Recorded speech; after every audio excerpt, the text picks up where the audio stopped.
The Age of Innocence by Edith Wharton. Book 1, Chapter 1. On a January evening of the early 70s, Christine Nilsson was singing in Faust at the Academy of Music in New York.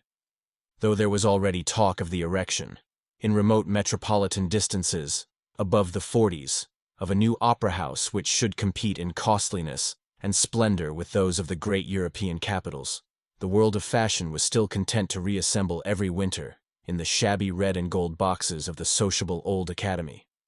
Conservatives cherished it for being small and inconvenient, and thus keeping out the new people whom New York was beginning to dread and yet be drawn to, and the sentimental clung to it for its historic associations, and the musical for its excellent acoustics, always so problematic a quality in halls built for the hearing of music.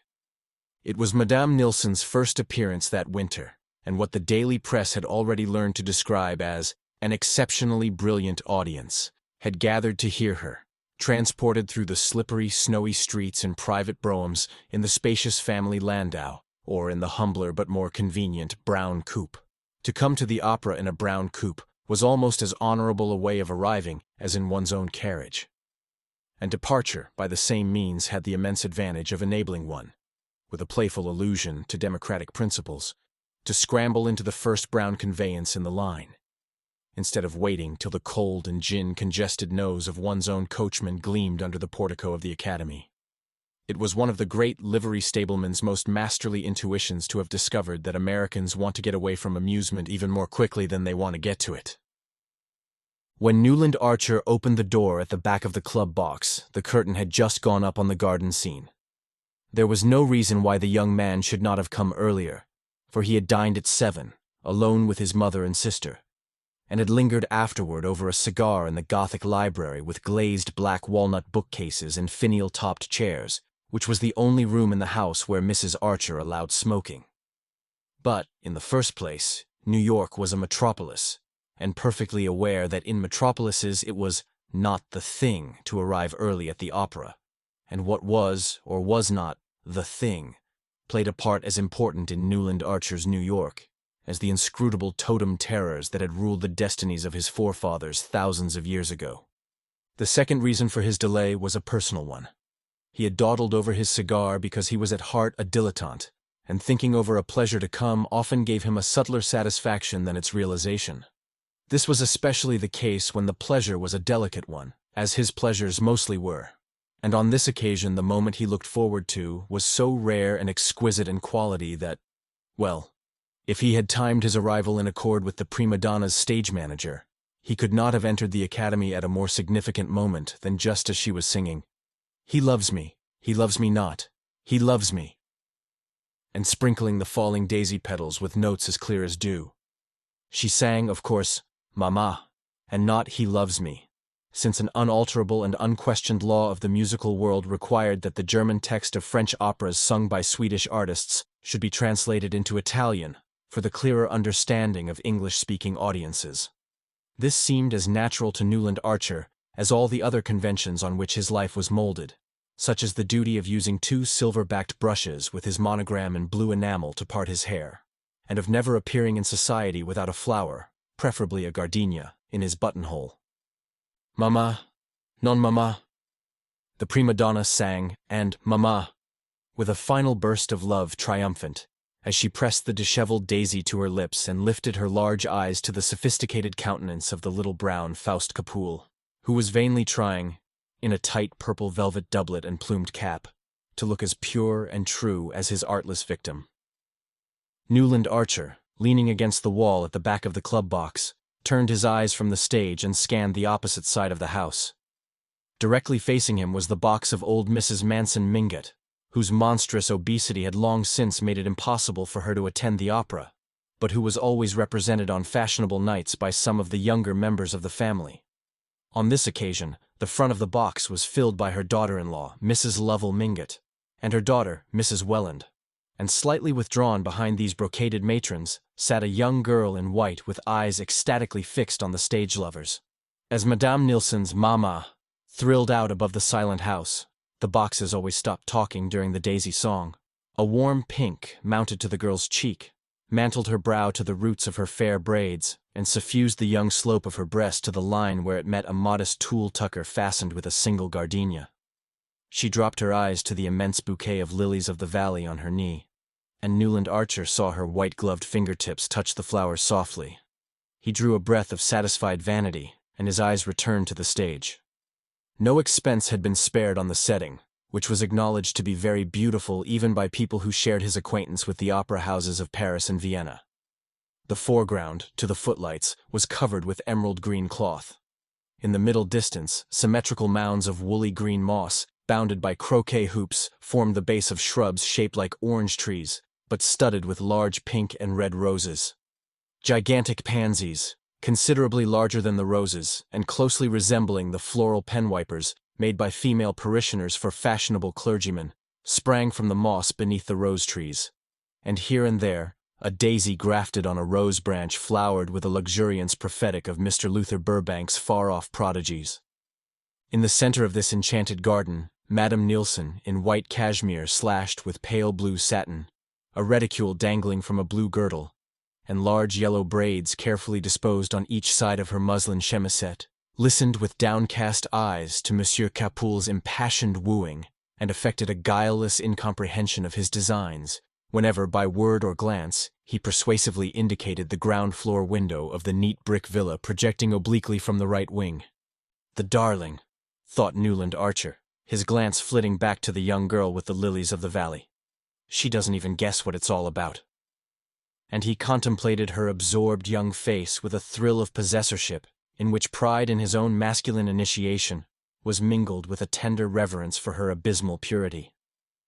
"We'll read Faust together, by the Italian lakes," he thought, somewhat hazily confusing the scene of his projected honeymoon with the masterpieces of literature which it would be his manly privilege to reveal to his bride. It was only that afternoon that May Welland had let him guess that she cared, New York's consecrated phrase of maiden avowal, and already his imagination, leaping ahead of the engagement ring, the betrothal kiss, and the march from Lohengrin, pictured her at his side in some scene of old European witchery. He did not in the least wish the future Mrs. Newland Archer to be a simpleton. He meant her, thanks to his enlightening companionship, to develop a social tact and readiness of wit, enabling her to hold her own with the most popular married women of the younger set, in which it was the recognized custom to attract masculine homage while playfully discouraging it. If he had probed to the bottom of his vanity, as he sometimes nearly did, he would have found there the wish that his wife should be as worldly wise and as eager to please as the married lady whose charms had held his fancy through 2 mildly agitated years, without, of course, any hint of the frailty which had so nearly marred that unhappy being's life, and had disarranged his own plans for a whole winter.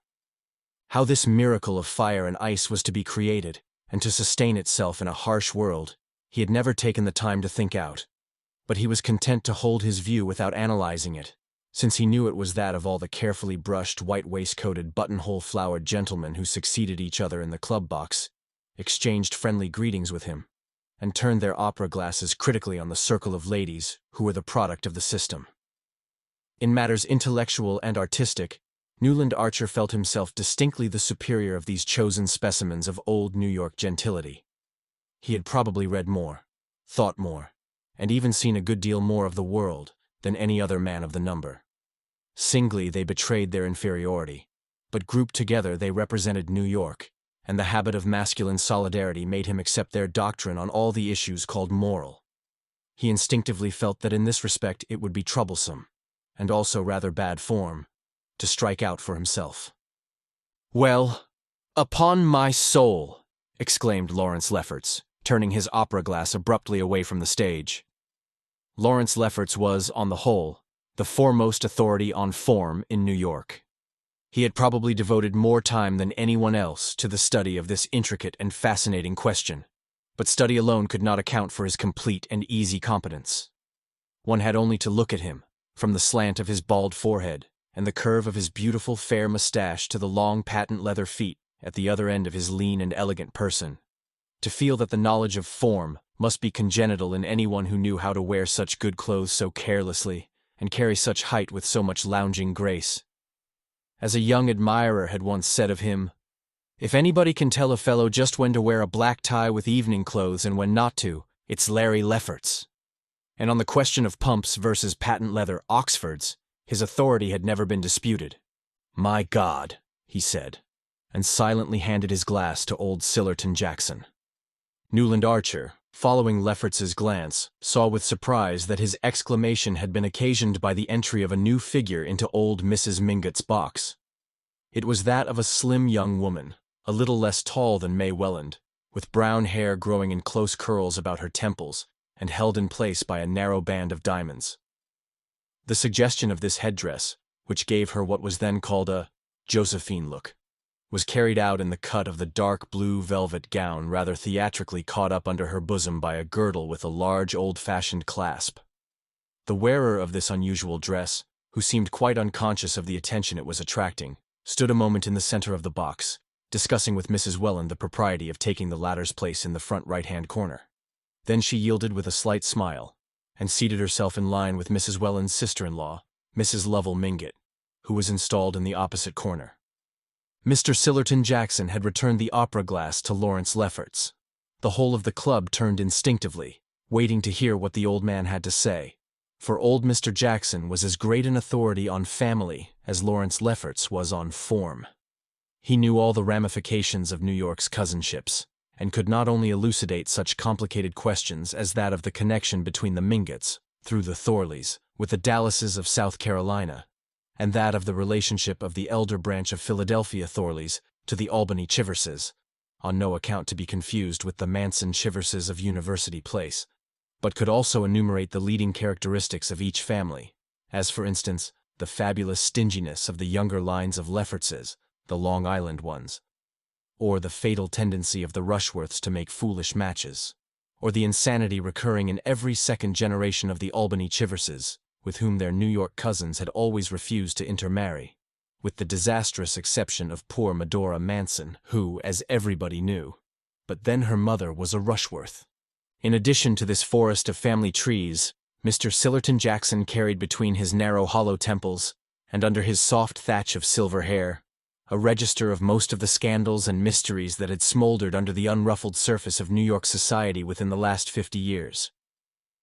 So far indeed did his information extend, and so acutely retentive was his memory, that he was supposed to be the only man who could have told you who Julius Beaufort, the banker, really was, and what had become of handsome Bob Spicer, old Mrs. Manson Mingott's father, who had disappeared so mysteriously, with a large sum of trust money, less than a year after his marriage, on the very day that a beautiful Spanish dancer who had been delighting thronged audiences in the old opera house on the Battery had taken ship for Cuba. But these mysteries, and many others, were closely locked in Mr. Jackson's breast, for not only did his keen sense of honor forbid his repeating anything privately imparted, but he was fully aware that his reputation for discretion increased his opportunities of finding out what he wanted to know. The club box, therefore, waited in visible suspense while Mr. Sillerton Jackson handed back Lawrence Lefferts's opera glass. For a moment he silently scrutinized the attentive group out of his filmy blue eyes overhung by old veined lids. Then he gave his mustache a thoughtful twist and said simply, "I didn't think the Mingotts would have tried it on." Chapter 2. Newland Archer, during this brief episode, had been thrown into a strange state of embarrassment. It was annoying that the box which was thus attracting the undivided attention of masculine New York should be that in which his betrothed was seated between her mother and aunt, and for a moment he could not identify the lady in the Empire dress, nor imagine why her presence created such excitement among the initiated. Then light dawned on him, and with it came a momentary rush of indignation. No, indeed, no one would have thought the Mingotts would have tried it on. But they had. They undoubtedly had. For the low-toned comments behind him left no doubt in Archer's mind that the young woman was May Welland's cousin, the cousin always referred to in the family as poor Ellen Olenska. Archer knew that she had suddenly arrived from Europe a day or two previously. He had even heard from Miss Welland, not disapprovingly, that she had been to see poor Ellen, who was staying with old Mrs. Mingott. Archer entirely approved of family solidarity, and one of the qualities he most admired in the Mingotts was their resolute championship of the few black sheep that their blameless stock had produced. There was nothing mean or ungenerous in the young man's heart, and he was glad that his future wife should not be restrained by false prudery from being kind, in private, to her unhappy cousin. But to receive Countess Olenska in the family circle was a different thing from producing her in public, at the opera of all places, and in the very box with the young girl whose engagement to him, Newland Archer, was to be announced within a few weeks. No, he felt as old Sillerton Jackson felt. He did not think the Mingots would have tried it on. He knew, of course, that whatever man dared, within Fifth Avenue's limits, that old Mrs. Manson Mingot, the matriarch of the line, would dare. He had always admired the high and mighty old lady, who, in spite of having been only Catherine Spicer of Staten Island, with a father mysteriously discredited, and neither money nor position enough to make people forget it, had allied herself with the head of the wealthy Mingot line, married 2 of her daughters to foreigners, an Italian marquise and an English banker, and put the crowning touch to her audacities by building a large house of pale cream-colored stone. When brown sandstone seemed as much the only wear as a frock-coat in the afternoon, in an inaccessible wilderness near the Central Park, old Mrs. Mingot's foreign daughters had become a legend. They never came back to see their mother, and the latter being, like many persons of active mind and dominating will, sedentary and corpulent in her habit, had philosophically remained at home.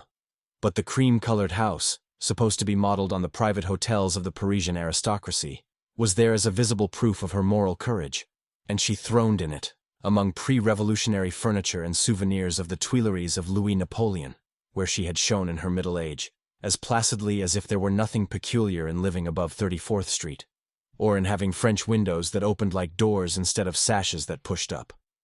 Everyone, including Mr. Sillerton Jackson, was agreed that old Catherine had never had beauty, a gift which, in the eyes of New York, justified every success and excused a certain number of failings. Unkind people said that, like her imperial namesake, she had won her way to success by strength of will and hardness of heart, and a kind of haughty effrontery that was somehow justified by the extreme decency and dignity of her private life. Mr. Manson Mingot had died when she was only 28, and had tied up the money with an additional caution born of the general distrust of the Spicers. But his bold young widow went her way fearlessly, mingled freely in foreign society, married her daughters in heaven knew what corrupt and fashionable circles, hobnobbed with dukes and ambassadors, associated familiarly with papists, entertained opera singers, and was the intimate friend of Madame Taglioni. And all the while, as Sillerton Jackson was the first to proclaim, there had never been a breath on her reputation, the only respect, he always added, in which she differed from the earlier Catherine. Mrs. Manson Mingot had long since succeeded in untying her husband's fortune, and had lived in affluence for half a century. But memories of her early straits had made her excessively thrifty, and though, when she bought a dress or a piece of furniture, she took care that it should be of the best, she could not bring herself to spend much on the transient pleasures of the table. Therefore, for totally different reasons, her food was as poor as Mrs. Archer's, and her wines did nothing to redeem it. Her relatives considered that the penury of her table discredited the Mingot name, which had always been associated with good living. But people continued to come to her in spite of the made dishes and flat champagne, and in reply to the remonstrances of her son Lovell, who tried to retrieve the family credit by having the best chef in New York, she used to say laughingly, "What's the use of 2 good cooks in one family, now that I've married the girls and can't eat sauces?" Newland Archer, as he mused on these things, had once more turned his eyes toward the Mingot box. He saw that Mrs. Welland and her sister-in-law were facing their semicircle of critics with the Mingotian aplomb which old Catherine had inculcated in all her tribe, and that only May Welland betrayed by a heightened color, perhaps due to the knowledge that he was watching her, a sense of the gravity of the situation. As for the cause of the commotion, she sat gracefully in her corner of the box, her eyes fixed on the stage, and revealing, as she leaned forward, a little more shoulder and bosom than New York was accustomed to seeing, at least in ladies who had reasons for wishing to pass unnoticed. Few things seemed to Newland Archer more awful than an offense against taste, that far-off divinity of whom form was the mere visible representative and vicegerent. Madame Olenska's pale and serious face appealed to his fancy, as suited to the occasion and to her unhappy situation. But the way her dress, which had no tucker, sloped away from her thin shoulders, shocked and troubled him. He hated to think of May Welland's being exposed to the influence of a young woman so careless of the dictates of taste. After all, he heard one of the younger men begin behind him. Everybody talked through the Mephistopheles and Martha scenes. After all, just what happened? Well, she left him. Nobody attempts to deny that. He's an awful brute, isn't he? Continued the young inquirer, a candid Thorley, who was evidently preparing to enter the lists as the ladies' champion. The very worst. I knew him at Nice, said Lawrence Lefferts with authority. A half-paralyzed white sneering fellow, rather handsome head, but eyes with a lot of lashes. Well, I'll tell you the sort. When he wasn't with women, he was collecting china. Paying any price for both, I understand. There was a general laugh, and the young champion said, Well then, she bolted with his secretary. Oh, I see. The champion's face fell. It didn't last long, though. I heard of her a few months later, living alone in Venice. I believe Lovell Mingott went out to get her. He said she was desperately unhappy. That's all right. But this parading her at the opera's another thing. Perhaps, young Thorley hazarded, she's too unhappy to be left at home.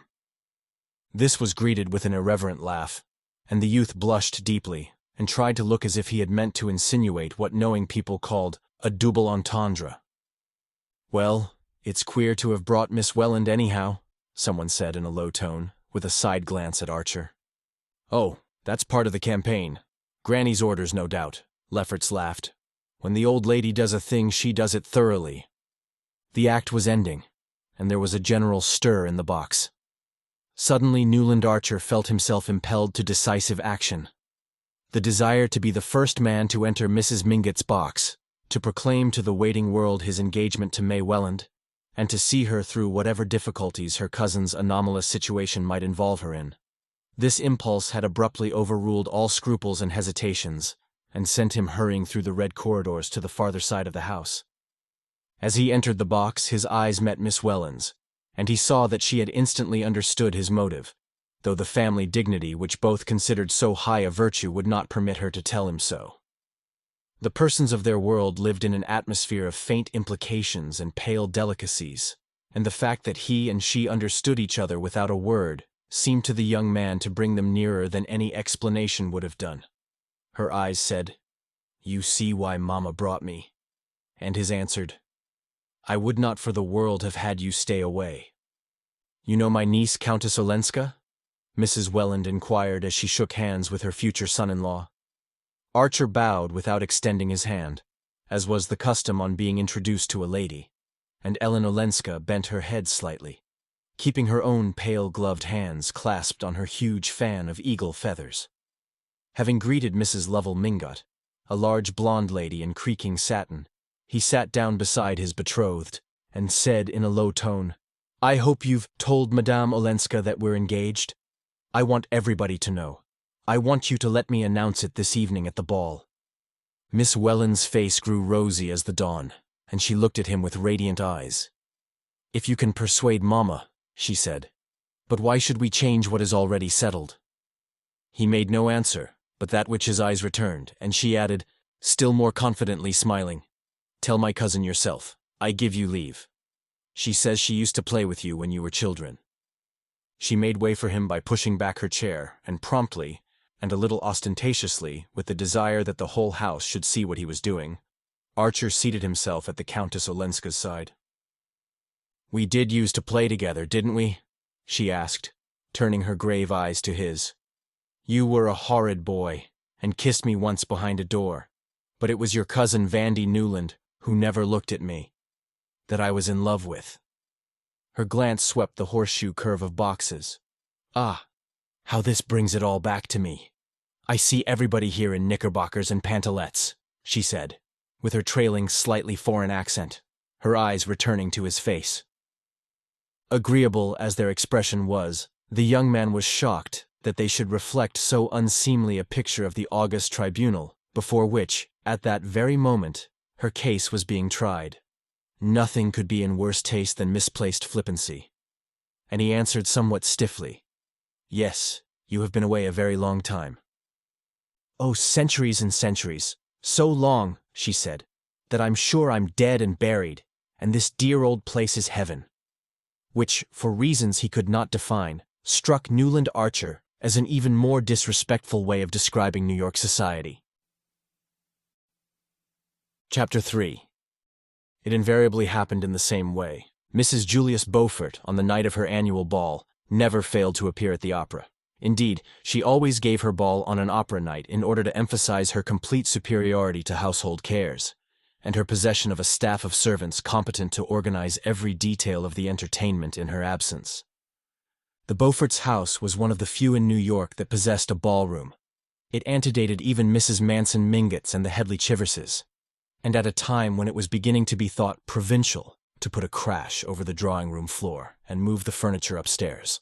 The possession of a ballroom that was used for no other purpose, and left for 364 days of the year to shuttered darkness, with its gilt chairs stacked in a corner and its chandelier in a bag. This undoubted superiority was felt to compensate for whatever was regrettable in the Beaufort past. Mrs. Archer, who was fond of coining her social philosophy into axioms, had once said, "We all have our pet common people." And though the phrase was a daring one, its truth was secretly admitted in many an exclusive bosom. But the Beauforts were not exactly common. Some people said they were even worse. Mrs. Beaufort belonged indeed to one of America's most honored families. She had been the lovely Regina Dallas of the South Carolina branch, a penniless beauty introduced to New York society by her cousin, the imprudent Medora Manson, who was always doing the wrong thing from the right motive. When one was related to the Mansons and the Rushworths, one had a droit de cite, as Mr. Sillerton Jackson, who had frequented the Tuileries, called it, in New York society. But did one not forfeit it in marrying Julius Beaufort? The question was, who was Beaufort? He passed for an Englishman, was agreeable, handsome, ill-tempered, hospitable, and witty. He had come to America with letters of recommendation from old Mrs. Manson Mingott's English son-in-law, the banker, and had speedily made himself an important position in the world of affairs. But his habits were dissipated, his tongue was bitter, his antecedents were mysterious, and when Medora Manson announced her cousin's engagement to him, it was felt to be one more act of folly in poor Medora's long record of imprudences.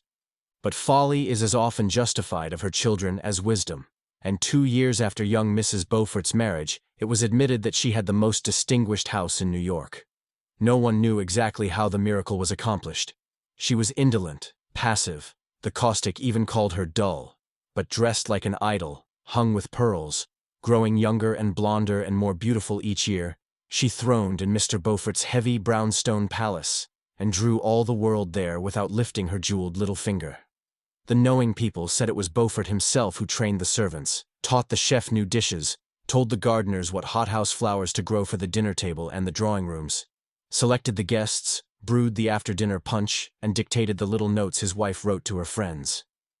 If he did, these domestic activities were privately performed, and he presented to the world the appearance of a careless and hospitable millionaire strolling into his own drawing-room with the detachment of an invited guest and saying, "My wife's gloxinias are a marvel, aren't they? I believe she gets them out from Kew." Mr. Beaufort's secret, people were agreed, was the way he carried things off. It was all very well to whisper that he had been helped to leave England by the international banking house in which he had been employed. He carried off that rumor as easily as the rest, though New York's business conscience was no less sensitive than its moral standard. He carried everything before him, and all New York into his drawing rooms, and for over 20 years now, people had said they were going to the Beauforts, with the same tone of security as if they had said they were going to Mrs. Manson Mingott's, and with the added satisfaction of knowing they would get hot canvasback ducks and vintage wines, instead of tepid Veuve Clicquot without a year, and warmed-up croquettes from Philadelphia. Mrs. Beaufort, then, had as usual appeared in her box just before the Jewel Song, and when, again as usual, she rose at the end of the third act, drew her opera cloak about her lovely shoulders, and disappeared. New York knew that meant that half an hour later the ball would begin. The Beaufort house was one that New Yorkers were proud to show to foreigners, especially on the night of the annual ball. The Beauforts had been among the first people in New York to own their own red velvet carpet, and have it rolled down the steps by their own footmen, under their own awning. instead of hiring it with the supper and the ballroom chairs. They had also inaugurated the custom of letting the ladies take their cloaks off in the hall instead of shuffling up to the hostess's bedroom and recurling their hair with the aid of the gas burner. Beaufort was understood to have said that he supposed all his wife's friends had maids who saw to it that they were properly coiffées when they left home.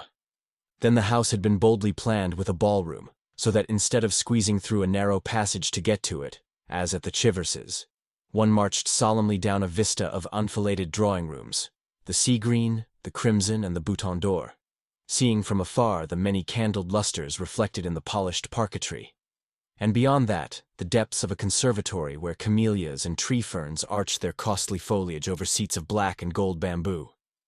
Newland Archer, as became a young man of his position, strolled in somewhat late.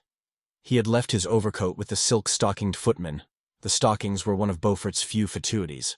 Had dawdled a while in the library, hung with Spanish leather, and furnished with buhl and malachite, where a few men were chatting and putting on their dancing gloves, and had finally joined the line of guests whom Mrs. Beaufort was receiving on the threshold of the crimson drawing-room. Archer was distinctly nervous. He had not gone back to his club after the opera, as the young bloods usually did, but, the night being fine, had walked for some distance up Fifth Avenue, before turning back in the direction of the Beaufort's house. He was definitely afraid that the Mingots might be going too far. That, in fact, they might have Granny Mingot's orders to bring the Countess Olenska to the ball. From the tone of the club box, he had perceived how grave a mistake that would be. And though he was more than ever determined to see the thing through, he felt less chivalrously eager to champion his betrothed's cousin than before their brief talk at the opera. Wandering on to the Bouton d'Or drawing-room, where Beaufort had had the audacity to hang Love Victorious, the much-discussed nude of Bouguereau, Archer found Mrs. Welland and her daughter standing near the ballroom door. Couples were already gliding over the floor beyond. The light of the wax candles fell on revolving tulle skirts, on girlish heads wreathed with modest blossoms, on the dashing aigrettes and ornaments of the young married women's coiffures, and on the glitter of highly glazed shirt-fronts and fresh glace gloves. Miss Welland, evidently about to join the dancers, hung on the threshold, her lilies of the valley in her hand. She carried no other bouquet, her face a little pale, her eyes burning with a candid excitement.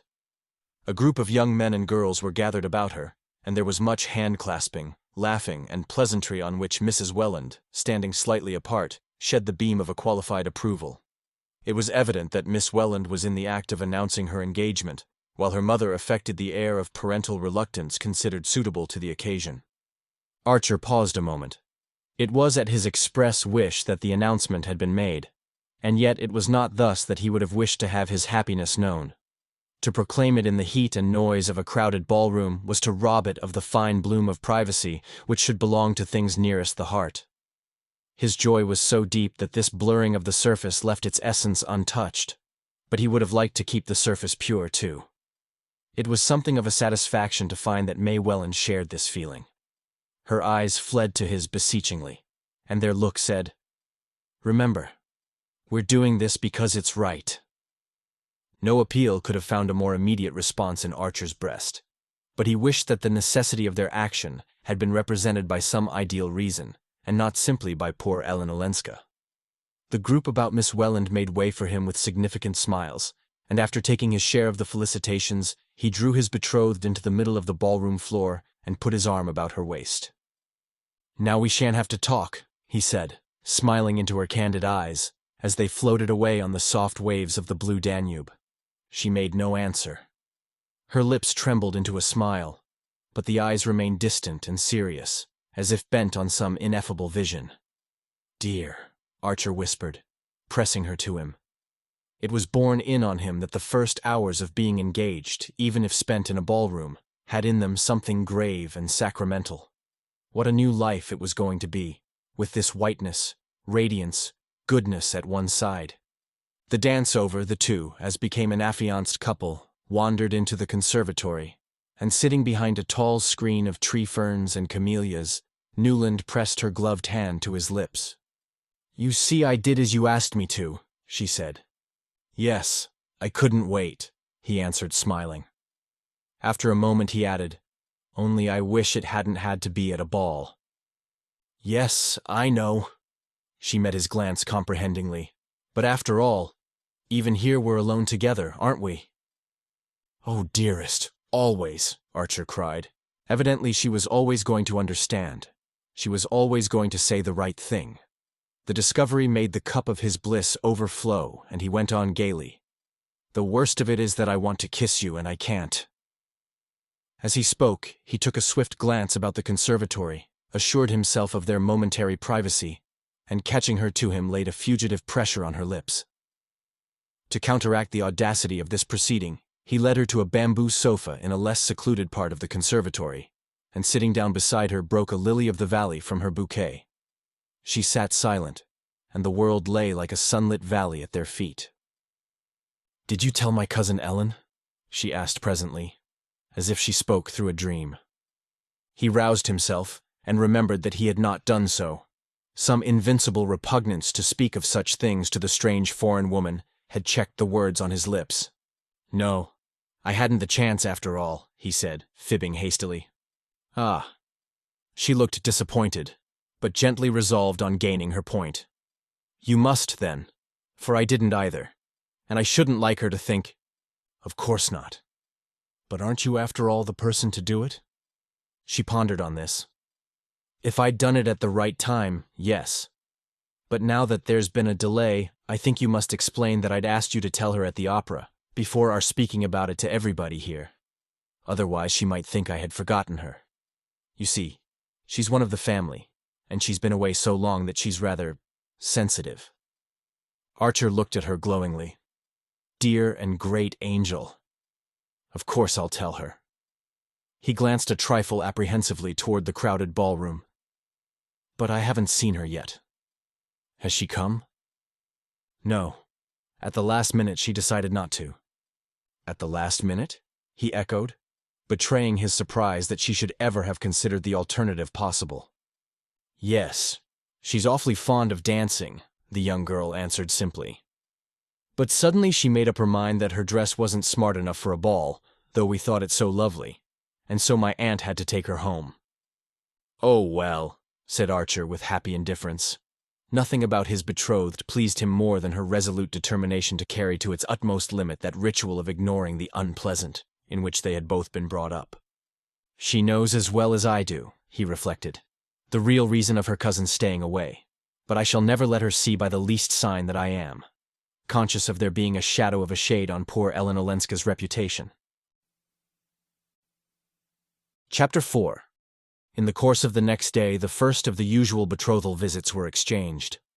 The New York ritual was precise and inflexible in such matters, and in conformity with it, Newland Archer first went with his mother and sister to call on Mrs. Welland, after which he and Mrs. Welland and May drove out to old Mrs. Manson Mingott's to receive that venerable ancestress's blessing. A visit to Mrs. Manson Mingott was always an amusing episode to the young man. The house in itself was already an historic document, though not, of course, as venerable as certain other old family houses in University Place and Lower Fifth Avenue. Those were of the purest 1830, with a grim harmony of cabbage rose-garlanded carpets, rosewood consoles, round-arched fireplaces with black marble mantels, and immense glazed bookcases of mahogany. Whereas old Mrs. Mingott, who had built her house later, had bodily cast out the massive furniture of her prime, and mingled with the Mingott heirlooms the frivolous upholstery of the Second Empire. It was her habit to sit in a window of her sitting room on the ground floor, as if watching calmly for life and fashion to flow northward to her solitary doors. She seemed in no hurry to have them come, for her patience was equaled by her confidence. She was sure that presently the hoardings, the quarries, the one-story saloons, the wooden greenhouses in ragged gardens, and the rocks from which goats surveyed the scene, would vanish before the advance of residences as stately as her own. Perhaps, for she was an impartial woman, even statelier, and that the cobblestones over which the old clattering omnibuses bumped would be replaced by smooth asphalt, such as people reported having seen in Paris. Meanwhile, as everyone she cared to see came to her, and she could fill her rooms as easily as the Beauforts, and without adding a single item to the menu of her suppers, she did not suffer from her geographic isolation. The immense accretion of flesh which had descended on her in middle life like a flood of lava on a doomed city had changed her from a plump, active little woman with a neatly turned foot and ankle into something as vast and august as a natural phenomenon. She had accepted this submergence as philosophically as all her other trials, and now, in extreme old age, was rewarded by presenting to her mirror an almost unwrinkled expanse of firm pink and white flesh, in the center of which the traces of a small face survived as if awaiting excavation. A flight of smooth double chins led down to the dizzy depths of a still snowy bosom veiled in snowy muslins that were held in place by a miniature portrait of the late Mr. Mingott, and around and below, wave after wave of black silk surged away over the edges of a capacious armchair, with two tiny white hands poised like gulls on the surface of the billows. The burden of Mrs. Manson Mingott's flesh had long since made it impossible for her to go up and down stairs, and with characteristic independence she had made her reception rooms upstairs and established herself, in flagrant violation of all the New York proprieties, on the ground floor of her house, so that, as you sat in her sitting-room window with her, you caught, through a door that was always open, and a looped-back yellow damask portière, the unexpected vista of a bedroom with a huge low bed upholstered like a sofa, and a toilet table with frivolous lace flounces and a gilt-framed mirror. Her visitors were startled and fascinated by the foreignness of this arrangement, which recalled scenes in French fiction, and architectural incentives to immorality, such as the simple American had never dreamed of. That was how women with lovers lived in the wicked old societies, in apartments with all the rooms on one floor, and all the indecent propinquities that their novels described. It amused Newland Archer, who had secretly situated the love scenes of Monsieur de Camors in Mrs. Mingott's bedroom, to picture her blameless life led in the stage setting of adultery. But he said to himself, with considerable admiration, that if a lover had been what she wanted, the intrepid woman would have had him too. To the general relief, the Countess Olenska was not present in her grandmother's drawing-room during the visit of the betrothed couple. Mrs. Mingott said she had gone out, which on a day of such glaring sunlight and at the shopping hour seemed in itself an indelicate thing for a compromised woman to do. But at any rate it spared them the embarrassment of her presence and the faint shadow that her unhappy past might seem to shed on their radiant future. The visit went off successfully, as was to have been expected. Old Mrs. Mingott was delighted with the engagement, which, being long foreseen by watchful relatives, had been carefully passed upon in family council. And the engagement ring, a large thick sapphire set in invisible claws, met with her unqualified admiration. "It's the new setting. Of course it shows the stone beautifully, but it looks a little bare to old-fashioned eyes," Mrs. Welland had explained, with a conciliatory side glance at her future son-in-law. "Old-fashioned eyes? I hope you don't mean mine, my dear." "I like all the novelties," said the ancestress, lifting the stone to her small bright orbs, which no glasses had ever disfigured. "Very handsome," she added, returning the jewel. "Very liberal. In my time a cameo set in pearls was thought sufficient, but it's the hand that sets off the ring, isn't it, my dear Mr. Archer?" And she waved one of her tiny hands, with small pointed nails and rolls of aged fat encircling the wrist like ivory bracelets. "Mine was modeled in Rome by the great Ferrigiani. You should have May's done. No doubt he'll have it done, my child. Her hand is large. It's these modern sports that spread the joints. But the skin is white. And when's the wedding to be?" She broke off, fixing her eyes on Archer's face. "Oh!" Mrs. Welland murmured, while the young man, smiling at his betrothed, replied, "As soon as ever it can, if only you'll back me up, Mrs. Mingott." "We must give them time to get to know each other a little better, Mamma," Mrs. Welland interposed, with the proper affectation of reluctance, to which the ancestress rejoined, "Know each other? Fiddlesticks. Everybody in New York has always known everybody. Let the young man have his way, my dear. Don't wait till the bubble's off the wine. Marry them before Lent. I may catch pneumonia any winter now, and I want to give the wedding breakfast."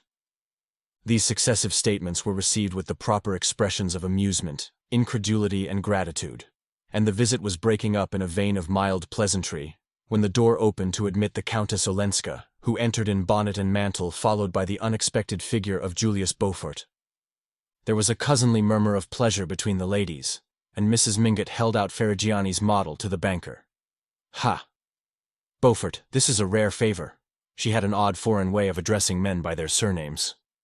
Thanks.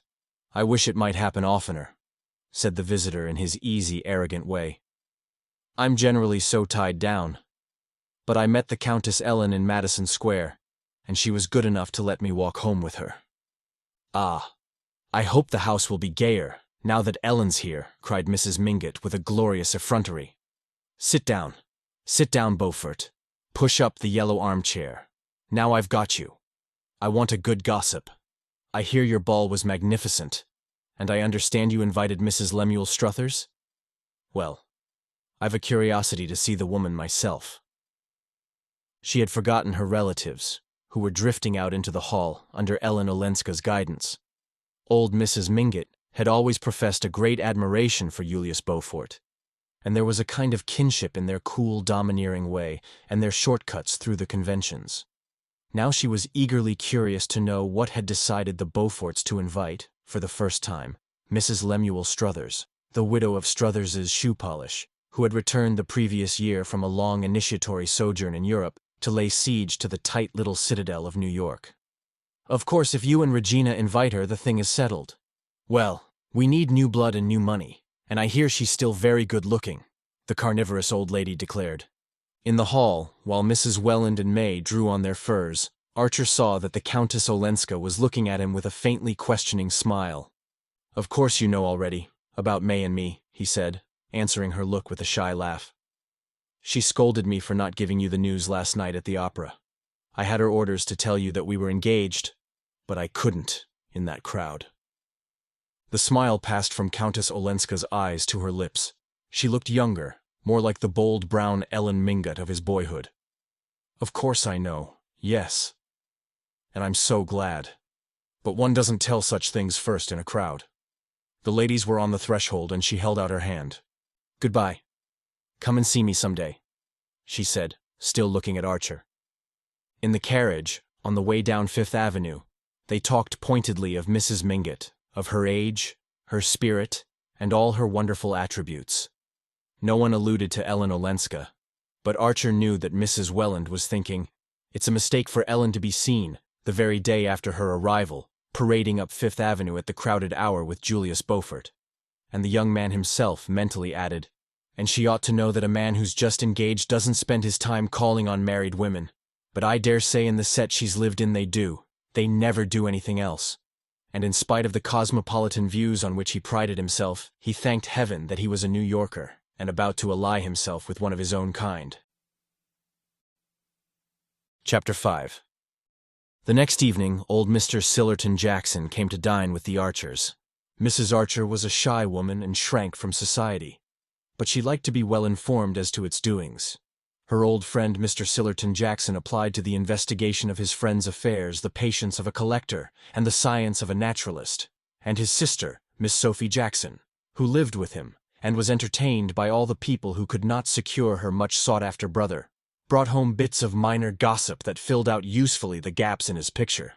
Therefore, whenever anything happened that Mrs. Archer wanted to know about, she asked Mr. Jackson to dine, and as she honored few people with her invitations, and as she and her daughter Janie were an excellent audience, Mr. Jackson usually came himself instead of sending his sister. If he could have dictated all the conditions, he would have chosen the evenings when Newland was out, not because the young man was uncongenial to him, the two got on capitally at their club, but because the old anecdotist sometimes felt, on Newland's part, a tendency to weigh his evidence that the ladies of the family never showed. Mr. Jackson, if perfection had been attainable on earth, would also have asked that Mrs. Archer's food should be a little better. But then New York, as far back as the mind of man could travel, had been divided into the two great fundamental groups of the Mingotts and Mansons and all their clan, who cared about eating and clothes and money, and the Archer Newland van der Luyden tribe, who were devoted to travel, horticulture, and the best fiction, and looked down on the grosser forms of pleasure. You couldn't have everything after all. If you dined with the Lovell Mingotts, you got canvasback and terrapin and vintage wines. At Adeline Archer's, you could talk about alpine scenery and the marble faun, and luckily the Archer Madeira had gone round the Cape. Therefore, when a friendly summons came from Mrs. Archer, Mr. Jackson, who was a true eclectic, would usually say to his sister, "I've been a little gouty since my last dinner at the Lovell Mingots. It will do me good to diet at Adeline's." Mrs. Archer, who had long been a widow, lived with her son and daughter in West 28th Street. An upper floor was dedicated to Newland, and the two women squeezed themselves into narrower quarters below. In an unclouded harmony of tastes and interests, they cultivated ferns in Wardian cases, made macrame lace and wool embroidery on linen, collected American Revolutionary glazed ware, subscribed to Good Words, and read Ouida's novels for the sake of the Italian atmosphere.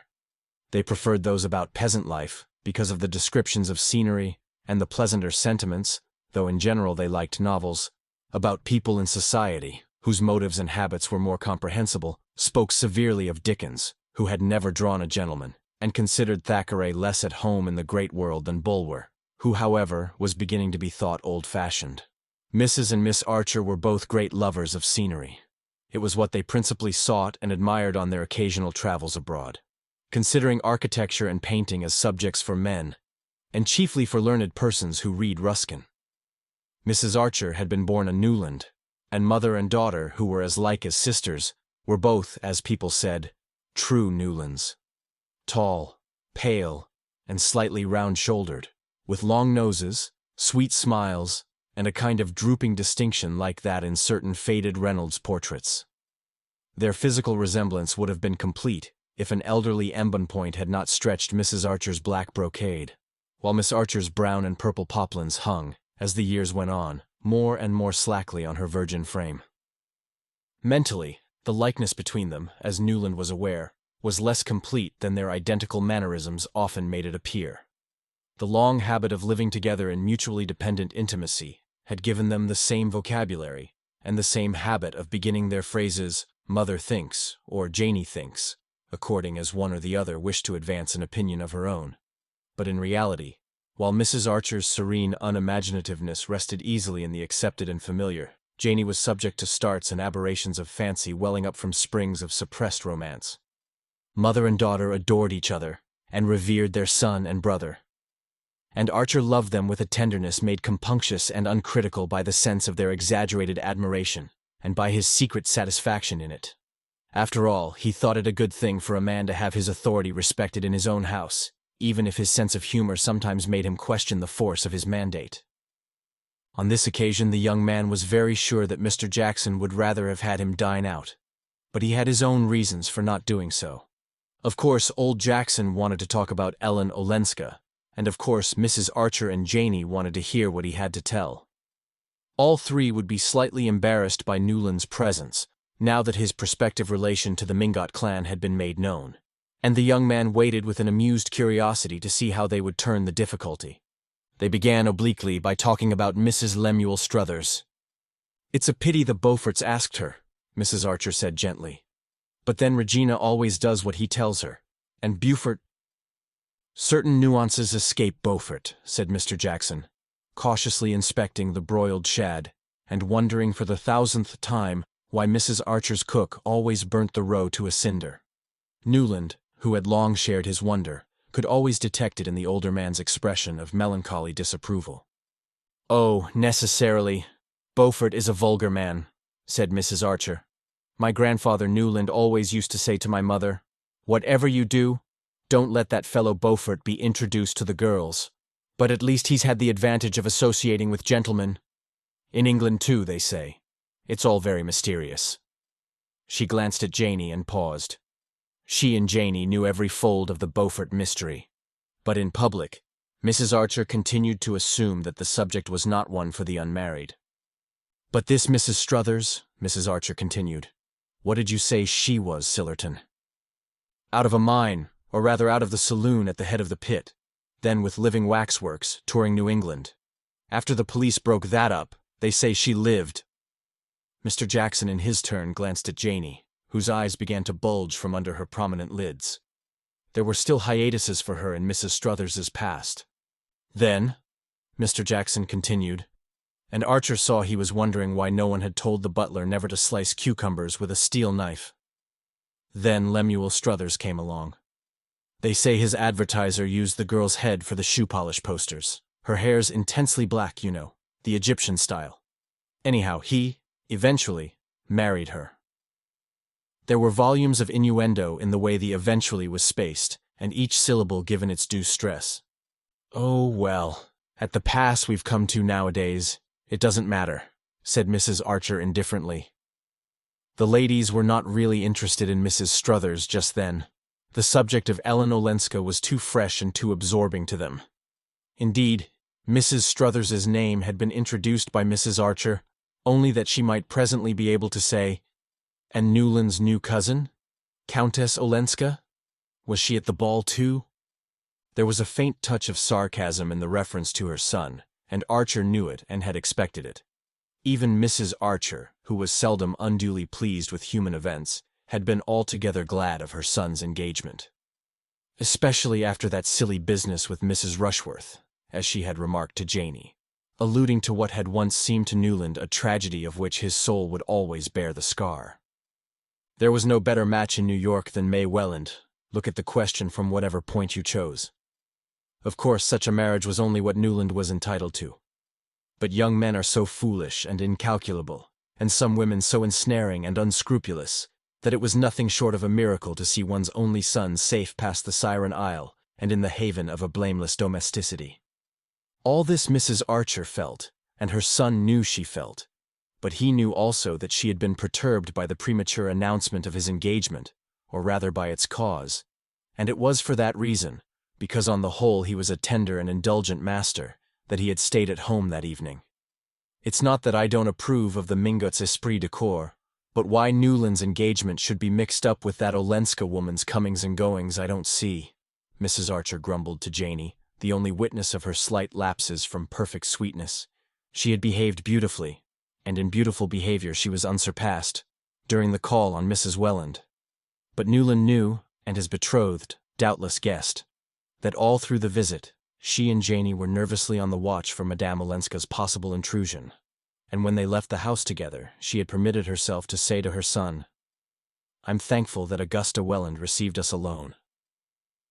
These indications of inward disturbance moved Archer the more that he too felt that the Mingots had gone a little too far.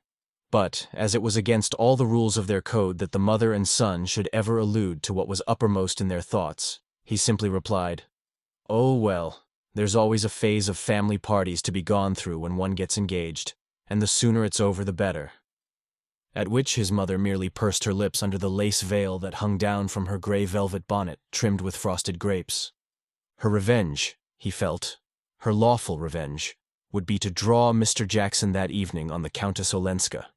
And, having publicly done his duty as a future member of the Mingot clan, the young man had no objection to hearing the lady discussed in private, except that the subject was already beginning to bore him. Mr. Jackson had helped himself to a slice of the tepid filet which the mournful butler had handed him with a look as skeptical as his own, and had rejected the mushroom sauce after a scarcely perceptible sniff. He looked baffled and hungry, and Archer reflected that he would probably finish his meal on Ellen Olenska. Mr. Jackson leaned back in his chair, and glanced up at the candlelit Archers, Newlands, and von der Luydens hanging in dark frames on the dark walls. "Ah, how your grandfather Archer loved a good dinner, my dear Newland," he said, his eyes on the portrait of a plump, full-chested young man in a stock and a blue coat, with a view of a white-columned country house behind him. Well. I wonder what he would have said to all these foreign marriages."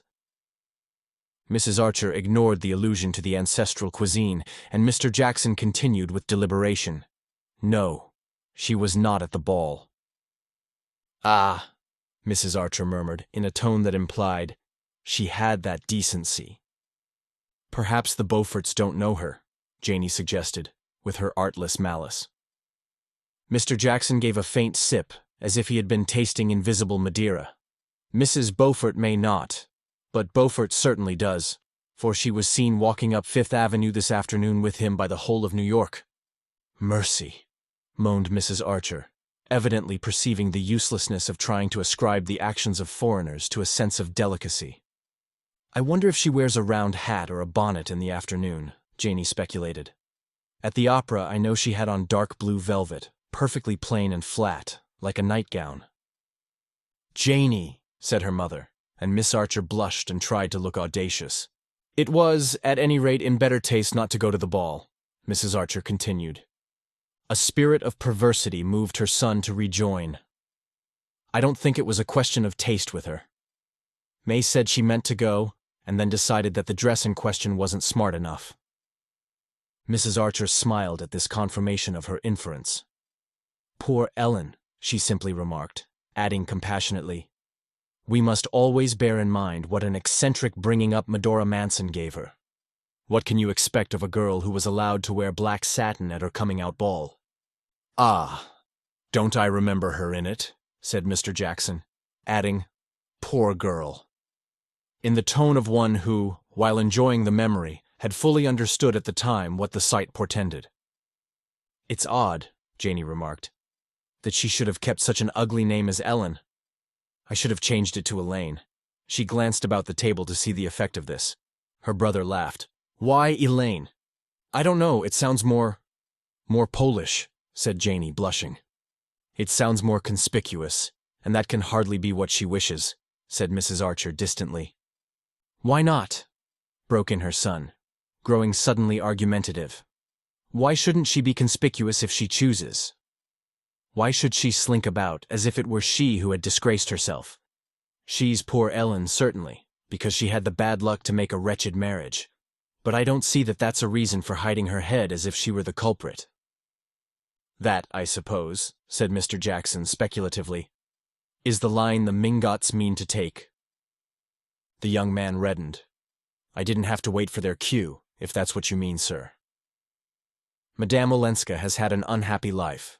That doesn't make her an outcast. There are rumors, began Mr. Jackson, glancing at Janie. Oh, I know. The secretary, the young man took him up. Nonsense, mother. Janie's grown up. They say, don't they, he went on, that the secretary helped her to get away from her brute of a husband, who kept her practically a prisoner. Well, what if he did? I hope there isn't a man among us who wouldn't have done the same in such a case. Mr. Jackson glanced over his shoulder to say to the sad butler, perhaps. That's sauce. Just a little, after all. Then, having helped himself, he remarked, I'm told she's looking for a house. She means to live here. I hear she means to get a divorce, said Janie boldly. I hope she will, Archer exclaimed. The word had fallen like a bombshell in the pure and tranquil atmosphere of the Archer dining room. Mrs. Archer raised her delicate eyebrows in the particular curve that signified the butler, and the young man, himself mindful of the bad taste of discussing such intimate matters in public, hastily branched off into an account of his visit to old Mrs. Mingott.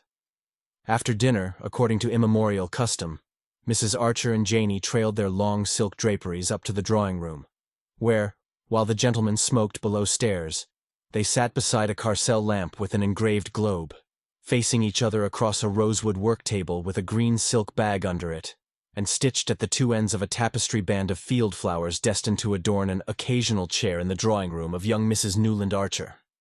While this rite was in progress in the drawing-room, Archer settled Mr. Jackson in an armchair near the fire in the Gothic library, and handed him a cigar. Mr. Jackson sank into the armchair with satisfaction, lit his cigar with perfect confidence, it was Newland who bought them, and stretching his thin old ankles to the coals, said, You say the secretary merely helped her to get away, my dear fellow? Well, he was still helping her a year later then, for somebody met 'em living at Lausanne together. Newland reddened. Living together? Well, why not? Who had the right to make her life over if she hadn't? I'm sick of the hypocrisy that would bury alive a woman of her age if her husband prefers to live with harlots. He stopped and turned away angrily to light his cigar. Women ought to be free as we are, he declared, making a discovery of which he was too irritated to measure the terrific consequences. Mr. Sillerton Jackson stretched his ankles nearer the coals and emitted a sardonic whistle. Well, he said after a pause, apparently Count Olenski takes your view, for I never heard of his having lifted a finger to get his wife back. Chapter 6. That evening, after Mr. Jackson had taken himself away, and the ladies had retired to their chintz-curtained bedroom, Newland Archer mounted thoughtfully to his own study. A vigilant hand had, as usual, kept the fire alive and the lamp trimmed, and the room, with its rows and rows of books, its bronze and steel statuettes of the fencers on the mantelpiece, and its many photographs of famous pictures, looked singularly homelike and welcoming. As he dropped into his armchair near the fire, his eyes rested on a large photograph of May Welland, which the young girl had given him in the first days of their romance, and which had now displaced all the other portraits on the table. With a new sense of awe, he looked at the frank forehead, serious eyes, and gay, innocent mouth of the young creature whose soul's custodian he was to be, that terrifying product of the social system he belonged to and believed in. The young girl who knew nothing and expected everything looked back at him like a stranger through May Welland's familiar features. And once more it was borne in on him that marriage was not the safe anchorage he had been taught to think, but a voyage on uncharted seas. The case of the Countess Olenska had stirred up old settled convictions and set them drifting dangerously through his mind. His own exclamation, "Women should be free as we are," struck to the root of a problem that it was agreed in his world to regard as non-existent. Nice women, however wronged, would never claim the kind of freedom he meant, and generous-minded men like himself were therefore, in the heat of argument, the more chivalrously ready to concede it to them. Such verbal generosities were in fact only a humbugging disguise of the inexorable conventions that tied things together and bound people down to the old pattern. But here he was pledged to defend, on the part of his betrothed's cousin, conduct that, on his own wife's part, would justify him in calling down on her all the thunders of church and state. Of course the dilemma was purely hypothetical. Since he wasn't a blackguard Polish nobleman, it was absurd to speculate what his wife's rights would be if he were. But Newland Archer was too imaginative not to feel that, in his case and May's, the tie might gall for reasons far less gross and palpable. What could he and she really know of each other, since it was his duty, as a decent fellow, to conceal his past from her, and hers, as a marriageable girl, to have no past to conceal? What if, for some one of the subtler reasons that would tell with both of them, they should tire of each other, misunderstand, or irritate each other?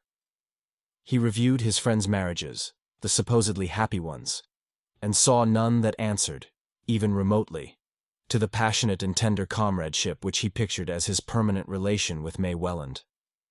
He perceived that such a picture presupposed, on her part, the experience, the versatility, the freedom of judgment, which she had been carefully trained not to possess. And with a shiver of foreboding he saw his marriage becoming what most of the other marriages about him were: a dull association of material and social interests, held together by ignorance on the one side and hypocrisy on the other. Lawrence Lefferts occurred to him as the husband who had most completely realized this enviable ideal.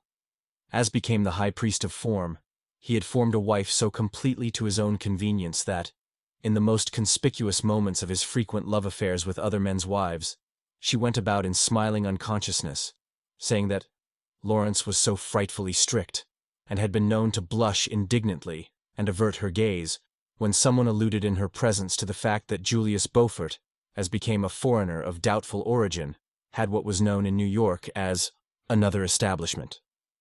Archer tried to console himself with the thought that he was not quite such an ass as Larry Lefferts, nor May such a simpleton as poor Gertrude. But the difference was, after all, one of intelligence and not of standards. In reality, they all lived in a kind of hieroglyphic world, where the real thing was never said or done, or even thought, but only represented by a set of arbitrary signs. As when Mrs. Welland, who knew exactly why Archer had pressed her to announce her daughter's engagement at the Beaufort ball, and had indeed expected him to do no less, yet felt obliged to simulate reluctance, and the air of having had her hand forced, quite as, in the books on primitive man that people of advanced culture were beginning to read, the savage bride is dragged with shrieks from her parents' tent. The result, of course, was that the young girl who was the center of this elaborate system of mystification remained the more inscrutable for her very frankness and assurance. She was frank, poor darling, because she had nothing to conceal, assured because she knew of nothing to be on her guard against, and with no better preparation than this, she was to be plunged overnight into what people evasively called the facts of life. The young man was sincerely but placidly in love. He delighted in the radiant good looks of his betrothed, in her health, her horsemanship, her grace and quickness at games, and the shy interest in books and ideas that she was beginning to develop under his guidance. She had advanced far enough to join him in ridiculing the idylls of the king, but not to feel the beauty of Ulysses and the Lotus Eaters. She was straightforward, loyal, and brave. She had a sense of humor, chiefly proved by her laughing at his jokes, and he suspected, in the depths of her innocently gazing soul, a glow of feeling that it would be a joy to waken. But when he had gone the brief round of her, he returned discouraged by the thought that all this frankness and innocence were only an artificial product. Untrained human nature was not frank and innocent. It was full of the twists and defenses of an instinctive guile. And he felt himself oppressed by this creation of factitious purity, so cunningly manufactured by a conspiracy of mothers and aunts and grandmothers and long-dead ancestresses, because it was supposed to be what he wanted, what he had a right to, in order that he might exercise his lordly pleasure in smashing it like an image made of snow. There was a certain triteness in these reflections. They were those habitual to young men on the approach of their wedding day, but they were generally accompanied by a sense of compunction and self-abasement of which Newland Archer felt no trace. He could not deplore, as Thackeray's heroes so often exasperated him by doing, that he had not a blank page to offer his bride in exchange for the unblemished one she was to give to him. He could not get away from the fact that if he had been brought up as she had, they would have been no more fit to find their way about than the babes in the wood. Nor could he, for all his anxious cogitations, see any honest reason, any, that is, unconnected with his own momentary pleasure and the passion of masculine vanity, why his bride should not have been allowed the same freedom of experience as himself. Such questions, at such an hour, were bound to drift through his mind, but he was conscious that their uncomfortable persistence and precision were due to the inopportune arrival of the Countess Olenska. Here he was, at the very moment of his betrothal, a moment for pure thoughts and cloudless hopes, pitchforked into a coil of scandal which raised all the special problems he would have preferred to let lie. "Hang Ellen Olenska," he grumbled, as he covered his fire and began to undress. He could not really see why her fate should have the least bearing on his, yet he dimly felt that he had only just begun to measure the risks of the championship which his engagement had forced upon him. A few days later, the bolt fell. The Lovell Mingots had sent out cards for what was known as a formal dinner. That is, 3 extra footmen, 2 dishes for each course, and a Roman punch in the middle, and had headed their invitations with the words, "To meet the Countess Olenska," in accordance with the hospitable American fashion, which treats strangers as if they were royalties, or at least as their ambassadors. The guests had been selected with a boldness and discrimination in which the initiated recognized the firm hand of Catherine the Great. Associated with such immemorial standbys as the Selfridge Marys, who were asked everywhere because they always had been, the Beauforts, on whom there was a claim of relationship, and Mr. Sillerton Jackson and his sister Sophie, who went wherever her brother told her to, were some of the most fashionable and yet most irreproachable of the dominant, young married set. The Lawrence Leffertses, Mrs. Lefferts Rushworth, the lovely widow, the Harry Thorleys, the Reggie Chiverses, and young Maurice Dagonet and his wife, who was a van der Luyden. The company indeed was perfectly assorted, since all the members belonged to the little inner group of people who, during the long New York season, disported themselves together daily and nightly with apparently undiminished zest. 48 hours later, the unbelievable had happened. Everyone had refused the Mingots' invitation, except the Beauforts and old Mr. Jackson and his sister. The intended slight was emphasized by the fact that even the Reggie Chiverses, who were of the Mingot clan, were among those inflicting it, and by the uniform wording of the notes, in all of which the writers regretted that they were unable to accept, without the mitigating plea of a previous engagement, that ordinary courtesy prescribed. New York society was, in those days, far too small and too scant in its resources for everyone in it, including livery stable keepers, butlers, and cooks, not to know exactly on which evenings people were free.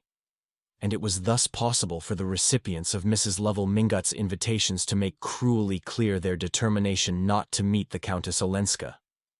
The blow was unexpected, but the Mingots, as their way was, met it gallantly. Mrs. Lovell Mingot confided the case to Mrs. Welland, who confided it to Newland Archer, who, aflame at the outrage, appealed passionately and authoritatively to his mother, who, after a painful period of inward resistance and outward temporizing, succumbed to his instances, as she always did, and immediately embracing his cause with an energy redoubled by her previous hesitations, put on her gray velvet bonnet and said, "I'll go and see Louisa van der Luyden." The New York of Newland Archer's day was a small and slippery pyramid in which, as yet, hardly a fissure had been made or a foothold gained. At its base was a firm foundation of what Mrs. Archer called plain people, an honorable but obscure majority of respectable families who, as in the case of the Spicers or the Leffertses or the Jacksons, had been raised above their level by marriage with one of the ruling clans. People, Mrs. Archer always said, were not as particular as they used to be, and with old Catherine Spicer ruling one end of Fifth Avenue and Julius Beaufort the other, you couldn't expect the old traditions to last much longer. Firmly narrowing upward from this wealthy but inconspicuous substratum was the compact and dominant group which the Mingots, Newlands, Chiverses, and Mansons so actively represented. Most people imagined them to be the very apex of the pyramid, but they themselves, at least those of Mrs. Archer's generation, were aware that, in the eyes of the professional genealogist, only a still smaller number of families could lay claim to that eminence.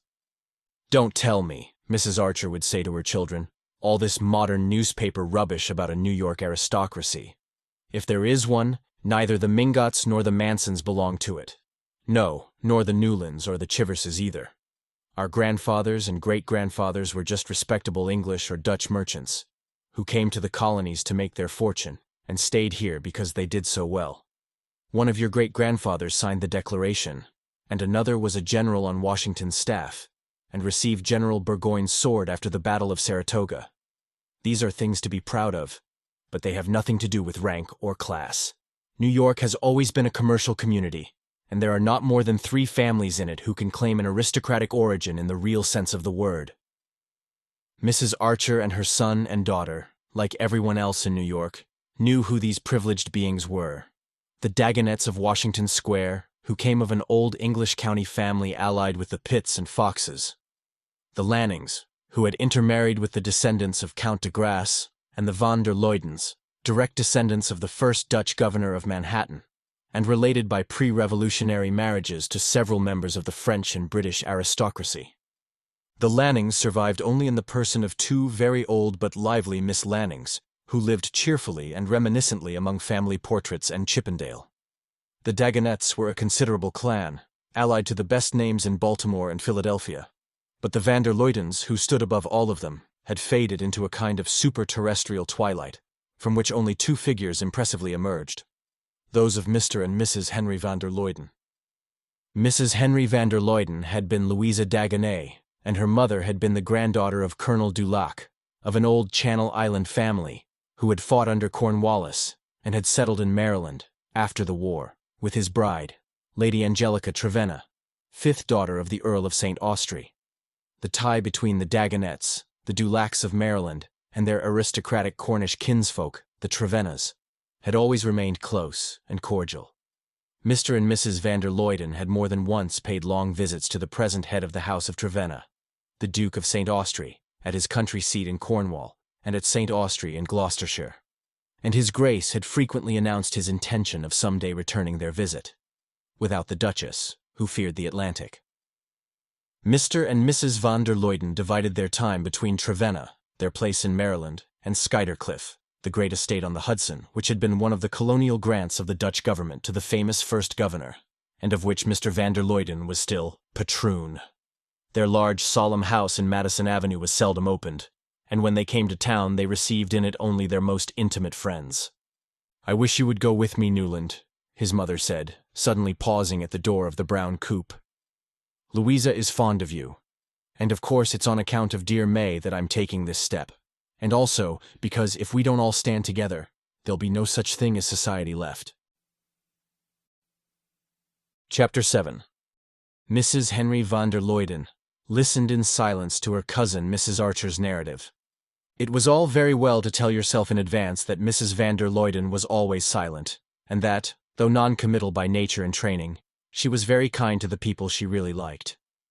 Even personal experience of these facts was not always a protection from the chill that descended on one in the high-ceilinged, white-walled Madison Avenue drawing room, with the pale brocaded armchairs so obviously uncovered for the occasion, and the gauze still veiling the ormolu mantel ornaments, and the beautiful old carved frame of Gainsborough's Lady Angelica du Lac.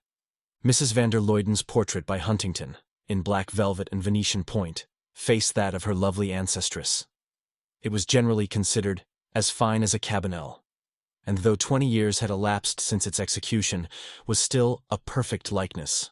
Indeed, the Mrs. van der Luyden who sat beneath it listening to Mrs. Archer might have been the twin sister of the fair and still youngish woman drooping against a gilt armchair before a green rep curtain. Mrs. van der Luyden still wore black velvet and Venetian point when she went into society, or rather, since she never dined out, when she threw open her own doors to receive it. Her fair hair, which had faded without turning gray, was still parted in flat, overlapping points on her forehead, and the straight nose that divided her pale blue eyes was only a little more pinched about the nostrils than when the portrait had been painted. She always, indeed, struck Newland Archer as having been rather gruesomely preserved in the airless atmosphere of a perfectly irreproachable existence, as bodies caught in glaciers keep for years a rosy life in death. Like all his family, he esteemed and admired Mrs. van der Luyden, but he found her gentle bending sweetness less approachable than the grimness of some of his mother's old aunts, fierce spinsters who said no on principle before they knew what they were going to be asked. Mrs. van der Luyden's attitude said neither yes nor no, but always appeared to incline to clemency till her thin lips, wavering into the shadow of a smile, made the almost invariable reply, "I shall first have to talk this over with my husband."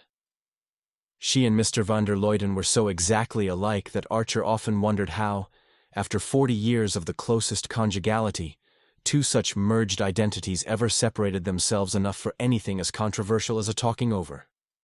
But as neither had ever reached a decision without prefacing it by this mysterious conclave, Mrs. Archer and her son, having set forth their case, waited resignedly for the familiar phrase. Mrs. van der Luyden, however, who had seldom surprised anyone, now surprised them by reaching her long hand toward the bell rope. "I think," she said, "I should like Henry to hear what you have told me." A footman appeared, to whom she gravely added, "If Mr. van der Luyden has finished reading the newspaper, please ask him to be kind enough to come." She said, "reading the newspaper," in the tone in which a minister's wife might have said, "presiding at a cabinet meeting." Not from any arrogance of mind, but because the habit of a lifetime, and the attitude of her friends and relations, had led her to consider Mr. van der Luyden's least gesture as having an almost sacerdotal importance. Her promptness of action showed that she considered the case as pressing as Mrs. Archer, but, lest she should be thought to have committed herself in advance, she added, with the sweetest look, "Henry always enjoys seeing you, dear Adeline, and he will wish to congratulate Newland." The double doors had solemnly reopened, and between them appeared Mr. Henry van der Luyden, tall, spare, and frock-coated, with faded fair hair, a straight nose like his wife's, and the same look of frozen gentleness in eyes that were merely pale gray instead of pale blue. Mr. van der Luyden greeted Mrs. Archer with cousinly affability, proffered to Newland low-voiced congratulations couched in the same language as his wife's, and seated himself in one of the brocade armchairs with the simplicity of a reigning sovereign. "I had just finished reading the Times," he said, laying his long fingertips together. "In town, my mornings are so much occupied that I find it more convenient to read the newspapers after luncheon." "Ah, there's a great deal to be said for that plan. Indeed, I think my Uncle Egmont used to say he found it less agitating not to read the morning papers till after dinner," said Mrs. Archer responsively. "Yes, my good father abhorred hurry. But now we live in a constant rush," said Mr. van der Luyden in measured tones, looking with pleasant deliberation about the large, shrouded room which to Archer was so complete an image of its owners. "But I hope you had finished your reading, Henry," his wife interposed. Quite," he reassured her. "Then I should like Adeline to tell you." "Oh, it's really Newland's story," said his mother, smiling, and proceeded to rehearse once more the monstrous tale of the affront inflicted on Mrs. Lovell Mingott. "Of course," she ended. "Augusta Welland and Mary Mingott both felt that, Especially in view of Newland's engagement, you and Henry ought to know." "Ah," said Mr. van der Luyden, drawing a deep breath. There was a silence during which the tick of the monumental ormolu clock on the white marble mantelpiece grew as loud as the boom of a minute gun. Archer contemplated with awe the two slender, faded figures, seated side by side in a kind of viceregal rigidity, mouthpieces of some remote ancestral authority, which fate compelled them to wield, when they would so much rather have lived in simplicity and seclusion, digging invisible weeds out of the perfect lawns of Skuytercliff, and playing patience together in the evenings. Mr. van der Luyden was the first to speak. "You really think this is due to some intentional interference of Lawrence Lefferts's?" he inquired, turning to Archer. "I'm certain of it, sir. Larry has been going it rather harder than usual lately, if Cousin Louisa won't mind my mentioning it, having rather a stiff affair with the postmaster's wife in their village, or someone of that sort. And whenever poor Gertrude Lefferts begins to suspect anything, and he's afraid of trouble, he gets up a fuss of this kind, to show how awfully moral he is, and talks at the top of his voice about the impertinence of inviting his wife to meet people he doesn't wish her to know. He's simply using Madame Olenska as a lightning rod. I've seen him try the same thing often before." "The Leffertses!" said Mrs. van der Luyden. "The Leffertses!" echoed Mrs. Archer. What would Uncle Egmont have said of Lawrence Lefferts's pronouncing on anybody's social position? It shows what society has come to. "We'll hope it has not quite come to that," said Mr. van der Luyden firmly. "Ah, if only you and Louisa went out more," sighed Mrs. Archer. But instantly she became aware of her mistake. The van der Luydens were morbidly sensitive to any criticism of their secluded existence. They were the arbiters of fashion, the court of last appeal, and they knew it, and bowed to their fate. But being shy and retiring persons, with no natural inclination for their part, they lived as much as possible in the sylvan solitude of Skuytercliff, and when they came to town, declined all invitations on the plea of Mrs. van der Luyden's health. Newland Archer came to his mother's rescue. "Everybody in New York knows what you and Cousin Louisa represent. That's why Mrs. Mingot felt she ought not to allow this slight on Countess Olenska to pass without consulting you." Mrs. van der Luyden glanced at her husband, who glanced back at her. "It is the principle that I dislike," said Mr. van der Luyden. "As long as a member of a well-known family is backed up by that family, it should be considered final." "It seems so to me," said his wife, as if she were producing a new thought. "I had no idea," Mr. van der Luyden continued, "that things had come to such a pass." He paused and looked at his wife again. "It occurs to me, my dear, that the Countess Olenska is already a sort of relation, through Medora Manson's first husband. At any rate, she will be when Newland marries." He turned toward the young man. "Have you read this morning's Times, Newland?" "Why, yes, sir," said Archer, who usually tossed off half a dozen papers with his morning coffee. Husband and wife looked at each other again. Their pale eyes clung together in prolonged and serious consultation. Then a faint smile fluttered over Mrs. van der Luyden's face. She had evidently guessed and approved. Mr. van der Luyden turned to Mrs. Archer. "If Louisa's health allowed her to dine out, I wish you would say to Mrs. Lovell Mingott. She and I would have been happy to, fill the places of the Lawrence Leffertses at her dinner." He paused to let the irony of this sink in. "As you know, this is impossible." Mrs. Archer sounded a sympathetic assent. "But Newland tells me he has read this morning's Times. Therefore he has probably seen that Louisa's relative, the Duke of St. Austry, arrives next week on the Russia. He is coming to enter his new sloop, the Guinevere, in next summer's International Cup race, and also to have a little canvasback shooting at Trevenna." Mr. van der Luyden paused again, and continued with increasing benevolence. "Before taking him down to Maryland, we are inviting a few friends to meet him here. Only a little dinner, with a reception afterward. I am sure Louisa will be as glad as I am if Countess Olenska will let us include her among our guests." He got up, bent his long body with a stiff friendliness toward his cousin, and added, "I think I have Louisa's authority for saying that she will herself leave the invitation to dine when she drives out presently. With our cards, Of course with our cards.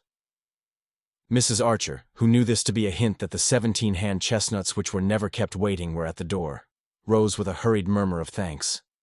Mrs. van der Luyden beamed on her with the smile of Esther interceding with Ahasuerus. But her husband raised a protesting hand. "There is nothing to thank me for, dear Adeline, nothing whatever.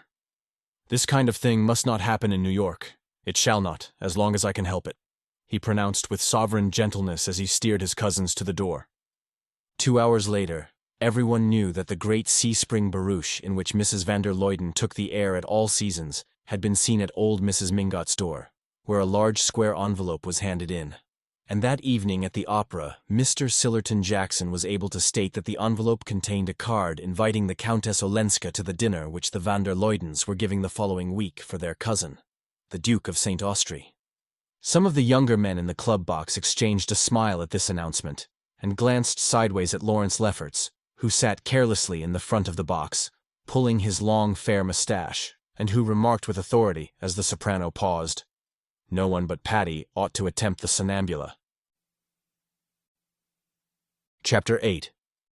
It was generally agreed in New York that the Countess Olenska had lost her looks. She had appeared there first, in Newland Archer's boyhood, as a brilliantly pretty little girl of 9 or 10, of whom people said that she ought to be painted. Her parents had been continental wanderers, and after a roaming babyhood she had lost them both, and been taken in charge by her aunt, Medora Manson, also a wanderer, who was herself returning to New York to settle down. Poor Medora, repeatedly widowed, was always coming home to settle down, each time in a less expensive house, and bringing with her a new husband or an adopted child.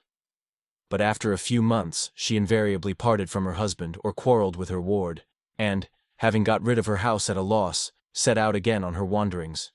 As her mother had been a Rushworth, and her last unhappy marriage had linked her to one of the crazy Chiverses, New York looked indulgently on her eccentricities. But when she returned with her little orphaned niece, whose parents had been popular in spite of their regrettable taste for travel, people thought it a pity that the pretty child should be in such hands.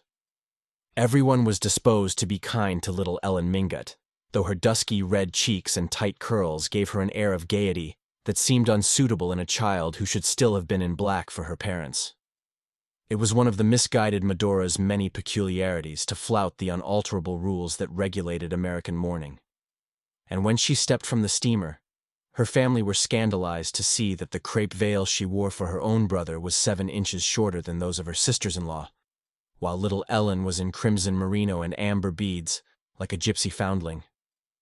But New York had so long resigned itself to Medora that only a few old ladies shook their heads over Ellen's gaudy clothes, while her other relations fell under the charm of her high color and high spirits. She was a fearless and familiar little thing, who asked disconcerting questions, made precocious comments, and possessed outlandish arts, such as dancing a Spanish shawl dance and singing Neapolitan love songs to a guitar. Under the direction of her aunt, whose real name was Mrs. Thorley Chivers, but who, having received a papal title, had resumed her first husband's patronymic and called herself the Marchioness Manson, because in Italy she could turn it into Manzoni, the little girl received an expensive but incoherent education which included drawing from the model, a thing never dreamed of before, and playing the piano in quintets with professional musicians. Of course, no good could come of this, and when, a few years later, poor Chivers finally died in a madhouse, his widow, draped in strange weeds, again pulled up stakes and departed with Ellen, who had grown into a tall, bony girl with conspicuous eyes. For some time no more was heard of them. Then news came of Ellen's marriage to an immensely rich Polish nobleman of legendary fame, whom she had met at a ball at the Tuileries, and who was said to have princely establishments in Paris, Nice, and Florence, a yacht at Cowes, and many square miles of shooting in Transylvania. She disappeared in a kind of sulphurous apotheosis, and when a few years later Medora again came back to New York, subdued, impoverished, mourning a third husband, and in quest of a still smaller house, people wondered that her rich niece had not been able to do something for her. Then came the news that Ellen's own marriage had ended in disaster, and that she was herself returning home to seek rest and oblivion among her kinsfolk. These things passed through Newland Archer's mind a week later, as he watched the Countess Olenska enter the van der Luyden drawing room on the evening of the momentous dinner. The occasion was a solemn one, and he wondered a little nervously how she would carry it off. She came rather late, one hand still ungloved, and fastening a bracelet about her wrist. Yet she entered without any appearance of haste or embarrassment the drawing room in which New York's most chosen company was somewhat awfully assembled. In the middle of the room she paused, looking about her with a grave mouth and smiling eyes, and in that instant Newland Archer rejected the general verdict on her looks. It was true that her early radiance was gone. The red cheeks had paled. She was thin, worn, a little older looking than her age, which must have been nearly 30.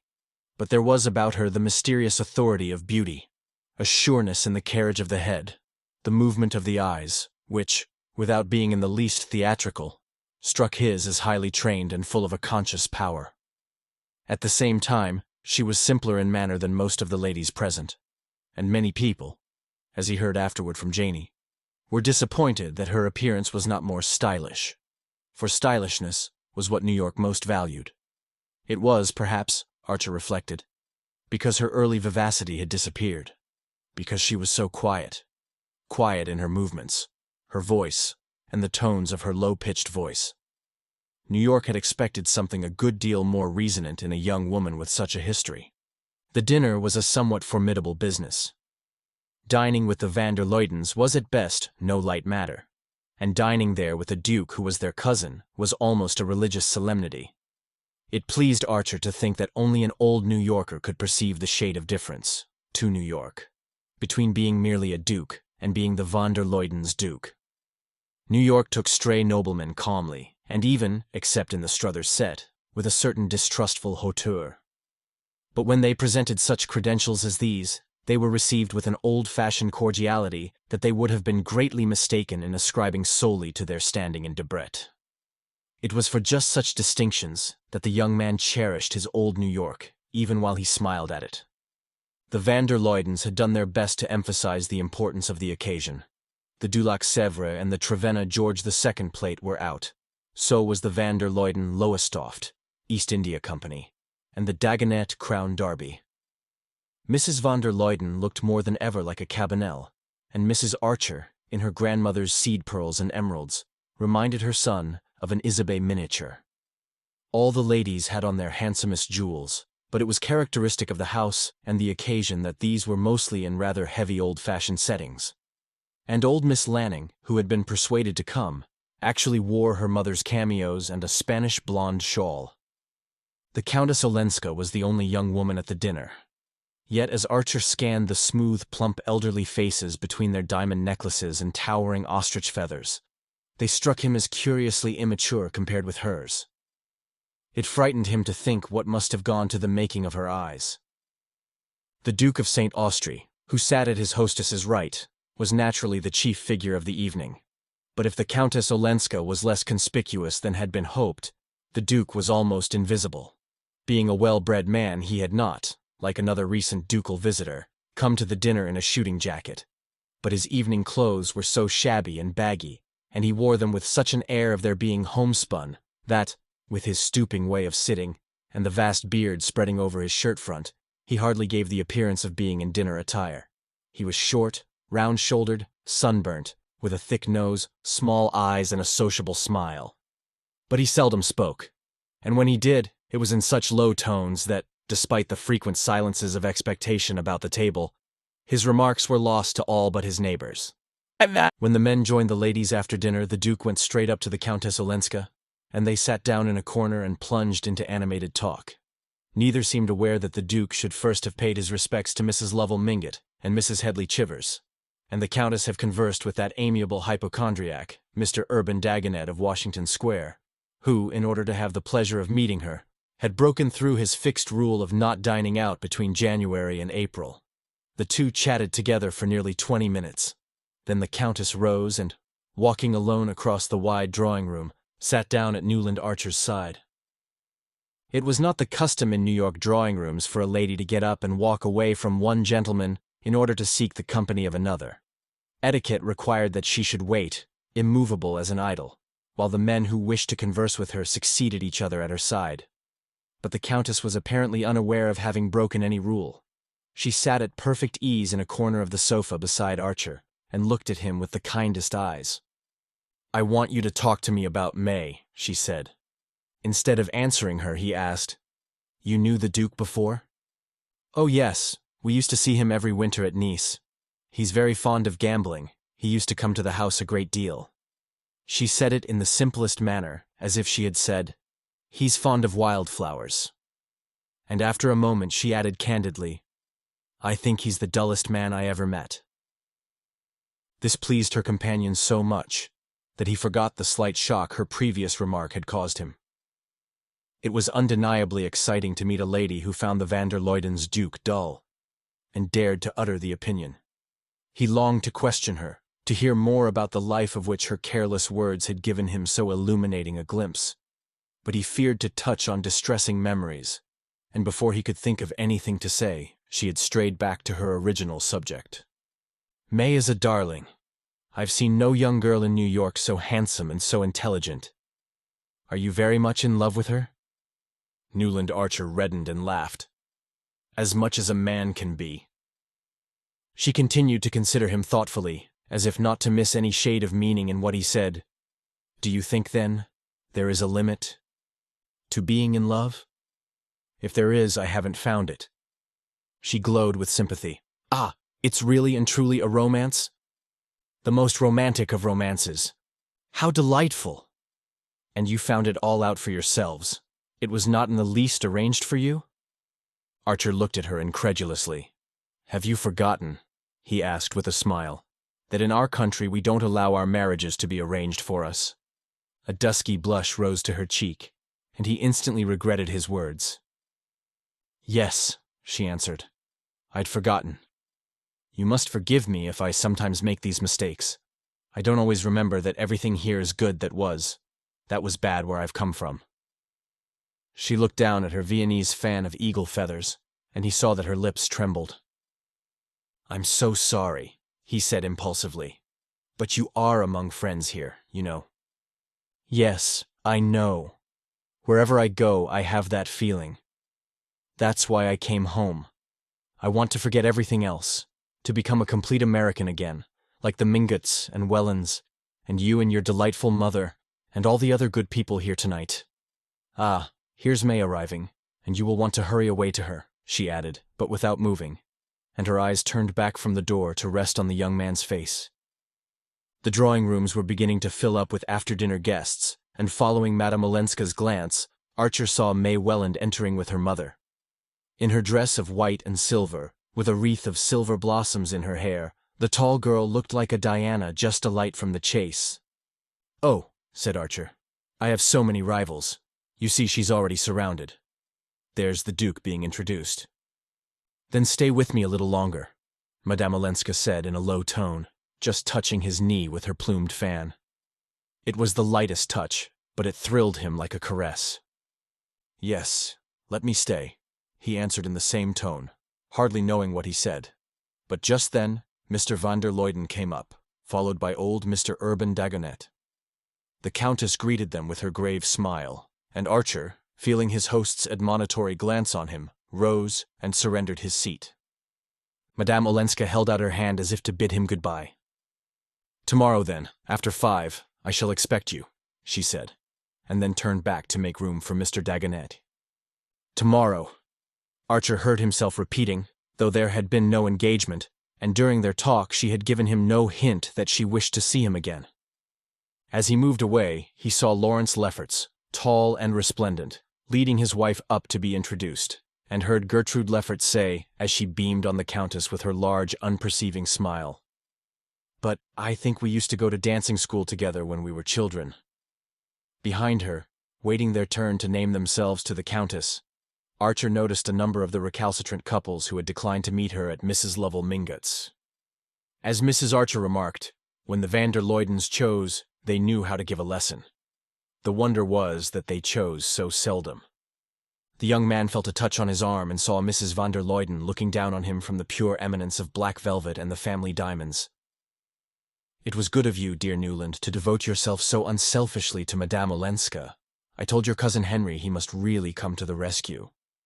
He was aware of smiling at her vaguely, and she added, as if condescending to his natural shyness, "I've never seen May looking lovelier. The Duke thinks her the handsomest girl in the room." Chapter 9. The Countess Olenska had said, "after 5." And at half after the hour, Newland Archer rang the bell of the peeling stucco house with a giant wisteria throttling its feeble cast-iron balcony, which she had hired, far down West 23rd Street, from the vagabond Medora. It was certainly a strange quarter to have settled in. Small dressmakers, bird-stuffers, and people who wrote were her nearest neighbors, and further down the disheveled street, Archer recognized a dilapidated wooden house, at the end of a paved path, in which a writer and journalist called Winsett, whom he used to come across now and then, had mentioned that he lived. Winsett did not invite people to his house, but he had once pointed it out to Archer in the course of a nocturnal stroll, and the latter had asked himself, with a little shiver, if the humanities were so meanly housed in other capitals. Madame Olenska's own dwelling was redeemed from the same appearance only by a little more paint about the window frames, and as Archer mustered its modest front, he said to himself that the Polish count must have robbed her of her fortune as well as of her illusions. The young man had spent an unsatisfactory day. He had lunched with the Wellens, hoping afterward to carry off May for a walk in the park. He wanted to have her to himself, to tell her how enchanting she had looked the night before, and how proud he was of her, and to press her to hasten their marriage. But Mrs. Welland had firmly reminded him that the round of family visits was not half over, and, when he hinted at advancing the date of the wedding, had raised reproachful eyebrows and sighed out, 12 dozen of everything, hand-embroidered. Packed in the family landau, they rolled from one tribal doorstep to another, and Archer, when the afternoon's round was over, parted from his betrothed with the feeling that he had been shown off like a wild animal cunningly trapped. He supposed that his readings in anthropology caused him to take such a coarse view of what was after all a simple and natural demonstration of family feeling. But when he remembered that the Wellens did not expect the wedding to take place till the following autumn, and pictured what his life would be till then, a dampness fell upon his spirit. "Tomorrow," Mrs. Welland called after him, "we'll do the Chiverses and the Dallases." And he perceived that she was going through their two families alphabetically, and that they were only in the first quarter of the alphabet. He had meant to tell May of the Countess Olenska's request, her command, rather, that he should call on her that afternoon. But in the brief moments when they were alone, he had had more pressing things to say. Besides, it struck him as a little absurd to allude to the matter. He knew that May most particularly wanted him to be kind to her cousin. Was it not that wish which had hastened the announcement of their engagement? It gave him an odd sensation to reflect that, but for the Countess's arrival, he might have been, if not still a free man, at least a man less irrevocably pledged. But May had willed it so, and he felt himself somehow relieved of further responsibility, and therefore at liberty, if he chose, to call on her cousin without telling her. As he stood on Madame Olenska's threshold, curiosity was his uppermost feeling. He was puzzled by the tone in which she had summoned him. He concluded that she was less simple than she seemed. The door was opened by a swarthy, foreign-looking maid, with a prominent bosom under a gay neckerchief, whom he vaguely fancied to be Sicilian. She welcomed him with all her white teeth, and answering his inquiries by a headshake of incomprehension, led him through the narrow hall into a low, fire-lit drawing-room. The room was empty, and she left him, for an appreciable time, to wonder whether she had gone to find her mistress, or whether she had not understood what he was there for, and thought it might be to wind the clock, of which he perceived that the only visible specimen had stopped. He knew that the southern races communicated with each other in the language of pantomime, and was mortified to find her shrugs and smiles so unintelligible. At length she returned with a lamp, and Archer, having meanwhile put together a phrase out of Dante and Petrarch, evoked the answer, "La signora è fuori, ma verrà subito," which he took to mean, "She's out, but you'll soon see." What he saw, meanwhile, with the help of the lamp, was the faded, shadowy charm of a room unlike any room he had known. He knew that the Countess Olenska had brought some of her possessions with her, bits of wreckage, she called them, and these, he supposed, were represented by some small, slender tables of dark wood, a delicate little Greek bronze on the chimney-piece, and a stretch of red damask nailed on the discolored wallpaper behind a couple of Italian-looking pictures in old frames. Newland Archer prided himself on his knowledge of Italian art. His boyhood had been saturated with Ruskin, and he had read all the latest books: John Addington Symonds, Vernon Lee's Euphorion, the essays of P.G. Hamerton, and a wonderful new volume called The Renaissance by Walter Pater. He talked easily of Botticelli, and spoke of Fra Angelico with a faint condescension. But these pictures bewildered him, for they were like nothing that he was accustomed to look at, and therefore able to see, when he traveled in Italy. And perhaps also, his powers of observation were impaired by the oddness of finding himself in this strange, empty house, where apparently no one expected him. He was sorry that he had not told May Welland of Countess Olenska's request, and a little disturbed by the thought that his betrothed might come in to see her cousin. What would she think if she found him sitting there with the air of intimacy implied by waiting alone in the dusk at a lady's fireside? But since he had come, he meant to wait, and he sank into a chair and stretched his feet to the logs. It was odd to have summoned him in that way, and then forgotten him. But Archer felt more curious than mortified. The atmosphere of the room was so different from any he had ever breathed that self-consciousness vanished in the sense of adventure.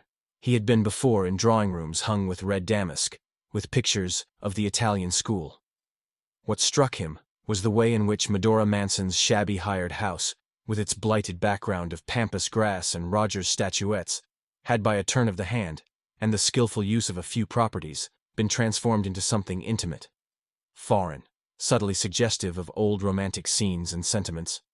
He tried to analyze the trick, to find a clue to it in the way the chairs and tables were grouped, in the fact that only 2 Jacqueminot roses, of which nobody ever bought less than a dozen, had been placed in the slender vase at his elbow, and in the vague, pervading perfume that was not what one put on handkerchiefs, but rather like the scent of some far-off bazaar, a smell made up of Turkish coffee and ambergris and dried roses. His mind wandered away to the question of what May's drawing-room would look like. He knew that Mr. Welland, who was behaving very handsomely, already had his eye on a newly built house in East 39th Street. The neighborhood was thought remote, and the house was built in a ghastly greenish-yellow stone that the younger architects were beginning to employ as a protest against the brownstone, of which the uniform hue coated New York like a cold chocolate sauce. But the plumbing was perfect. Archer would have liked to travel, to put off the housing question. But, though the Wellands approved of an extended European honeymoon, perhaps even a winter in Egypt, they were firm as to the need of a house for the returning couple. The young man felt that his fate was sealed. For the rest of his life, he would go up every evening between the cast-iron railings of that greenish-yellow doorstep, and pass through a Pompeian vestibule into a hall with a wainscoting of varnished yellow wood. But beyond that, his imagination could not travel. He knew the drawing-room above had a bay window, but he could not fancy how May would deal with it. She submitted cheerfully to the purple satin and yellow tuftings of the Welland drawing-room, to its sham buhl tables and gilt vitrines full of modern sacks. He saw no reason to suppose that she would want anything different in her own house, and his only comfort was to reflect that she would probably let him arrange his library as he pleased, which would be, of course, with sincere Eastlake furniture, and the plain new bookcases without glass doors. The round-bosomed maid came in, drew the curtains, pushed back a log, and said consolingly, "Vera, Vera." When she had gone, Archer stood up and began to wander about. Should he wait any longer? His position was becoming rather foolish. Perhaps he had misunderstood Madame Olenska. Perhaps she had not invited him after all. Down the cobblestones of the quiet street came the ring of a stepper's hooves. They stopped before the house, and he caught the opening of a carriage door. Parting the curtains, he looked out into the early dusk. A street lamp faced him, and in its light he saw Julius Beaufort's compact English brougham, drawn by a big roan, and the banker descending from it, and helping out Madame Olenska. Beaufort stood, hat in hand, saying something which his companion seemed to negative. Then they shook hands, and he jumped into his carriage while she mounted the steps. When she entered the room, she showed no surprise at seeing Archer there. Surprise seemed the emotion that she was least addicted to. "How do you like my funny house?" she asked. "To me it's like heaven." As she spoke, she untied her little velvet bonnet and, tossing it away with her long cloak, stood looking at him with meditative eyes. You've arranged it delightfully, he rejoined, alive to the flatness of the words, but imprisoned in the conventional by his consuming desire to be simple and striking. Oh, it's a poor little place. My relations despise it, but at any rate it's less gloomy than the van der Luydens. The words gave him an electric shock, for few were the rebellious spirits who would have dared to call the stately home of the van der Luydens gloomy. Those privileged to enter it shivered there, and spoke of it as handsome. But suddenly he was glad that she had given voice to the general shiver. It's delicious, what you've done here, he repeated. I like the little house, she admitted. But I suppose what I like is the blessedness of its being here, in my own country, and my own town, and then, of being alone in it. She spoke so low that he hardly heard the last phrase, but in his awkwardness he took it up. You like so much to be alone? Yes, as long as my friends keep me from feeling lonely. She sat down near the fire, said, Nastasia will bring the tea presently, and signed to him to return to his armchair, adding, I see you've already chosen your corner. Leaning back, she folded her arms behind her head and looked at the fire under drooping lids. This is the hour I like best, don't you? A proper sense of his dignity caused him to answer, I was afraid you'd forgotten the hour. Beaufort must have been very engrossing. She looked amused. Why, have you waited long? Mr. Beaufort took me to see a number of houses, since it seems I'm not to be allowed to stay in this one. She appeared to dismiss both Beaufort and himself from her mind, and went on. I've never been in a city where there seems to be such a feeling against living in des quartiers excentriques. What does it matter where one lives? I'm told this street is respectable. It's not fashionable. Fashionable. Do you all think so much of that? Why not make one's own fashions? But I suppose I've lived too independently. At any rate, I want to do what you all do. I want to feel cared for and safe. He was touched, as he had been the evening before when she spoke of her need of guidance. That's what your friends want you to feel. New York's an awfully safe place, he added with a flash of sarcasm. Yes, isn't it? One feels that, she cried, missing the mockery. Being here is like being taken on a holiday when one has been a good little girl and done all one's lessons. The analogy was well meant, but did not altogether please him. He did not mind being flippant about New York, but disliked to hear anyone else take the same tone. He wondered if she did not begin to see what a powerful engine it was, and how nearly it had crushed her. The Lovell Mingotts' dinner, patched up in extremis out of all sorts of social odds and ends, ought to have taught her the narrowness of her escape. But either she had been all along unaware of having skirted disaster, or else she had lost sight of it in the triumph of the van der Luyden evening. Archer inclined to the former theory. He fancied that her New York was still completely undifferentiated, and the conjecture nettled him. Last night, he said, New York laid itself out for you. The van der Luydens do nothing by halves. No, how kind they are. It was such a nice party. Everyone seems to have such an esteem for them. The terms were hardly adequate. She might have spoken in that way of a tea party at the dear old Miss Lanning's. The van der Luydens, said Archer, feeling himself pompous as he spoke, are the most powerful influence in New York society. Unfortunately, owing to her health, they receive very seldom. She unclasped her hands from behind her head and looked at him meditatively. Isn't that perhaps the reason? The reason? For their great influence. That they make themselves so rare. He colored a little, stared at her, and suddenly felt the penetration of the remark. At a stroke she had pricked the van der Luydens and they collapsed. He laughed and sacrificed them. Nastasia brought the tea, with handleless Japanese cups and little covered dishes, placing the tray on a low table. But you'll explain these things to me. You'll tell me all I ought to know, Madame Olenska continued, leaning forward to hand him his cup. It's you who are telling me. Opening my eyes to things I'd looked at so long that I'd ceased to see them. She detached a small gold cigarette case from one of her bracelets, held it out to him, and took a cigarette herself. On the chimney were long spills for lighting them. Ah, then we can both help each other. But I want help so much more. You must tell me just what to do. It was on the tip of his tongue to reply.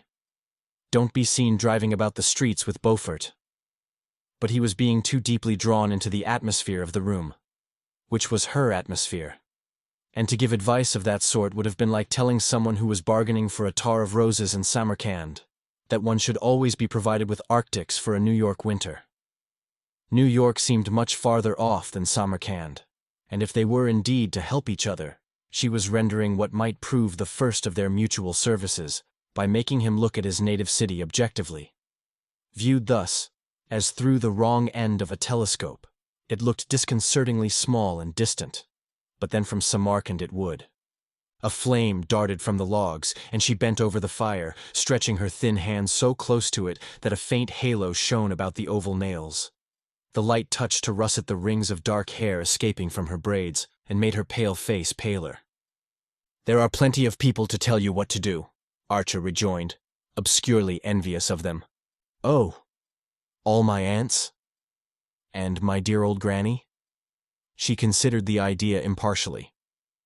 "They're all a little vexed with me for setting up for myself, poor granny especially. She wanted to keep me with her, but I had to be free." He was impressed by this light way of speaking of the formidable Catherine, and moved by the thought of what must have given Madame Olenska this thirst for even the loneliest kind of freedom. But the idea of Beaufort gnawed him. "I think I understand how you feel," he said. "Still, your family can advise you, explain differences, show you the way."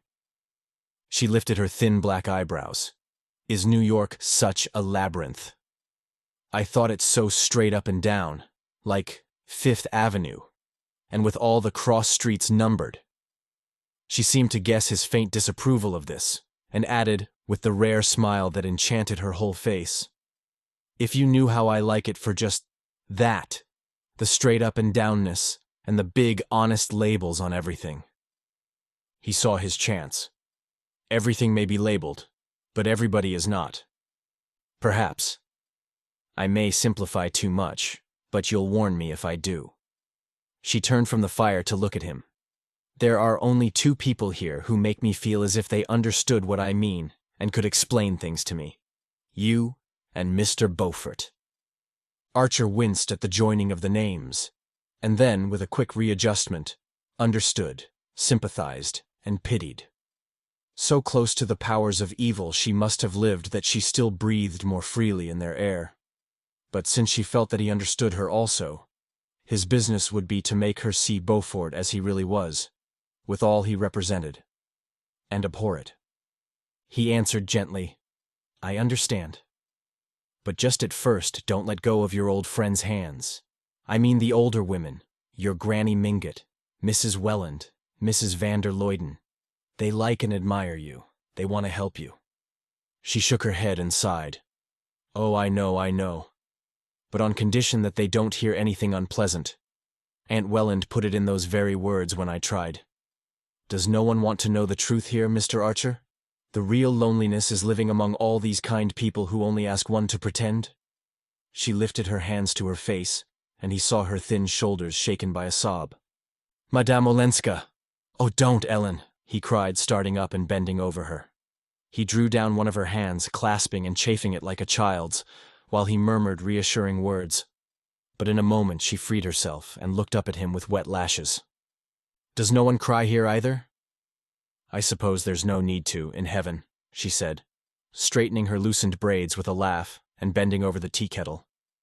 It was burnt into his consciousness that he had called her Ellen, called her so twice, and that she had not noticed it. Far down the inverted telescope he saw the faint white figure of May Welland in New York. Suddenly Nastasia put her head in to say something in her rich Italian.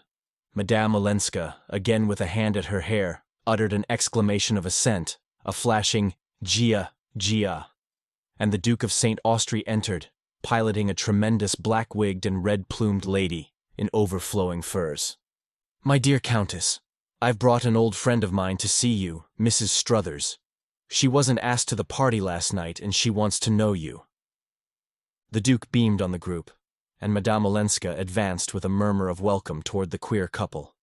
She seemed to have no idea how oddly matched they were, nor what a liberty the Duke had taken in bringing his companion, And to do him justice, as Archer perceived, the Duke seemed as unaware of it himself.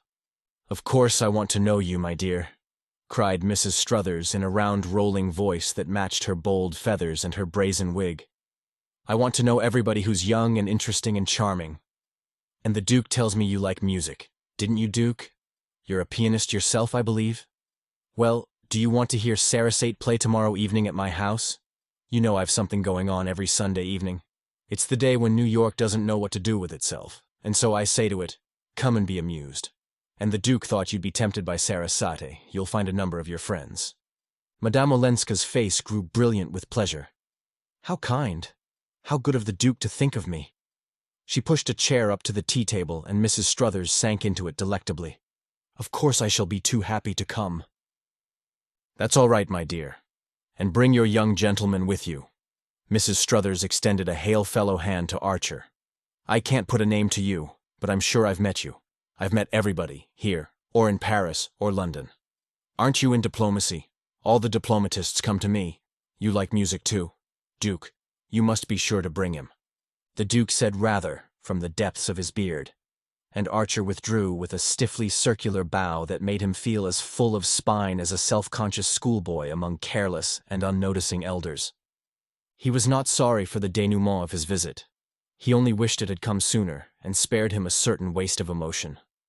As he went out into the wintry night, New York again became vast and imminent, and May Welland the loveliest woman in it. He turned into his florist's to send her the daily box of lilies of the valley, which, to his confusion, he found he had forgotten that morning. As he wrote a word on his card and waited for an envelope, he glanced about the embowered shop, and his eye lit on a cluster of yellow roses. He had never seen any as sun-golden before, and his first impulse was to send them to May instead of the lilies. But they did not look like her. There was something too rich, too strong, in their fiery beauty. In a sudden revulsion of mood, and almost without knowing what he did, he signed to the florist to lay the roses in another long box, and slipped his card into a second envelope, on which he wrote the name of the Countess Olenska. Then, just as he was turning away, he drew the card out again, and left the empty envelope on the box. "They'll go at once?" he inquired, pointing to the roses. The florist assured him that they would. Chapter 10. The next day, he persuaded May to escape for a walk in the park after luncheon. As was the custom in old-fashioned Episcopalian New York, she usually accompanied her parents to church on Sunday afternoons. But Mrs. Welland condoned her truancy, having that very morning won her over to the necessity of a long engagement, with time to prepare a hand-embroidered trousseau containing the proper number of dozens. The day was delectable. The bare vaulting of trees along the Mall was sealed with lapis lazuli, and arched above snow that shone like splintered crystals. It was the weather to call out May's radiance, and she burned like a young maple in the frost. Archer was proud of the glances turned on her, and the simple joy of possessorship cleared away his underlying perplexities. "It's so delicious, waking every morning to smell lilies of the valley in one's room," she said. "Yesterday they came late. I hadn't time in the morning. But your remembering each day to send them makes me love them so much more than if you'd given a standing order, and they came every morning on the minute, like one's music teacher. As I know Gertrude Lefferts's did, for instance, when she and Lawrence were engaged." "Ah, they would," laughed Archer, amused at her keenness.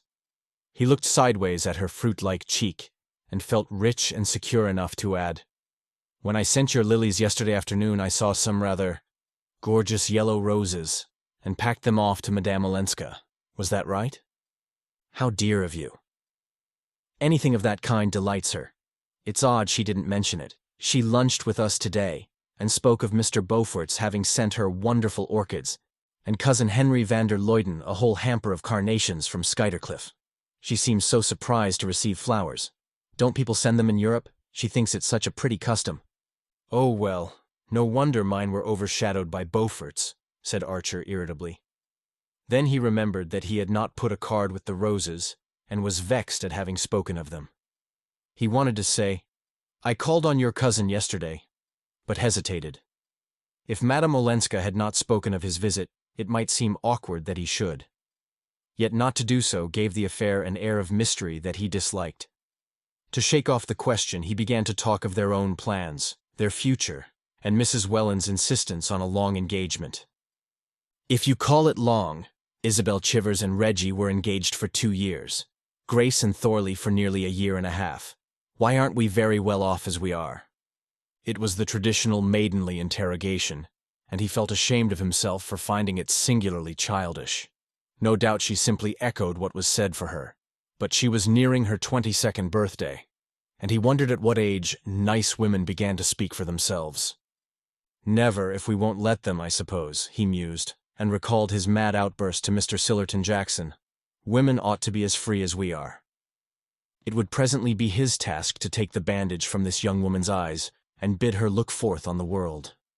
But how many generations of the women who had gone to her making had descended bandaged to the family vault? He shivered a little, remembering some of the new ideas in his scientific books and the much-cited instance of the Kentucky cavefish, which had ceased to develop eyes because they had no use for them. What if, when he had bidden May Welland to open hers, they could only look out blankly at blankness? We might be much better off. We might be altogether together. We might travel. Her face lit up. That would be lovely, she owned. She would love to travel. But her mother would not understand their wanting to do things so differently. As if the mere differently didn't account for it, the wooer insisted. Newland! You're so original, she exulted. His heart sank, for he saw that he was saying all the things that young men in the same situation were expected to say, and that she was making the answers that instinct and tradition taught her to make, even to the point of calling him original. Original! We're all as like each other as those dolls cut out of the same folded paper. We're like patterns stenciled on a wall. Can't you and I strike out for ourselves, May? He had stopped and faced her in the excitement of their discussion, and her eyes rested on him with a bright, unclouded admiration. Mercy, shall we elope? She laughed.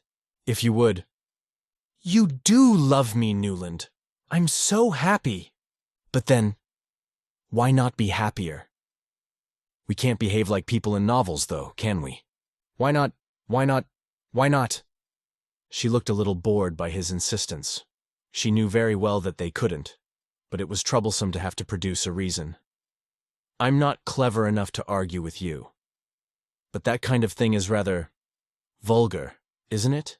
She suggested, relieved to have hit on a word that would assuredly extinguish the whole subject. Are you so much afraid, then, of being vulgar? She was evidently staggered by this. Of course I should hate it. So would you, she rejoined, a trifle irritably. He stood silent, beating his stick nervously against his boot top. And feeling that she had indeed found the right way of closing the discussion, she went on light-heartedly. Oh, did I tell you that I showed Ellen my ring? She thinks it the most beautiful setting she ever saw. There's nothing like it in the Rue de la Paix, she said.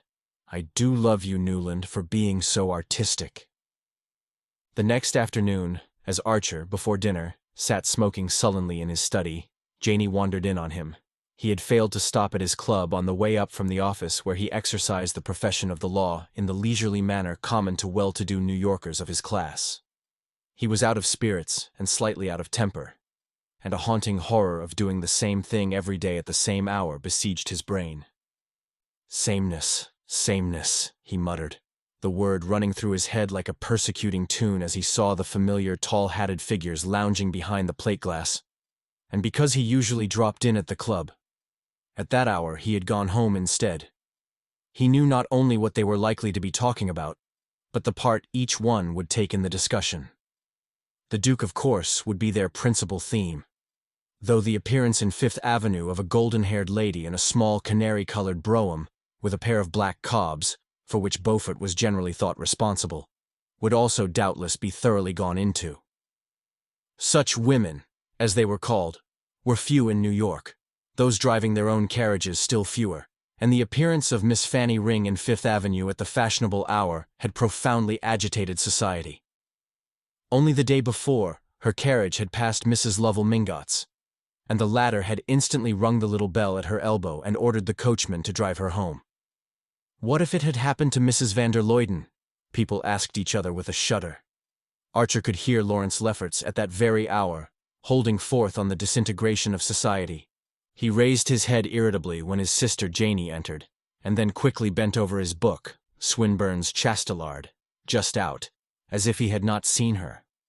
She glanced at the writing table heaped with books, opened a volume of the Contes Drolatiques, made a wry face over the archaic French, and sighed.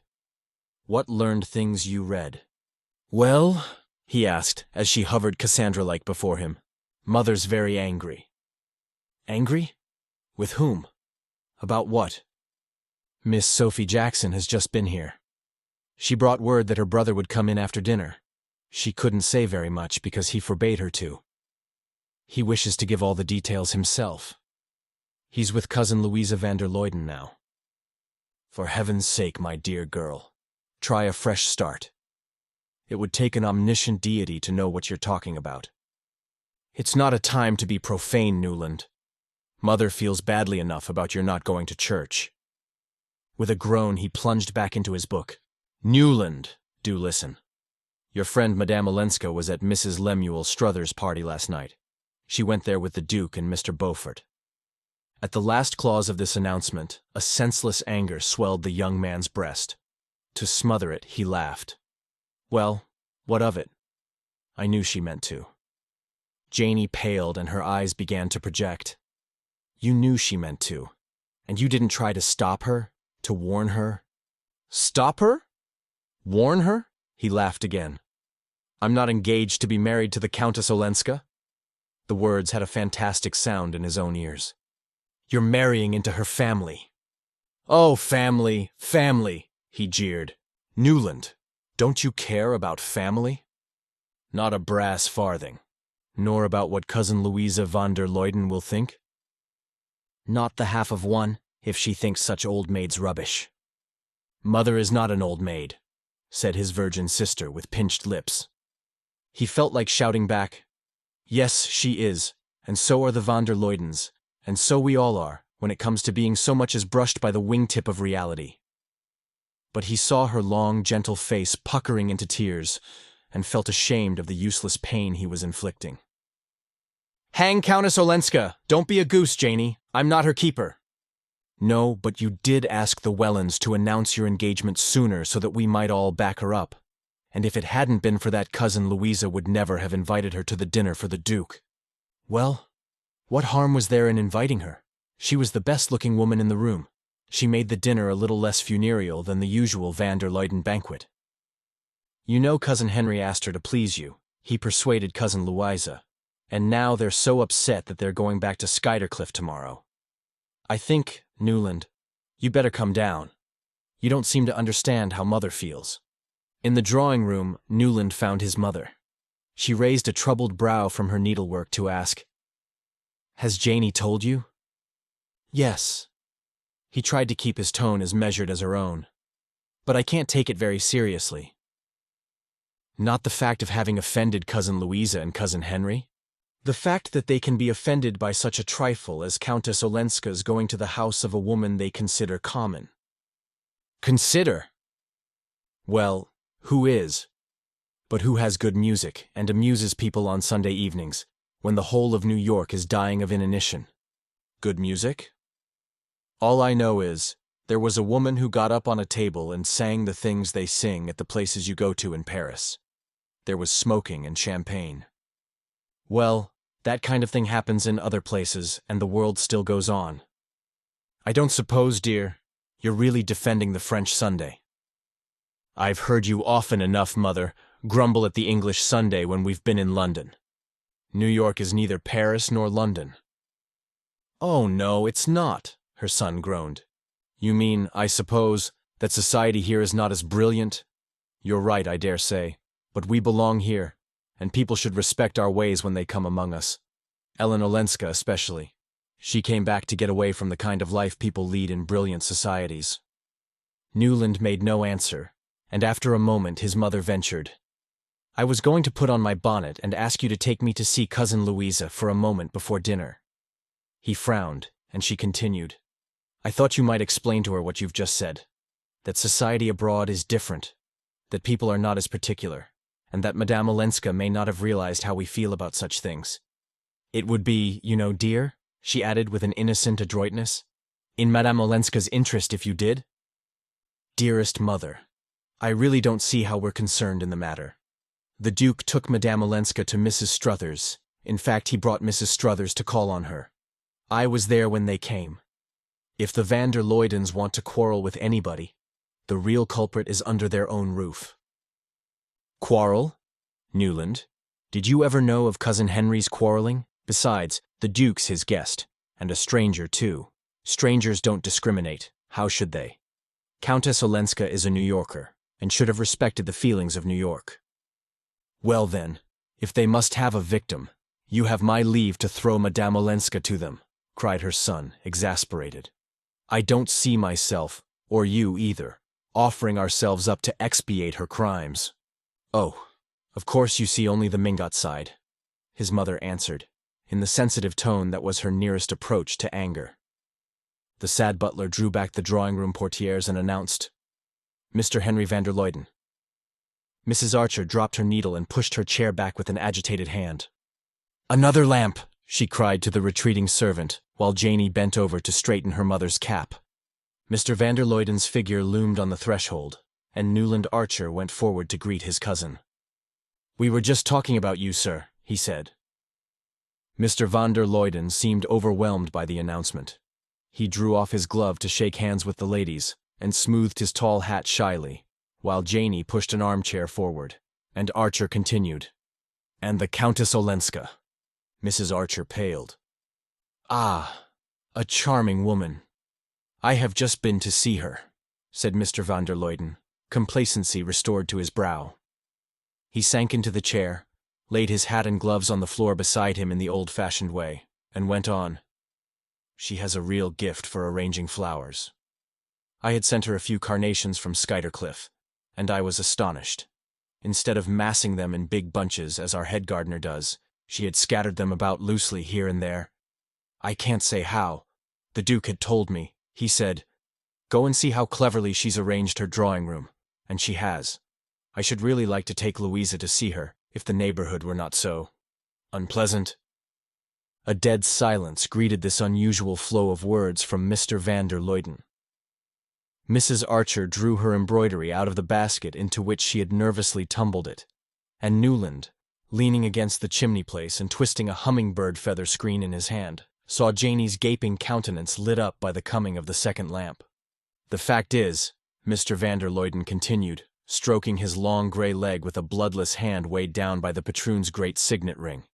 The fact is, I dropped in to thank her for the very pretty note she wrote me about my flowers, and also, but this is between ourselves, of course, to give her a friendly warning about allowing the Duke to carry her off to parties with him. I don't know if you've heard. Mrs. Archer produced an indulgent smile. Has the Duke been carrying her off to parties? You know what these English grandees are. They're all alike. Louisa and I are very fond of our cousin, but it's hopeless to expect people who are accustomed to the European courts to trouble themselves about our little republican distinctions. The Duke goes where he's amused. Mr. van der Luyden paused, but no one spoke. Yes, it seems he took her with him last night to Mrs. Lemuel Struthers's. Sillerton Jackson has just been to us with the foolish story, and Louisa was rather troubled. So I thought the shortest way was to go straight to Countess Olenska and explain, by the merest hint, how we feel in New York about certain things. I felt I might, without indelicacy, because the evening she dined with us, she rather suggested. Rather let me see that she would be grateful for guidance. And she was. Mr. van der Luyden looked about the room with what would have been self-satisfaction on features less purged of the vulgar passions. On his face it became a mild benevolence which Mrs. Archer's countenance dutifully reflected. How kind you both are, dear Henry, always. Newland will particularly appreciate what you have done because of dear May and his new relations.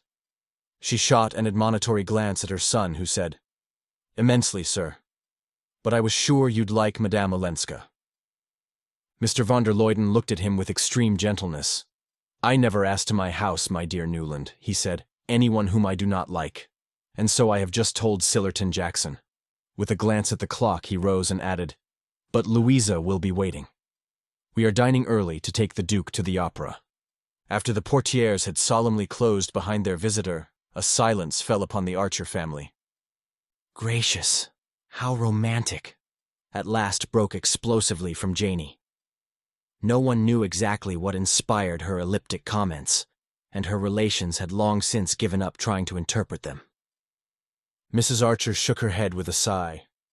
"Provided it all turns out for the best," she said, in the tone of one who knows how surely it will not.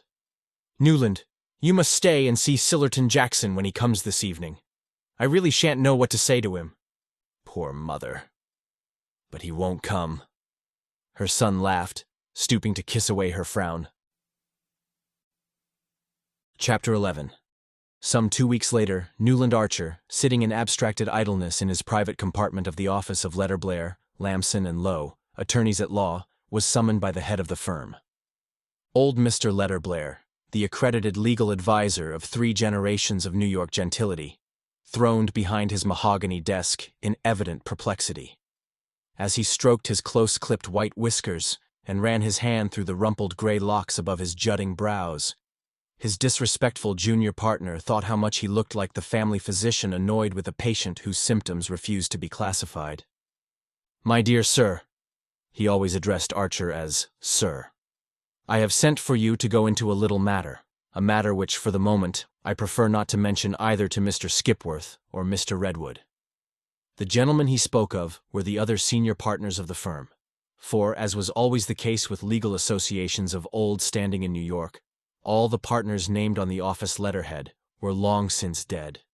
And Mr. Letterblair, for example, was, professionally speaking, his own grandson. He leaned back in his chair with a furrowed brow. "For family reasons," he continued. Archer looked up. "The Mingott family," said Mr. Letterblair with an explanatory smile and bow. "Mrs. Manson Mingott sent for me yesterday. Her granddaughter, the Countess Olenska, wishes to sue her husband for divorce. Certain papers have been placed in my hands." He paused and drummed on his desk. "In view of your prospective alliance with the family, I should like to consult you, to consider the case with you, before taking any farther steps." Archer felt the blood in his temples. He had seen the Countess Olenska only once since his visit to her, and then at the opera, in the Mingott box. During this interval she had become a less vivid and importunate image, receding from his foreground as May Welland resumed her rightful place in it. He had not heard her divorce spoken of since Janey's first random allusion to it, and had dismissed the tale as unfounded gossip. Theoretically, the idea of divorce was almost as distasteful to him as to his mother, and he was annoyed that Mr. Letterblair, no doubt prompted by old Catherine Mingott, should be so evidently planning to draw him into the affair. After all, there were plenty of Mingott men for such jobs, and as yet, he was not even a Mingott by marriage. He waited for the senior partner to continue. Mr. Letterblair unlocked a drawer and drew out a packet. "If you will run your eye over these papers—" Archer frowned. "I beg your pardon, sir, but just because of the prospective relationship, I should prefer your consulting Mr. Skipworth or Mr. Redwood." Mr. Letterblair looked surprised and slightly offended. It was unusual for a junior to reject such an opening. He bowed. "I respect your scruples, sir, but in this case, I believe true delicacy requires you to do as I ask. Indeed, the suggestion is not mine, but Mrs. Manson Mingott's and her son's. I have seen Lovell Mingott, and also Mr. Welland. They all named you." Archer felt his temper rising. He had been somewhat languidly drifting with events for the last fortnight, and letting May's fair looks and radiant nature obliterate the rather importunate pressure of the Mingott claims. But this behest of old Mrs. Mingott's roused him to a sense of what the clan thought they had the right to exact from a prospective son-in-law, and he chafed at the role. "Her uncles ought to deal with this," he said. "They have. The matter has been gone into by the family. They are opposed to the Countess's idea, but she is firm and insists on a legal opinion." The young man was silent. He had not opened the packet in his hand. "Does she want to marry again?" "I believe it is suggested, but she denies it." "Then, will you oblige me, Mr. Archer, by first looking through these papers?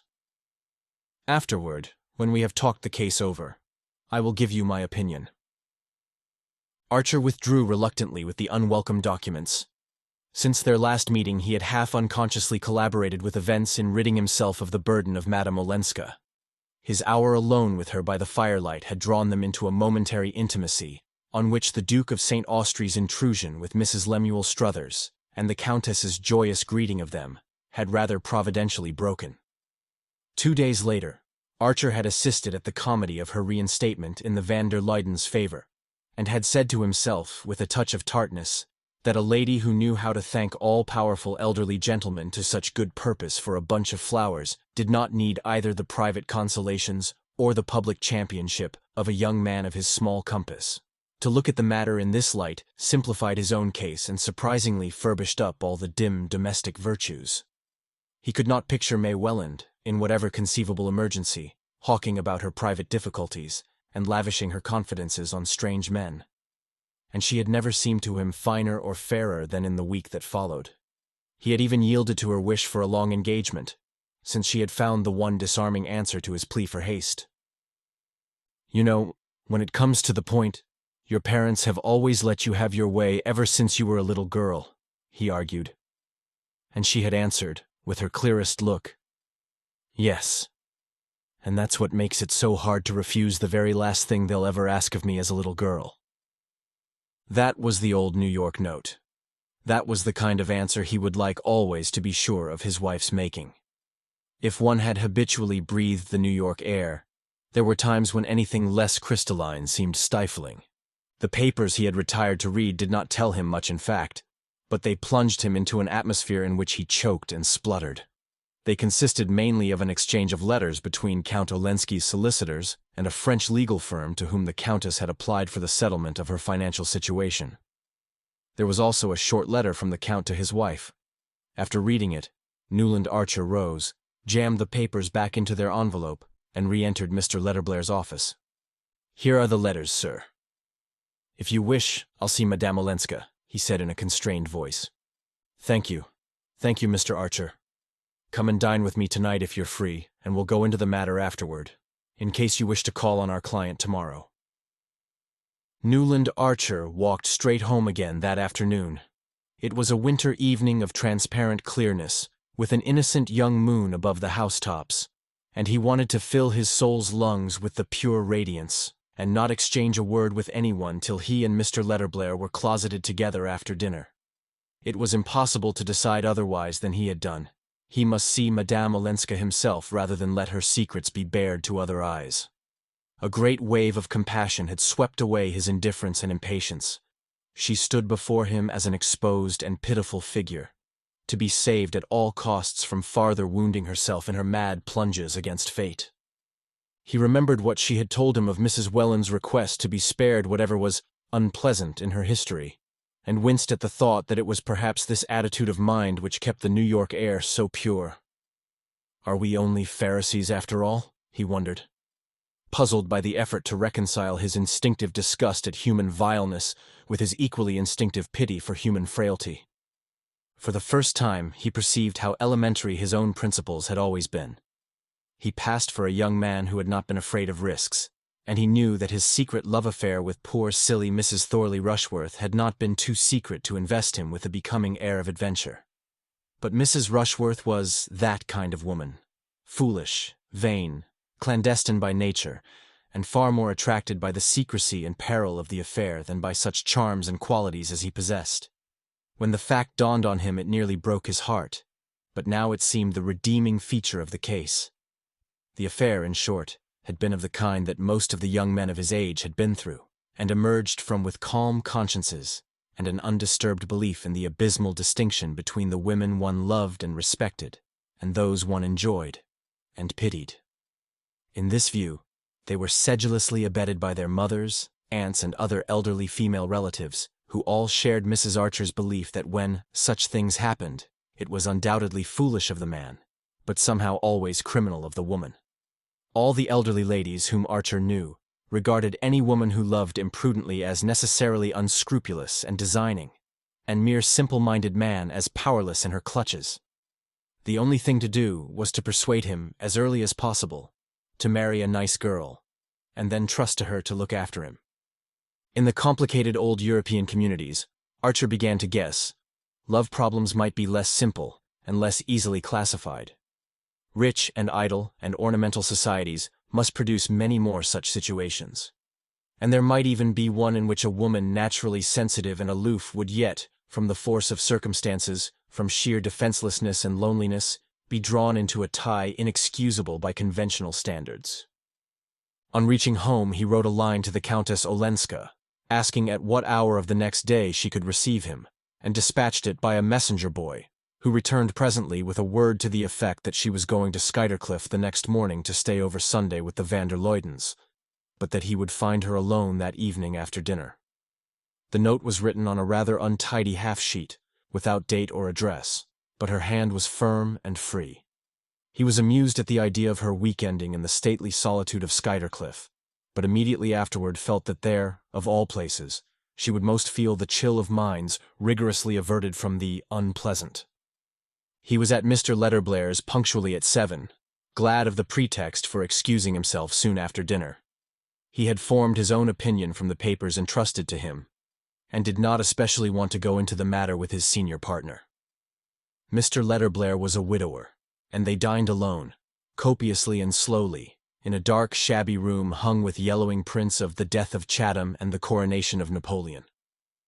On the sideboard, between fluted Sheraton knife cases, stood a decanter of Haut-Brion, and another of the old Lanning port, the gift of a client, which the wastrel Tom Lanning had sold off a year or two before his mysterious and discreditable death in San Francisco, an incident less publicly humiliating to the family than the sale of the cellar. After a velvety oyster soup came shad and cucumbers, then a young broiled turkey with corn fritters, followed by a canvasback with currant jelly and a celery mayonnaise.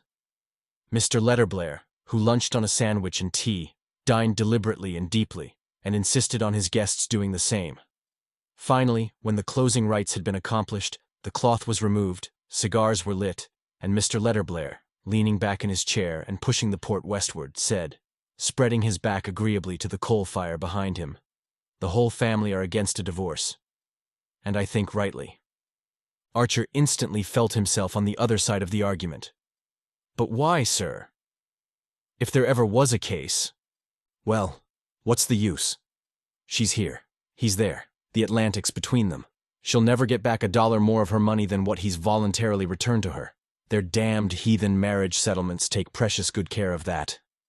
As things go over there, Olenski's acted generously. He might have turned her out without a penny." The young man knew this and was silent. "I understand, though," Mr. Letterblair continued, "that she attaches no importance to the money. Therefore, as the family say, why not let well enough alone?" Archer had gone to the house an hour earlier in full agreement with Mr. Letterblair's view, but put into words by this selfish, well-fed, and supremely indifferent old man, it suddenly became the Pharisaic voice of a society wholly absorbed in barricading itself against the unpleasant. "I think that's for her to decide." Have you considered the consequences if she decides for divorce? You mean the threat in her husband's letter? What weight would that carry? It's no more than the vague charge of an angry blackguard." "Yes, but it might make some unpleasant talk if he really defends the suit." "Unpleasant!" said Archer explosively. Mr. Letterblair looked at him from under inquiring eyebrows, and the young man, aware of the uselessness of trying to explain what was in his mind, bowed acquiescently while his senior continued, "Divorce is always unpleasant. You agree with me?" Mr. Letterblair resumed after a waiting silence. "Naturally," said Archer. "Well then, I may count on you, the Mingots may count on you, to use your influence against the idea." Archer hesitated. "I can't pledge myself till I've seen the Countess Olenska," he said at length. "Mr. Archer, I don't understand you. Do you want to marry into a family with a scandalous divorce suit hanging over it? I don't think that has anything to do with the case." Mr. Letterblair put down his glass of port and fixed on his young partner a cautious and apprehensive gaze. Archer understood that he ran the risk of having his mandate withdrawn, and for some obscure reason he disliked the prospect. Now that the job had been thrust on him, he did not propose to relinquish it. And, to guard against the possibility, he saw that he must reassure the unimaginative old man who was the legal conscience of the Mingots. You may be sure, sir, that I shan't commit myself till I've reported to you. What I meant was that I'd rather not give an opinion till I've heard what Madame Olenska has to say." Mr. Letterblair nodded approvingly at an excess of caution worthy of the best New York tradition, and the young man, glancing at his watch, pleaded an engagement and took leave. Chapter 12. Old-fashioned New York dined at 7, and the habit of after-dinner calls, though derided in Archer's set, still generally prevailed. As the young man strolled up Fifth Avenue from Waverly Place, the long thoroughfare was deserted, but for a group of carriages standing before the Reggie Chiverses, where there was a dinner for the Duke, and the occasional figure of an elderly gentleman in heavy overcoat and muffler ascending a brownstone doorstep and disappearing into a gas-lit hall. Thus, as Archer crossed Washington Square, he remarked that old Mr. Dulac was calling on his cousins the Dagonets, and turning down the corner of West 10th Street, he saw Mr. Skipworth, of his own firm, obviously bound on a visit to the Miss Lannings. A little farther up Fifth Avenue, Beaufort appeared on his doorstep, darkly projected against a blaze of light, descended to his private brougham, and rolled away to a mysterious and probably unmentionable destination. It was not an opera night, and no one was giving a party, so that Beaufort's outing was undoubtedly of a clandestine nature. Archer connected it in his mind with a little house beyond Lexington Avenue, in which beribboned window curtains and flower boxes had recently appeared, and before whose newly painted door the canary-colored brougham of Miss Fanny Ring was frequently seen to wait. Beyond the small and slippery pyramid which composed Mrs. Archer's world lay the almost unmapped quarter inhabited by artists, musicians, and people who wrote. These scattered fragments of humanity had never shown any desire to be amalgamated with the social structure, in spite of odd ways they were said to be, for the most part, quite respectable. But they preferred to keep to themselves. Medora Manson, in her prosperous days, had inaugurated a literary salon, but it had soon died out owing to the reluctance of the literary to frequent it. Others had made the same attempt, and there was a household of Blenkers, an intense and voluble mother, and 3 blousy daughters who imitated her, where one met Edwin Booth and Patty and William Winter, and the new Shakespearean actor George Rignold, and some of the magazine editors and musical and literary critics. Mrs. Archer and her group felt a certain timidity concerning these persons. They were odd, they were uncertain, they had things one didn't know about in the background of their lives and minds. Literature and art were deeply respected in the Archer set, and Mrs. Archer was always at pains to tell her children how much more agreeable and cultivated society had been when it included such figures as Washington Irving, Fitzgreen Halleck, and the poet of The Culprit Fay. The most celebrated authors of that generation had been gentlemen. Perhaps the unknown persons who succeeded them had gentlemanly sentiments, but their origin, their appearance, their hair, their intimacy with the stage and the opera made any old New York criterion inapplicable to them. "When I was a girl," Mrs. Archer used to say, "we knew everybody between the Battery and Canal Street, and only the people one knew had carriages. It was perfectly easy to place anyone then. Now one can't tell, and I prefer not to try." Only old Catherine Mingott, with her absence of moral prejudices and almost parvenu indifference to the subtler distinctions, might have bridged the abyss. But she had never opened a book or looked at a picture, and cared for music only because it reminded her of gala nights at the Italians, in the days of her triumph at the Tuileries. Possibly Beaufort, who was her match in daring, would have succeeded in bringing about a fusion. But his grand house and silk-stockinged footmen were an obstacle to informal sociability. Moreover, he was as illiterate as old Mrs. Mingott, and considered fellows who wrote as the mere paid purveyors of rich men's pleasures, and no one rich enough to influence his opinion had ever questioned it. Newland Archer had been aware of these things ever since he could remember, and had accepted them as part of the structure of his universe. He knew that there were societies where painters and poets and novelists and men of science, and even great actors, were as sought after as dukes. He had often pictured to himself what it would have been to live in the intimacy of drawing-rooms dominated by the talk of Mérimée, whose Lettres à un inconnu was one of his inseparables, of Thackeray, Browning, or William Morris. But such things were inconceivable in New York, and unsettling to think of. Archer knew most of the fellows who wrote, the musicians and the painters. He met them at the Century, or at the little musical and theatrical clubs that were beginning to come into existence. He enjoyed them there, and was bored with them at the Blenkers, where they were mingled with fervid and dowdy women who passed them about like captured curiosities. And even after his most exciting talks with Ned Winsett, he always came away with the feeling that if his world was small, so was theirs, and that the only way to enlarge either was to reach a stage of manners where they would naturally merge. He was reminded of this by trying to picture the society in which the Countess Olenska had lived and suffered, and also, perhaps, tasted mysterious joys. He remembered with what amusement she had told him that her grandmother Mingott and the Wellens objected to her living in a bohemian quarter, given over to people who wrote. It was not the peril but the poverty that her family disliked. But that shade escaped her, and she supposed they considered literature compromising.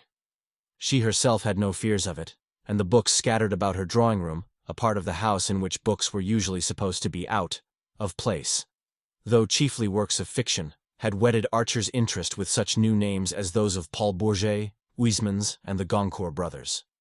Ruminating on these things as he approached her door, he was once more conscious of the curious way in which she reversed his values, and of the need of thinking himself into conditions incredibly different from any that he knew if he were to be of use in her present difficulty.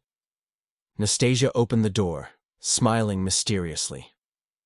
On the bench in the hall lay a sable-lined overcoat, a folded opera hat of dull silk with a gold JB on the lining, and a white silk muffler. There was no mistaking the fact that these costly articles were the property of Julius Beaufort. Archer was angry, so angry that he came near scribbling a word on his card and going away. Then he remembered that in writing to Madame Olenska, he had been kept by excessive discretion from saying that he wished to see her privately. He had therefore no one but himself to blame if she had opened her doors to other visitors, and he entered the drawing-room with the dogged determination to make Beaufort feel himself in the way, and to outstay him. The banker stood leaning against the mantel-shelf, which was draped with an old embroidery held in place by brass candelabra, containing church candles of yellowish wax. He had thrust his chest out, supporting his shoulders against the mantel, and resting his weight on one large patent-leather foot. As Archer entered, he was smiling and looking down on his hostess, who sat on a sofa placed at right angles to the chimney. A table banked with flowers formed a screen behind it, and against the orchids and azaleas which the young man recognized as tributes from the Beaufort hothouses, Madame Olenska sat half-reclined, her head propped on a hand, and her wide sleeve leaving the arm bare to the elbow. It was usual for ladies who received in the evenings to wear what were called simple dinner dresses, a close-fitting armor of whaleboned silk, slightly open in the neck, with lace ruffles filling in the crack, and tight sleeves with a flounce uncovering just enough wrist to show an Etruscan gold bracelet or a velvet band. But Madame Olenska, heedless of tradition, was attired in a long robe of red velvet bordered about the chin and down the front with glossy black fur. Archer remembered, on his last visit to Paris, seeing a portrait by the new painter, Carolus Duran, whose pictures were the sensation of the salon, in which the lady wore one of these bold sheath-like robes with her chin nestling in fur. There was something perverse and provocative in the notion of fur worn in the evening in a heated drawing-room, and in the combination of a muffled throat and bare arms, but the effect was undeniably pleasing. "Lord love us! 3 whole days at Skuytercliff," Beaufort was saying in his loud, sneering voice as Archer entered. "You'd better take all your furs and a hot water bottle."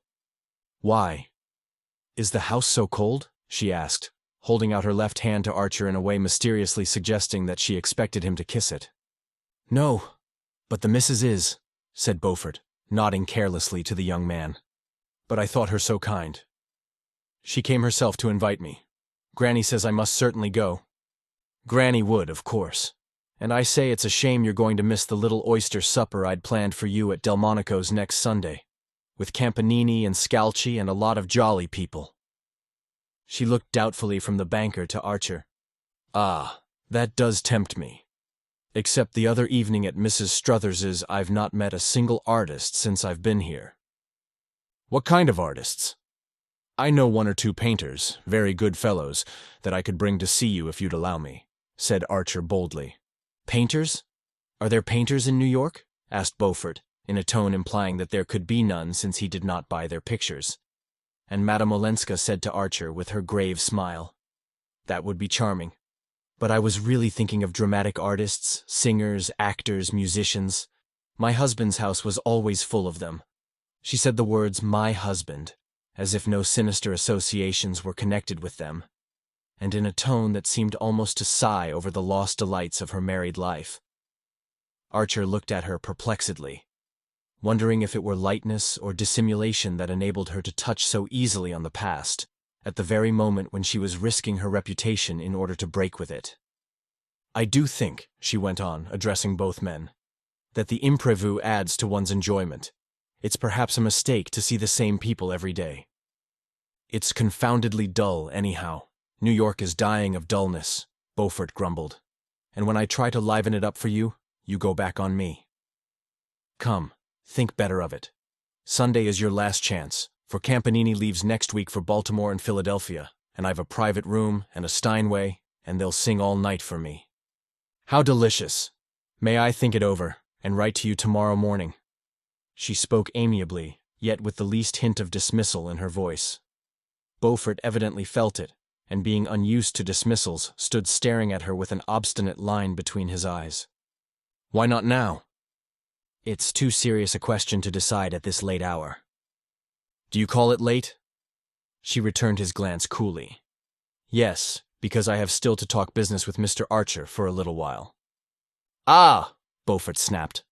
There was no appeal from her tone, and with a slight shrug he recovered his composure, took her hand, which he kissed with a practiced air, and calling out from the threshold, "I say, Newland, if you can persuade the Countess to stop in town, of course you're included in the supper," left the room with his heavy, important step. For a moment Archer fancied that Mr. Letterblair must have told her of his coming, but the irrelevance of her next remark made him change his mind. "You know painters, then?" "You live in their milieu?" she asked, her eyes full of interest. "Oh, not exactly. I don't know that the arts have a milieu here, any of them. They're more like a very thinly settled outskirt." "But you care for such things?" "Immensely. When I'm in Paris or London, I never miss an exhibition. I try to keep up." She looked down at the tip of the little satin boot that peeped from her long draperies. "I used to care immensely, too. My life was full of such things, but now I want to try not to." "You want to try not to?" "Yes. I want to cast off all my old life, to become just like everybody else here." Archer reddened. "You'll never be like everybody else," he said. She raised her straight eyebrows a little. "Ah, don't say that. If you knew how I hate to be different." Her face had grown as somber as a tragic mask. She leaned forward, clasping her knee in her thin hands, and looking away from him into remote, dark distances. "I want to get away from it all," she insisted. He waited a moment and cleared his throat. "I know. Mr. Letterblair has told me." "Ah? That's the reason I've come. He asked me to— You see, I'm in the firm." She looked slightly surprised, and then her eyes brightened. "You mean you can manage it for me? I can talk to you instead of Mr. Letterblair? Oh, that will be so much easier." Her tone touched him, and his confidence grew with his self-satisfaction. He perceived that she had spoken of business to Beaufort simply to get rid of him, and to have routed Beaufort was something of a triumph. "I am here to talk about it," he repeated. She sat silent, her head still propped by the arm that rested on the back of the sofa.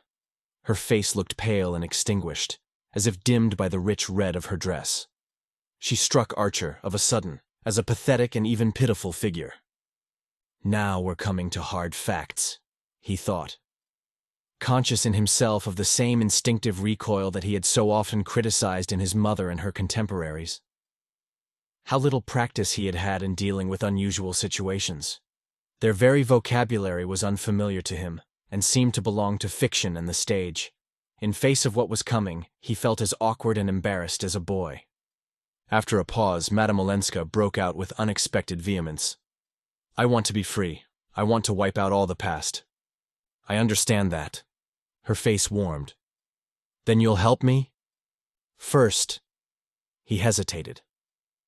"Perhaps I ought to know a little more." She seemed surprised. "You know about my husband, my life with him?" He made a sign of assent. Well, then, what more is there? In this country are such things tolerated? I'm a Protestant. Our church does not forbid divorce in such cases. Certainly not. They were both silent again, and Archer felt the specter of Count Olenski's letter grimacing hideously between them. The letter filled only half a page, and was just what he had described it to be in speaking of it to Mr. Letterblair, the vague charge of an angry blackguard. But how much truth was behind it? Only Count Olenski's wife could tell. "I've looked through the papers you gave to Mr. Letterblair," he said at length.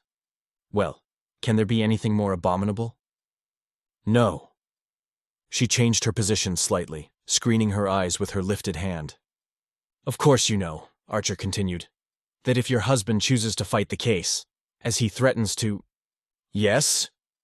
"He can say things that might be disagreeable to you. Say them publicly, so that they would get about, and harm you even if,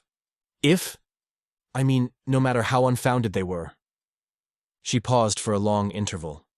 So long that, not wishing to keep his eyes on her shaded face, he had time to imprint on his mind the exact shape of her other hand, the one on her knee, and every detail of the 3 rings on her 4th and 5th fingers, among which, he noticed, a wedding ring did not appear. What harm could such accusations, even if he made them publicly, do me here?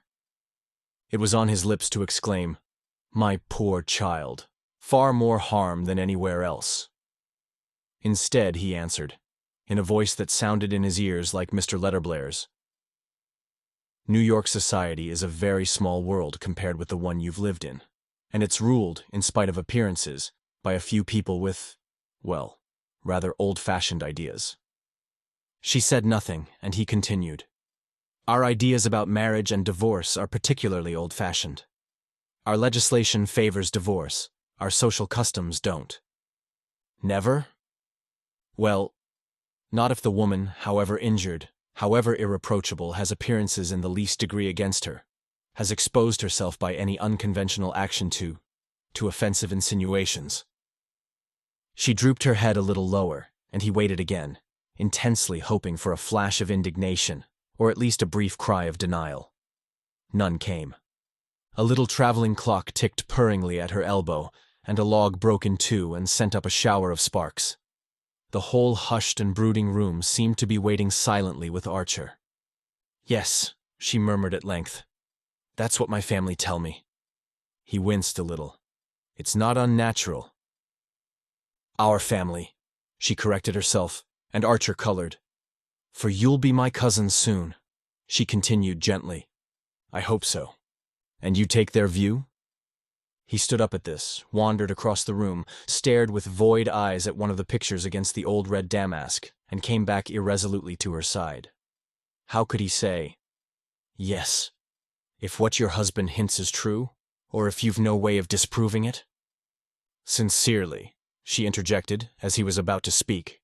He looked down into the fire. "Sincerely, then, what should you gain that would compensate for the possibility, the certainty, of a lot of beastly talk?" "But my freedom, is that nothing?" It flashed across him at that instant that the charge in the letter was true, and that she hoped to marry the partner of her guilt.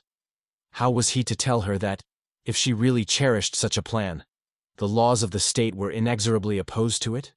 The mere suspicion that the thought was in her mind made him feel harshly and impatiently toward her. "But aren't you as free as air as it is?" he returned. "Who can touch you? Mr. Letterblair tells me the financial question has been settled." "Oh yes," she said indifferently. "Well then, is it worthwhile to risk what may be infinitely disagreeable and painful? Think of the newspapers, their vileness. It's all stupid and narrow and unjust, but one can't make over society." "No," she acquiesced, and her tone was so faint and desolate that he felt a sudden remorse for his own hard thoughts. The individual, in such cases, is nearly always sacrificed to what is supposed to be the collective interest. People cling to any convention that keeps the family together, protects the children, if there are any, he rambled on, pouring out all the stock phrases that rose to his lips in his intense desire to cover over the ugly reality which her silence seemed to have laid bare. since she would not or could not say the one word that would have cleared the air. His wish was not to let her feel that he was trying to probe into her secret. Better keep on the surface, in the prudent old New York way, than risk uncovering a wound he could not heal. "It's my business, you know," he went on, "to help you to see these things as the people who are fondest of you see them. The Mingots, the Wellens, the Vanderluydens, all your friends and relations. If I didn't show you honestly how they judge such questions, it wouldn't be fair of me, would it?" He spoke insistently, almost pleading with her in his eagerness to cover up that yawning silence. She said slowly, "No, it wouldn't be fair." The fire had crumbled down to grayness, and one of the lamps made a gurgling appeal for attention. Madame Olenska rose, wound it up and returned to the fire, but without resuming her seat. Her remaining on her feet seemed to signify that there was nothing more for either of them to say, and Archer stood up also. "Very well, I will do what you wish," she said abruptly. The blood rushed to his forehead, and taken aback by the suddenness of her surrender, he caught her two hands awkwardly in his. "I do want to help you," he said. "You do help me. Good night, my cousin." He bent and laid his lips on her hands, which were cold and lifeless. She drew them away, and he turned to the door, found his coat and hat under the faint gaslight of the hall, and plunged out into the winter night, bursting with the belated eloquence of the inarticulate. Chapter 13. It was a crowded night at Wallack's Theatre. The play was The Shaughraun, with Dion Boucicault in the title role, and Harry Montague and Ada Dias as the lovers. The popularity of the admirable English company was at its height, and the Shaughraun always packed the house. In the galleries the enthusiasm was unreserved. In the stalls and boxes, people smiled a little at the hackneyed sentiments and claptrap situations, and enjoyed the play as much as the galleries did. There was one episode, in particular, that held the house from floor to ceiling. It was that in which Harry Montague, after a sad, almost monosyllabic scene of parting with Miss Dias, bade her goodbye, and turned to go. The actress, who was standing near the mantelpiece and looking down into the fire, wore a gray cashmere dress without fashionable loopings or trimmings, molded to her tall figure and flowing in long lines about her feet. Around her neck was a narrow black velvet ribbon with the ends falling down her back. When her wooer turned from her, she rested her arms against the mantel shelf and bowed her face in her hands. On the threshold he paused to look at her. Then he stole back, lifted one of the ends of velvet ribbon, kissed it, and left the room without her hearing him or changing her attitude. And on this silent parting, the curtain fell. It was always for the sake of that particular scene that Newland Archer went to see The Shaughraun. He thought the adieu of Montague and Ada Dias as fine as anything he had ever seen Croizette and Bresson do in Paris, or Madge Robertson and Kendall in London.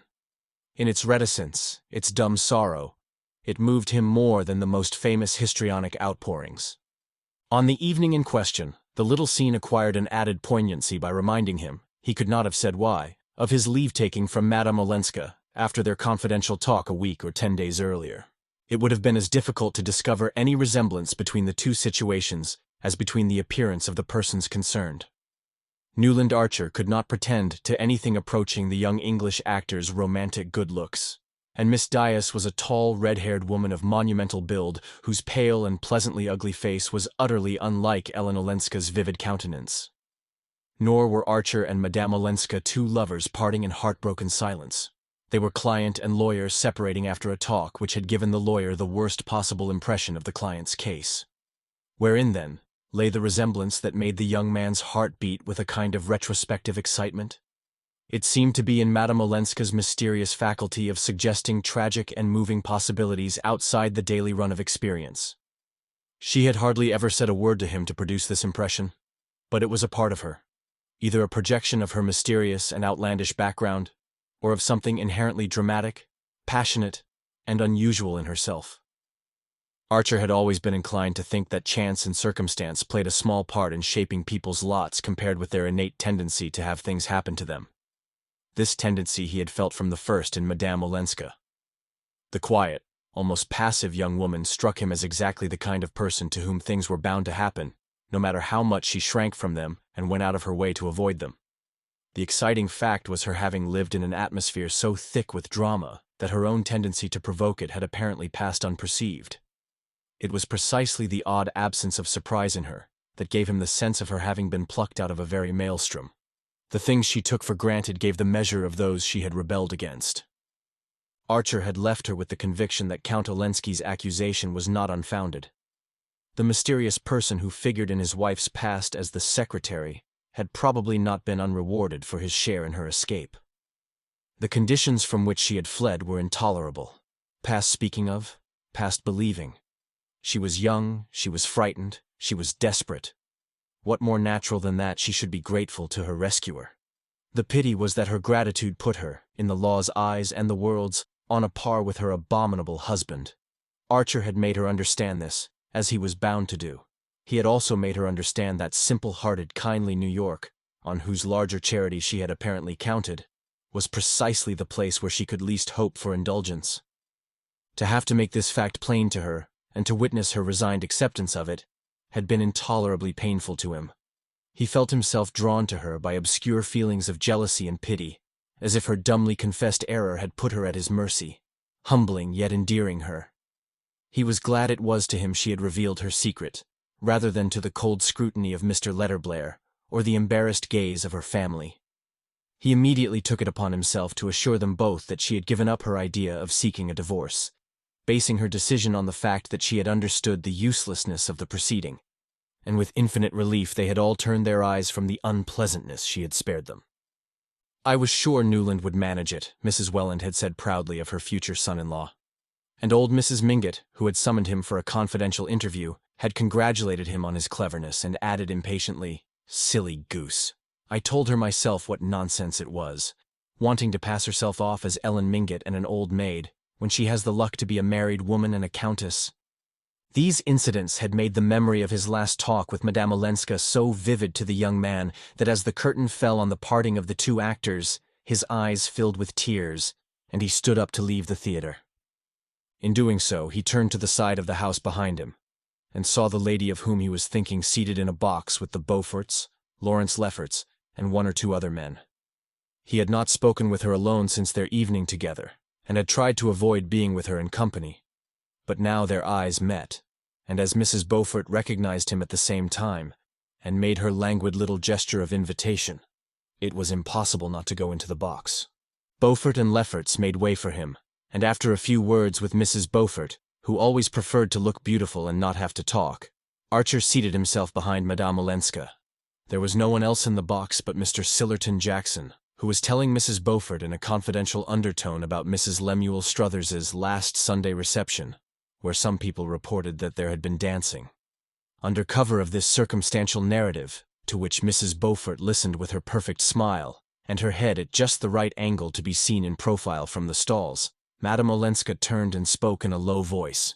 "Do you think," she asked, glancing toward the stage, "he will send her a bunch of yellow roses tomorrow morning?" Archer reddened, and his heart gave a leap of surprise. He had called only twice on Madame Olenska, and each time he had sent her a box of yellow roses, and each time without a card. She had never before made any allusion to the flowers, and he supposed she had never thought of him as the sender. Now her sudden recognition of the gift, and her associating it with the tender leave-taking on the stage, filled him with an agitated pleasure. "I was thinking of that too.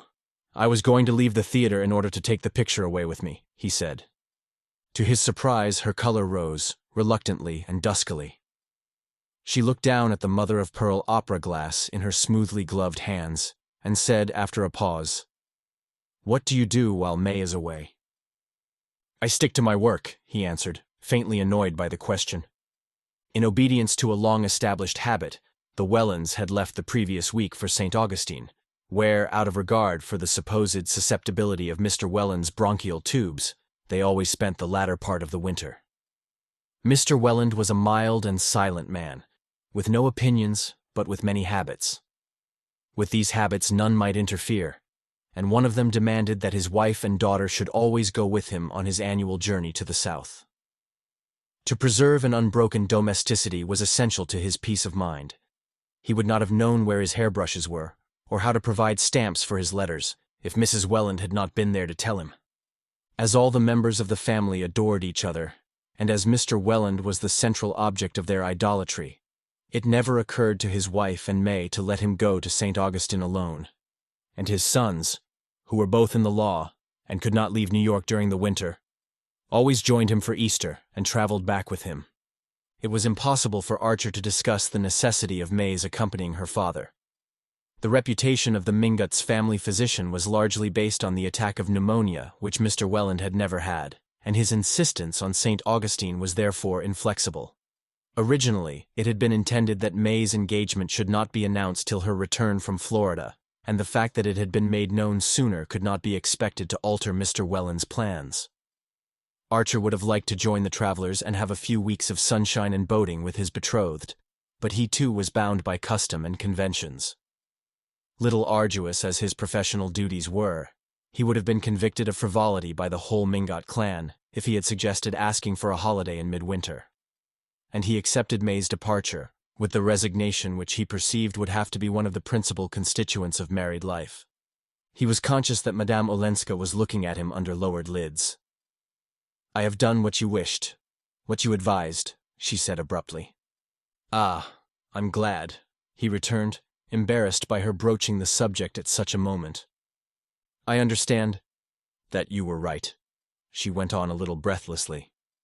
"But sometimes life is difficult, perplexing. I know. And I wanted to tell you that I do feel you were right, and that I'm grateful to you," she ended, lifting her opera glass quickly to her eyes as the door of the box opened and Beaufort's resonant voice broke in on them. Archer stood up and left the box in the theater. Only the day before he had received a letter from May Welland in which, with characteristic candor, she had asked him to be kind to Ellen in their absence. "She likes you and admires you so much. And you know, though she doesn't show it, she's still very lonely and unhappy. I don't think Granny understands her, or Uncle Lovell Mingott either. They really think she's much worldlier and fonder of society than she is. And I can quite see that New York must seem dull to her, though the family won't admit it. I think she's been used to lots of things we haven't got. Wonderful music and picture shows and celebrities, artists and authors and all the clever people you admire. Granny can't understand her wanting anything but lots of dinners and clothes, but I can see that you're almost the only person in New York who can talk to her about what she really cares for." His wise May, how he had loved her for that letter. But he had not meant to act on it. He was too busy, to begin with, and he did not care, as an engaged man, to play too conspicuously the part of Madame Olenska's champion. He had an idea that she knew how to take care of herself a good deal better than the ingenuous May imagined. She had Beaufort at her feet, Mr. van der Luyden hovering above her like a protecting deity, and any number of candidates, Lawrence Lefferts among them, waiting their opportunity in the middle distance. Yet he never saw her, or exchanged a word with her, without feeling that, after all, May's ingenuousness almost amounted to a gift of divination. Ellen Olenska was lonely, and she was unhappy. Chapter 14. As he came out into the lobby, Archer ran across his friend Ned Winsett, the only one among what Janey called his clever people, with whom he cared to probe into things a little deeper than the average level of club and chop-house banter. He had caught sight, across the house, of Winsett's shabby, round-shouldered back, and had once noticed his eyes turn toward the Beaufort box. The two men shook hands, and Winsett proposed a bock at a little German restaurant around the corner. Archer, who was not in the mood for the kind of talk they were likely to get there, declined on the plea that he had work to do at home, and Winsett said, "Oh, well, so have I for that matter, and I'll be the industrious apprentice too." They strolled along together, and presently Winsett said, "Look here, what I'm really after is the name of the dark lady in that swell box of yours, with the Beauforts, wasn't she? The one your friend Lefferts seems so smitten by." Archer, he could not have said why, was slightly annoyed. What the devil did Ned Winsett want with Ellen Olenska's name? And above all, why did he couple it with Lefferts's? It was unlike Winsett to manifest such curiosity, but after all, Archer remembered, he was a journalist. "It's not for an interview, I hope," he laughed. "Well, not for the press, just for myself," Winsett rejoined. "The fact is, she's a neighbor of mine. Queer quarter for such a beauty to settle in. And she's been awfully kind to my little boy, who fell down her area chasing his kitten and gave himself a nasty cut. She rushed in bareheaded, carrying him in her arms, with his knee all beautifully bandaged, and was so sympathetic and beautiful that my wife was too dazzled to ask her name. A pleasant glow dilated Archer's heart. There was nothing extraordinary in the tale. Any woman would have done as much for a neighbor's child. But it was just like Ellen, he felt, to have rushed in bareheaded, carrying the boy in her arms, and to have dazzled poor Mrs. Winsett into forgetting to ask who she was. "That is the Countess Olenska, a granddaughter of old Mrs. Mingott's." "Whew, a countess," whistled Ned Winsett. "Well, I didn't know countesses were so neighborly. Mingotts ain't." "They would be if you'd let them." "Ah, well." It was their old interminable argument as to the obstinate unwillingness of the clever people to frequent the fashionable, and both men knew that there was no use in prolonging it. "I wonder," Winsett broke off, "how a countess happens to live in our slum." "Because she doesn't care a hang about where she lives, or about any of our little social signposts," said Archer, with a secret pride in his own picture of her. Been in bigger places, I suppose," the other commented. "Well, here's my corner." He slouched off across Broadway, and Archer stood looking after him and musing on his last words. Ned Winsett had those flashes of penetration. They were the most interesting thing about him, and always made Archer wonder why they had allowed him to accept failure so stolidly at an age when most men are still struggling. Archer had known that Winsett had a wife and child, but he had never seen them. The two men always met at the Century, or at some haunt of journalists and theatrical people, such as the restaurant where Winsett had proposed to go for a bock. He had given Archer to understand that his wife was an invalid, which might be true of the poor lady, or might merely mean that she was lacking in social gifts, or in evening clothes, or in both. Winsett himself had a savage abhorrence of social observances.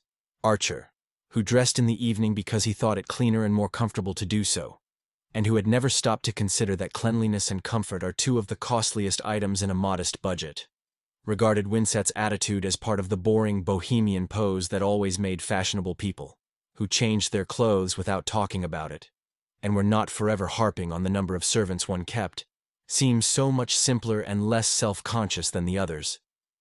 Nevertheless, he was always stimulated by Winsett, and whenever he caught sight of the journalist's lean, bearded face and melancholy eyes, he would rout him out of his corner and carry him off for a long talk.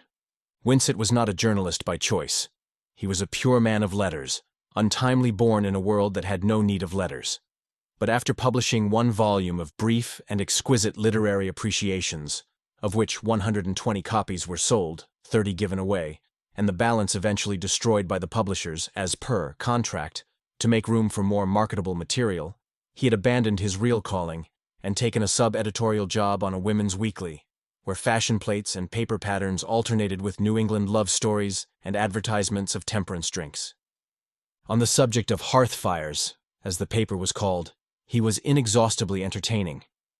But beneath his fun lurked the sterile bitterness of the still young man who has tried and given up. His conversation always made Archer take the measure of his own life and feel how little it contained. But Winsett's, after all, contained still less. And though their common fund of intellectual interests and curiosities made their talks exhilarating, their exchange of views usually remained within the limits of a pensive dilettantism. "The fact is, life isn't much a fit for either of us," Winsett had once said. "I'm down and out, nothing to be done about it. I've got only one ware to produce, and there's no market for it here and won't be in my time. But you're free and you're well off. Why don't you get into touch? There's only one way to do it, to go into politics." Archer threw his head back and laughed. There one saw at a flash the unbridgeable difference between men like Winsett and the others, Archer's kind. Everyone in polite circles knew that, in America, a gentleman couldn't go into politics. But since he could hardly put it in that way to Winsett, he answered evasively, "Look at the career of the honest man in American politics. They don't want us." "Who's they? Why don't you all get together and be they yourselves?" Archer's laugh lingered on his lips in a slightly condescending smile. It was useless to prolong the discussion. Everybody knew the melancholy fate of the few gentlemen who had risked their clean linen in municipal or state politics in New York. The day was past when that sort of thing was possible. The country was in possession of the bosses and the emigrant, and decent people had to fall back on sport or culture. Culture! Yes, if we had it. But there are just a few little local patches, dying out here and there for lack of, well, hoeing and cross-fertilizing, the last remnants of the old European tradition that your forebears brought with them. But you're in a pitiful little minority. You've got no center, no competition, no audience. You're like the pictures on the walls of a deserted house, the portrait of a gentleman. You'll never amount to anything, any of you, till you roll up your sleeves and get right down into the muck. That, or emigrate. God, if I could emigrate. Archer mentally shrugged his shoulders and turned the conversation back to books, where Winsett, if uncertain, was always interesting. Emigrate. As if a gentleman could abandon his own country. One could no more do that than one could roll up one's sleeves and go down into the muck. A gentleman simply stayed at home and abstained. But you couldn't make a man like Winsett see that. And that was why the New York of literary clubs and exotic restaurants, though a first shake made it seem more of a kaleidoscope, turned out, in the end, to be a smaller box, with a more monotonous pattern, than the assembled atoms of Fifth Avenue. The next morning Archer scoured the town in vain for more yellow roses. In consequence of this search he arrived late at the office, perceived that his doing so made no difference whatever to anyone, and was filled with sudden exasperation at the elaborate futility of his life. Why should he not be, at that moment, on the sands of St. Augustine with May Welland? No one was deceived by his pretense of professional activity. In old-fashioned legal firms like that of which Mr. Letterblair was the head, and which were mainly engaged in the management of large estates and conservative investments, there were always 2 or 3 young men, fairly well off and without professional ambition, who, for a certain number of hours of each day, sat at their desks accomplishing trivial tasks, or simply reading the newspapers. Though it was supposed to be proper for them to have an occupation, the crude fact of money-making was still regarded as derogatory, and the law, being a profession, was accounted a more gentlemanly pursuit than business. But none of these young men had much hope of really advancing in his profession, or any earnest desire to do so, and over many of them, the green mold of the perfunctory was already perceptibly spreading. It made Archer shiver to think that it might be spreading over him too. He had, to be sure, other tastes and interests. He spent his vacations in European travel, cultivated the clever people May spoke of, and generally tried to keep up, as he had somewhat wistfully put it to Madame Olenska. But once he was married, what would become of this narrow margin of life in which his real experiences were lived? He had seen enough of other young men who had dreamed his dream, though perhaps less ardently, and who had gradually sunk into the placid and luxurious routine of their elders. From the office he sent a note by messenger to Madame Olenska, asking if he might call that afternoon, and begging her to let him find a reply at his club. But at the club he found nothing, nor did he receive any letter the following day. This unexpected silence mortified him beyond reason, and though the next morning he saw a glorious cluster of yellow roses behind a florist's window-pane, he left it there. It was only on the 3rd morning that he received a line by post from the Countess Olenska. To his surprise, it was dated from Skuytercliff, whither the van der Luydens had promptly retreated after putting the Duke on board his steamer. "I ran away," the writer began abruptly, without the usual preliminaries, "the day after I saw you at the play, and these kind friends have taken me in. I wanted to be quiet and think things over. You were right in telling me how kind they were. I feel myself so safe here. I wish that you were with us."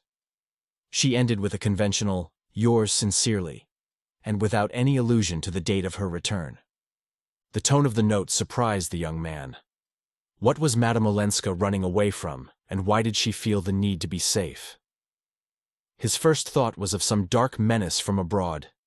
Then he reflected that he did not know her epistolary style, and that it might run to picturesque exaggeration. Women always exaggerated, and moreover she was not wholly at her ease in English, which she often spoke as if she were translating from the French. "Je me suis évadée." Put in that way, the opening sentence immediately suggested that she might merely have wanted to escape from a boring round of engagements, which was very likely true, for he judged her to be capricious and easily wearied of the pleasure of the moment. It amused him to think of the van der Luydens having carried her off to Skuytercliff on a second visit, and this time for an indefinite period. The doors of Skuytercliff were rarely and grudgingly opened to visitors, and a chilly weekend was the most ever offered to the few thus privileged. But Archer had seen, on his last visit to Paris, the delicious play of La Biche, Le Voyage de Monsieur Perrichon, and he remembered Monsieur Perrichon's dogged and undiscouraged attachment to the young man whom he had pulled out of the glacier. The van der Luydens had rescued Madame Olenska from a doom almost as icy. And though there were many other reasons for being attracted to her, Archer knew that beneath them all lay the gentle and obstinate determination to go on rescuing her. He felt a distinct disappointment on learning that she was away, and almost immediately remembered that, only the day before, he had refused an invitation to spend the following Sunday with the Reggie Chiverses at their house on the Hudson, a few miles below Skuytercliff. He had had his fill long ago of the noisy, friendly parties at Highbank, with coasting, ice boating, sleighing, long tramps in the snow, and a general flavor of mild flirting and milder practical jokes. He had just received a box of new books from his London bookseller, and had preferred the prospect of a quiet Sunday at home with his spoils. But he now went into the club writing room, wrote a hurried telegram, and told the servant to send it immediately. He knew that Mrs. Reggie didn't object to her visitors suddenly changing their minds, and that there was always a room to spare in her elastic house. Chapter 15. Newland Archer arrived at the Chiverses on Friday evening, and on Saturday went conscientiously through all the rites appertaining to a weekend at Highbank. In the morning, he had a spin in the ice boat with his hostess and a few of the heartier guests. In the afternoon, he went over the farm with Reggie, and listened, in the elaborately appointed stables, to long and impressive disquisitions on the horse. After tea, he talked in a corner of the firelit hall with a young lady who had professed herself broken-hearted when his engagement was announced, but was now eager to tell him of her own matrimonial hopes. And finally, about midnight, he assisted in putting a goldfish in one visitor's bed, dressed up a burglar in the bathroom of a nervous aunt, and saw in the small hours by joining in a pillow fight that ranged from the nurseries to the basement. But on Sunday after luncheon, he borrowed a cutter and drove over to Skuytercliff. People had always been told that the house at Skuytercliff was an Italian villa. Those who had never been to Italy believed it. So did some who had. The house had been built by Mr. van der Luyden in his youth, on his return from the Grand Tour, and in anticipation of his approaching marriage with Miss Louisa Dagonet. It was a large square wooden structure, with tongued and grooved walls painted pale green and white, a Corinthian portico, and fluted pilasters between the windows. From the high ground on which it stood, a series of terraces bordered by balustrades and urns descended in the steel engraving style to a small, irregular lake, with an asphalt edge overhung by rare weeping conifers. To the right and left, the famous weedless lawns, studded with specimen trees, each of a different variety, rolled away to long ranges of grass, crested with elaborate cast-iron ornaments. And below, in a hollow, lay the four-roomed stone house, which the first patroon had built on the land granted him in 1612. Against the uniform sheet of snow and the grayish winter sky, the Italian villa loomed up rather grimly. Even in summer it kept its distance, and the boldest coleus bed had never ventured nearer than 30 feet from its awful front. Now, as Archer rang the bell, the long tinkle seemed to echo through a mausoleum, and the surprise of the butler who at length responded to the call was as great as though he had been summoned from his final sleep. Happily, Archer was of the family, and therefore, irregular though his arrival was, entitled to be informed that the Countess Olenska was out, having driven to afternoon service with Mrs. van der Luyden exactly 3/4 of an hour earlier. "Mr. van der Luyden," the butler continued, "is in, sir, but my impression is that he is either finishing his nap or else reading yesterday's Evening Post. I heard him say, sir, on his return from church this morning, that he intended to look through the Evening Post after luncheon. If you like, sir, I might go to the library door and listen." But Archer, thanking him, said that he would go and meet the ladies, and the butler, obviously relieved, closed the door on him majestically. A groom took the cutter to the stables, and Archer struck through the park to the high road. The village of Skuytercliff was only 1.5 miles away, But he knew that Mrs. van der Luyden never walked, and that he must keep to the road to meet the carriage. Presently, however, coming down a footpath that crossed the highway, he caught sight of a slight figure in a red cloak, with a big dog running ahead. He hurried forward, and Madame Olenska stopped short with a smile of welcome. "Ah, you've come," she said, and drew her hand from her muff. The red cloak made her look gay and vivid, like the Ellen Mingott of old days, and he laughed as he took her hand and answered, "I came to see what you were running away from." Her face clouded over, but she answered, "Ah, well, you will see presently."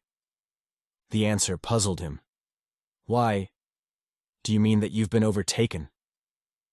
She shrugged her shoulders with a little movement like Nastasia's and rejoined in a lighter tone, "Shall we walk on? I'm so cold after the sermon. And what does it matter now you're here to protect me?" The blood rose to his temples and he caught a fold of her cloak. "Ellen, what is it? You must tell me." "Oh, presently. Let's run a race first. My feet are freezing to the ground," she cried. And gathering up the cloak, she fled away across the snow, the dog leaping about her with challenging barks. For a moment Archer stood watching, his gaze delighted by the flash of the red meteor against the snow. Then he started after her, and they met, panting and laughing, at a wicket that led into the park. She looked up at him and smiled. "I knew you'd come." "That shows you wanted me to," he returned, with a disproportionate joy in their nonsense. The white glitter of the trees filled the air with its own mysterious brightness, and as they walked on over the snow, the ground seemed to sing under their feet. "Where did you come from?" Madame Olenska asked. He told her, and added, "It was because I got your note." After a pause, she said, with a just perceptible chill in her voice, "May asked you to take care of me." "I didn't need any asking." "You mean, I'm so evidently helpless and defenseless? What a poor thing you must all think me. But women here seem never to feel the need, any more than the blessed in heaven." He lowered his voice to ask, "What sort of a need?" "Ah, don't ask me! I don't speak your language," she retorted petulantly. The answer smote him like a blow, and he stood still in the path, looking down at her. "What did I come for, if I don't speak yours?" "Oh, my friend!" She laid her hand lightly on his arm, and he pleaded earnestly, "Ellen, why won't you tell me what's happened?" She shrugged again. "Does anything ever happen in heaven?" He was silent, and they walked on a few yards without exchanging a word. Finally she said, "I will tell you, but where? One can't be alone for a minute in that great seminary of a house, with all the doors wide open, and always a servant bringing tea, or a log for the fire, or the newspaper. Is there nowhere in an American house where one may be by one's self? You're so shy, and yet you're so public. I always feel as if I were in the convent again, or on the stage before a dreadfully polite audience that never applauds." "Ah, you don't like us," Archer exclaimed. They were walking past the house of the old patroon, with its squat walls and small square windows compactly grouped about a central chimney. The shutters stood wide, and through one of the newly washed windows Archer caught the light of a fire. "Why, the house is open," he said. She stood still. "No, only for today at least. I wanted to see it, and Mr. van der Luyden had the fire lit and the windows opened, so that we might stop there on the way back from church this morning." She ran up the steps and tried the door. "It's still unlocked. What luck. Come in, and we can have a quiet talk. Mrs. van der Luyden has driven over to see her old aunts at Rhinebeck, and we shan't be missed at the house for another hour." He followed her into the narrow passage. His spirits, which had dropped at her last words, rose with an irrational leap. The homely little house stood there, its panels and brasses shining in the firelight, as if magically created to receive them. A big bed of embers still gleamed in the kitchen chimney, under an iron pot hung from an ancient crane. Rush-bottomed armchairs faced each other across the tiled hearth, and rows of Delft plates stood on shelves against the walls. Archer stooped over and threw a log upon the embers. Madame Olenska, dropping her cloak, sat down in one of the chairs. Archer leaned against the chimney and looked at her. "You're laughing now. But when you wrote me you were unhappy, he said. Yes. She paused. But I can't feel unhappy when you're here. I shan't be here long, he rejoined, his lips stiffening with the effort to say just so much and no more. No. I know. But I'm improvident. I live in the moment when I'm happy. The words stole through him like a temptation, and to close his senses to it, he moved away from the hearth and stood gazing out at the black tree boles against the snow. But it was as if she too had shifted her place, and he still saw her, between himself and the trees, drooping over the fire with her indolent smile. Archer's heart was beating insubordinately. What if it were from him that she had been running away, and if she had waited to tell him so till they were here alone together in this secret room? Ellen, if I'm really a help to you, if you really wanted me to come, tell me what's wrong. Tell me what it is you're running away from, he insisted. He spoke without shifting his position, without even turning to look at her. If the thing was to happen, it was to happen in this way, with the whole width of the room between them, and his eyes still fixed on the outer snow. For a long moment she was silent, and in that moment Archer imagined her, almost heard her, stealing up behind him to throw her light arms about his neck. While he waited, soul and body throbbing with the miracle to come, his eyes mechanically received the image of a heavily coated man with his fur collar turned up, who was advancing along the path to the house. The man was Julius Beaufort. "Ah!" Archer cried, bursting into a laugh. Madame Olenska had sprung up and moved to his side, slipping her hand into his, but after a glance through the window, her face paled, and she shrank back. "So that was it?" Archer said derisively. "I didn't know he was here," Madame Olenska murmured. Her hand still clung to Archer's, but he drew away from her, and walking out into the passage threw open the door of the house. "Hallo, Beaufort. This way. Madame Olenska was expecting you," he said. During his journey back to New York the next morning, Archer relived with a fatiguing vividness his last moments at Skuytercliff. Beaufort, though clearly annoyed at finding him with Madame Olenska, had, as usual, carried off the situation high-handedly. His way of ignoring people whose presence inconvenienced him actually gave them, if they were sensitive to it, a feeling of invisibility, of non-existence. Archer, as the three strolled back through the park, was aware of this odd sense of disembodiment, and humbling as it was to his vanity, it gave him the ghostly advantage of observing unobserved.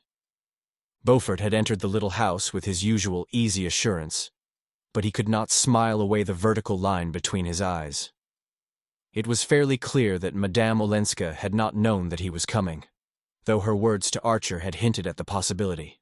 At any rate, she had evidently not told him where she was going when she left New York, and her unexplained departure had exasperated him.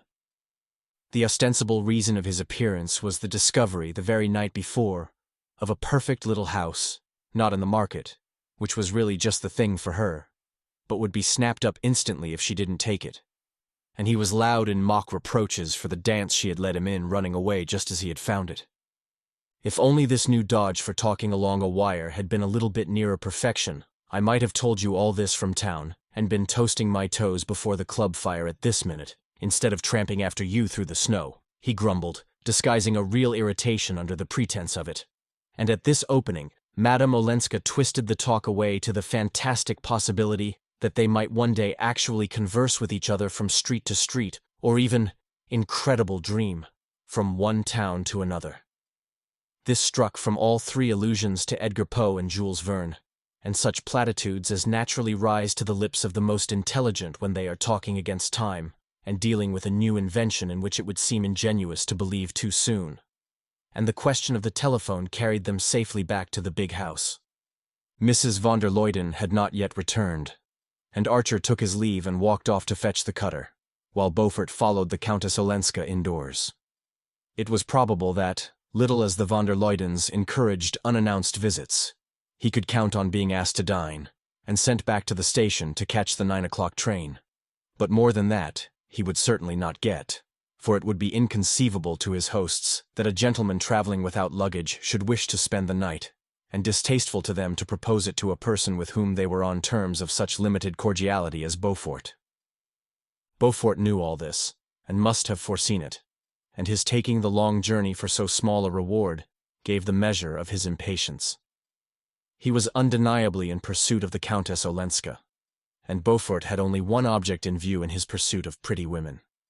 His dull and childless home had long since palled on him, and in addition to more permanent consolations, he was always in quest of amorous adventures in his own set. This was the man from whom Madame Olenska was avowedly flying.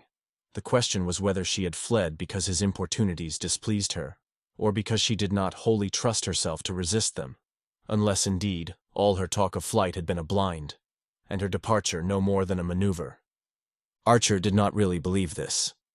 Little as he had actually seen of Madame Olenska, he was beginning to think that he could read her face, and if not her face, her voice, and both had betrayed annoyance, and even dismay, at Beaufort's sudden appearance.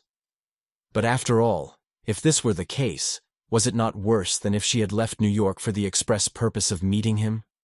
If she had done that, she ceased to be an object of interest. She threw in her lot with the vulgarest of dissemblers. A woman engaged in a love affair with Beaufort classed herself irretrievably.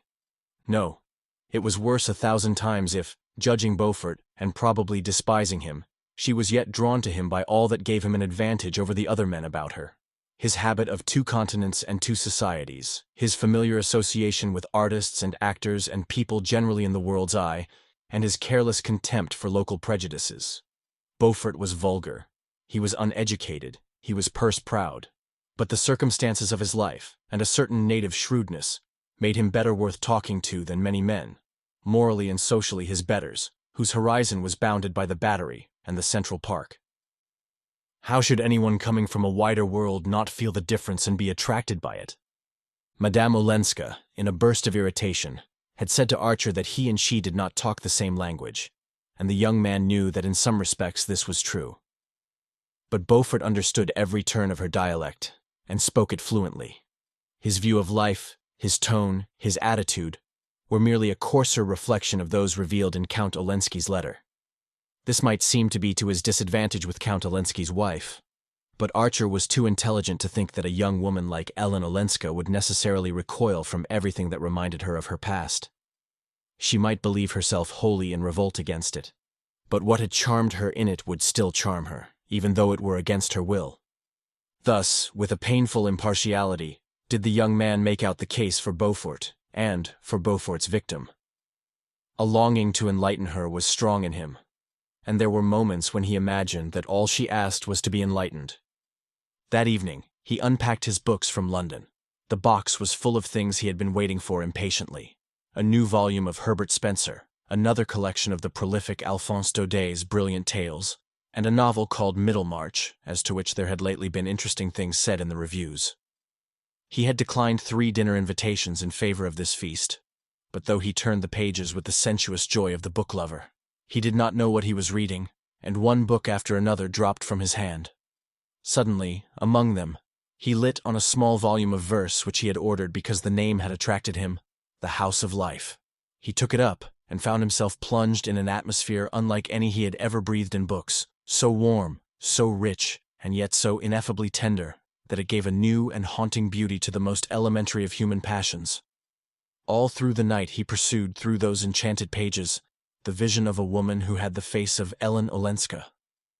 But when he woke the next morning, and looked out at the brownstone houses across the street, and thought of his desk in Mr. Letterblair's office, and the family pew in Grace Church, his hour in the park of Skuytercliff became as far outside the pale of probability as the visions of the night. "Mercy, how pale you look, Newland." Janey commented over the coffee cups at breakfast, and his mother added, "Newland, dear, I've noticed lately that you've been coughing. I do hope you're not letting yourself be overworked."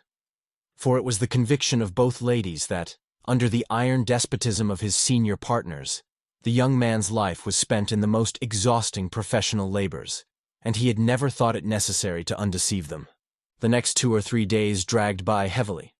The taste of the usual was like cinders in his mouth, and there were moments when he felt as if he were being buried alive under his future. He heard nothing of the Countess Olenska, or of the perfect little house, and though he met Beaufort at the club, they merely nodded at each other across the whist tables. It was not till the 4th evening that he found a note awaiting him on his return home. Come late tomorrow. I must explain to you. Ellen. These were the only words it contained. The young man, who was dining out, thrust the note into his pocket, smiling a little at the Frenchness of the "to you." After dinner he went to a play, and it was not until his return home, after midnight, that he drew Madame Olenska's missive out again and reread it slowly a number of times. There were several ways of answering it, and he gave considerable thought to each one during the watches of an agitated night.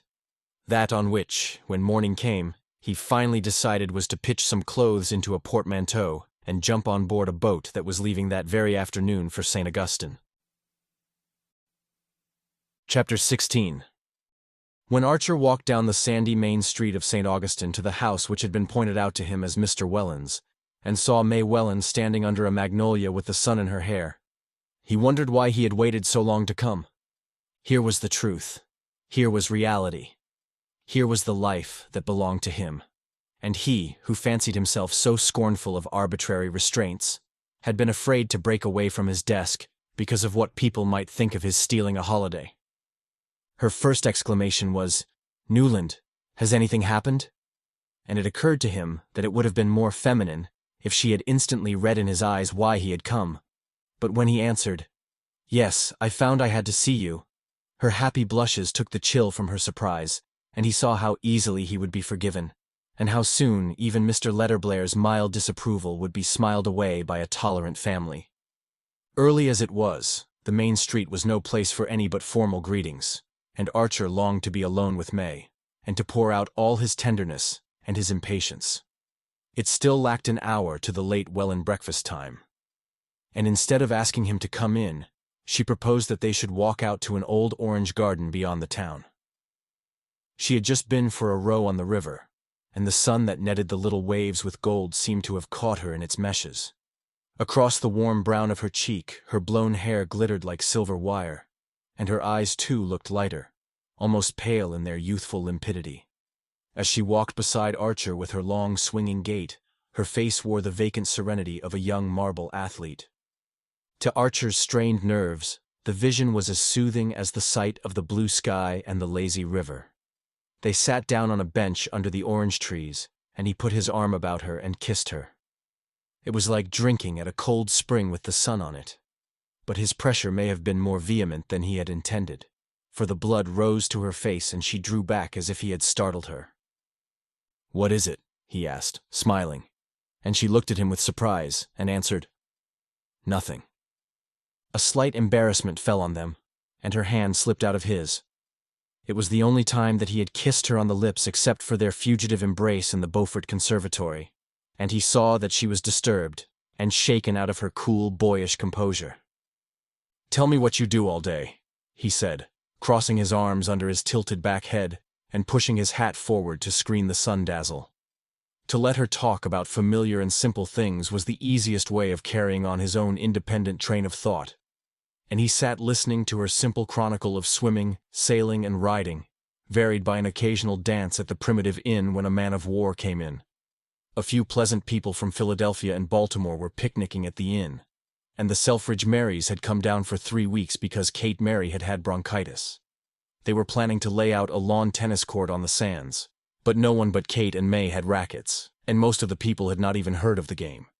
All this kept her very busy, and she had not had time to do more than look at the little vellum book that Archer had sent her the week before, the Sonnets from the Portuguese. But she was learning by heart how they brought the good news from Ghent to Aix, because it was one of the first things he had ever read to her, and it amused her to be able to tell him that Kate Mary had never even heard of a poet called Robert Browning. Presently she started up, exclaiming that they would be late for breakfast, and they hurried back to the tumble-down house with its pointless porch, an unpruned hedge of plumbago and pink geraniums where the Wellands were installed for the winter. Mr. Welland's sensitive domesticity shrank from the discomforts of the slovenly southern hotel, and at immense expense, and in face of almost insuperable difficulties, Mrs. Welland was obliged, year after year, to improvise an establishment, partly made up of discontented New York servants, and partly drawn from the local African supply. "The doctors want my husband to feel that he is in his own home. Otherwise he would be so wretched that the climate would not do him any good," she explained, winter after winter, to the sympathizing Philadelphians and Baltimoreans, and Mr. Welland, beaming across a breakfast table miraculously supplied with the most varied delicacies, was presently saying to Archer, "You see, my dear fellow, we camp. We literally camp. I tell my wife and May that I want to teach them how to rough it." Mr. and Mrs. Welland had been as much surprised as their daughter by the young man's sudden arrival, but it had occurred to him to explain that he had felt himself on the verge of a nasty cold, and this seemed to Mr. Welland an all-sufficient reason for abandoning any duty. "You can't be too careful, especially toward spring," he said, heaping his plate with straw-colored griddle cakes and drowning them in golden syrup. "If I'd only been as prudent at your age, May would have been dancing at the assemblies now, instead of spending her winters in a wilderness with an old invalid. Oh, but I love it here, Papa. You know I do. If only Newland could stay, I should like it 1,000 times better than New York." "Newland must stay till he has quite thrown off his cold," said Mrs. Welland indulgently, and the young man laughed, and said he supposed there was such a thing as one's profession.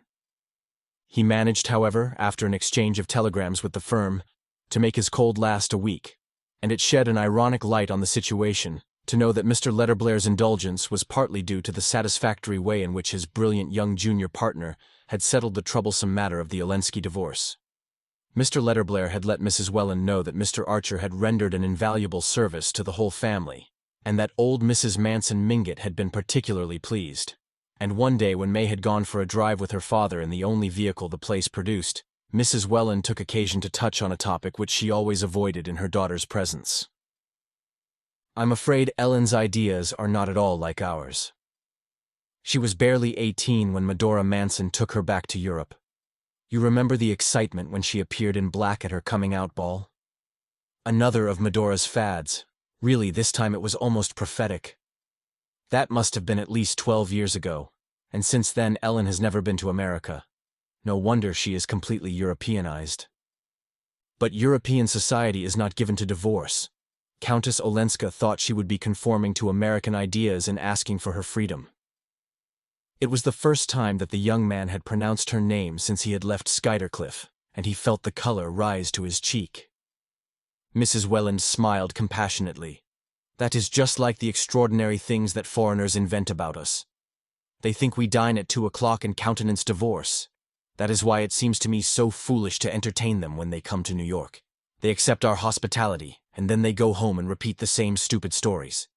Archer made no comment on this, and Mrs. Welland continued, "But we do most thoroughly appreciate your persuading Ellen to give up the idea. Her grandmother and her Uncle Lovell could do nothing with her. Both of them have written that her changing her mind was entirely due to your influence. In fact, she said so to her grandmother. She has an unbounded admiration for you. Poor Ellen. She was always a wayward child. I wonder what her fate will be." "What we've all contrived to make it," he felt like answering. "If you'd all of you rather she should be Beaufort's mistress than some decent fellow's wife, you've certainly gone the right way about it." He wondered what Mrs. Welland would have said if he had uttered the words instead of merely thinking them. He could picture the sudden decomposure of her firm, placid features, to which a lifelong mastery over trifles had given an air of factitious authority. Traces still lingered on them of a fresh beauty like her daughter's, and he asked himself if May's face was doomed to thicken into the same middle-aged image of invincible innocence. Ah, no, he did not want May to have that kind of innocence, the innocence that seals the mind against imagination and the heart against experience. "I verily believe," Mrs. Welland continued, "that if the horrible business had come out in the newspapers, it would have been my husband's death blow. I don't know any of the details. I only ask not to, as I told poor Ellen when she tried to talk to me about it. Having an invalid to care for, I have to keep my mind bright and happy. But Mr. Welland was terribly upset. He had a slight temperature every morning while we were waiting to hear what had been decided. It was the horror of his girls learning that such things were possible. But of course, dear Newland, you felt that too. We all knew that you were thinking of May." "I'm always thinking of May," the young man rejoined, rising to cut short the conversation. He had meant to seize the opportunity of his private talk with Mrs. Welland to urge her to advance the date of his marriage, but he could think of no arguments that would move her. and with a sense of relief he saw Mr. Welland and May driving up to the door. His only hope was to plead again with May, and on the day before his departure, he walked with her to the ruinous garden of the Spanish mission. The background lent itself to allusions to European scenes, and May, who was looking her loveliest under a wide-brimmed hat that cast a shadow of mystery over her two clear eyes, kindled into eagerness as he spoke of Granada and the Alhambra. "We might be seeing it all this spring, even the Easter ceremonies at Seville," he urged, exaggerating his demands in the hope of a larger concession. "Easter in Seville? And it will be Lent next week," she laughed. "Why shouldn't we be married in Lent?" he rejoined, but she looked so shocked that he saw his mistake. "Of course I didn't mean that, dearest, but soon after Easter, so that we could sail at the end of April. I know I could arrange it at the office." She smiled dreamily upon the possibility, but he perceived that to dream of it sufficed her. It was like hearing him read aloud out of his poetry books the beautiful things that could not possibly happen in real life. "Oh, do go on, Newland. I do love your descriptions." "But why should they be only descriptions? Why shouldn't we make them real?" "We shall, dearest, of course.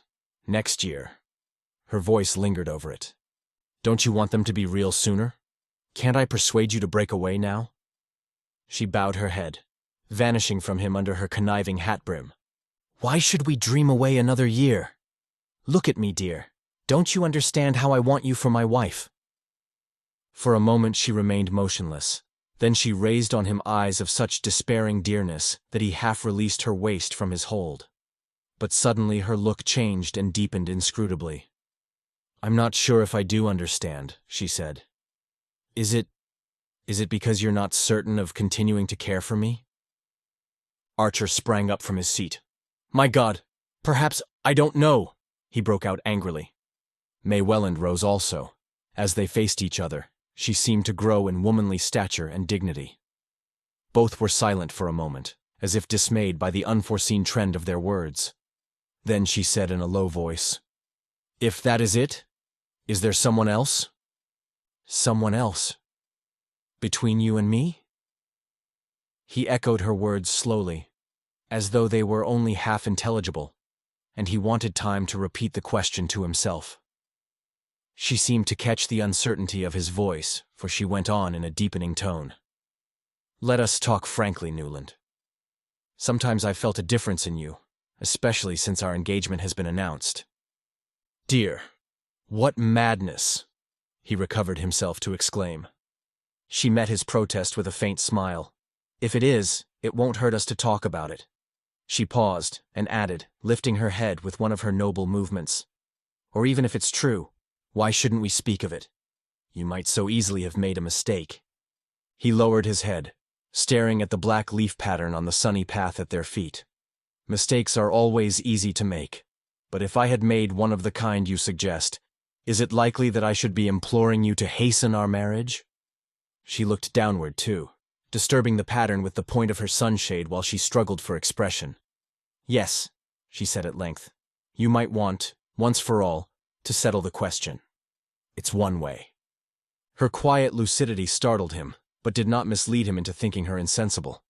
Under her hat brim he saw the pallor of her profile, and a slight tremor of the nostril above her resolutely steadied lips.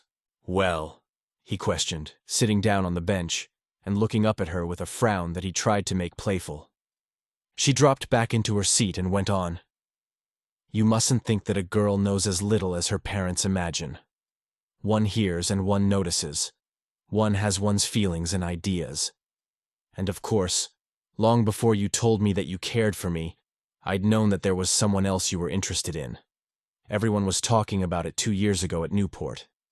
And once I saw you sitting together on the veranda at a dance, and when she came back into the house her face was sad, and I felt sorry for her. I remembered it afterward when we were engaged." Her voice had sunk almost to a whisper, and she sat clasping and unclasping her hands about the handle of her sunshade. The young man laid his upon them with a gentle pressure. His heart dilated with an inexpressible relief. "My dear child, was that it? If you only knew the truth." She raised her head quickly. "Then there is a truth I don't know?" He kept his hand over hers. I meant the truth about the old story you speak of. But that's what I want to know, Newland. What I ought to know.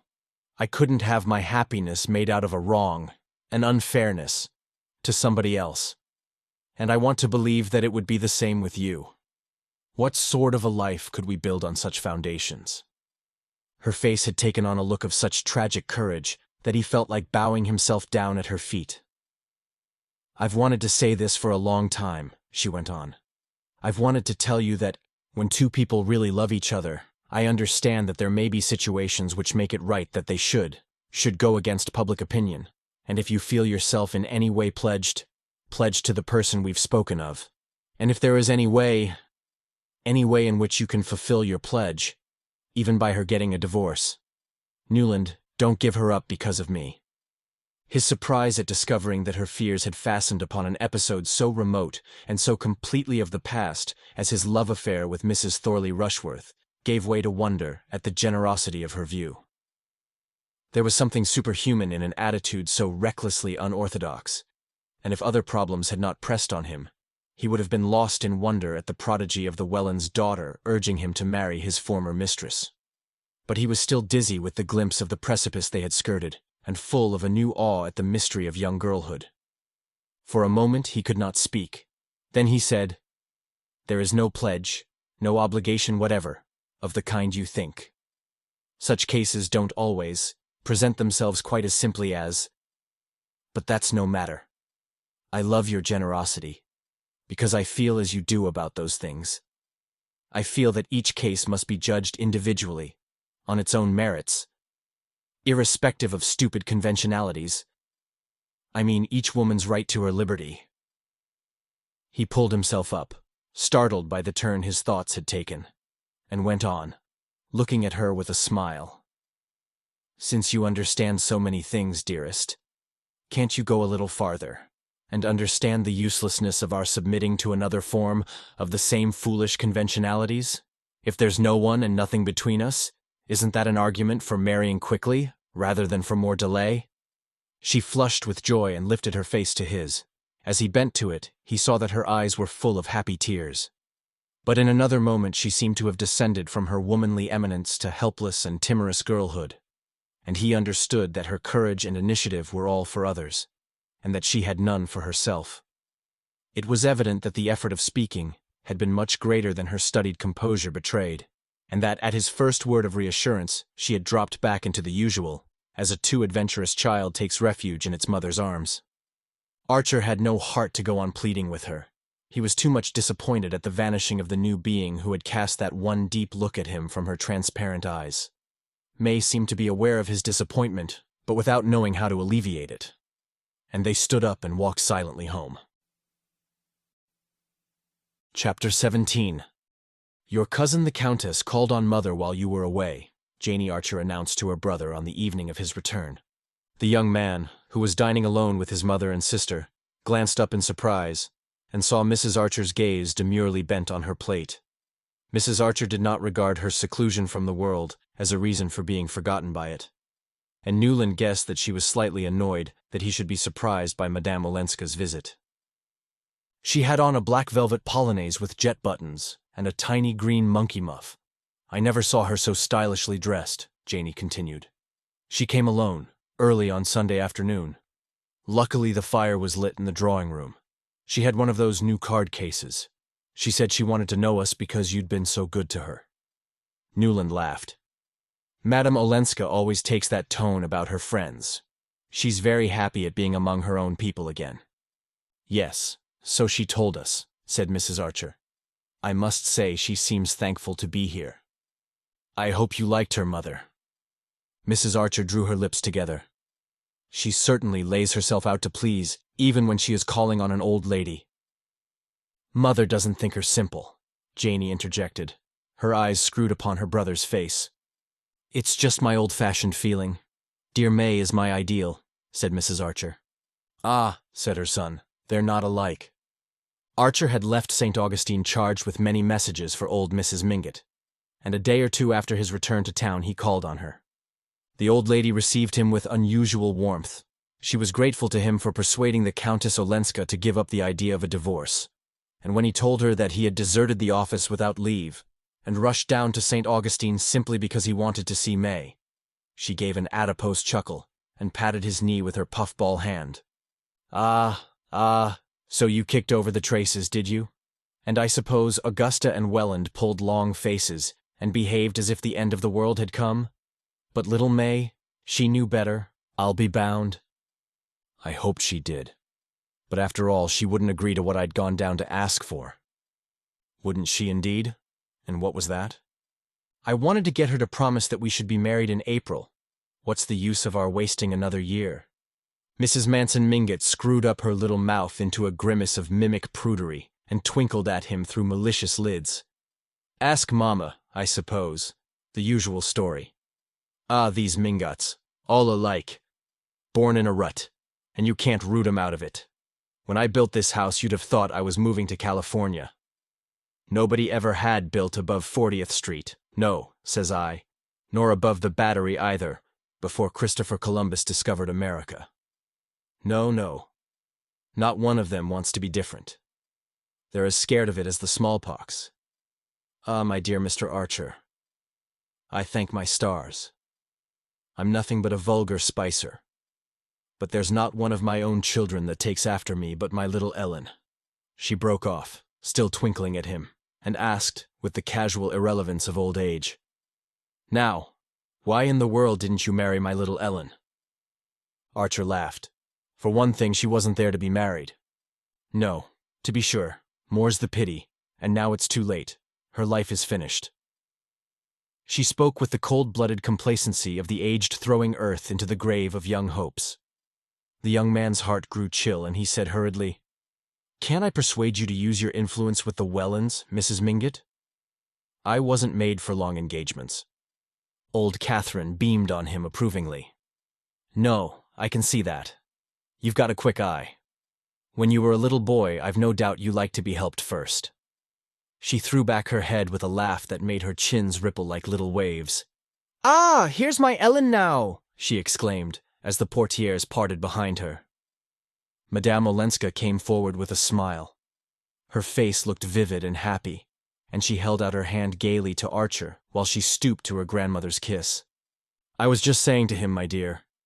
Now, why didn't you marry my little Ellen? Madame Olenska looked at Archer, still smiling. And what did he answer? Oh, my darling, I leave you to find that out. He's been down to Florida to see his sweetheart. Yes, I know. She still looked at him. I went to see your mother, to ask where you'd gone. I sent a note that you never answered, and I was afraid you were ill. He muttered something about leaving unexpectedly, in a great hurry, and having intended to write to her from St. Augustine. And of course, once you were there, you never thought of me again. She continued to beam on him with a gaiety that might have been a studied assumption of indifference. If she still needs me, she's determined not to let me see it, he thought, stung by her manner. He wanted to thank her for having been to see his mother, but under the ancestress's malicious eye, he felt himself tongue-tied and constrained. Look at him, in such hot haste to get married that he took French leave and rushed down to implore the silly girl on his knees. That's something like a lover. That's the way handsome Bob Spicer carried off my poor mother, and then got tired of her before I was weaned, though they only had to wait 8 months for me.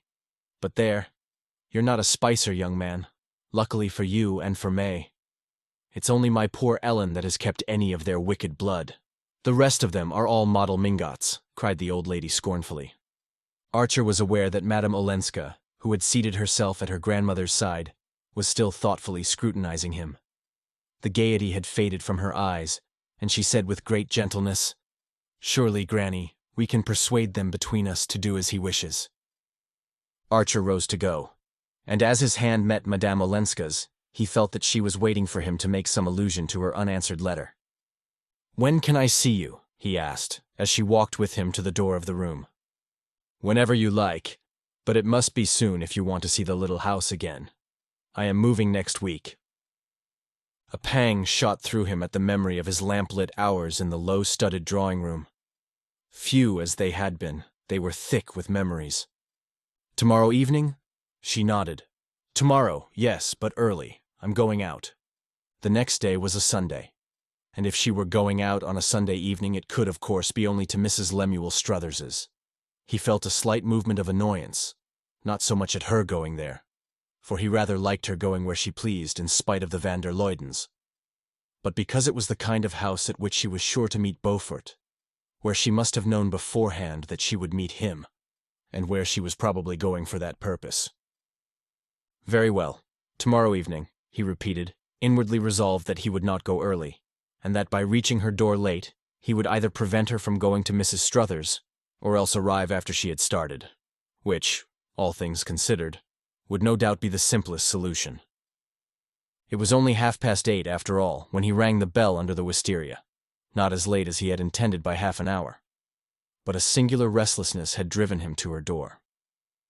He reflected, however, that Mrs. Struthers's Sunday evenings were not like a ball, and that her guests, as if to minimize their delinquency, usually went early. The one thing he had not counted on, in entering Madame Olenska's hall, was to find hats and overcoats there. Why had she bidden him to come early if she was having people to dine? On a closer inspection of the garments besides which Nastasia was laying his own, his resentment gave way to curiosity. The overcoats were in fact the very strangest he had ever seen under a polite roof, and it took but a glance to assure himself that neither of them belonged to Julius Beaufort. One was a shaggy yellow ulster of reach-me-down cut, the other a very old and rusty cloak with a cape, something like what the French called a Macfarlane. This garment, which appeared to be made for a person of prodigious size, had evidently seen long and hard wear, and its greenish-black folds gave out a moist, sawdusty smell suggestive of prolonged sessions against barroom walls.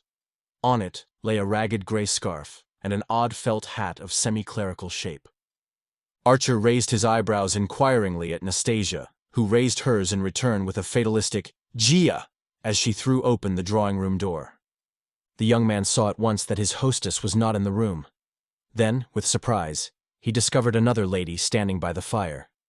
This lady, who was long, lean, and loosely put together, was clad in raiment intricately looped and fringed, with plaids and stripes and bands of plain color disposed in a design to which the clue seemed missing. Her hair, which had tried to turn white, and only succeeded in fading, was surmounted by a Spanish comb and black lace scarf, and silk mittens, visibly darned, covered her rheumatic hands. Beside her, in a cloud of cigar smoke, stood the owners of the two overcoats, both in morning clothes that they had evidently not taken off since morning. In one of the two, Archer, to his surprise, recognized Ned Winsett.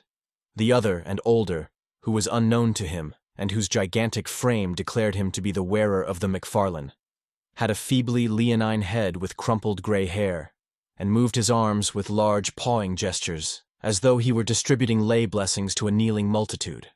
These three persons stood together on the hearthrug, their eyes fixed on an extraordinarily large bouquet of crimson roses, with a knot of purple pansies at their base, that lay on the sofa where Madame Olenska usually sat. What they must have cost at this season! Though of course it's the sentiment one cares about, the lady was saying in a sighing staccato as Archer came in. The three turned with surprise at his appearance, and the lady, advancing, held out her hand. "Dear Mr. Archer, almost my cousin Newland," she said. "I am the Marchioness Manson." Archer bowed, and she continued, "My Ellen has taken me in for a few days.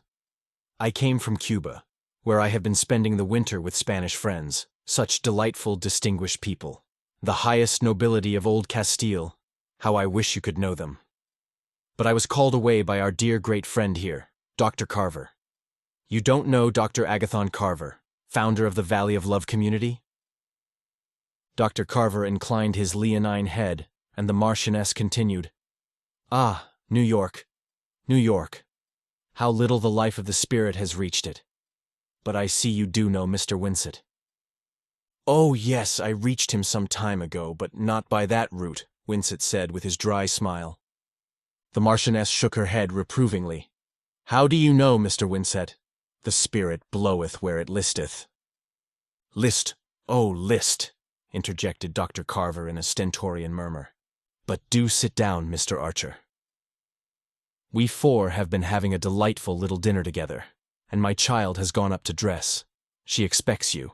She will be down in a moment. We were just admiring these marvelous flowers, which will surprise her when she reappears." Winsett remained on his feet. "I'm afraid I must be off. Please tell Madame Olenska that we shall all feel lost when she abandons our street. This house has been an oasis." "Ah, but she won't abandon you. Poetry and art are the breath of life to her. It is poetry you write, Mr. Winsett?" "Well, no, but I sometimes read it," said Winsett, including the group in a general nod and slipping out of the room. "A caustic spirit, un peu sauvage, but so witty. Dr. Carver, you do think him witty?" "I never think of wit," said Dr. Carver severely. Ah, you never think of wit. How merciless he is to us weak mortals, Mr. Archer. But he lives only in the life of the spirit, and tonight he is mentally preparing the lecture he is to deliver presently at Mrs. Blenker's. Dr. Carver, would there be time before you start for the Blenkers to explain to Mr. Archer your illuminating discovery of the direct contact? But no, I see it is nearly 9 o'clock, and we have no right to detain you while so many are waiting for your message." Dr. Carver looked slightly disappointed at this conclusion, but having compared his ponderous gold timepiece with Madame Olenska's little traveling clock, he reluctantly gathered up his mighty limbs for departure. "I shall see you later, dear friend," he suggested to the Marchioness, who replied with a smile, "As soon as Ellen's carriage comes, I will join you. I do hope the lecture won't have begun." Dr. Carver looked thoughtfully at Archer. "Perhaps, if this young gentleman is interested in my experiences, Mrs. Blenker might allow you to bring him with you." "Oh, dear friend, if it were possible, I am sure she would be too happy. But I fear my Ellen counts on Mr. Archer herself." "That," said Dr. Carver, "is unfortunate. But here is my card." He handed it to Archer, who read on it, in Gothic characters, "Agathon Carver, The Valley of Love, Kittaskwatomie, New York." Dr. Carver bowed himself out, and Mrs. Manson, with a sigh that might have been either of regret or relief, again waved Archer to a seat. "Ellen will be down in a moment, and before she comes, I am so glad of this quiet moment with you." Archer murmured his pleasure at their meeting, and the Marchioness continued in her low, sighing accents. "I know everything, dear Mr. Archer. My child has told me all you have done for her. Your wise advice, your courageous firmness. Thank heaven it was not too late." The young man listened with considerable embarrassment. Was there anyone, he wondered, to whom Madame Olenska had not proclaimed his intervention in her private affairs? "Madame Olenska exaggerates. I simply gave her a legal opinion as she asked me to." "Ah, but in doing it, you were the unconscious instrument of— What word have we moderns for providence, Mr. Archer?" cried the lady, tilting her head on one side and drooping her lids mysteriously. "Little did you know that at that very moment I was being appealed to, being approached, in fact, from the other side of the Atlantic." She glanced over her shoulder, as though fearful of being overheard, and then, drawing her chair nearer, and raising a tiny ivory fan to her lips, breathed behind it. "By the Count himself, my poor, mad, foolish Olensky, who asks only to take her back on her own terms." "Good God!" Archer exclaimed, springing up. "You are horrified!" "Yes, of course, I understand. I don't defend poor Stanislas, though he has always called me his best friend. He does not defend himself. He casts himself at her feet, in my person." She tapped her emaciated bosom. "I have his letter here." "A letter? Has Madame Olenska seen it?" Archer stammered, his brain whirling with the shock of the announcement. The Marchioness Manson shook her head softly. Time. I must have time. I know my Ellen. Haughty, intractable. Shall I say just a shade unforgiving? But good heavens, to forgive is one thing. To go back into that hell— "Ah, yes," the Marchioness acquiesced. "So she describes it, my sensitive child. But on the material side, Mr. Archer, if one may stoop to consider such things, do you know what she is giving up? Those roses there on the sofa, acres like them, under glass and in the open, in his matchless terraced gardens at Nice. Jewels, historic pearls, the Sobieski emeralds, sables. But she cares nothing for all these. Art and beauty, those she does care for, she lives for, as I always have. And those also surrounded her. Pictures, priceless furniture, music, brilliant conversation. Ah, that, my dear young man, if you'll excuse me, is what you've no conception of here. And she had it all, and the homage of the greatest. She tells me she is not thought handsome in New York. Good heavens. Her portrait has been painted 9 times. The greatest artists in Europe have begged for the privilege. Are these things nothing? And the remorse of an adoring husband. As the Marchioness Manson rose to her climax, her face assumed an expression of ecstatic retrospection, which would have moved Archer's mirth had he not been numb with amazement. He would have laughed if anyone had foretold to him that his first sight of poor Medora Manson would have been in the guise of a messenger of Satan. But he was in no mood for laughing now, and she seemed to him to come straight out of the hell from which Ellen Olenska had just escaped. "She knows nothing yet of all this?" he asked abruptly. Mrs. Manson laid a purple finger on her lips. "Nothing directly, but does she suspect? Who can tell? The truth is, Mr. Archer, I have been waiting to see you. From the moment I heard of the firm stand you had taken, and of your influence over her, I hoped it might be possible to count on your support, to convince you." "That she ought to go back? I would rather see her dead," cried the young man violently. "Ah," the Marchioness murmured, without visible resentment. For a while she sat in her armchair, opening and shutting the absurd ivory fan between her mittened fingers. But suddenly she lifted her head and listened. "Here she comes," she said in a rapid whisper, and then, pointing to the bouquet on the sofa, "Am I to understand that you prefer that, Mr. Archer? After all, marriage is marriage, and my niece is still a wife." Chapter 18. "What are you two plotting together, Aunt Medora?" Madame Olenska cried as she came into the room. She was dressed as if for a ball. Everything about her shimmered and glimmered softly, as if her dress had been woven out of candle beams. And she carried her head high, like a pretty woman challenging a roomful of rivals. "We were saying, my dear, that here was something beautiful to surprise you with," Mrs. Manson rejoined, rising to her feet and pointing archly to the flowers. Madame Olenska stopped short and looked at the bouquet. Her color did not change, but a sort of white radiance of anger ran over her like summer lightning. "Ah!" she exclaimed, in a shrill voice that the young man had never heard. "Who is ridiculous enough to send me a bouquet? Why a bouquet? And why tonight of all nights? I am not going to a ball. I am not a girl engaged to be married. But some people are always ridiculous." She turned back to the door, opened it, and called out, "Nastasia!" The ubiquitous handmaiden promptly appeared, and Archer heard Madame Olenska say, in an Italian that she seemed to pronounce with intentional deliberateness, in order that he might follow it, "Here, throw this into the dustbin."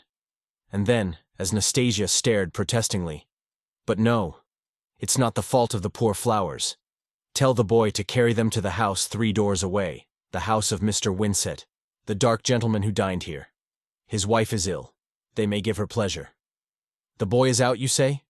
Then, my dear one, run yourself. Here, put my cloak over you and fly. I want the thing out of the house immediately, and as you live, don't say they come from me." She flung her velvet opera cloak over the maid's shoulders and turned back into the drawing room, shutting the door sharply. Her bosom was rising high under its lace, and for a moment Archer thought she was about to cry, but she burst into a laugh instead, and looking from the Marchioness to Archer, asked abruptly, "And you two?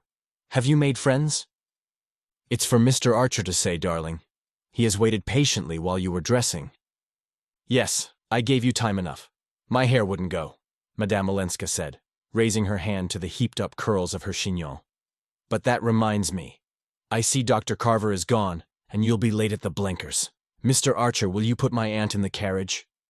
She followed the Marchioness into the hall, saw her fitted into a miscellaneous heap of overshoes, shawls, and tippets, and called from the doorstep, "Mind, the carriage is to be back for me at 10.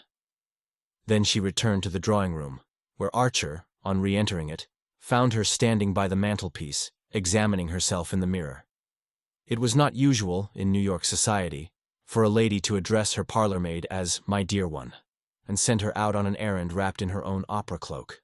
And Archer, through all his deeper feelings, tasted the pleasurable excitement of being in a world where action followed on emotion with such Olympian speed. Madame Olenska did not move when he came up behind her, and for a second their eyes met in the mirror. Then she turned, threw herself into her sofa corner and sighed out, "There's time for a cigarette." He handed her the box and lit a spill for her, and as the flame flashed up into her face, she glanced at him with laughing eyes and said, "What do you think of me in a temper?" Archer paused a moment. Then he answered with sudden resolution, "It makes me understand what your aunt has been saying about you." I knew she'd been talking about me. Well? She said you were used to all kinds of things, splendors and amusements and excitements, that we could never hope to give you here. Madame Olenska smiled faintly into the circle of smoke about her lips. Medora is incorrigibly romantic. It has made up to her for so many things. Archer hesitated again, and again took his risk. Is your aunt's romanticism always consistent with accuracy? You mean, does she speak the truth? Her niece considered. Well, I'll tell you. In almost everything she says there's something true and something untrue. But why do you ask? What has she been telling you? He looked away into the fire, and then back at her shining presence. His heart tightened with the thought that this was their last evening by that fireside, and that in a moment the carriage would come to carry her away. She pretends that Count Olenski has asked her to persuade you to go back to him. Madame Olenska made no answer. She sat motionless, holding her cigarette in her half-lifted hand. The expression of her face had not changed, and Archer remembered that he had before noticed her apparent incapacity for surprise. You knew then, he broke out. She was silent for so long that the ash dropped from her cigarette. She brushed it to the floor. She has hinted about a letter. Poor darling. Medora's hints. Is it at your husband's request that she has arrived here suddenly? Madame Olenska seemed to consider this question also. There again, one can't tell. She told me she had had a spiritual summons, whatever that is, from Dr. Carver. I'm afraid she's going to marry Dr. Carver.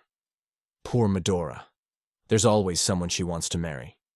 But perhaps the people in Cuba just got tired of her. I think she was with them as a sort of paid companion. Really, I don't know why she came.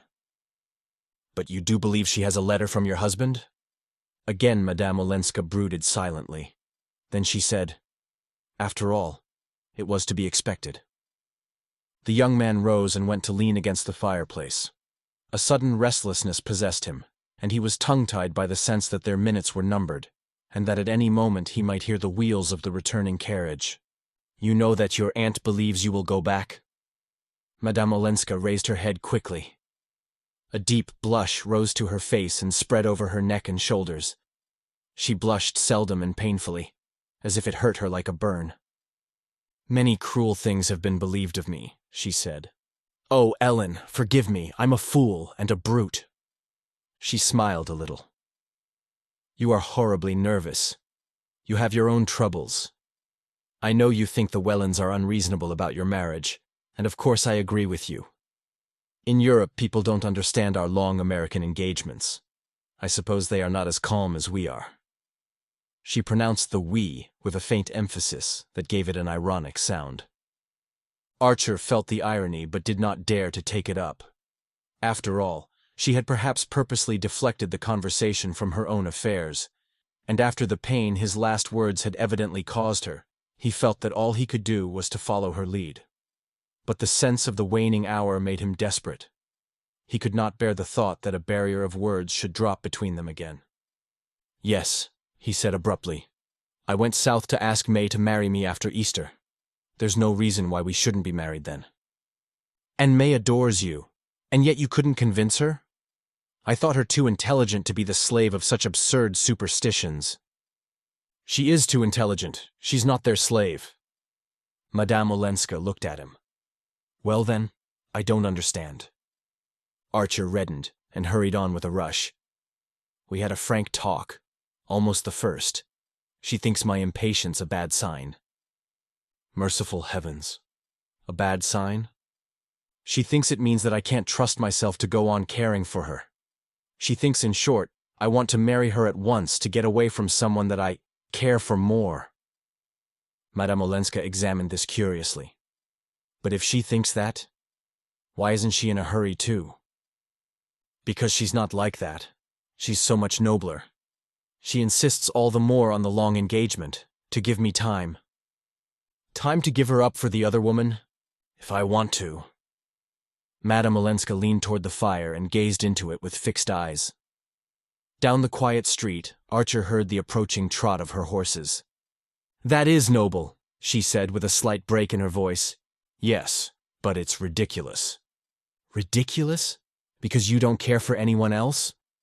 "Because I don't mean to marry anyone else." "Ah." There was another long interval. At length she looked up at him and asked, "This other woman, does she love you?" "Oh, there's no other woman. I mean, the person that May was thinking of was never—" "Then why, after all, are you in such haste?" "There's your carriage," said Archer. She half rose and looked about her with absent eyes. Her fan and gloves lay on the sofa beside her, and she picked them up mechanically. "Yes, I suppose I must be going." "You're going to Mrs. Struthers's?" "Yes." She smiled and added, "I must go where I am invited, or I should be too lonely." "Why not come with me?" Archer felt that at any cost he must keep her beside him, must make her give him the rest of her evening. Ignoring her question, he continued to lean against the chimney-piece, his eyes fixed on the hand in which she held her gloves and fan, as if watching to see if he had the power to make her drop them. "May guessed the truth," he said. "There is another woman, but not the one she thinks." Ellen Olenska made no answer, and did not move. After a moment he sat down beside her, and taking her hand, softly unclasped it, so that the gloves and fan fell on the sofa between them. She started up, and freeing herself from him moved away to the other side of the hearth. "Ah, don't make love to me. Too many people have done that," she said, frowning. Archer, changing color, stood up also. It was the bitterest rebuke she could have given him. "I have never made love to you," he said, "and I never shall. But you are the woman I would have married if it had been possible for either of us." "Possible for either of us?" She looked at him with unfeigned astonishment. "And you say that, when it's you who've made it impossible?" He stared at her, groping in a blackness through which a single arrow of light tore its blinding way. "I've made it impossible!" You, she cried, her lip trembling like a child's on the verge of tears. "Isn't it you who made me give up divorcing? Give it up because you showed me how selfish and wicked it was, how one must sacrifice one's self to preserve the dignity of marriage, and to spare one's family the publicity, the scandal? And because my family was going to be your family, for May's sake and for yours, I did what you told me, what you proved to me that I ought to do." "Ah!" she broke out with a sudden laugh. "I've made no secret of having done it for you." She sank down on the sofa again, crouching among the festive ripples of her dress like a stricken masquerader. And the young man stood by the fireplace and continued to gaze at her without moving. "Good God," he groaned, "when I thought—" "You thought?" "Ah, don't ask me what I thought." Still looking at her, he saw the same burning flush creep up her neck to her face. She sat upright, facing him with a rigid dignity. "I do ask you— Well then, there were things in that letter you asked me to read." "My husband's letter?" "Yes. I had nothing to fear from that letter, absolutely nothing. All I feared was to bring notoriety, scandal, on the family, on you and May." "Good God," he groaned again, bowing his face in his hands. The silence that followed lay on them with the weight of things final and irrevocable. It seemed to Archer to be crushing him down like his own gravestone. In all the wide future he saw nothing that would ever lift that load from his heart. He did not move from his place, or raise his head from his hands. His hidden eyeballs went on staring into utter darkness. "At least I loved you," he brought out. On the other side of the hearth, from the sofa corner where he supposed that she still crouched, he heard a faint stifled crying like a child's. He started up and came to her side. "Ellen!" "What madness! Why are you crying?" Nothing's done that can't be undone. I'm still free, and you're going to be. He had her in his arms, her face like a wet flower at his lips, and all their vain terrors shriveling up like ghosts at sunrise. The one thing that astonished him now was that he should have stood for 5 minutes arguing with her across the width of the room, when just touching her made everything so simple. She gave him back all his kiss, but after a moment he felt her stiffening in his arms, and she put him aside and stood up. "Ah, my poor Newland, I suppose this had to be, but it doesn't in the least alter things," she said, looking down at him in her turn from the hearth. "It alters the whole of life for me." No, it mustn't, it can't. You're engaged to May Welland, and I'm married." He stood up too, flushed and resolute. "Nonsense. It's too late for that sort of thing. We've no right to lie to other people or to ourselves. We won't talk of your marriage. But do you see me marrying May after this?" She stood silent, resting her thin elbows on the mantelpiece, her profile reflected in the glass behind her. One of the locks of her chignon had become loosened and hung on her neck. She looked haggard and almost old. "I don't see you," she said at length, putting that question to May. "Do you?" He gave a reckless shrug. "It's too late to do anything else." "You say that because it's the easiest thing to say at this moment, not because it's true. In reality, it's too late to do anything but what we'd both decided on." "Ah, I don't understand you." She forced a pitiful smile that pinched her face instead of smoothing it. "You don't understand because you haven't yet guessed how you've changed things for me. Oh, from the first, long before I knew all you'd done." "All I'd done?" "Yes. I was perfectly unconscious at first that people here were shy of me, that they thought I was a dreadful sort of person. It seems they had even refused to meet me at dinner. I found that out afterward, and how you'd made your mother go with you to the van der Luydens, and how you'd insisted on announcing your engagement at the Beaufort ball, so that I might have 2 families to stand by me instead of one." At that he broke into a laugh. "Just imagine," she said, "how stupid and unobservant I was. I knew nothing of all this till Granny blurted it out one day. New York simply meant peace and freedom to me. It was coming home. And I was so happy at being among my own people that everyone I met seemed kind and good, and glad to see me. But from the very beginning," she continued, "I felt there was no one as kind as you. No one who gave me reasons that I understood for doing what at first seemed so hard and unnecessary. The very good people didn't convince me. I felt they'd never been tempted. But you knew. You understood. You had felt the world outside tugging at one with all its golden hands, and yet you hated the things it asks of one. You hated happiness bought by disloyalty and cruelty and indifference. That was what I'd never known before. And it's better than anything I've known." She spoke in a low, even voice, without tears or visible agitation, and each word, as it dropped from her, fell into his breast like burning lead. He sat bowed over, his head between his hands, staring at the hearthrug, and at the tip of the satin shoe that showed under her dress. Suddenly he knelt down and kissed the shoe. She bent over him, laying her hands on his shoulders, and looking at him with eyes so deep that he remained motionless under her gaze. "Ah, don't let us undo what you've done," she cried. "I can't go back now to that other way of thinking. I can't love you unless I give you up." His arms were yearning up to her, but she drew away, and they remained facing each other, divided by the distance that her words had created. Then abruptly, his anger overflowed. "And Beaufort? Is he to replace me?" As the words sprang out, he was prepared for an answering flare of anger, and he would have welcomed it as fuel for his own. But Madame Olenska only grew a shade paler, and stood with her arms hanging down before her, and her head slightly bent, as her way was when she pondered a question. "He's waiting for you now at Mrs. Struthers's. Why don't you go to him?" Archer sneered. She turned to ring the bell. "I shall not go out this evening. Tell the carriage to go and fetch the Signora Marchesa," she said when the maid came. After the door had closed again, Archer continued to look at her with bitter eyes. "Why this sacrifice? Since you tell me that you're lonely, I've no right to keep you from your friends." She smiled a little under her wet lashes. I shan't be lonely now. I was lonely. I was afraid. But the emptiness and the darkness are gone. When I turn back into myself now, I'm like a child going at night into a room where there's always a light.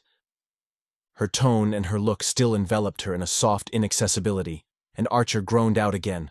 I don't understand you. Yet you understand May. He reddened under the retort, but kept his eyes on her. May is ready to give me up. What? 3 days after you've entreated her on your knees to hasten your marriage? She's refused. That gives me the right. Ah, you've taught me what an ugly word that is, she said. He turned away with a sense of utter weariness. He felt as though he had been struggling for hours up the face of a steep precipice, and now, just as he had fought his way to the top, his hold had given way, and he was pitching down headlong into darkness. If he could have got her in his arms again, he might have swept away her arguments, but she still held him at a distance by something inscrutably aloof in her look and attitude, and by his own odd sense of her sincerity. At length he began to plead again. If we do this now, it will be worse afterward, worse for everyone. No, no, no, she almost screamed, as if he frightened her. At that moment, the bell sent a long tinkle through the house. They had heard no carriage stopping at the door, and they stood motionless, looking at each other with startled eyes. Outside, Nastasia's step crossed the hall, the outer door opened, and a moment later, she came in carrying a telegram which she handed to the Countess Olenska. The lady was very happy at the flowers, Nastasia said, smoothing her apron. She thought it was her Signor Marito who had sent them, and she cried a little, and said it was a folly. Her mistress smiled and took the yellow envelope. She tore it open and carried it to the lamp. Then, when the door had closed again, she handed the telegram to Archer. It was dated from St. Augustine and addressed to the Countess Olenska. In it he read, Granny's telegram successful. Papa and Mama agree marriage after Easter. Am telegraphing Newland. Am too happy for words and love you dearly. Your grateful May. Half an hour later, when Archer unlocked his own front door, he found a similar envelope on the hall table on top of his pile of notes and letters. The message inside the envelope was also from May Welland, and ran as follows. Parents consent wedding Tuesday after Easter, at 12, Grace Church. 8 bridesmaids, please see rector, so happy, love May. Archer crumpled up the yellow sheet as if the gesture could annihilate the news it contained. Then he pulled out a small pocket diary and turned over the pages with trembling fingers. But he did not find what he wanted, and cramming the telegram into his pocket, he mounted the stairs. A light was shining through the door of the little hall-room which served Janie as a dressing room and boudoir, and her brother rapped impatiently on the panel. The door opened, and his sister stood before him in her immemorial purple flannel dressing gown, with her hair on pins. Her face looked pale and apprehensive. Newland? I hope there's no bad news in that telegram. I waited on purpose, in case. No item of his correspondence was safe from Janie. He took no notice of her question. Look here. What day is Easter this year? She looked shocked at such unchristian ignorance. Easter. Newland. Why, of course, the first week in April. Why? The first week? He turned again to the pages of his diary, calculating rapidly under his breath. The first week, did you say? He threw back his head with a long laugh. For mercy's sake, what's the matter? Nothing's the matter except that I'm going to be married in a month. Janie fell upon his neck and pressed him to her purple flannel breast. Oh, Newland, how wonderful. I'm so glad. But dearest, why do you keep on laughing? Do hush, or you'll wake Mama. Book 2, Chapter 19. The day was fresh, with a lively spring wind full of dust. All the old ladies in both families had got out their faded sables and yellowing ermines, and the smell of camphor from the front pews almost smothered the faint spring scent of the lilies banking the altar. Newland Archer, at a signal from the sexton, had come out of the vestry and placed himself with his best man on the chancel step of Grace Church. The signal meant that the brougham bearing the bride and her father was in sight, but there was sure to be a considerable interval of adjustment and consultation in the lobby, where the bridesmaids were already hovering like a cluster of Easter blossoms. During this unavoidable lapse of time, the bridegroom, in proof of his eagerness, was expected to expose himself alone to the gaze of the assembled company. And Archer had gone through this formality as resignedly as through all the others which made of a 19th-century New York wedding a rite that seemed to belong to the dawn of history. Everything was equally easy, or equally painful, as one chose to put it, in the path he was committed to tread, and he had obeyed the flurried injunctions of his best man as piously as other bridegrooms had obeyed his own, in the days when he had guided them through the same labyrinth. So far, he was reasonably sure of having fulfilled all his obligations. The bridesmaids' 8 bouquets of white lilac and lilies of the valley had been sent in due time, as well as the gold and sapphire sleeve links of the 8 ushers and the best man's cat's-eye scarf pin. Archer had sat up half the night trying to vary the wording of his thanks for the last batch of presents from men friends and ex-lady loves. The fees for the bishop and the rector were safely in the pocket of his best man.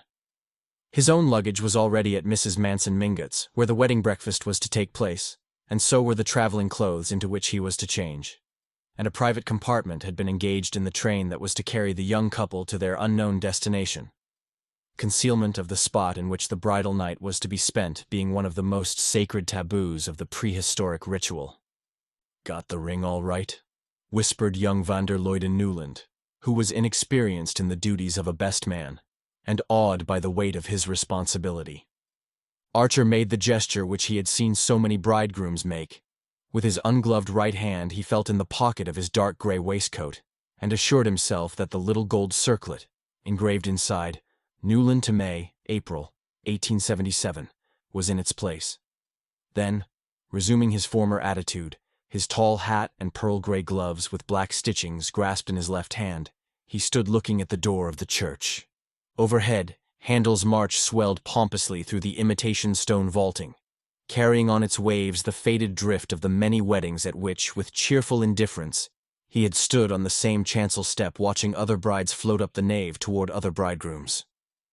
How like a first night at the opera, he thought, recognizing all the same faces in the same boxes, no pews, and wondering if, when the last trump sounded, Mrs. Selfridge Mary would be there with the same towering ostrich feathers in her bonnet, and Mrs. Beaufort with the same diamond earrings and the same smile, and whether suitable proscenium seats were already prepared for them in another world. After that, there was still time to review, one by one, the familiar countenances in the first rows, the women's sharp with curiosity and excitement, the men's sulky with the obligation of having to put on their frock coats before luncheon and fight for food at the wedding breakfast. "Too bad the breakfast is at old Catherine's," the bridegroom could fancy Reggie Chivers saying.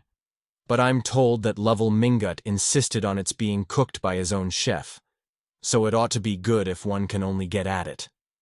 And he could imagine Sillerton Jackson adding with authority, "My dear fellow, haven't you heard? It's to be served at small tables, in the New English fashion."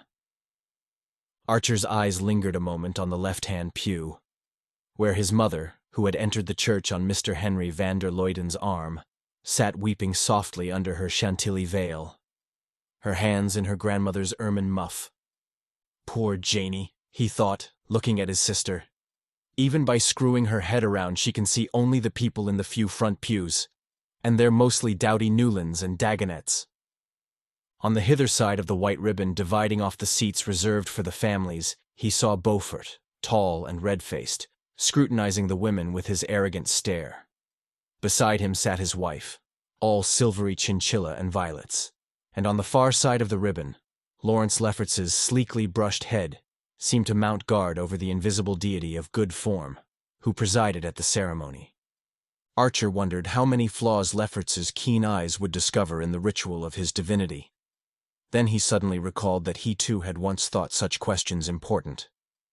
The things that had filled his days seemed now like a nursery parody of life, or like the wrangles of medieval schoolmen over metaphysical terms that nobody had ever understood.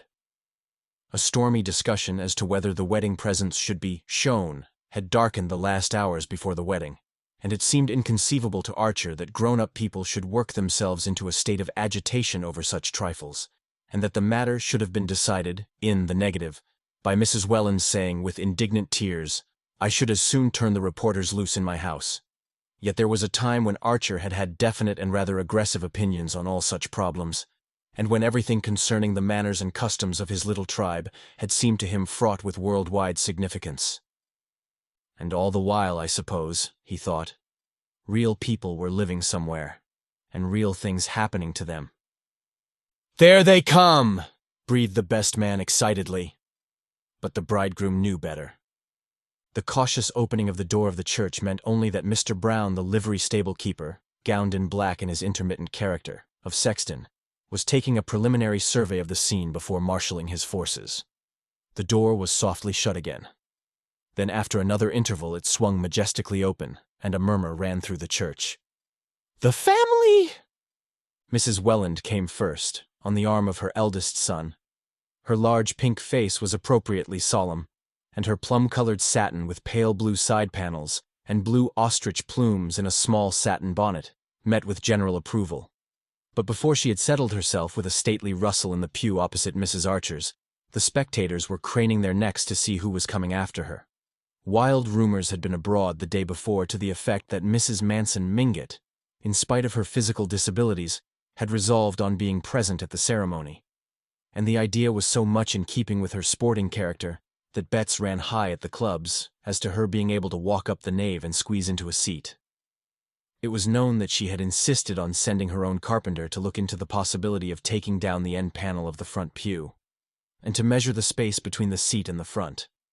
But the result had been discouraging, and for one anxious day, her family had watched her dallying with the plan of being wheeled up the nave in her enormous bath chair and sitting enthroned in it at the foot of the chancel.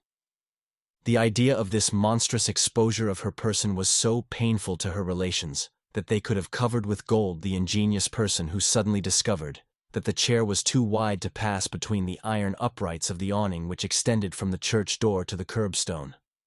The idea of doing away with this awning and revealing the bride to the mob of dressmakers and newspaper reporters who stood outside fighting to get near the joints of the canvas exceeded even old Catherine's courage, though for a moment she had weighed the possibility. "Why, they might take a photograph of my child and put it in the papers," Mrs. Welland exclaimed when her mother's last plan was hinted to her. And from this unthinkable indecency, the clan recoiled with a collective shudder.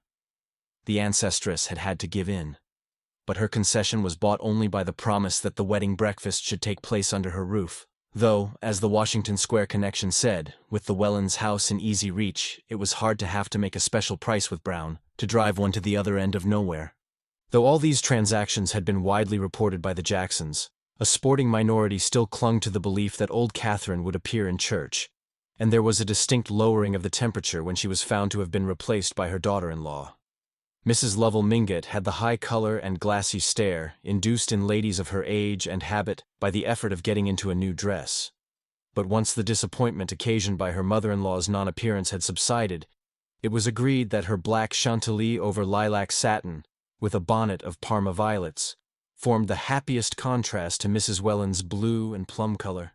Far different was the impression produced by the gaunt and mincing lady who followed on Mr. Mingott's arm, in a wild dishevelment of stripes and fringes and floating scarves, and as this last apparition glided into view Archer's heart contracted and stopped beating.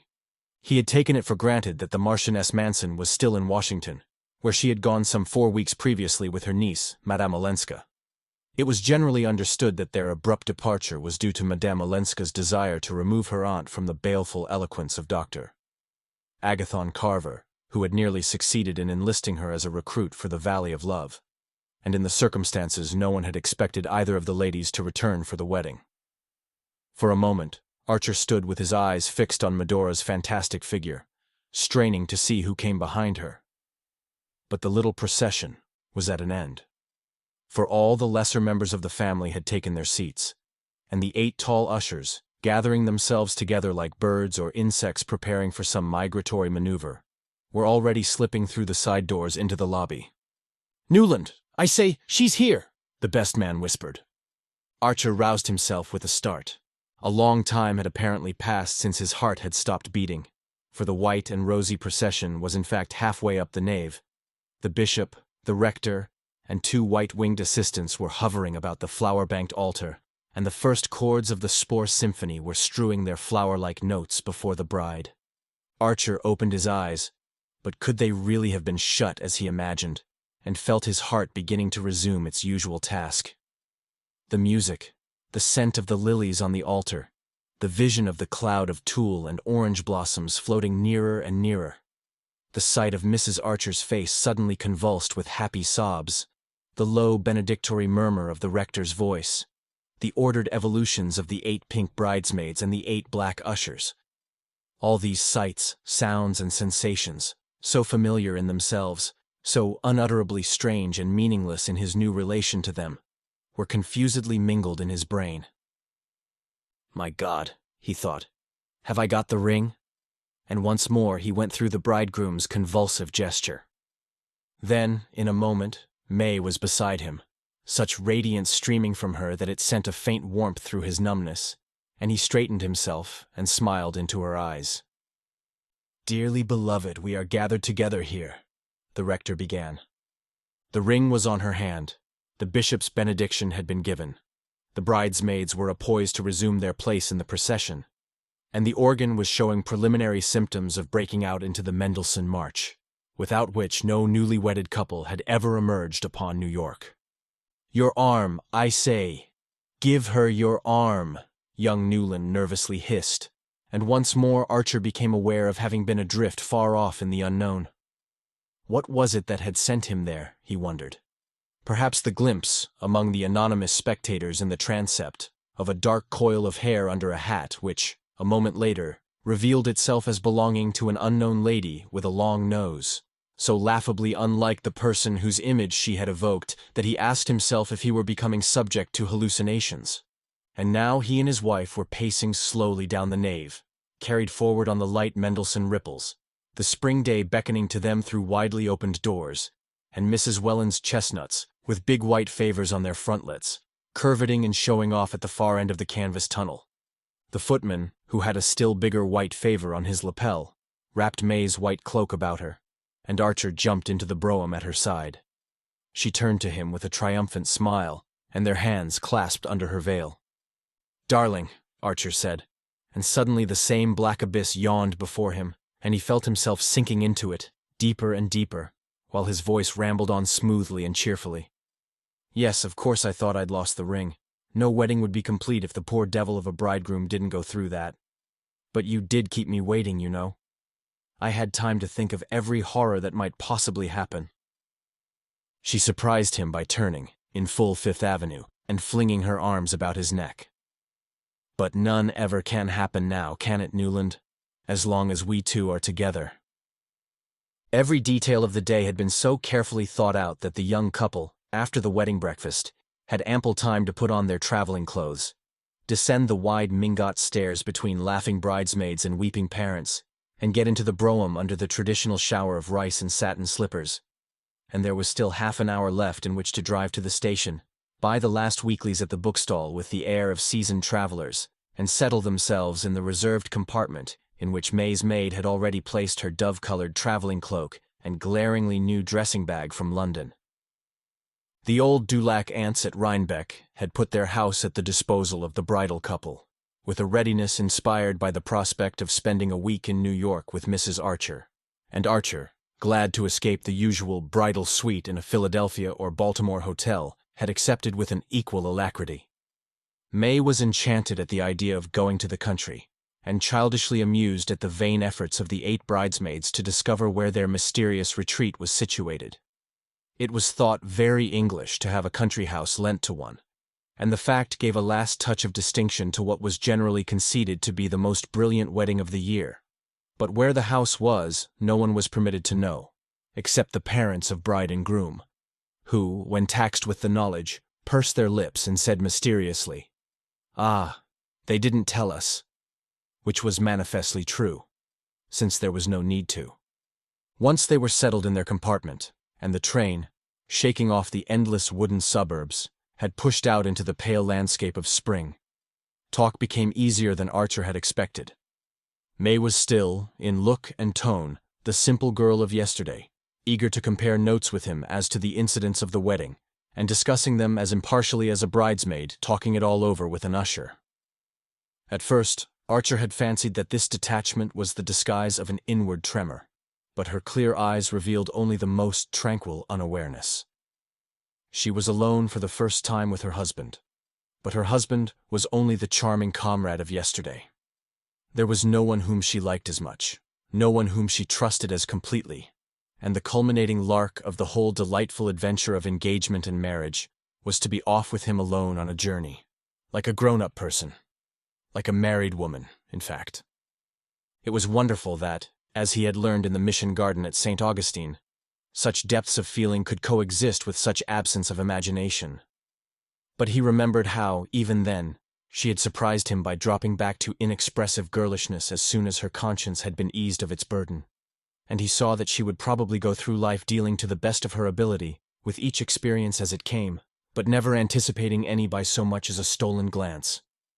Perhaps that faculty of unawareness was what gave her eyes their transparency, and her face the look of representing a type rather than a person, as if she might have been chosen to pose for a civic virtue or a Greek goddess.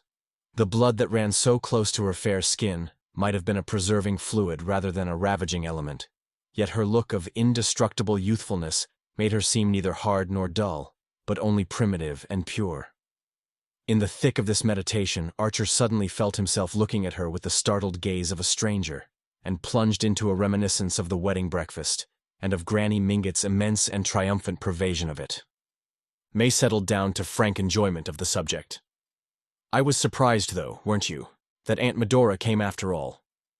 Ellen wrote that they were neither of them well enough to take the journey. I do wish it had been she who had recovered. Did you see the exquisite old lace she sent me?" He had known that the moment must come sooner or later, but he had somewhat imagined that by force of willing he might hold it at bay. "Yes, yes, it was beautiful," he said, looking at her blindly, and wondering if, whenever he heard those two syllables, all his carefully built-up world would tumble about him like a house of cards. "Aren't you tired? It will be good to have some tea when we arrive.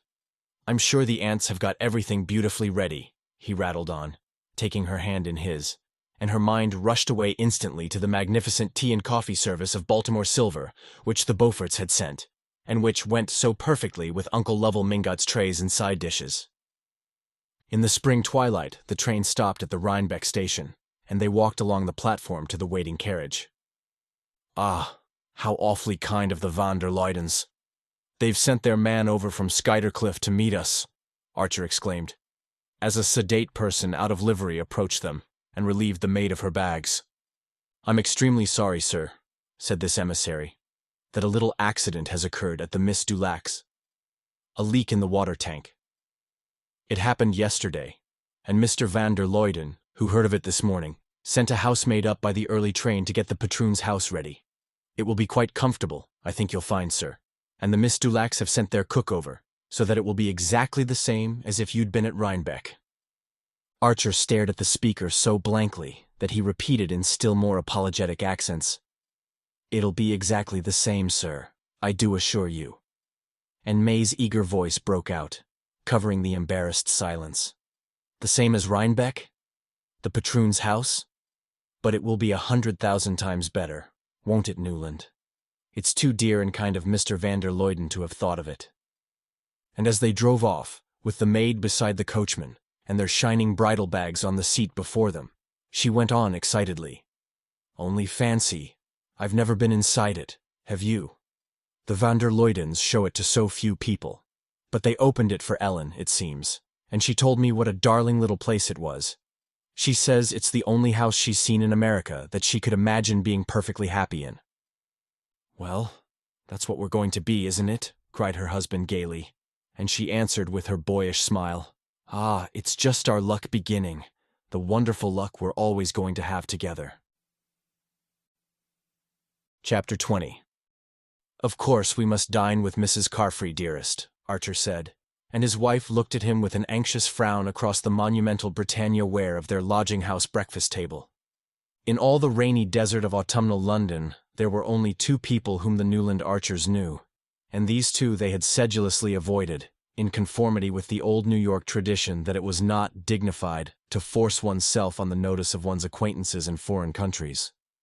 Mrs. Archer and Janie, in the course of their visits to Europe, had so unflinchingly lived up to this principle, and met the friendly advances of their fellow travelers with an air of such impenetrable reserve that they had almost achieved the record of never having exchanged a word with a foreigner, other than those employed in hotels and railway stations. Their own compatriots, save those previously known or properly accredited, they treated with an even more pronounced disdain, so that unless they ran across a Shivers, a Dagonet, or a Mingot, their months abroad were spent in an unbroken tête-à-tête. But the utmost precautions are sometimes unavailing, and one night at Botzen, one of the two English ladies in the room across the passage, whose names, dress, and social situation were already intimately known to Janie, had knocked on the door and asked if Mrs. Archer had a bottle of liniment. The other lady, the intruder's sister, Mrs. Carfrey, had been seized with a sudden attack of bronchitis, and Mrs. Archer, who never traveled without a complete family pharmacy, was fortunately able to produce the required remedy. Mrs. Carfrey was very ill, and as she and her sister, Miss Harle, were traveling alone, they were profoundly grateful to the Archer ladies, who supplied them with ingenious comforts, and whose efficient maid helped to nurse the invalid back to health. When the Archers left Botzen, they had no idea of ever seeing Mrs. Carfrey and Miss Harle again. Nothing, to Mrs. Archer's mind, would have been more undignified than to force oneself on the notice of a foreigner to whom one had happened to render an accidental service. But Mrs. Carfrey and her sister, to whom this point of view was unknown, and who would have found it utterly incomprehensible, felt themselves linked by an eternal gratitude to the delightful Americans who had been so kind at Botzen. With touching fidelity, they seized every chance of meeting Mrs. Archer and Janie in the course of their continental travels, and displayed a supernatural acuteness in finding out when they were to pass through London on their way to or from the States. The intimacy became indissoluble, and Mrs. Archer and Janie, whenever they alighted at Brown's Hotel, found themselves awaited by two affectionate friends who, like themselves, cultivated ferns in Wardian cases, made macrame lace, read the memoirs of the Baroness Bunsen, and had views about the occupants of the leading London pulpits. As Mrs. Archer said, it made another thing of London to know Mrs. Carfrey and Miss Harle, and by the time that Newland became engaged, the tie between the families was so firmly established that it was thought only right to send a wedding invitation to the two English ladies, who sent, in return, a pretty bouquet of pressed alpine flowers under glass. And on the dock, when Newland and his wife sailed for England, Mrs. Archer's last word had been, "You must take May to see Mrs. Carfrey." Newland and his wife had had no idea of obeying this injunction, but Mrs. Carfrey, with her usual acuteness, had run them down and sent them an invitation to dine, and it was over this invitation that May Archer was wrinkling her brows across the tea and muffins. "It's all very well for you, Newland. You know them. But I shall feel so shy among a lot of people I've never met. And what shall I wear?" Newland leaned back in his chair and smiled at her. She looked handsomer and more Diana-like than ever. The moist English air seemed to have deepened the bloom of her cheeks and softened the slight hardness of her virginal features. Or else it was simply the inner glow of happiness, shining through like a light under ice. "Where, dearest?" "I thought a trunkful of things had come from Paris last week." "Yes, of course. I meant to say that I shan't know which to wear." She pouted a little. "I've never dined out in London, and I don't want to be ridiculous." He tried to enter into her perplexity. "But don't Englishwomen dress just like everybody else in the evening?" "Newland, how can you ask such funny questions, when they go to the theater in old ball dresses and bare heads?" "Well, perhaps they wear new ball dresses at home, but at any rate Mrs. Carfrey and Miss Harle won't. They'll wear caps like my mother's, and shawls, very soft shawls." "Yes, but how will the other women be dressed?" "Not as well as you, dear," he rejoined, wondering what had suddenly developed in her Janie's morbid interest in clothes. She pushed back her chair with a sigh. "That's dear of you, Newland, but it doesn't help me much." He had an inspiration. "Why not wear your wedding dress?" "That can't be wrong, can it?" "Oh, dearest! If I only had it here. But it's gone to Paris to be made over for next winter, and Worth hasn't sent it back." "Oh, well," said Archer, getting up. "Look here, the fog's lifting. If we made a dash for the National Gallery, we might manage to catch a glimpse of the pictures." The Newland Archers were on their way home after a 3 months wedding tour, which May, in writing to her girlfriends, vaguely summarized as blissful. They had not gone to the Italian lakes. On reflection, Archer had not been able to picture his wife in that particular setting. Her own inclination, after a month with the Paris dressmakers, was for mountaineering in July and swimming in August. This plan they punctually fulfilled, spending July at Interlaken and Grindelwald, and August at a little place called Etretat, on the Normandy coast, which someone had recommended as quaint and quiet. Once or twice in the mountains, Archer had pointed southward and said, "There's Italy," and May, her feet in a gentian bed, had smiled cheerfully and replied, "It would be lovely to go there next winter, if only you didn't have to be in New York." But in reality, traveling interested her even less than he had expected.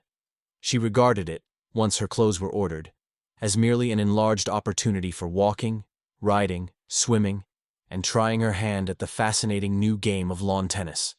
And when they finally got back to London, where they were to spend a fortnight while he ordered his clothes, she no longer concealed the eagerness with which she looked forward to sailing. In London, nothing interested her but the theaters and the shops. And she found the theaters less exciting than the Paris cafés chantants, where, under the blossoming horse-chestnuts of the Champs-Élysées, she had had the novel experience of looking down from the restaurant terrace on an audience of cocottes, and having her husband interpret to her as much of the songs as he thought suitable for bridal ears. Archer had reverted to all his old inherited ideas about marriage. It was less trouble to conform with the tradition and treat May exactly as all his friends treated their wives than to try to put into practice the theories with which his untrammeled bachelorhood had dallied. There was no use in trying to emancipate a wife who had not the dimmest notion that she was not free. And he had long since discovered that May's only use of the liberty she supposed herself to possess would be to lay it on the altar of her wifely adoration.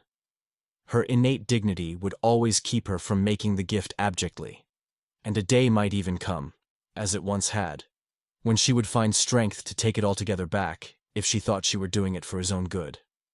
But with a conception of marriage so uncomplicated and incurious as hers, such a crisis could be brought about only by something visibly outrageous in his own conduct, and the fineness of her feeling for him made that unthinkable. Whatever happened, he knew, she would always be loyal, gallant, and unresentful, and that pledged him to the practice of the same virtues. All this tended to draw him back into his old habits of mind. If her simplicity had been the simplicity of pettiness, he would have chafed and rebelled.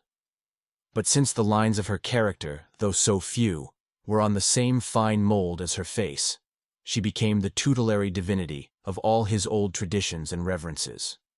Such qualities were scarcely of the kind to enliven foreign travel, though they made her so easy and pleasant a companion, but he saw at once how they would fall into place in their proper setting.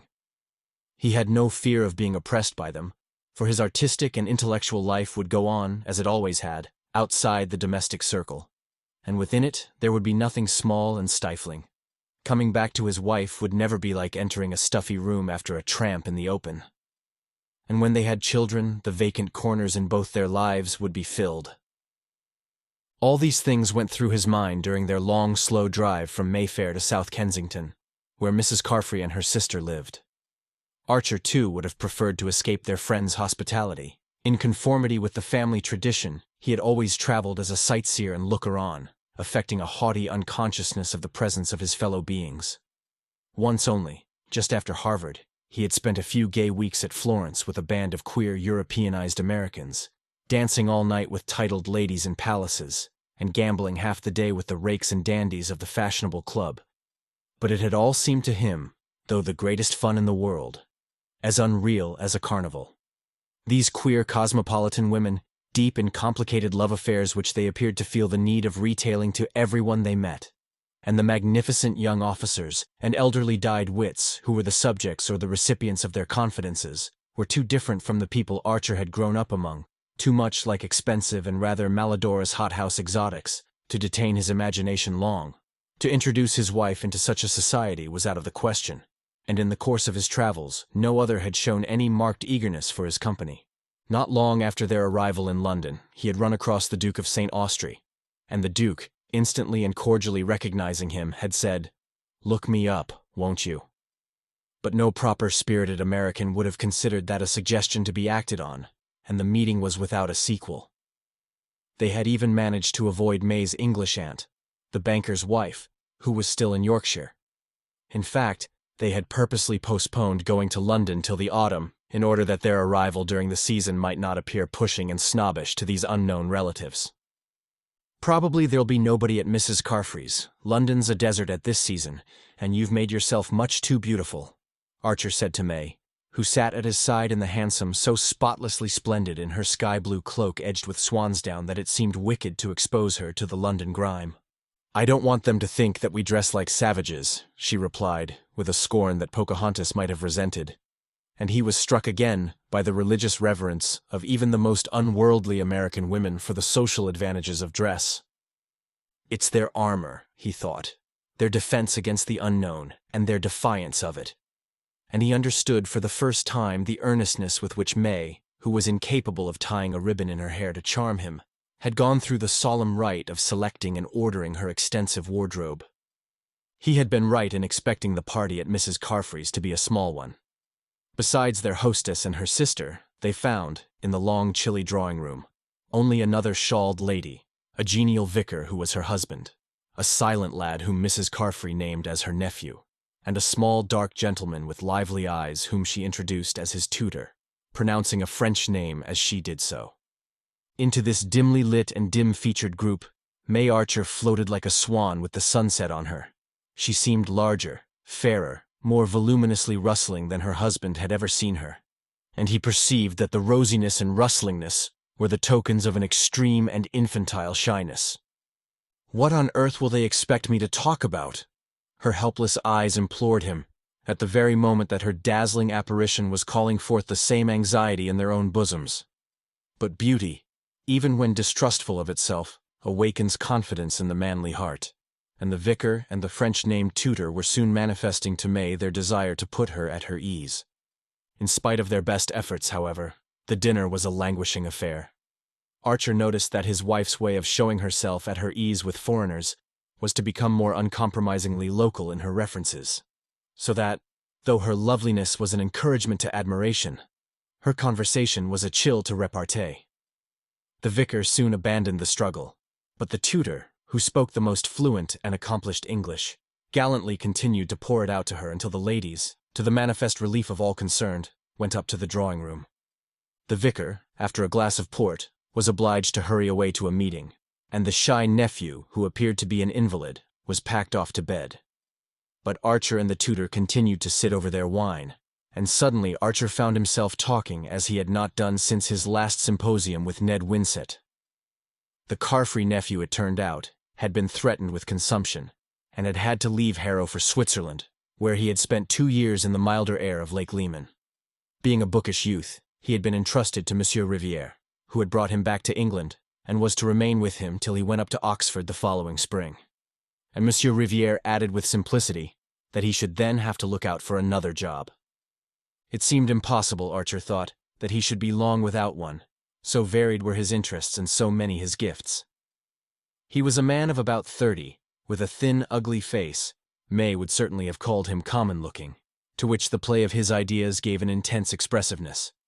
But there was nothing frivolous or cheap in his animation. His father, who had died young, had filled a small diplomatic post, and it had been intended that the son should follow the same career. But an insatiable taste for letters had thrown the young man into journalism, then into authorship, apparently unsuccessful, and at length, after other experiments and vicissitudes which he spared his listener, into tutoring English youths in Switzerland. Before that, however, he had lived much in Paris, frequented the Goncourt Grenier, been advised by Maupassant not to attempt to write, even that seemed to Archer a dazzling honor, and had often talked with Mérimée in his mother's house. He had obviously always been desperately poor and anxious, having a mother and an unmarried sister to provide for, and it was apparent that his literary ambitions had failed. His situation, in fact, seemed, materially speaking, no more brilliant than Ned Winsett's. But he had lived in a world in which, as he said, no one who loved ideas need hunger mentally. as it was precisely of that love that poor Winsett was starving to death. Archer looked with a sort of vicarious envy at this eager, impecunious young man who had fared so richly in his poverty. You see, monsieur, it's worth everything, isn't it, to keep one's intellectual liberty, not to enslave one's powers of appreciation, one's critical independence. It was because of that I abandoned journalism and took to so much duller work, tutoring and private secretaryship. There is a good deal of drudgery, of course, but one preserves one's moral freedom, what we call in French one's quant à soi. And when one hears good talk, one can join in it without compromising any opinions but one's own, or one can listen and answer it inwardly. Ah, good conversation. There's nothing like it, is there? The air of ideas is the only air worth breathing. And so I have never regretted giving up either diplomacy or journalism, two different forms of the same self-abdication. He fixed his vivid eyes on Archer as he lit another cigarette. Voyez-vous, monsieur, to be able to look life in the face, that's worth living in a garret for, isn't it? But after all, one must earn enough to pay for the garret, and I confess that to grow old as a private tutor, or a private anything, is almost as chilling to the imagination as a second secretaryship at Bucharest. Sometimes I feel I must make a plunge, an immense plunge. Do you suppose, for instance, there would be any opening for me in America, in New York? Archer looked at him with startled eyes. New York, for a young man who had frequented the Goncourts and Flaubert, and who thought the life of ideas the only one worth living.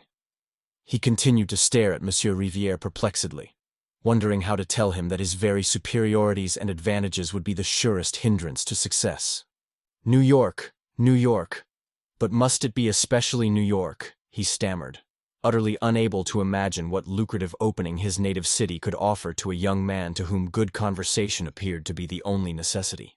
A sudden flush rose under Monsieur Riviere's sallow skin. I thought it your metropolis. Is not the intellectual life more active there? He rejoined. Then, as if fearing to give his hearer the impression of having asked a favor, he went on hastily. One throws out random suggestions, more to oneself than to others. In reality, I see no immediate prospect. And rising from his seat, he added, without a trace of constraint, But Mrs. Carfrey will think that I ought to be taking you upstairs. During the homeward drive, Archer pondered deeply on this episode. His hour with Monsieur Riviere had put new air into his lungs, and his first impulse had been to invite him to dine the next day. But he was beginning to understand why married men did not always immediately yield to their first impulses. That young tutor is an interesting fellow. We had some awfully good talk after dinner about books and things. He threw out tentatively in the hansom. May roused herself from one of the dreamy silences into which he had read so many meanings before 6 months of marriage had given him the key to them. The little Frenchman?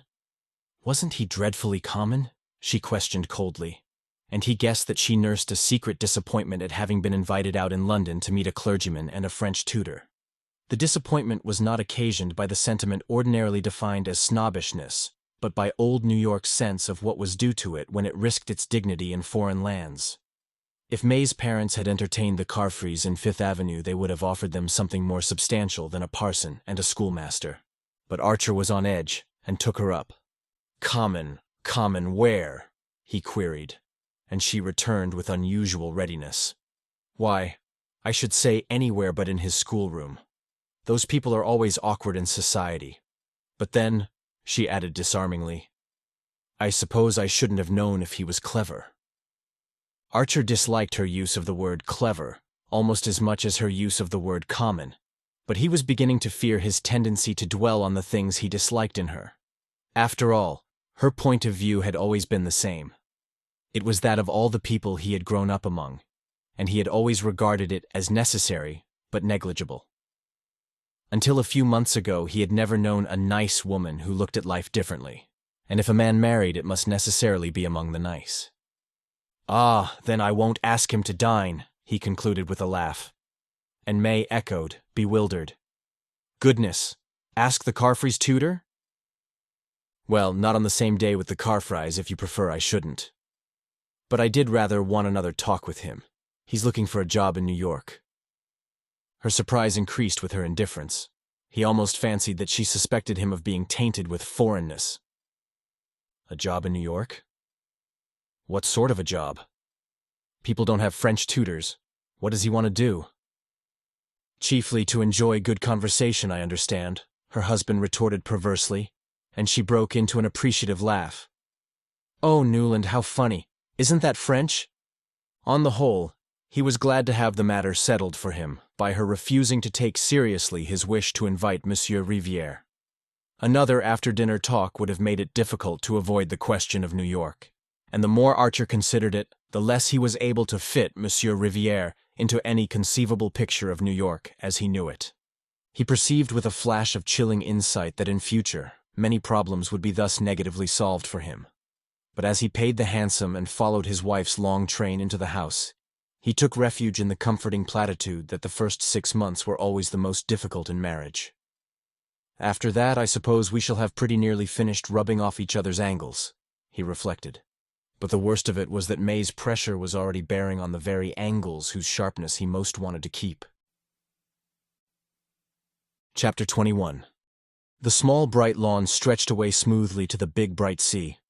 The turf was hemmed with an edge of scarlet geranium and coleus, and cast-iron vases painted in chocolate color, standing at intervals along the winding path that led to the sea, looped their garlands of petunia and ivy geranium above the neatly raked gravel.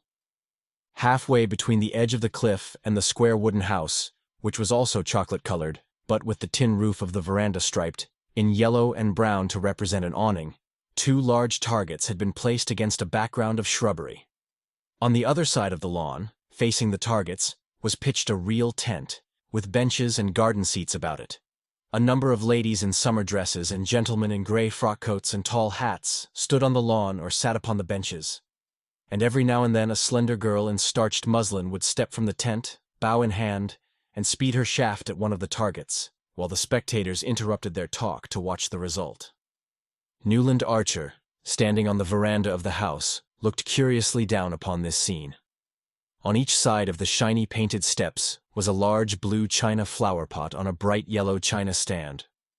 A spiky green plant filled each pot, and below the veranda ran a wide border of blue hydrangeas edged with more red geraniums.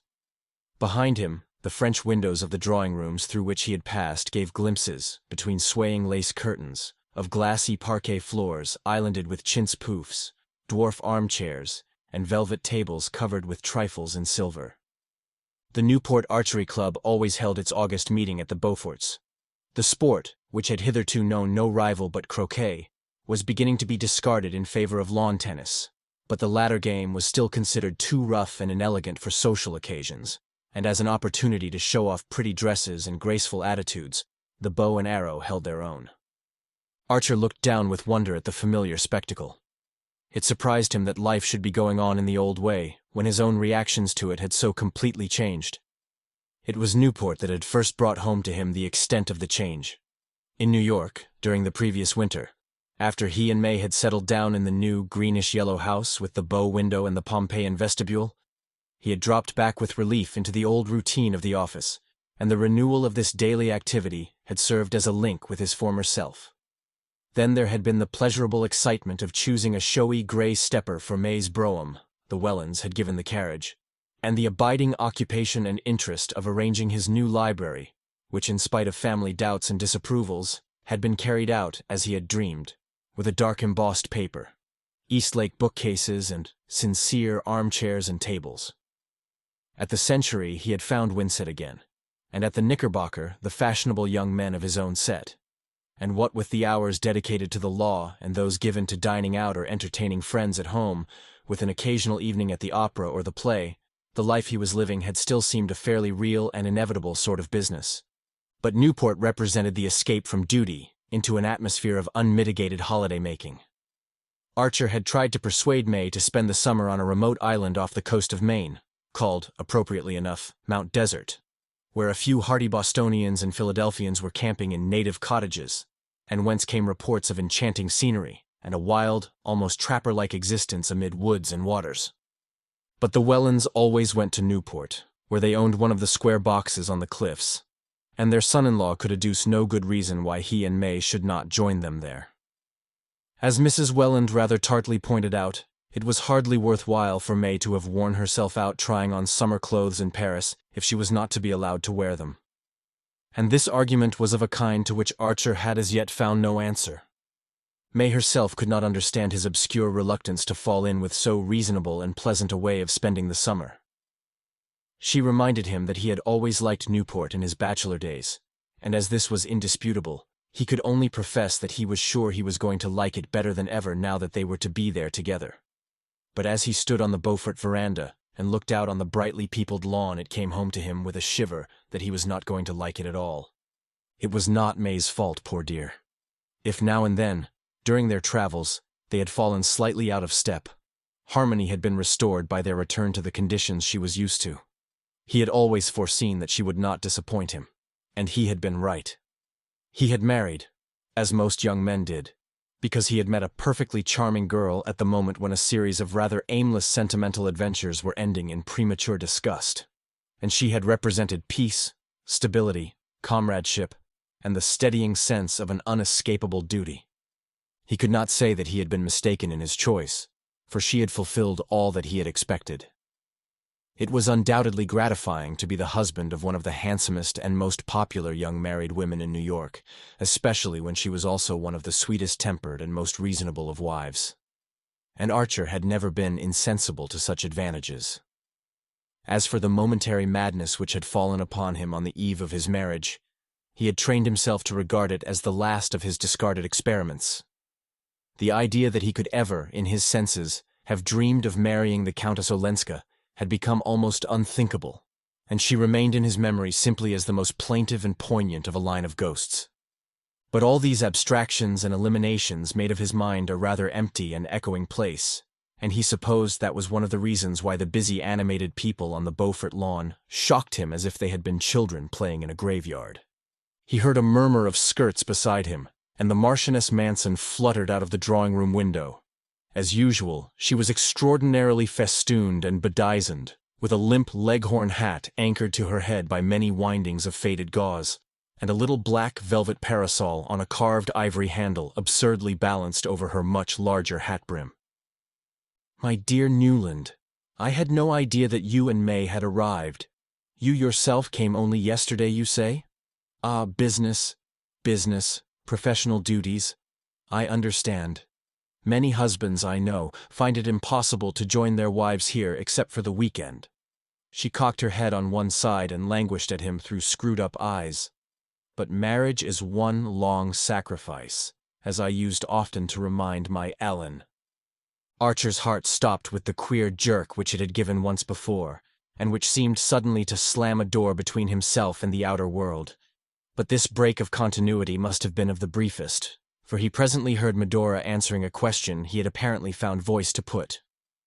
"No, I am not staying here, but with the Blenkers, in their delicious solitude at Portsmouth. Beaufort was kind enough to send his famous trotters for me this morning, so that I might have at least a glimpse of one of Regina's garden parties. But this evening, I go back to rural life. The Blenkers, dear original beings, have hired a primitive old farmhouse at Portsmouth, where they gather about them representative people." She drooped slightly beneath her protecting brim and added with a faint blush, "This week, Dr. Agathon Carver is holding a series of inner thought meetings there. A contrast indeed to this gay scene of worldly pleasure. But then I have always lived on contrasts. To me, the only death is monotony. I always say to Ellen, beware of monotony. It's the mother of all the deadly sins. But my poor child is going through a phase of exaltation, of abhorrence of the world. You know, I suppose, that she has declined all invitations to stay at Newport, even with her grandmother Mingot. I could hardly persuade her to come with me to the Blenkers, if you will believe it. The life she leads is morbid, unnatural. Ah, if she had only listened to me when it was still possible, when the door was still open. But shall we go down and watch this absorbing match? I hear your May is one of the competitors." Strolling toward them from the tent, Beaufort advanced over the lawn, tall, heavy, too tightly buttoned into a London frock coat, with one of his own orchids in its buttonhole. Archer, who had not seen him for 2 or 3 months, was struck by the change in his appearance. In the hot summer light his floridness seemed heavy and bloated, and but for his erect, square-shouldered walk, he would have looked like an overfed and overdressed old man. There were all sorts of rumors afloat about Beaufort. In the spring, he had gone off on a long cruise to the West Indies in his new steam yacht, and it was reported that at various points where he had touched, a lady resembling Miss Fanny Ring had been seen in his company.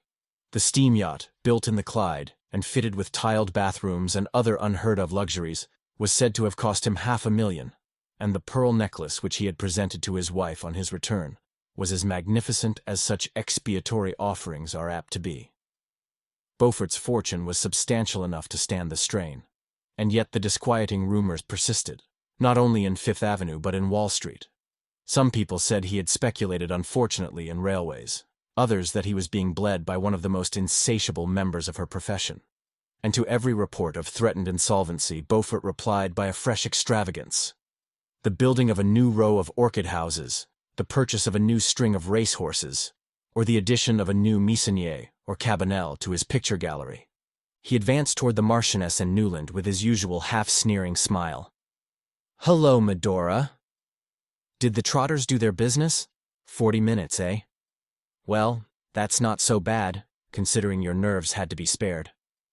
He shook hands with Archer, and then, turning back with them, placed himself on Mrs. Manson's other side, and said in a low voice a few words which their companion did not catch. The Marchioness replied by one of her queer foreign jerks and a "Que voulez-vous?" which deepened Beaufort's frown, but he produced a good semblance of a congratulatory smile as he glanced at Archer to say, "You know May's going to carry off the first prize." "Ah, then it remains in the family," Medora rippled, and at that moment they reached the tent, and Mrs. Beaufort met them in a girlish cloud of mauve muslin and floating veils.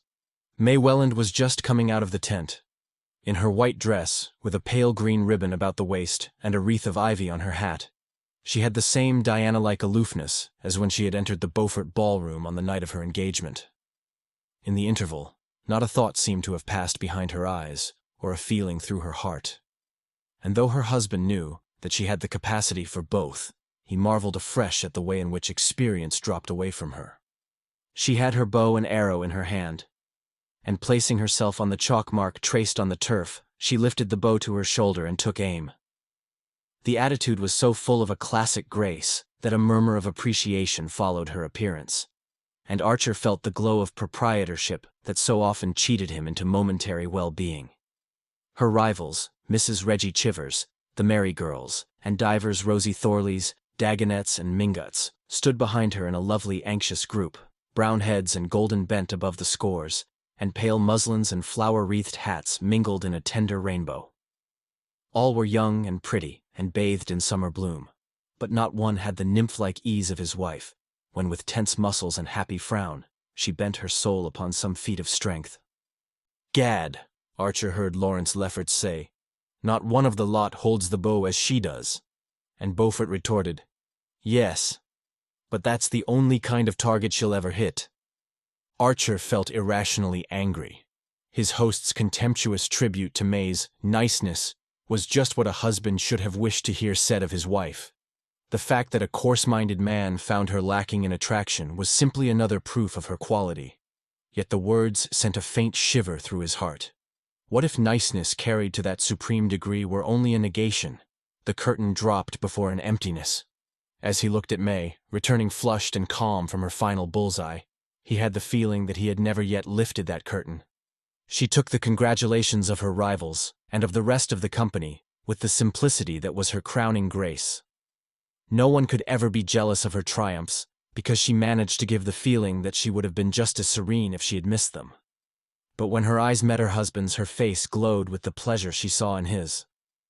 Mrs. Welland's basketwork pony carriage was waiting for them, and they drove off among the dispersing carriages, May handling the reins, and Archer sitting at her side. The afternoon sunlight still lingered upon the bright lawns and shrubberies, and up and down Bellevue Avenue rolled a double line of Victorias, dog-carts, landaus, and vis-a-vis, carrying well-dressed ladies and gentlemen away from the Beaufort garden party, or homeward from their daily afternoon turn along the Ocean Drive. "Shall we go to see Granny?" May suddenly proposed. I should like to tell her myself that I've won the prize. There's lots of time before dinner." Archer acquiesced, and she turned the ponies down Narragansett Avenue, crossed Spring Street, and drove out toward the rocky moorland beyond. In this unfashionable region, Catherine the Great, always indifferent to precedent and thrifty of purse, had built herself in her youth a many-peaked and cross-beamed cottage-orn on a bit of cheap land overlooking the bay. Here, in a thicket of stunted oaks, her verandas spread themselves above the island-dotted waters. A winding drive led up between iron stags and blue glass balls embedded in mounds of geraniums to a front door of highly varnished walnut under a striped veranda roof. And behind it ran a narrow hall with a black and yellow star-patterned parquet floor, upon which opened 4 small square rooms, with heavy flock papers under ceilings on which an Italian house painter had lavished all the divinities of Olympus.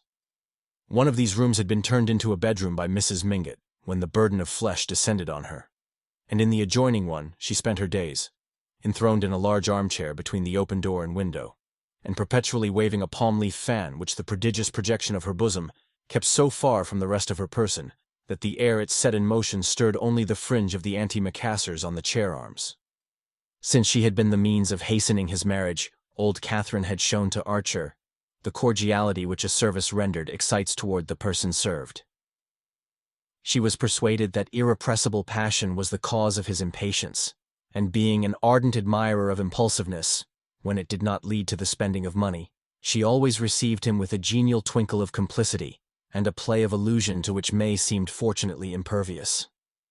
She examined and appraised with much interest the diamond-tipped arrow which had been pinned on May's bosom at the conclusion of the match, remarking that in her day a filigree brooch would have been thought enough, but that there was no denying that Beaufort did things handsomely. "Quite an heirloom, in fact, my dear," the old lady chuckled. "You must leave it in fee to your eldest girl." She pinched May's white arm and watched the color flood her face. "Well, well, what have I said to make you shake out the red flag? Ain't there going to be any daughters? Only boys, eh? Good gracious, look at her blushing again all over her blushes. What? Can't I say that either? Mercy me. When my children beg me to have all those gods and goddesses painted out overhead, I always say I'm too thankful to have somebody about me that nothing can shock." Archer burst into a laugh, and May echoed it, crimson to the eyes. "Well, now tell me all about the party, please, my dears, for I shall never get a straight word about it out of that silly Medora," the ancestress continued, and as May exclaimed, "Cousin Medora? But I thought she was going back to Portsmouth?" She answered placidly, "So she is. But she's got to come here first to pick up Ellen." "Ah, you didn't know Ellen had come to spend the day with me? Such fol de rol, her not coming for the summer, but I gave up arguing with young people about 50 years ago. Ellen! Ellen!" she cried in her shrill old voice, trying to bend forward far enough to catch a glimpse of the lawn beyond the veranda. There was no answer, and Mrs. Mingott rapped impatiently with her stick on the shiny floor. A mulatto maidservant in a bright turban, replying to the summons, informed her mistress that she had seen Miss Ellen going down the path to the shore, and Mrs. Mingott turned to Archer. "Run down and fetch her like a good grandson. This pretty lady will describe the party to me," she said, and Archer stood up as if in a dream. He had heard the Countess Olenska's name pronounced often enough during the year and a half since they had last met, and was even familiar with the main incidents of her life in the interval. He knew that she had spent the previous summer at Newport, where she appeared to have gone a great deal into society, but that in the autumn she had suddenly sublet the Perfect House, which Beaufort had been at such pains to find for her, and decided to establish herself in Washington. There, during the winter, he had heard of her, as one always heard of pretty women in Washington, as shining in the brilliant diplomatic society that was supposed to make up for the social shortcomings of the administration.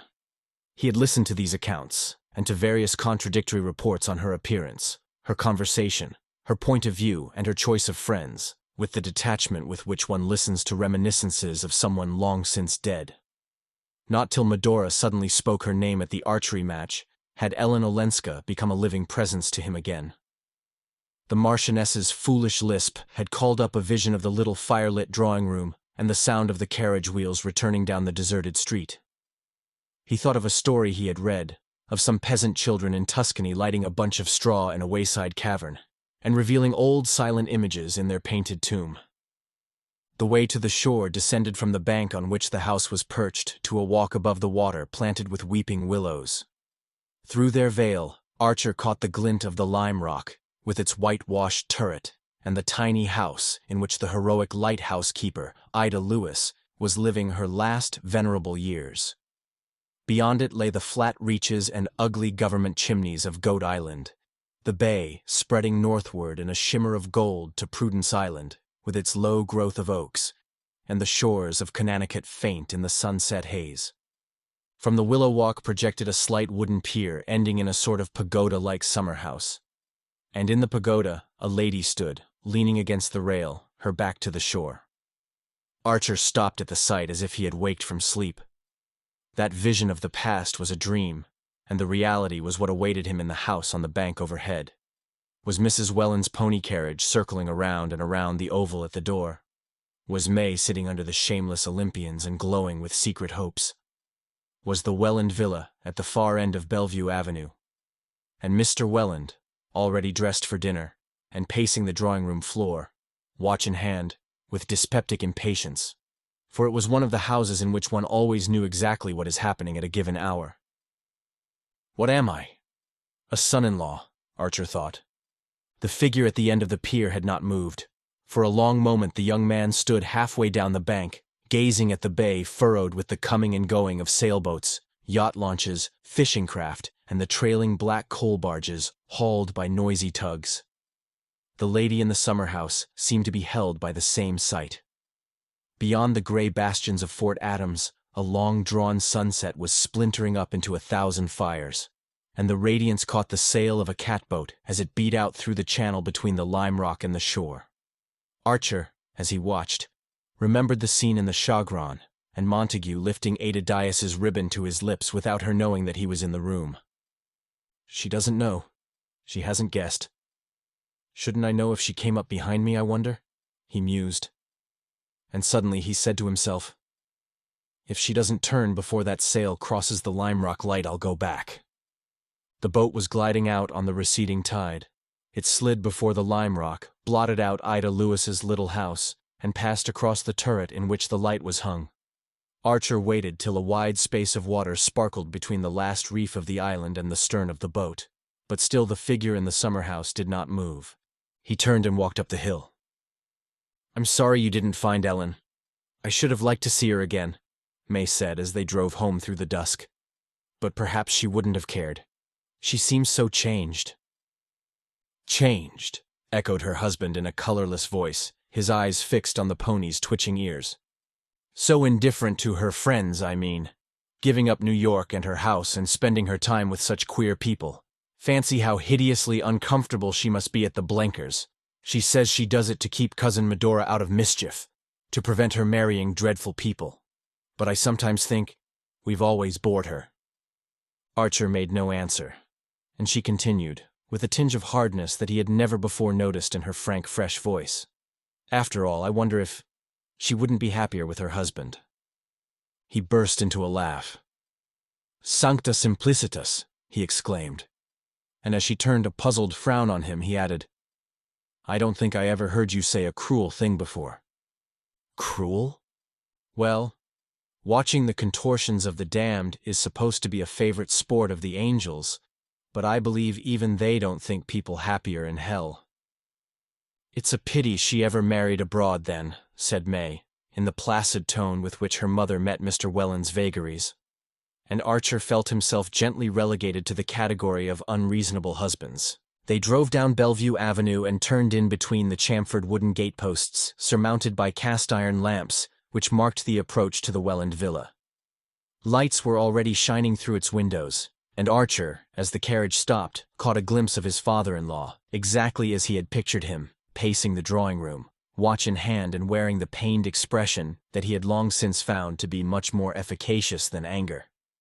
The young man, as he followed his wife into the hall, was conscious of a curious reversal of mood. There was something about the luxury of the Welland house and the density of the Welland atmosphere, so charged with minute observances and exactions, that always stole into his system like a narcotic.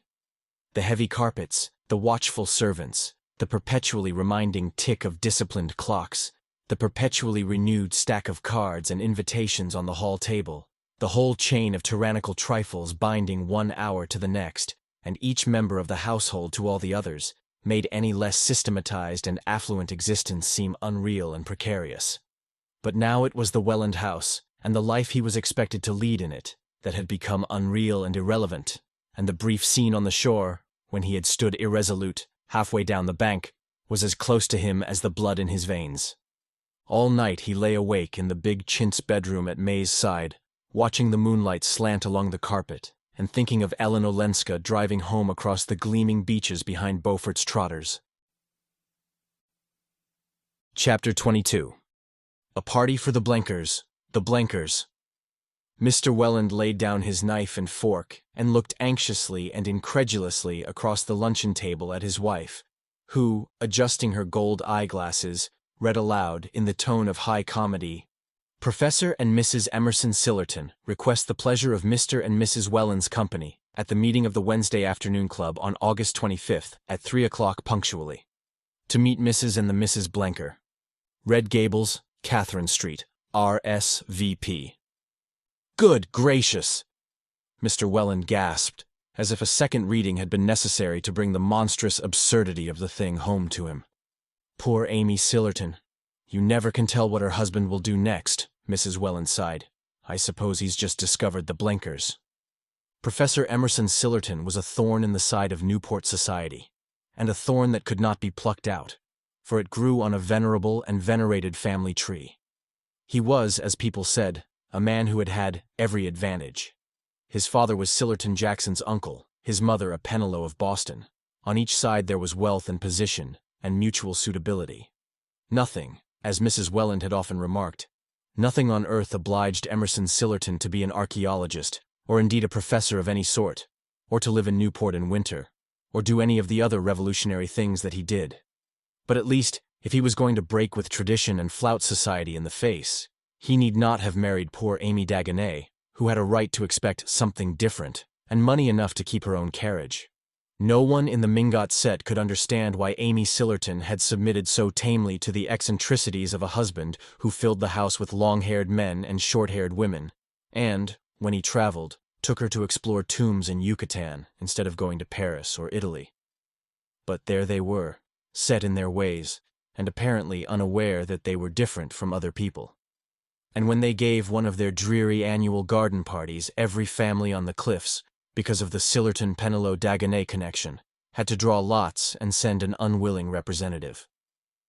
"It's a wonder," Mrs. Welland remarked, "that they didn't choose the cup race day. Do you remember, 2 years ago, they're giving a party for a black man on the day of Julia Mingott's The Dansant? Luckily this time there's nothing else going on that I know of, for of course some of us will have to go." Mr. Welland sighed nervously. "Some of us, my dear, more than one. 3 o'clock is such a very awkward hour. I have to be here at 3:30 to take my drops. It's really no use trying to follow Bencom's new treatment if I don't do it systematically. And if I join you later, of course I shall miss my drive." At the thought he laid down his knife and fork again, and a flush of anxiety rose to his finely wrinkled cheek. "There's no reason why you should go at all, my dear," his wife answered with a cheerfulness that had become automatic. "I have some cards to leave at the other end of Bellevue Avenue, and I'll drop in at about 3:30 and stay long enough to make poor Amy feel that she hasn't been slighted." She glanced hesitatingly at her daughter. "And if Newland's afternoon is provided for, perhaps May can drive you out with the ponies and try their new russet harness." It was a principle in the Welland family that people's days and hours should be what Mrs. Welland called provided for. The melancholy possibility of having to kill time, especially for those who did not care for whist or solitaire, was a vision that haunted her as the specter of the unemployed haunts the philanthropist. Another of her principles was that parents should never, at least visibly, interfere with the plans of their married children, and the difficulty of adjusting this respect for May's independence with the exigency of Mr. Welland's claims could be overcome only by the exercise of an ingenuity which left not a second of Mrs. Welland's own time unprovided for. "Of course I'll drive with Papa. I'm sure Newland will find something to do," May said, in a tone that gently reminded her husband of his lack of response. It was a cause of constant distress to Mrs. Welland that her son-in-law showed so little foresight in planning his days. Often already, during the fortnight that he had passed under her roof, when she inquired how he meant to spend his afternoon, he had answered paradoxically, "Oh, I think for a change I'll just save it instead of spending it." And once, when she and May had had to go on a long-postponed round of afternoon calls, he had confessed to having lain all the afternoon under a rock on the beach below the house. "Newland never seems to look ahead," Mrs. Welland once ventured to complain to her daughter, and May answered serenely, "No, but you see it doesn't matter, because when there's nothing particular to do he reads a book." "Ah, yes, like his father," Mrs. Welland agreed, as if allowing for an inherited oddity, and after that the question of Newland's unemployment was tacitly dropped. Nevertheless, as the day for the Sillerton reception approached, May began to show a natural solicitude for his welfare, and to suggest a tennis match at the Chiverses, or a sail on Julius Beaufort's cutter as a means of atoning for her temporary desertion. "I shall be back by 6, you know, dear. Papa never drives later than that." And she was not reassured till Archer said that he thought of hiring a runabout and driving up the island to a stud farm to look at a second horse for her brougham. They had been looking for this horse for some time, and the suggestion was so acceptable that May glanced at her mother as if to say, "You see, he knows how to plan out his time as well as any of us." The idea of the stud farm and the brougham horse had germinated in Archer's mind on the very day when the Emerson Sillerton invitation had first been mentioned, but he had kept it to himself as if there were something clandestine in the plan, and discovery might prevent its execution. He had, however, taken the precaution to engage in advance a runabout with a pair of old livery stable trotters that could still do their 18 miles on level roads, and at 2 o'clock, hastily deserting the luncheon table, he sprang into the light carriage and drove off. The day was perfect. A breeze from the north drove little puffs of white cloud across an ultramarine sky, with a bright sea running under it. Bellevue Avenue was empty at that hour, and after dropping the stable lad at the corner of Mill Street, Archer turned down the old beach road and drove across Eastman's Beach. He had the feeling of unexplained excitement with which, on half-holidays at school, he used to start off into the unknown. Taking his pair at an easy gait, he counted on reaching the stud farm, which was not far beyond Paradise Rocks, before 3 o'clock, so that, after looking over the horse, and trying him if he seemed promising, he would still have 4 golden hours to dispose of. As soon as he heard of the Sillertons' party, he had said to himself that the Marchioness Manson would certainly come to Newport with the Blenkers, and that Madame Olenska might again take the opportunity of spending the day with her grandmother. At any rate, the Blenker habitation would probably be deserted, and he would be able, without indiscretion, to satisfy a vague curiosity concerning it. He was not sure that he wanted to see the Countess Olenska again, but ever since he had looked at her from the path above the bay, he had wanted, irrationally and indescribably, to see the place she was living in, and to follow the movements of her imagined figure as he had watched the real one in the summer-house. The longing was with him day and night, an incessant, undefinable craving, like the sudden whim of a sick man for food or drink once tasted and long since forgotten. He could not see beyond the craving, or picture what it might lead to, for he was not conscious of any wish to speak to Madame Olenska, or to hear her voice. He simply felt that if he could carry away the vision of the spot of earth she walked on, and the way the sky and sea enclosed it, the rest of the world might seem less empty. When he reached the stud farm, a glance showed him that the horse was not what he wanted. Nevertheless, he took a turn behind it in order to prove to himself that he was not in a hurry. But at 3 o'clock he shook out the reins over the trotters and turned into the by-roads leading to Portsmouth. The wind had dropped, and a faint haze on the horizon showed that a fog was waiting to steal up the Saconnet on the turn of the tide. But all about him fields and woods were steeped in golden light. He drove past gray-shingled farmhouses and orchards, past hayfields and groves of oak, past villages with white steeples rising sharply into the fading sky, and at last, after stopping to ask the way of some men at work in a field, he turned down a lane between high banks of goldenrod and brambles. At the end of the lane was the blue glimmer of the river. To the left, standing in front of a clump of oaks and maples, he saw a long tumble-down house with white paint peeling from its clapboards.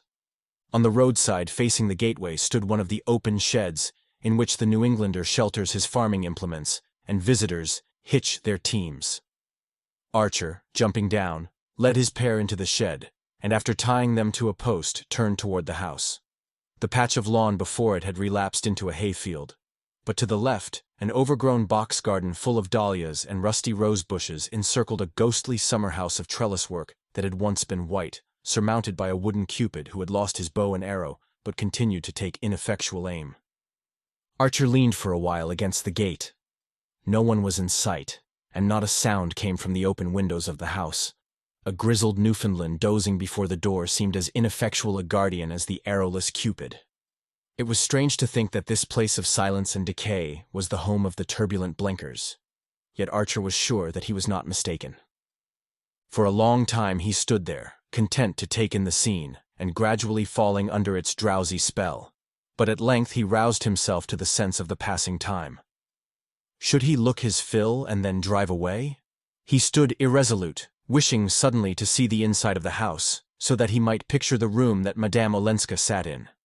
There was nothing to prevent his walking up to the door and ringing the bell. If, as he supposed, she was away with the rest of the party, he could easily give his name and ask permission to go into the sitting room to write a message. But instead, he crossed the lawn and turned toward the box garden. As he entered it, he caught sight of something bright-colored in the summer house, and presently made it out to be a pink parasol.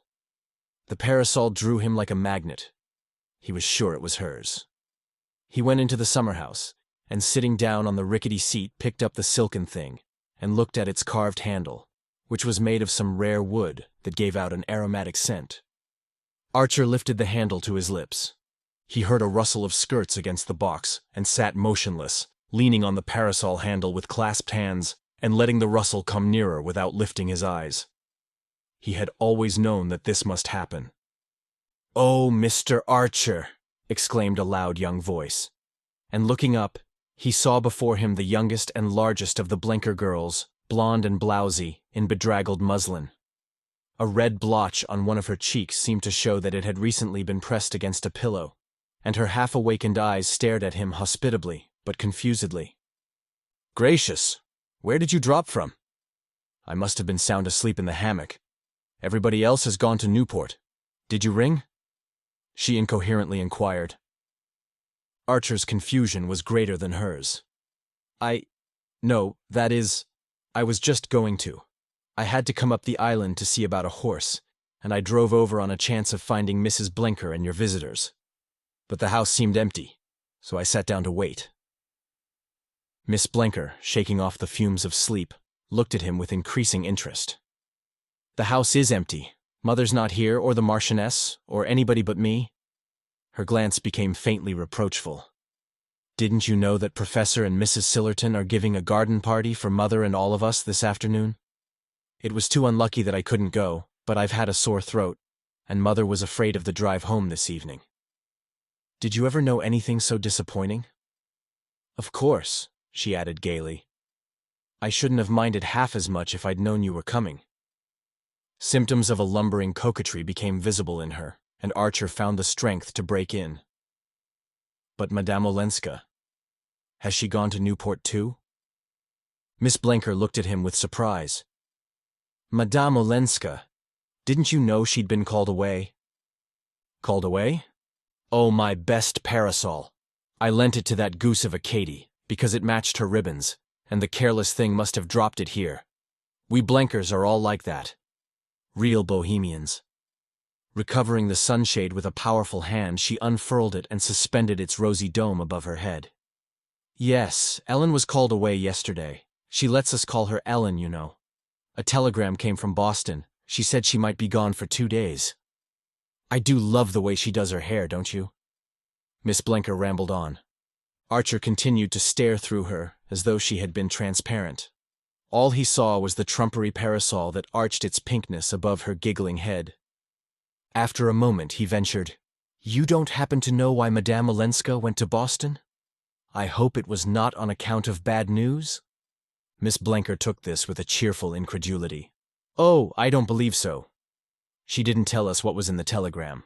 I think she didn't want the Marchioness to know. She's so romantic-looking, isn't she? Doesn't she remind you of Mrs. Scott Siddons when she reads Lady Geraldine's Courtship? Did you never hear her?" Archer was dealing hurriedly with crowding thoughts. His whole future seemed suddenly to be unrolled before him, and passing down its endless emptiness, he saw the dwindling figure of a man to whom nothing was ever to happen. He glanced about him at the unpruned garden, the tumble-down house, and the oak grove under which the dusk was gathering. It had seemed so exactly the place in which he ought to have found Madame Olenska, and she was far away, and even the pink sunshade was not hers. He frowned and hesitated. "You don't know, I suppose. I shall be in Boston tomorrow. If I could manage to see her." He felt that Miss Blenker was losing interest in him, though her smile persisted. "Oh, of course, how lovely of you. She's staying at the Parker House. It must be horrible there in this weather." After that, Archer was but intermittently aware of the remarks they exchanged. He could only remember stoutly resisting her entreaty that he should await the returning family and have high tea with them before he drove home. At length, with his hostess still at his side, he passed out of range of the wooden Cupid, unfastened his horses, and drove off. At the turn of the lane, he saw Miss Blenker standing at the gate and waving the pink parasol. Chapter 23. The next morning, when Archer got out of the Fall River train, he emerged upon a steaming midsummer Boston. The streets near the station were full of the smell of beer and coffee and decaying fruit, and a shirt-sleeved populace moved through them with the intimate abandon of boarders going down the passage to the bathroom. Archer found a cab and drove to the Somerset Club for breakfast. Even the fashionable quarters had the air of untidy domesticity to which no excess of heat ever degrades the European cities. Caretakers in calico lounged on the doorsteps of the wealthy, and the common looked like a pleasure ground on the morrow of a Masonic picnic. If Archer had tried to imagine Ellen Olenska in improbable scenes, he could not have called up any into which it was more difficult to fit her than this heat-prostrated and deserted Boston. He breakfasted with appetite and method, beginning with a slice of melon, and studying a morning paper while he waited for his toast and scrambled eggs. A new sense of energy and activity had possessed him ever since he had announced to May the night before that he had business in Boston, and should take the Fall River boat that night and go on to New York the following evening. It had always been understood that he would return to town early in the week, and when he got back from his expedition to Portsmouth, a letter from the office, which fate had conspicuously placed on a corner of the hall table, sufficed to justify his sudden change of plan. He was even ashamed of the ease with which the whole thing had been done. It reminded him, for an uncomfortable moment, of Lawrence Lefferts's masterly contrivances for securing his freedom. But this did not long trouble him, for he was not in an analytic mood. After breakfast, he smoked a cigarette and glanced over the commercial advertiser. While he was thus engaged, 2 or 3 men he knew came in, and the usual greetings were exchanged. It was the same world after all, though he had such a queer sense of having slipped through the meshes of time and space. He looked at his watch, and finding that it was 9:30, got up and went into the writing-room. There he wrote a few lines, and ordered a messenger to take a cab to the Parker House and wait for the answer. He then sat down behind another newspaper and tried to calculate how long it would take a cab to get to the Parker House. "The lady was out, sir." He suddenly heard a waiter's voice at his elbow, and he stammered, "Out?" as if it were a word in a strange language. He got up and went into the hall. It must be a mistake. She could not be out at that hour. He flushed with anger at his own stupidity. Why had he not sent the note as soon as he arrived? He found his hat and stick and went forth into the street. The city had suddenly become as strange and vast and empty as if he were a traveler from distant lands. For a moment he stood on the doorstep hesitating. Then he decided to go to the Parker House. What if the messenger had been misinformed, and she were still there? He started to walk across the common, and on the first bench, under a tree, he saw her sitting. She had a gray silk sunshade over her head. How could he ever have imagined her with a pink one? As he approached, he was struck by her listless attitude. She sat there as if she had nothing else to do. He saw her drooping profile, and the knot of hair fastened low in the neck under her dark hat, and the long wrinkled glove on the hand that held the sunshade. He came a step or two nearer, and she turned and looked at him. "Oh," she said, and for the first time he noticed a startled look on her face. But in another moment it gave way to a slow smile of wonder and contentment. "Oh," she murmured again, on a different note, as he stood looking down at her, and without rising, she made a place for him on the bench.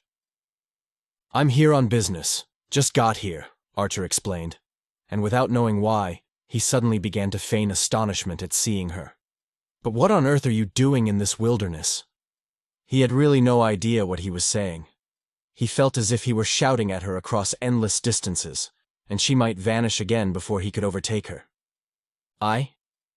"Oh, I'm here on business too," she answered, turning her head toward him so that they were face to face. The words hardly reached him. He was aware only of her voice, and of the startling fact that not an echo of it had remained in his memory. He had not even remembered that it was low-pitched, with a faint roughness on the consonants. "You do your hair differently," he said, his heart beating as if he had uttered something irrevocable. "Differently? No. It's only that I do it as best I can when I'm without Nastasia." "Nastasia? But isn't she with you?" "No, I'm alone. For 2 days it was not worthwhile to bring her." "You're alone? At the Parker house?" She looked at him with a flash of her old malice. "Does it strike you as dangerous?" "No, not dangerous. But unconventional." "I see. I suppose it is." She considered a moment. "I hadn't thought of it, because I've just done something so much more unconventional." The faint tinge of irony lingered in her eyes. "I've just refused to take back a sum of money that belonged to me." Archer sprang up and moved a step or two away.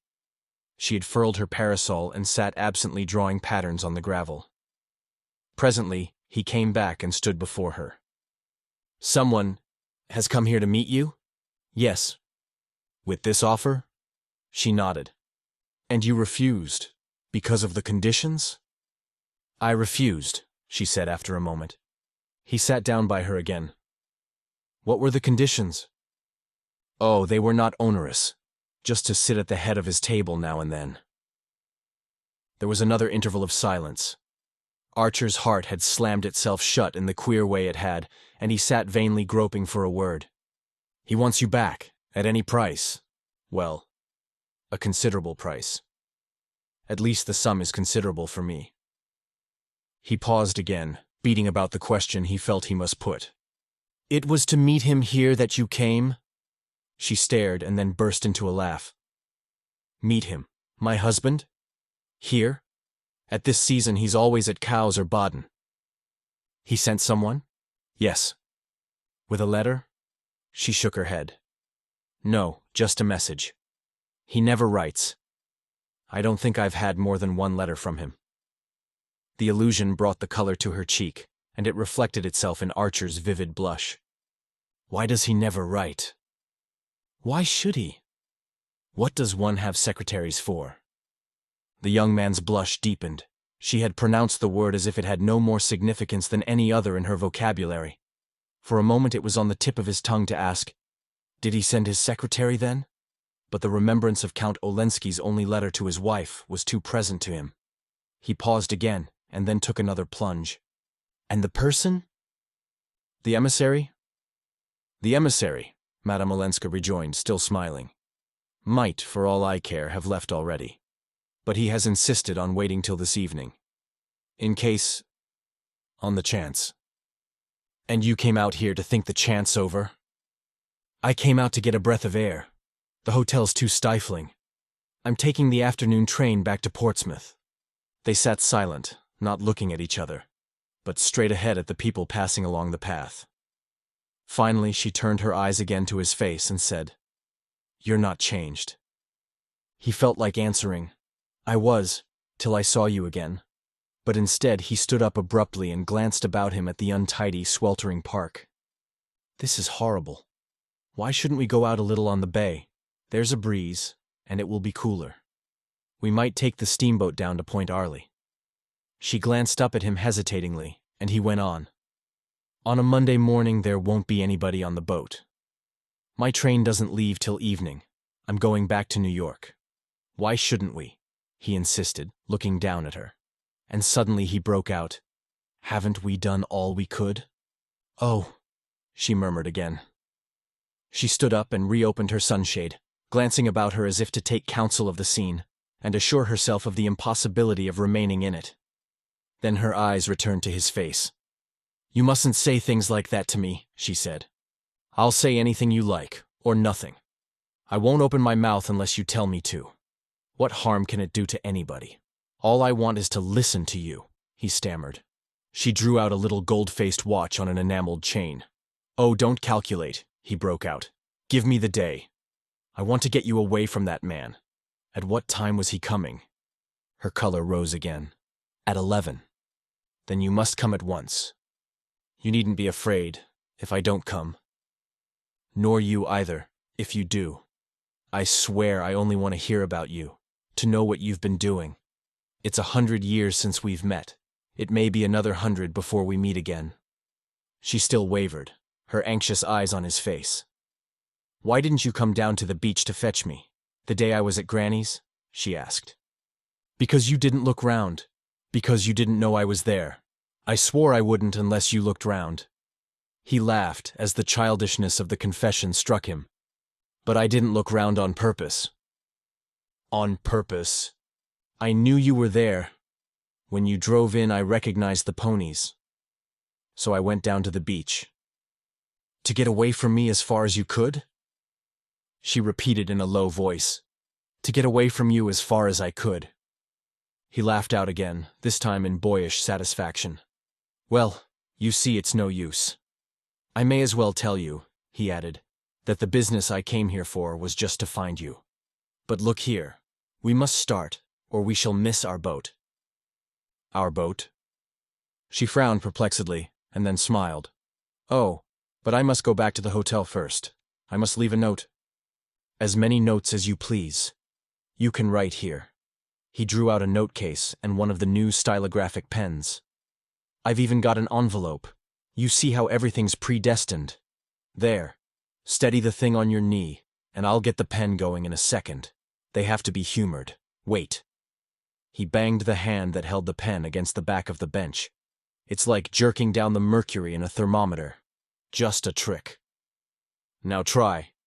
She laughed, and bending over the sheet of paper which he had laid on his note case, began to write. Archer walked away a few steps, staring with radiant, unseeing eyes at the passers-by, who, in their turn, paused to stare at the unwanted sight of a fashionably dressed lady writing a note on her knee on a bench in the common. Madame Olenska slipped the sheet into the envelope, wrote a name on it, and put it into her pocket. Then she, too, stood up. They walked back toward Beacon Street, and near the club Archer caught sight of the plush-lined Herdic, which had carried his note to the Parker house, and whose driver was reposing from this effort by bathing his brow at the corner hydrant. "I told you everything was predestined. Here's a cab for us. You see?" They laughed, astonished at the miracle of picking up a public conveyance at that hour, and in that unlikely spot, in a city where cab stands were still a foreign novelty. Archer, looking at his watch, saw that there was time to drive to the Parker house before going to the steamboat landing. They rattled through the hot streets and drew up at the door of the hotel. Archer held out his hand for the letter. "Shall I take it in?" he asked. But Madame Olenska, shaking her head, sprang out and disappeared through the glazed doors. It was barely 10:30.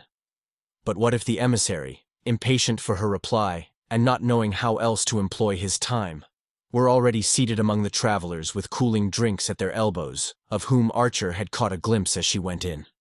He waited, pacing up and down before the Herdic. A Sicilian youth with eyes like Nastasia's offered to shine his boots, and an Irish matron to sell him peaches. And every few moments the doors opened to let out hot men with straw hats tilted far back, who glanced at him as they went by. He marveled that the door should open so often, and that all the people it let out should look so like each other, and so like all the other hot men who, at that hour, through the length and breadth of the land, were passing continuously in and out of the swinging doors of hotels.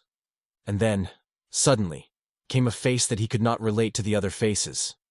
He caught but a flash of it, for his pacings had carried him to the farthest point of his beat, and it was in turning back to the hotel that he saw, in a group of typical countenances, the lank and weary, the round and surprised, the lantern-jawed and mild, this other face that was so many more things at once, and things so different.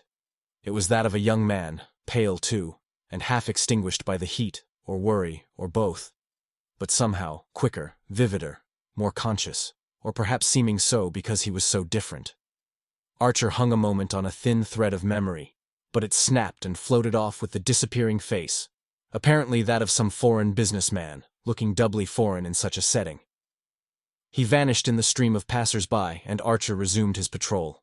He did not care to be seen watch in hand within view of the hotel, and his unaided reckoning of the lapse of time led him to conclude that, if Madame Olenska was so long in reappearing, it could only be because she had met the emissary and been waylaid by him. At the thought, Archer's apprehension rose to anguish. "If she doesn't come soon, I'll go in and find her," he said. The doors swung open again, and she was at his side. They got into the Herdic, and as it drove off, he took out his watch and saw that she had been absent just 3 minutes. In the clatter of loose windows that made talk impossible, they bumped over the disjointed cobblestones to the wharf. Seated side by side on a bench of the half-empty boat, they found that they had hardly anything to say to each other, or rather that what they had to say communicated itself best in the blessed silence of their release and their isolation.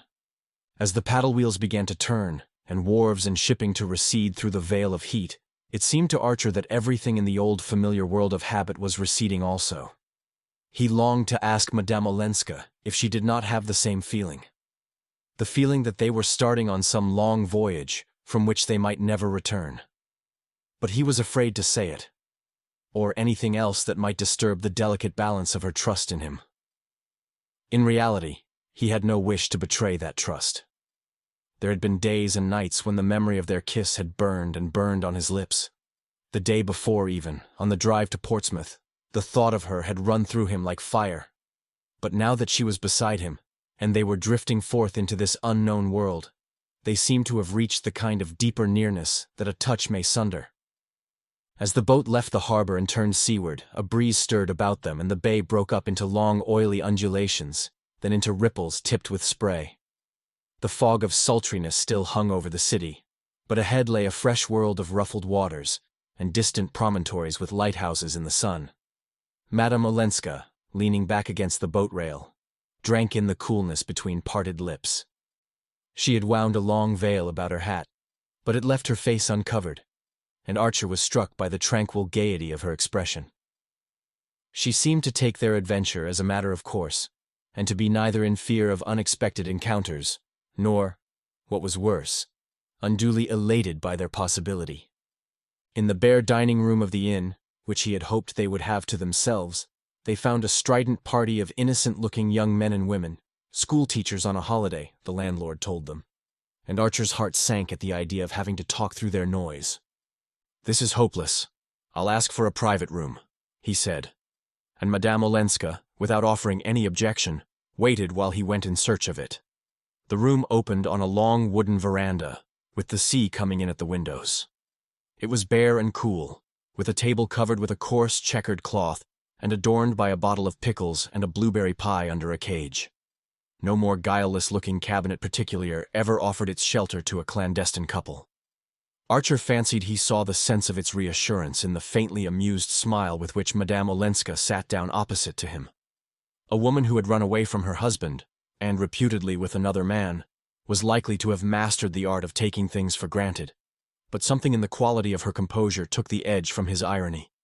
By being so quiet, so unsurprised and so simple, she had managed to brush away the conventions and make him feel that to seek to be alone was the natural thing for two old friends who had so much to say to each other. Chapter 24. They lunched slowly and meditatively, with mute intervals between rushes of talk. For the spell once broken, they had much to say, and yet moments when saying became the mere accompaniment to long duologues of silence. Archer kept the talk from his own affairs, not with conscious intention, but because he did not want to miss a word of her history.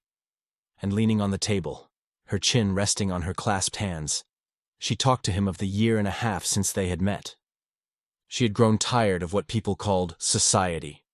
New York was kind, it was almost oppressively hospitable. She should never forget the way in which it had welcomed her back.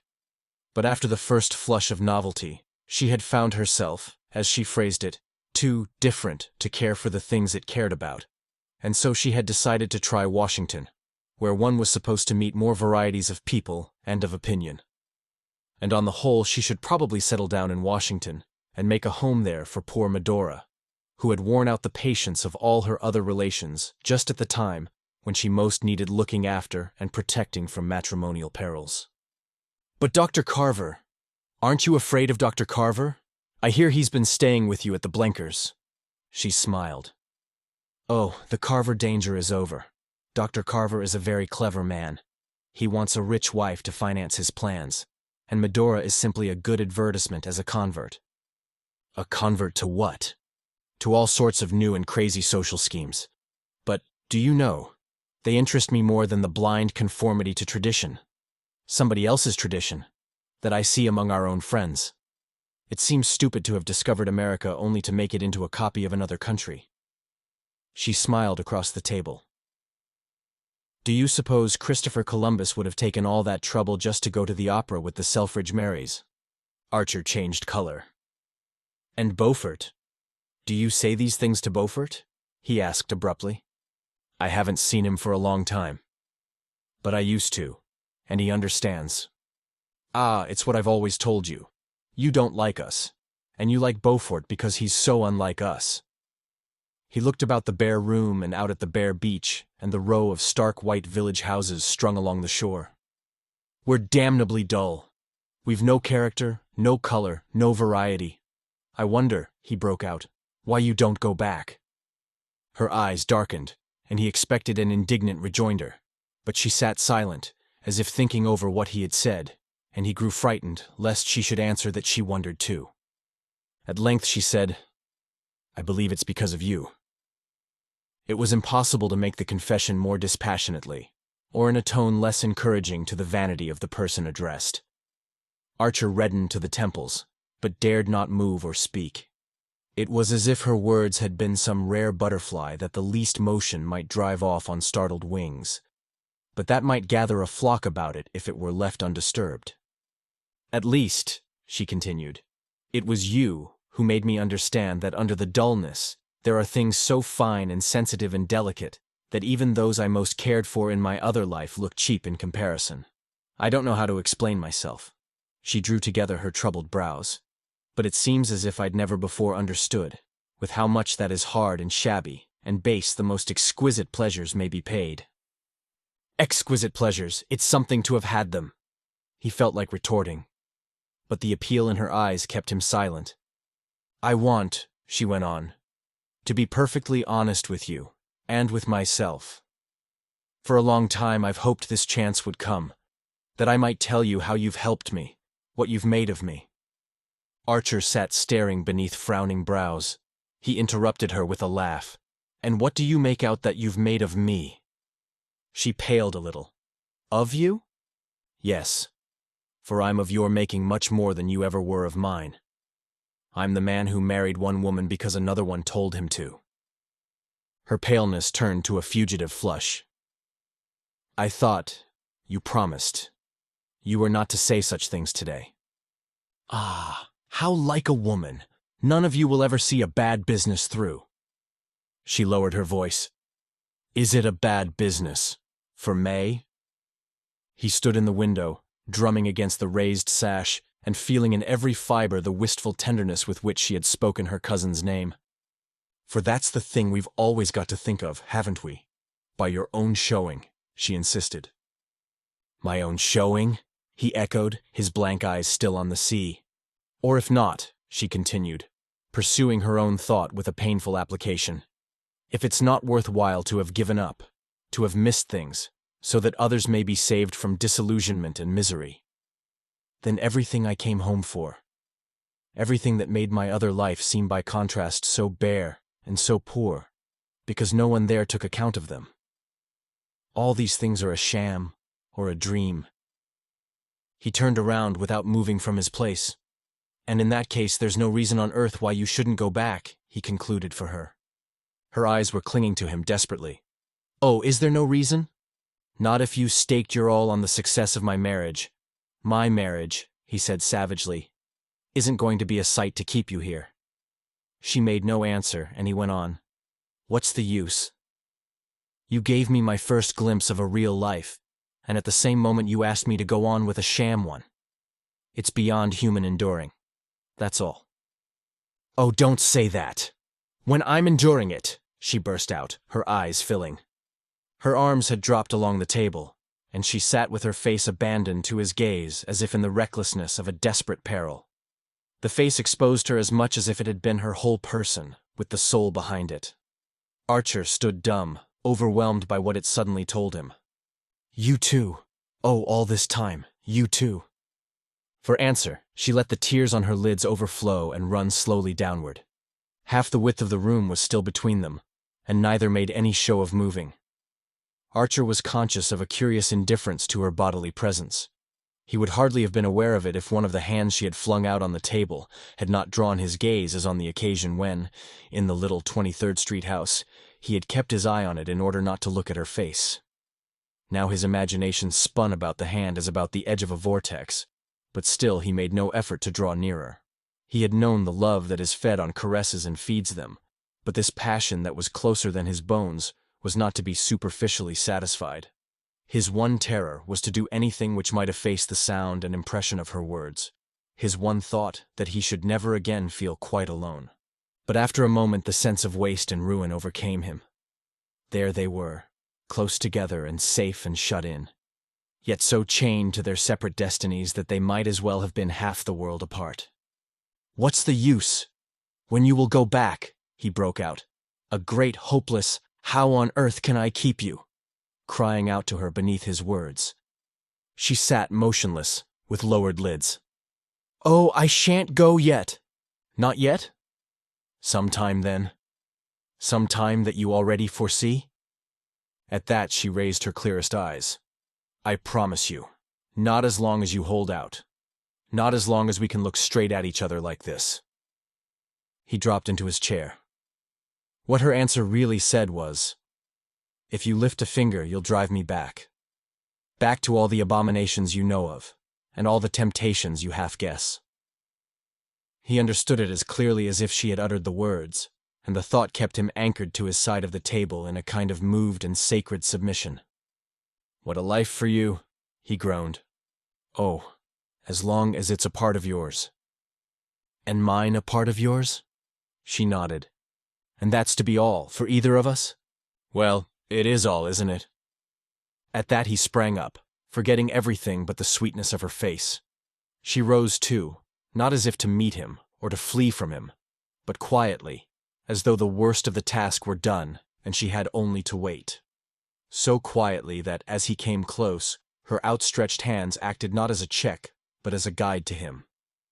They fell into his, while her arms, extended but not rigid, kept him far enough off to let her surrendered face say the rest. They may have stood in that way for a long time, or only for a few moments, but it was long enough for her silence to communicate all she had to say, and for him to feel that only one thing mattered. He must do nothing to make this meeting their last. He must leave their future in her care, asking only that she should keep fast hold of it. Don't be unhappy," she said with a break in her voice, as she drew her hands away, and he answered, "You won't go back? You won't go back?" as if it were the one possibility he could not bear. "I won't go back," she said, and turning away she opened the door and led the way into the public dining room. The strident school teachers were gathering up their possessions preparatory to a straggling flight to the wharf. Across the beach lay the white steamboat at the pier, and over the sunlit waters Boston loomed in a line of haze. Chapter 25. Once more on the boat, and in the presence of others, Archer felt a tranquility of spirit that surprised as much as it sustained him. The day, according to any current valuation, had been a rather ridiculous failure. He had not so much as touched Madame Olenska's hand with his lips, or extracted one word from her that gave promise of farther opportunities. Nevertheless, for a man sick with unsatisfied love, and parting for an indefinite period from the object of his passion, he felt himself almost humiliatingly calm and comforted. It was the perfect balance she had held between their loyalty to others and their honesty to themselves that had so stirred and yet tranquilized him. A balance not artfully calculated, as her tears and her faltering showed, but resulting naturally from her unabashed sincerity. It filled him with a tender awe. Now the danger was over, and made him thank the fates that no personal vanity, no sense of playing a part before sophisticated witnesses, had tempted him to tempt her. Even after they had clasped hands for goodbye at the Fall River station and he had turned away alone, the conviction remained with him of having saved out of their meeting much more than he had sacrificed. He wandered back to the club, and went and sat alone in the deserted library, turning and turning over in his thoughts every separate second of their hours together. It was clear to him, and it grew more clear under closer scrutiny, that if she should finally decide on returning to Europe, returning to her husband, it would not be because her old life tempted her, even on the new terms offered. No, she would go only if she felt herself becoming a temptation to Archer, a temptation to fall away from the standard they had both set up. Her choice would be to stay near him as long as he did not ask her to come nearer. And it depended on himself to keep her just there, safe but secluded. In the train, these thoughts were still with him. They enclosed him in a kind of golden haze, through which the faces about him looked remote and indistinct. He had a feeling that if he spoke to his fellow travelers, they would not understand what he was saying. In this state of abstraction he found himself, the following morning, waking to the reality of a stifling September day in New York. The heat-withered faces in the long train streamed past him, and he continued to stare at them through the same golden blur. But suddenly, as he left the station, one of the faces detached itself, came closer, and forced itself upon his consciousness. It was, as he instantly recalled, the face of the young man he had seen, the day before, passing out of the Parker house, and had noted, as not conforming to type, as not having an American hotel face. The same thing struck him now, and again he became aware of a dim stir of former associations. The young man stood looking about him with the dazed air of the foreigner flung upon the harsh mercies of American travel. Then he advanced toward Archer, lifted his hat, and said in English, "Surely, monsieur, we met in London." "Ah, to be sure! In London!" Archer grasped his hand with curiosity and sympathy. "So you did get here after all?" he exclaimed, casting a wondering eye on the astute and haggard little countenance of young Carfry's French tutor. "Oh, I got here, yes," Monsieur Riviere smiled with drawn lips. "But not for long. I return the day after tomorrow." He stood grasping his light valise in one neatly gloved hand, and gazing anxiously, perplexedly, almost appealingly, into Archer's face. "I wonder, monsieur, since I've had the good luck to run across you, if I might—" "I was just going to suggest it. Come to luncheon, won't you? Downtown, I mean. If you'll look me up in my office, I'll take you to a very decent restaurant in that quarter." Monsieur Riviere was visibly touched and surprised. "You're too kind. But I was only going to ask if you would tell me how to reach some sort of conveyance. There are no porters, and no one here seems to listen. I know, our American stations must surprise you.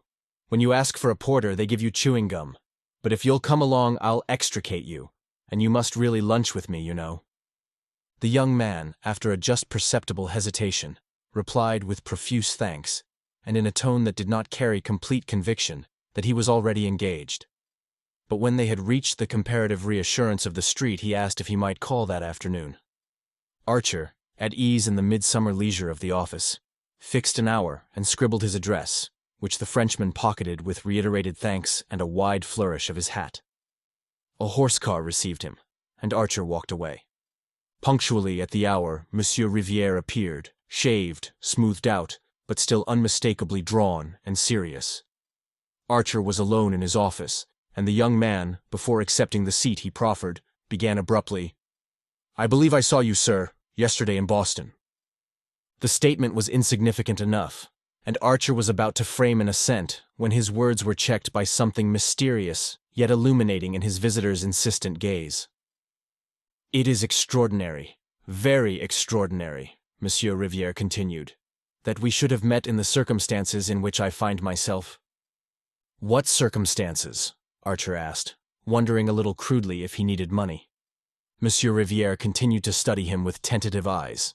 "I have come, not to look for employment as I spoke of doing when we last met, but on a special mission." "Ah!" Archer exclaimed. In a flash, the two meetings had connected themselves in his mind. He paused to take in the situation thus suddenly lighted up for him. And Monsieur Rivière also remained silent, as if aware that what he had said was enough. "A special mission," Archer at length repeated.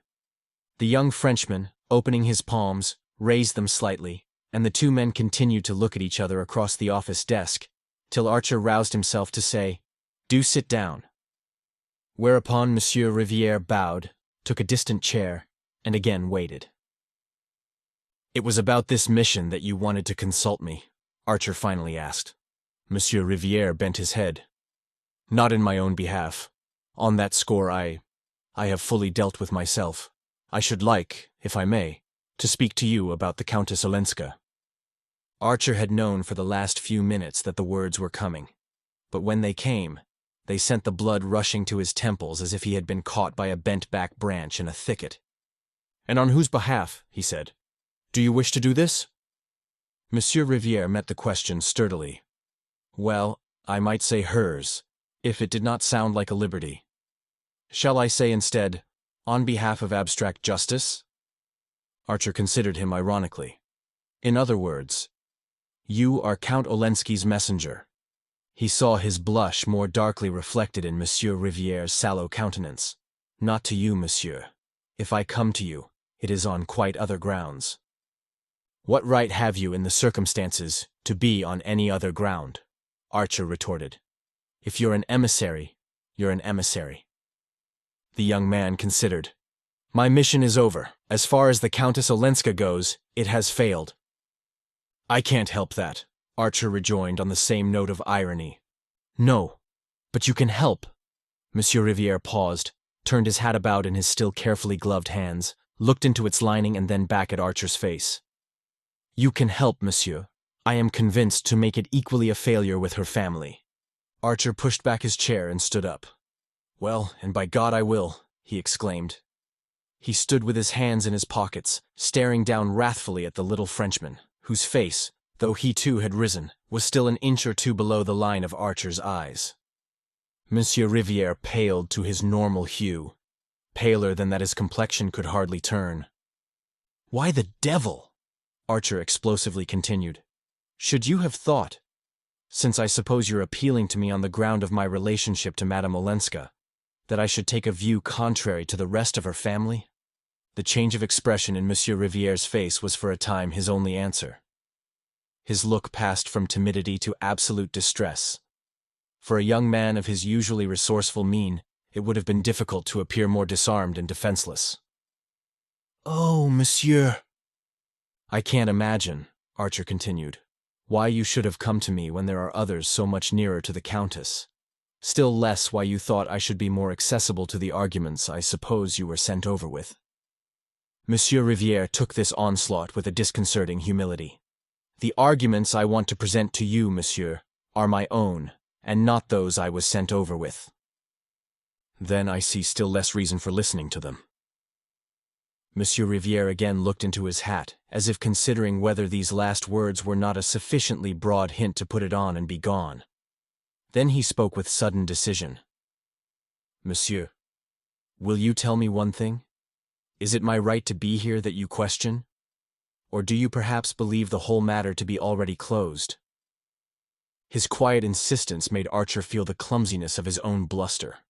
Monsieur Rivière had succeeded in imposing himself. Archer, reddening slightly, dropped into his chair again, and signed to the young man to be seated. "I beg your pardon, but why isn't the matter closed?" Monsieur Rivière gazed back at him with anguish. "You do, then, agree with the rest of the family that, in face of the new proposals I have brought, it is hardly possible for Madame Olenska not to return to her husband?" "Good God!" Archer exclaimed, and his visitor gave out a low murmur of confirmation. "Before seeing her, I saw, at Count Olenski's request, Mr. Lovell Mingott, with whom I had several talks before going to Boston. I understand that he represents his mother's view, and that Mrs. Manson Mingott's influence is great throughout her family." Archer sat silent, with the sense of clinging to the edge of a sliding precipice. The discovery that he had been excluded from a share in these negotiations, and even from the knowledge that they were on foot, caused him a surprise hardly dulled by the acuter wonder of what he was learning. He saw in a flash that if the family had ceased to consult him, it was because some deep tribal instinct warned them that he was no longer on their side. And he recalled, with a start of comprehension, a remark of May's during their drive home from Mrs. Manson Mingott's on the day of the archery meeting. Perhaps, after all, Ellen would be happier with her husband. Even in the tumult of new discoveries, Archer remembered his indignant exclamation, and the fact that since then his wife had never named Madame Olenska to him. Her careless allusion had no doubt been the straw held up to see which way the wind blew. The result had been reported to the family, and thereafter Archer had been tacitly omitted from their councils. He admired the tribal discipline which made May bow to this decision. She would not have done so, he knew, had her conscience protested. But she probably shared the family view that Madame Olenska would be better off as an unhappy wife than as a separated one, and that there was no use in discussing the case with Newland, who had an awkward way of suddenly not seeming to take the most fundamental things for granted. Archer looked up and met his visitor's anxious gaze. "Don't you know, monsieur? Is it possible you don't know that the family begin to doubt if they have the right to advise the Countess to refuse her husband's last proposals? The proposals you brought? The proposals I brought." It was on Archer's lips to exclaim that whatever he knew or did not know was no concern of Monsieur Riviere's, but something in the humble and yet courageous tenacity of Monsieur Riviere's gaze made him reject this conclusion, and he met the young man's question with another. "What is your object in speaking to me of this?" He had not to wait a moment for the answer. "To beg you, monsieur, to beg you with all the force I'm capable of, not to let her go back." "Oh, don't let her," Monsieur Riviere exclaimed. Archer looked at him with increasing astonishment. There was no mistaking the sincerity of his distress or the strength of his determination. He had evidently resolved to let everything go by the board, but the supreme need of thus putting himself on record. Archer considered.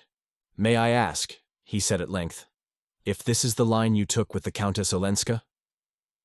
Monsieur Riviere reddened, but his eyes did not falter. "No, monsieur. I accepted my mission in good faith. I really believed, for reasons I need not trouble you with, that it would be better for Madame Olenska to recover her situation, her fortune, the social consideration that her husband's standing gives her. So I supposed you could hardly have accepted such a mission otherwise." "I should not have accepted it." "Well then?" Archer paused again, and their eyes met in another protracted scrutiny. "Ah, monsieur, after I had seen her, after I had listened to her, I knew she was better off here." "You knew?" "Monsieur, I discharged my mission faithfully. I put the Count's arguments, I stated his offers, without adding any comment of my own. The Countess was good enough to listen patiently. She carried her goodness so far as to see me twice. She considered impartially all I had come to say. And it was in the course of these 2 talks that I changed my mind, that I came to see things differently." "May I ask what led to this change?" "Simply seeing the change in her," Monsieur Riviere replied. "The change in her? Then you knew her before?" The young man's color again rose. "I used to see her in her husband's house. I have known Count Olenski for many years. You can imagine that he would not have sent a stranger on such a mission." Archer's gaze, wandering away to the blank walls of the office, rested on a hanging calendar surmounted by the rugged features of the President of the United States. That such a conversation should be going on anywhere within the millions of square miles subject to his rule seemed as strange as anything that the imagination could invent. The change, what sort of a change? "Ah, monsieur, if I could tell you—" Monsieur Riviere paused. "Tenez, the discovery, I suppose, of what I'd never thought of before, that she's an American. And that if you're an American of her kind, of your kind, things that are accepted in certain other societies, or at least put up with as part of a general convenient give and take, become unthinkable, simply unthinkable. If Madame Olenska's relations understood what these things were, their opposition to her returning would no doubt be as unconditional as her own, but they seemed to regard her husband's wish to have her back as proof of an irresistible longing for domestic life." Monsieur Riviere paused and then added, "Whereas it's far from being as simple as that." Archer looked back to the President of the United States, and then down at his desk and at the papers scattered on it. For a second or two he could not trust himself to speak. During this interval he heard Monsieur Riviere's chair pushed back, and was aware that the young man had risen. When he glanced up again, he saw that his visitor was as moved as himself. "Thank you," Archer said simply. "There's nothing to thank me for, monsieur. It is rather—" Monsieur Riviere broke off, as if speech for him too were difficult. "I should like, though," he continued in a firmer voice, "to add one thing. You asked me if I was in Count Olenski's employ. I am at this moment. I returned to him a few months ago, for reasons of private necessity such as may happen to anyone who has persons, ill and older persons, dependent on him. But from the moment that I have taken the step of coming here to say these things to you, I consider myself discharged, and I shall tell him so on my return, and give him the reasons. That's all, monsieur." Monsieur Riviere bowed and drew back a step. "Thank you," Archer said again, as their hands met. Chapter 26. Every year on the 15th of October, Fifth Avenue opened its shutters, unrolled its carpets, and hung up its triple layer of window curtains. By the 1st of November, this household ritual was over, and society had begun to look about and take stock of itself. By the 15th, the season was in full blast. Opera and theaters were putting forth their new attractions, dinner engagements were accumulating, and dates for dances being fixed. And punctually at about this time, Mrs. Archer always said that New York was very much changed. Observing it from the lofty standpoint of a non-participant, she was able, with the help of Mr. Sillerton Jackson and Miss Sophie, to trace each new crack in its surface, and all the strange weeds pushing up between the ordered rows of social vegetables.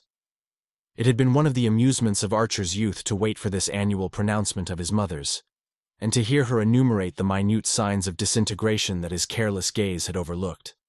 For New York, to Mrs. Archer's mind, never changed without changing for the worse, and in this view, Miss Sophie Jackson heartily concurred. Mr. Sillerton Jackson, as became a man of the world, suspended his judgment and listened with an amused impartiality to the lamentations of the ladies. But even he never denied that New York had changed. And Newland Archer, in the winter of the second year of his marriage, was himself obliged to admit that if it had not actually changed, it was certainly changing. These points had been raised as usual at Mrs. Archer's Thanksgiving dinner. At the date when she was officially enjoined to give thanks for the blessings of the year, it was her habit to take a mournful, though not embittered stock of her world, and wonder what there was to be thankful for. At any rate, not the state of society.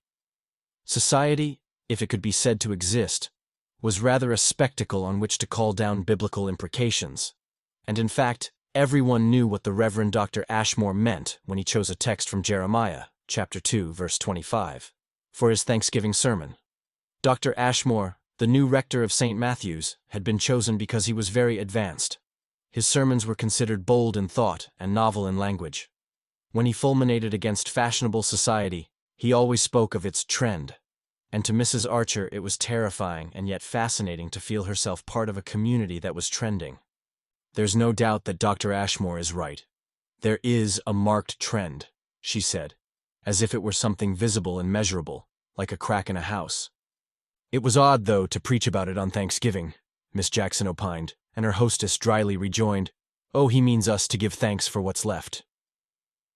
Archer had been wont to smile at these annual vaticinations of his mother's, but this year even he was obliged to acknowledge, as he listened to an enumeration of the changes, that the trend was visible. "The extravagance in dress," Miss Jackson began. "Sillerton took me to the first night of the opera, and I can only tell you that Jane Mary's dress was the only one I recognized from last year, and even that had had the front panel changed. Yet I know she got it out from Worth only 2 years ago, because my seamstress always goes in to make over her Paris dresses before she wears them." Jane Mary is one of use," said Mrs. Archer, sighing, as if it were not such an enviable thing to be in an age when ladies were beginning to flaunt abroad their Paris dresses as soon as they were out of the custom-house, instead of letting them mellow under lock and key, in the manner of Mrs. Archer's contemporaries. "Yes, she's one of the few." "In my youth," Miss Jackson rejoined, "it was considered vulgar to dress in the newest fashions, and Amy Sillerton has always told me that in Boston the rule was to put away one's Paris dresses for 2 years. Old Mrs. Baxter Pennilow, who did everything handsomely, used to import 12 a year, 2 velvet, 2 satin, 2 silk, and the other 6 of poplin and the finest cashmere. It was a standing order, and as she was ill for 2 years before she died, they found 48 worth dresses that had never been taken out of tissue paper.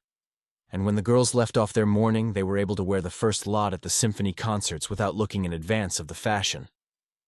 Ah well, Boston is more conservative than New York, but I always think it's a safe rule for a lady to lay aside her French dresses for one season, Mrs. Archer conceded. It was Beaufort who started the new fashion by making his wife clap her new clothes on her back as soon as they arrived. I must say at times it takes all Regina's distinction not to look like… Miss Jackson glanced around the table, caught Janie's bulging gaze, and took refuge in an unintelligible murmur. Like her rivals, said Mr. Sillerton Jackson, with the air of producing an epigram. Oh, the ladies murmured, and Mrs. Archer added, partly to distract her daughter's attention from forbidden topics. Poor Regina. Her Thanksgiving hasn't been a very cheerful one, I'm afraid. Have you heard the rumors about Beaufort's speculations, Sillerton? Mr. Jackson nodded carelessly. Everyone had heard the rumors in question, and he scorned to confirm a tale that was already common property. A gloomy silence fell upon the party. No one really liked Beaufort, and it was not wholly unpleasant to think the worst of his private life. But the idea of his having brought financial dishonor on his wife's family was too shocking to be enjoyed even by his enemies. Archer's New York tolerated hypocrisy in private relations, but in business matters it exacted a limpid and impeccable honesty. It was a long time since any well-known banker had failed discreditably, but everyone remembered the social extinction visited on the heads of the firm when the last event of the kind had happened. It would be the same with the Beauforts, in spite of his power and her popularity. Not all the leagued strength of the Dallas connection would save poor Regina if there were any truth in the reports of her husband's unlawful speculations. The talk took refuge in less ominous topics, but everything they touched on seemed to confirm Mrs. Archer's sense of an accelerated trend. Of course, Newland, I know you let dear May go to Mrs. Struthers's Sunday evenings, she began, and May interposed gaily. Oh, you know, everybody goes to Mrs. Struthers's now, and she was invited to Granny's last reception. It was thus, Archer reflected, that New York managed its transitions, conspiring to ignore them till they were well over, and then, in all good faith, imagining that they had taken place in a preceding age. There was always a traitor in the citadel, and after he, or generally she, had surrendered the keys, what was the use of pretending that it was impregnable? Once people had tasted of Mrs. Struthers's easy Sunday hospitality, they were not likely to sit at home remembering that her champagne was transmuted shoe polish. I know, dear, I know, Mrs. Archer sighed. Such things have to be, I suppose, as long as amusement is what people go out for. But I've never quite forgiven your cousin, Madame Olenska, for being the first person to countenance Mrs. Struthers. A sudden blush rose to young Mrs. Archer's face. It surprised her husband as much as the other guests about the table. Oh, Ellen, she murmured, much in the same accusing and yet deprecating tone in which her parents might have said, Oh, the Blenkers! It was the note which the family had taken to sounding on the mention of the Countess Olenska's name, since she had surprised and inconvenienced them by remaining obdurate to her husband's advances. But on May's lips it gave food for thought, and Archer looked at her with the sense of strangeness that sometimes came over him when she was most in the tone of her environment. His mother, with less than her usual sensitiveness to atmosphere, still insisted, I've always thought that people like the Countess Olenska, who have lived in aristocratic societies, ought to help us to keep up our social distinctions, instead of ignoring them. May's blush remained permanently vivid. It seemed to have a significance beyond that implied by the recognition of Madame Olenska's social bad faith. I've no doubt we all seem alike to foreigners, said Miss Jackson tartly. I don't think Ellen cares for society, but nobody knows exactly what she does care for, May continued, as if she had been groping for something non-committal. Ah, well, Mrs. Archer sighed again. Everybody knew that the Countess Olenska was no longer in the good graces of her family.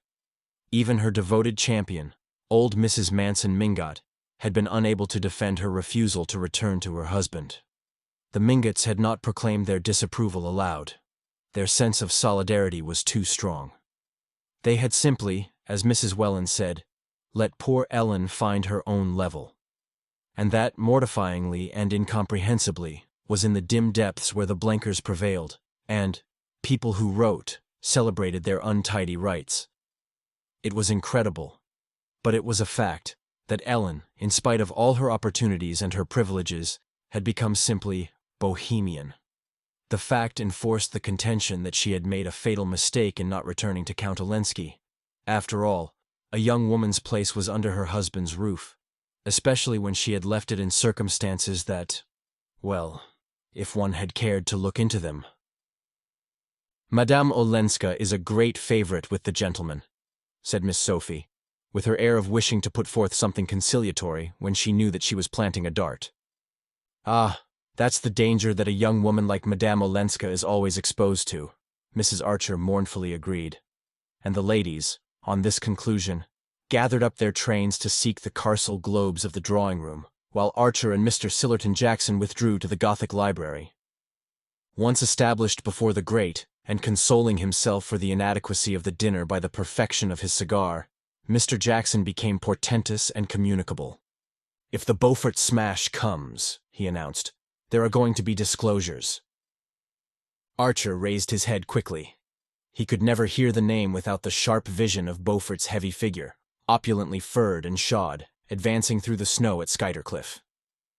"There's bound to be," Mr. Jackson continued, "the nastiest kind of a cleaning up.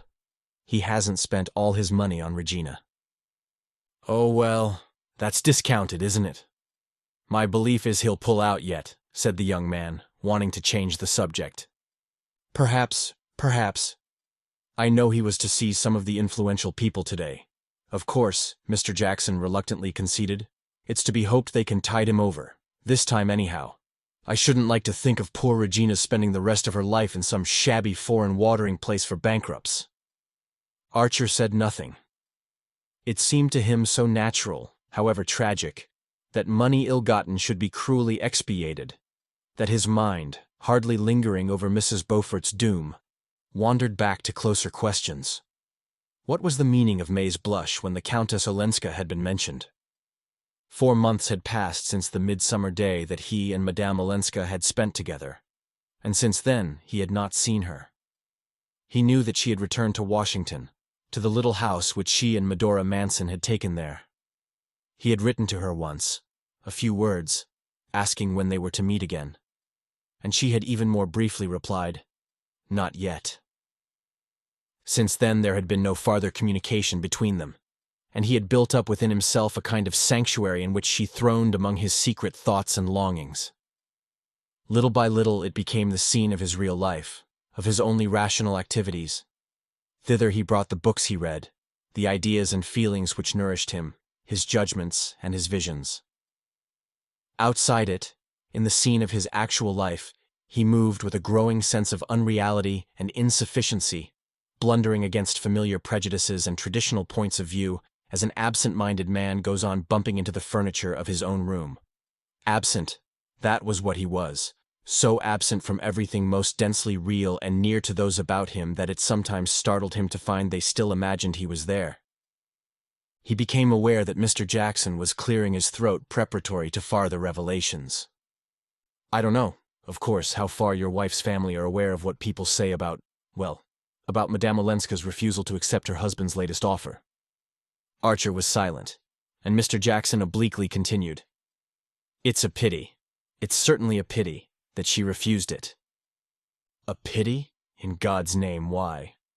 Mr. Jackson looked down his leg to the unwrinkled sock that joined it to a glossy pump. "Well, to put it on the lowest ground, what's she going to live on now?" "Now? If Beaufort—" Archer sprang up, his fist banging down on the black walnut edge of the writing table. The wells of the brass double inkstand danced in their sockets. "What the devil do you mean, sir?" Mr. Jackson, shifting himself slightly in his chair, turned a tranquil gaze on the young man's burning face. "Well, I have it on pretty good authority, in fact, on old Catherine's herself, that the family reduced Countess Olenska's allowance considerably when she definitely refused to go back to her husband, and as, by this refusal, she also forfeits the money settled on her when she married, which Olenski was ready to make over to her if she returned. Why, What the devil do you mean, my dear boy, by asking me what I mean? Mr. Jackson good-humoredly retorted. Archer moved toward the mantelpiece and bent over to knock his ashes into the grate. I don't know anything of Madame Olenska's private affairs, but I don't need to be certain that what you insinuate— Oh, I don't. It's Lefferts, for one, Mr. Jackson interposed. Lefferts, who made love to her and got snubbed for it. Archer broke out contemptuously. Ah, did he? Snapped the other, as if this were exactly the fact he had been laying a trap for. He still sat sideways from the fire, so that his hard old gaze held Archer's face as if in a spring of steel.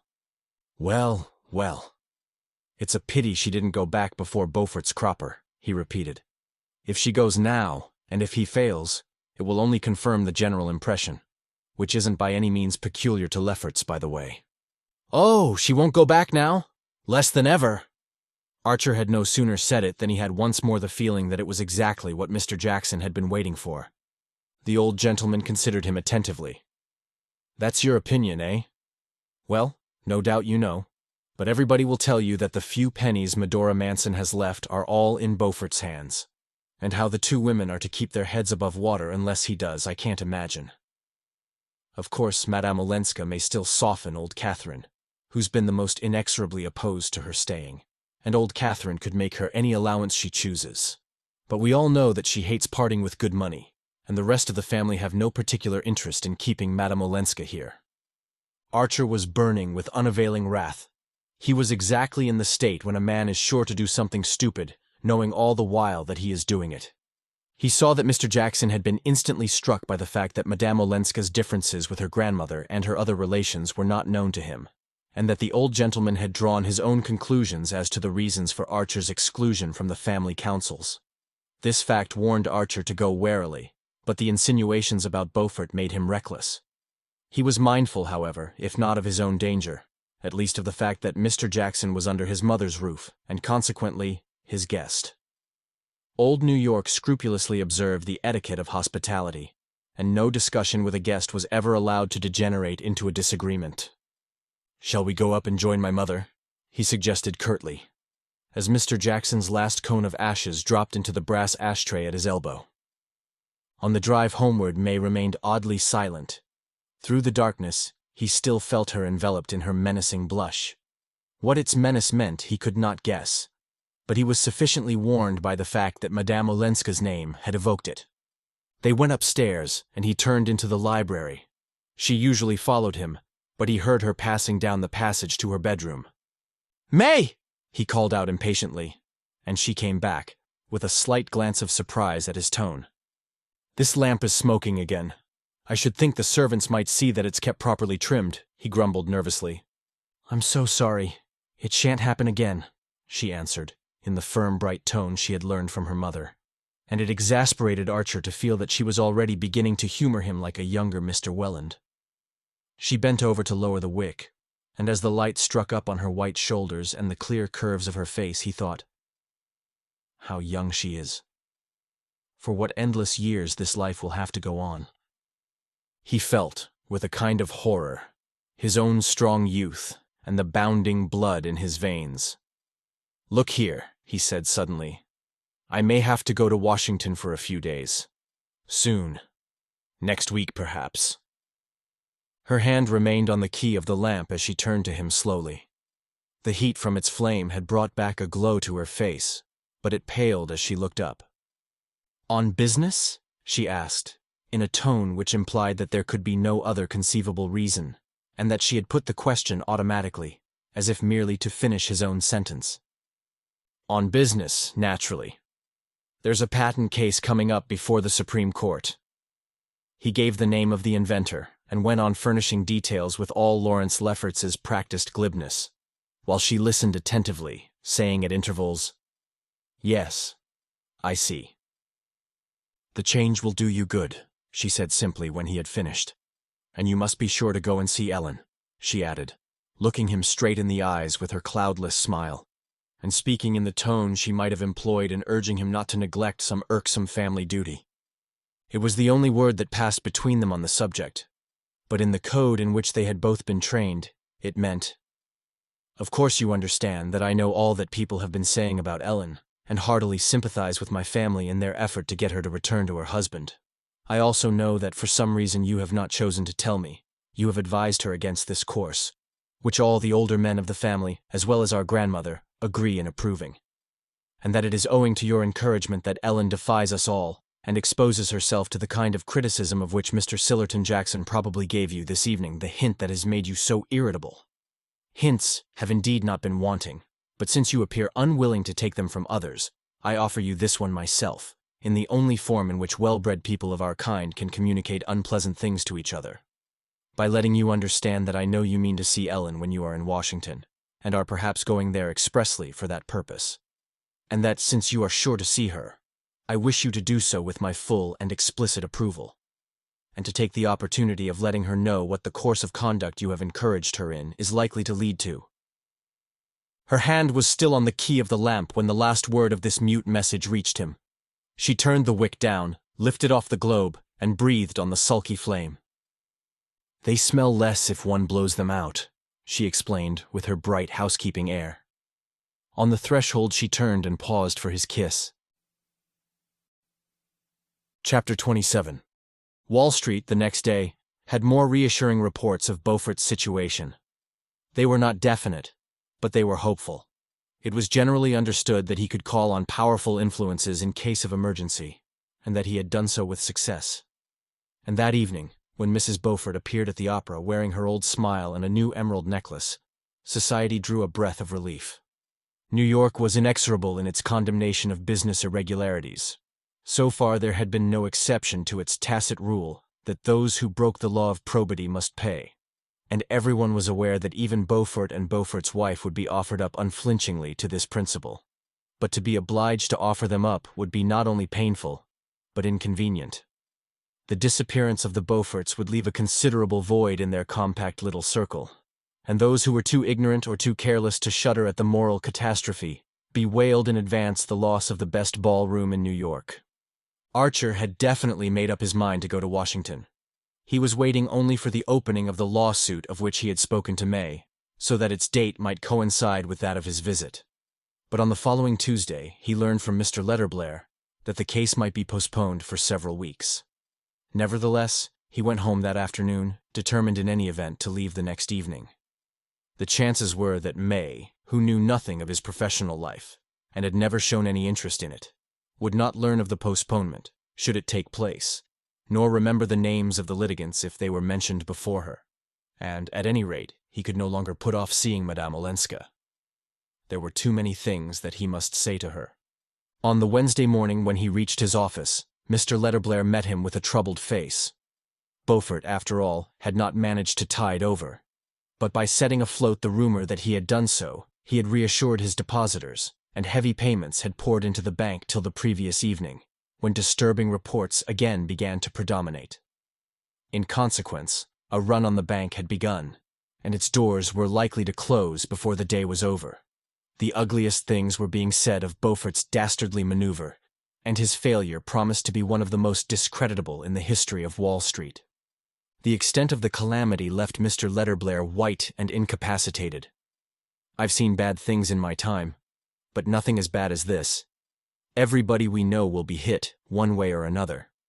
And what will be done about Mrs. Beaufort? What can be done about her? I pity Mrs. Manson Mingott as much as anybody. Coming at her age, there's no knowing what effect this affair may have on her. She always believed in Beaufort. She made a friend of him. And there's the whole Dallas connection. Poor Mrs. Beaufort is related to every one of you. Her only chance would be to leave her husband. Yet, how can anyone tell her so? Her duty is at his side, and luckily she seems always to have been blind to his private weaknesses." There was a knock, and Mr. Letterblair turned his head sharply. "What is it?" "I can't be disturbed." A clerk brought in a letter for Archer and withdrew. Recognizing his wife's hand, the young man opened the envelope and read, "Won't you please come uptown as early as you can? Granny had a slight stroke last night. In some mysterious way, she found out before anyone else this awful news about the bank. Uncle Lovell is away shooting, and the idea of the disgrace has made poor Papa so nervous that he has a temperature and can't leave his room. Mama needs you dreadfully, and I do hope you can get away at once and go straight to Granny's." Archer handed the note to his senior partner, and a few minutes later was crawling northward in a crowded horse car, which he exchanged at 14th Street for one of the high, staggering omnibuses of the Fifth Avenue line. It was after 12 o'clock when this laborious vehicle dropped him at Old Catherine's. The sitting-room window on the ground floor, where she usually throned, was tenanted by the inadequate figure of her daughter, Mrs. Welland, who signed a haggard welcome as she caught sight of Archer, and at the door he was met by May. The hall wore the unnatural appearance peculiar to well-kept houses suddenly invaded by illness. Wraps and furs lay in heaps on the chairs. A doctor's bag and overcoat were on the table, and beside them letters and cards had already piled up unheeded. May looked pale but smiling. Dr. Bencomb, who had just come for the second time, took a more hopeful view, and Mrs. Mingott's dauntless determination to live and get well was already having an effect on her family. May led Archer into the old lady's sitting room, where the sliding doors opening into the bedroom had been drawn shut, and the heavy yellow damask portieres dropped over them. And here Mrs. Welland communicated to him in horrified undertones the details of the catastrophe. It appeared that the evening before something dreadful and mysterious had happened. At about 8 o'clock, just after Mrs. Mingott had finished the game of solitaire that she always played after dinner, the doorbell had rung, and a lady so thickly veiled that the servants did not immediately recognize her had asked to be received. The butler, hearing a familiar voice, had thrown open the sitting-room door, announcing, "Mrs. Julius Beaufort," and had then closed it again on the two ladies. They must have been together, he thought, about an hour. When Mrs. Mingott's bell rang, Mrs. Beaufort had already slipped away unseen, and the old lady, white and vast and terrible, sat alone in her great chair and signed to the butler to help her into her room. She seemed, at that time, though obviously distressed, in complete control of her body and brain. The mulatto maid put her to bed, brought her a cup of tea as usual, laid everything straight in the room, and went away. But at 3 in the morning the bell rang again, and the two servants, hastening in at this unwanted summons, for old Catherine usually slept like a baby, had found their mistress sitting up against her pillows with a crooked smile on her face, and one little hand hanging limp from its huge arm. The stroke had clearly been a slight one, for she was able to articulate and to make her wishes known. And soon after the doctor's first visit, she had begun to regain control of her facial muscles. But the alarm had been great, and proportionately great was the indignation when it was gathered from Mrs. Mingott's fragmentary phrases that Regina Beaufort had come to ask her, incredible effrontery, to back up her husband, see them through, not to desert them, as she called it, in fact to induce the whole family to cover and condone their monstrous dishonor. I said to her, "Honor's always been honor and honesty honesty in Manson Mingott's house, and will be till I'm carried out of it feet first," the old woman had stammered into her daughter's ear in the thick voice of the partly paralyzed. And when she said, "But my name, Auntie, my name's Regina Dallas," I said, "It was Beaufort when he covered you with jewels, and it's got to stay Beaufort now that he's covered you with shame." So much, with tears and gasps of horror, Mrs. Welland imparted, blanched and demolished by the unwanted obligation of having at last to fix her eyes on the unpleasant and the discreditable. "If only I could keep it from your father-in-law. He always says, 'Augusta, for pity's sake, don't destroy my last illusions.' And how am I to prevent his knowing these horrors?" the poor lady wailed. "After all, Mamma, he won't have seen them," her daughter suggested. And Mrs. Welland sighed, "Ah, no, thank heaven he's safe in bed. And Dr. Bencomb has promised to keep him there till poor Mamma is better, and Regina has been got away somewhere." Archer had seated himself near the window, and was gazing out blankly at the deserted thoroughfare. It was evident that he had been summoned rather for the moral support of the stricken ladies, than because of any specific aid that he could render. Mr. Lovell Mingott had been telegraphed for, and messages were being dispatched by hand to the members of the family living in New York. And meanwhile, there was nothing to do but to discuss in hushed tones the consequences of Beaufort's dishonor and of his wife's unjustifiable action. Mrs. Lovell Mingott, who had been in another room writing notes, presently reappeared, and added her voice to the discussion. In their day, the elder ladies agreed, The wife of a man who had done anything disgraceful in business had only one idea: to efface herself, to disappear with him. There was the case of poor Grandmama Spicer, your great-grandmother May. Of course, Mrs. Welland hastened to add, your great-grandfather's money difficulties were private, losses at cards or signing a note for somebody. I never quite knew, because Mama would never speak of it. But she was brought up in the country because her mother had to leave New York after the disgrace, whatever it was. They lived up the Hudson alone, winter and summer, till Mama was 16. It would never have occurred to Grandmama Spicer to ask the family to countenance her, as I understand Regina calls it, though a private disgrace is nothing compared to the scandal of ruining hundreds of innocent people. Yes, it would be more becoming in Regina to hide her own countenance than to talk about other people's, Mrs. Lovell Mingott agreed. I understand that the emerald necklace she wore at the opera last Friday had been sent on approval from Ball and Black's in the afternoon. I wonder if they'll ever get it back. Archer listened unmoved to the relentless chorus. The idea of absolute financial probity as the first law of a gentleman's code was too deeply ingrained in him for sentimental considerations to weaken it. An adventurer like Lemuel Struthers might build up the millions of his shoe polish on any number of shady dealings. But unblemished honesty was the noblesse oblige of old financial New York. Nor did Mrs. Beaufort's fate greatly move Archer. He felt, no doubt, more sorry for her than her indignant relatives. But it seemed to him that the tie between husband and wife, even if breakable in prosperity, should be indissoluble in misfortune. As Mr. Letterblair had said, a wife's place was at her husband's side when he was in trouble. But society's place was not at his side, and Mrs. Beaufort's cool assumption that it was seemed almost to make her his accomplice. The mere idea of a woman's appealing to her family to screen her husband's business dishonor was inadmissible, since it was the one thing that the family, as an institution, could not do. The mulatto maid called Mrs. Lovell Mingott into the hall, and the latter came back in a moment with a frowning brow. She wants me to telegraph for Ellen Olenska. I had written to Ellen, of course, and to Medora. But now it seems that's not enough. I'm to telegraph to her immediately, and to tell her that she's to come alone. The announcement was received in silence. Mrs. Welland sighed resignedly, and May rose from her seat and went to gather up some newspapers that had been scattered on the floor. I suppose it must be done, Mrs. Lovell Mingott continued, as if hoping to be contradicted. And May turned back toward the middle of the room. Of course it must be done, she said. Granny knows what she wants, and we must carry out all her wishes. Shall I write the telegram for you, Auntie? If it goes at once, Ellen can probably catch tomorrow morning's train. She pronounced the syllables of the name with a peculiar clearness, as if she had tapped on 2 silver bells. Well, it can't go at once.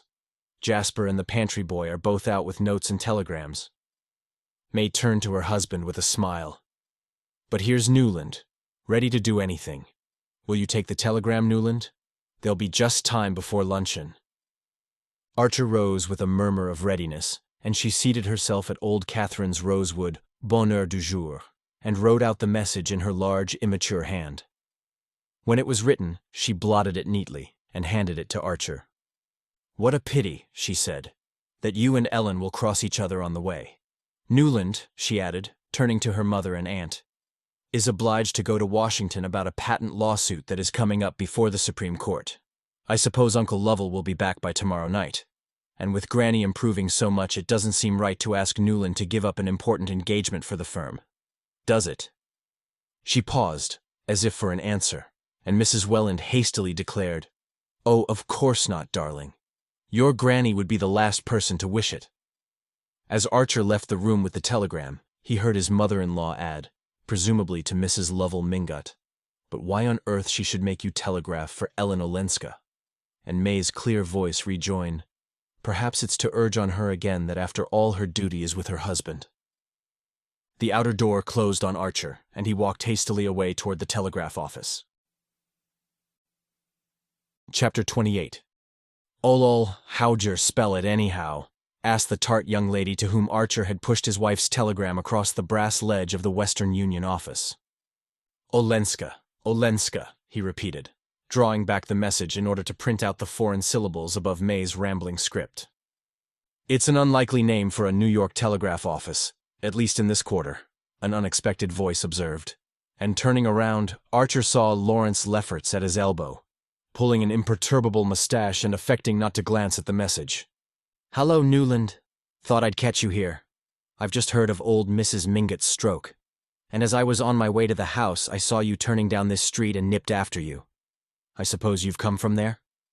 Archer nodded and pushed his telegram under the lattice. "Very bad, eh?" Lefferts continued. "Wiring to the family, I suppose. I gather it is bad, if you're including Countess Olenska." Archer's lips stiffened. He felt a savage impulse to dash his fist into the long, vain, handsome face at his side. "Why?" he questioned. Lefferts, who was known to shrink from discussion, raised his eyebrows with an ironic grimace that warned the other of the watching damsel behind the lattice. Nothing could be worse, form the look reminded Archer, than any display of temper in a public place. Archer had never been more indifferent to the requirements of form, but his impulse to do Lawrence Lefferts a physical injury was only momentary. The idea of bandying Ellen Olenska's name with him at such a time and on whatsoever provocation was unthinkable. He paid for his telegram, and the two young men went out together into the street. There Archer, having regained his self-control, went on, "Mrs. Mingott is much better. The doctor feels no anxiety whatever." And Lefferts, with profuse expressions of relief, asked him if he had heard that there were beastly bad rumors again about Beaufort. That afternoon, the announcement of the Beaufort failure was in all the papers. It overshadowed the report of Mrs. Manson Mingott's stroke, and only the few who had heard of the mysterious connection between the two events thought of ascribing old Catherine's illness to anything but the accumulation of flesh and years. The whole of New York was darkened by the tale of Beaufort's dishonor. There had never, as Mr. Letterblair said, been a worse case in his memory, nor, for that matter, in the memory of the far-off Letterblair who had given his name to the firm. The bank had continued to take in money for a whole day after its failure was inevitable, and as many of its clients belonged to one or another of the ruling clans, Beaufort's duplicity seemed doubly cynical. If Mrs. Beaufort had not taken the tone that such misfortunes, the word was her own, were the test of friendship, compassion for her might have tempered the general indignation against her husband.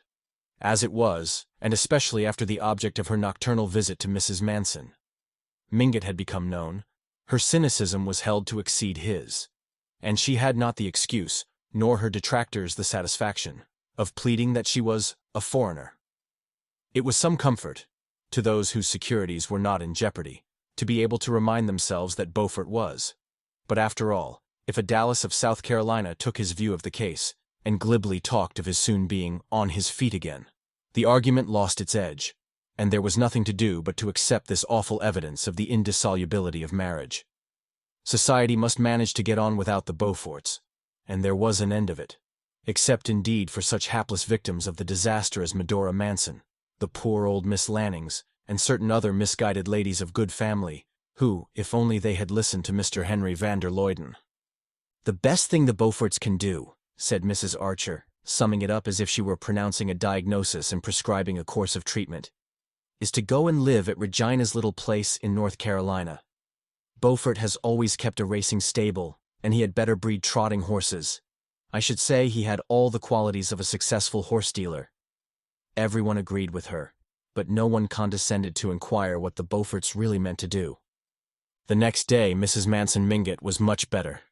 She recovered her voice sufficiently to give orders that no one should mention the Beauforts to her again, and asked, when Dr. Bencomb appeared, what in the world her family meant by making such a fuss about her health. "If people of my age will eat chicken salad in the evening, what are they to expect?" she inquired, and, the doctor having opportunely modified her dietary, the stroke was transformed into an attack of indigestion. But in spite of her firm tone, old Catherine did not wholly recover her former attitude toward life.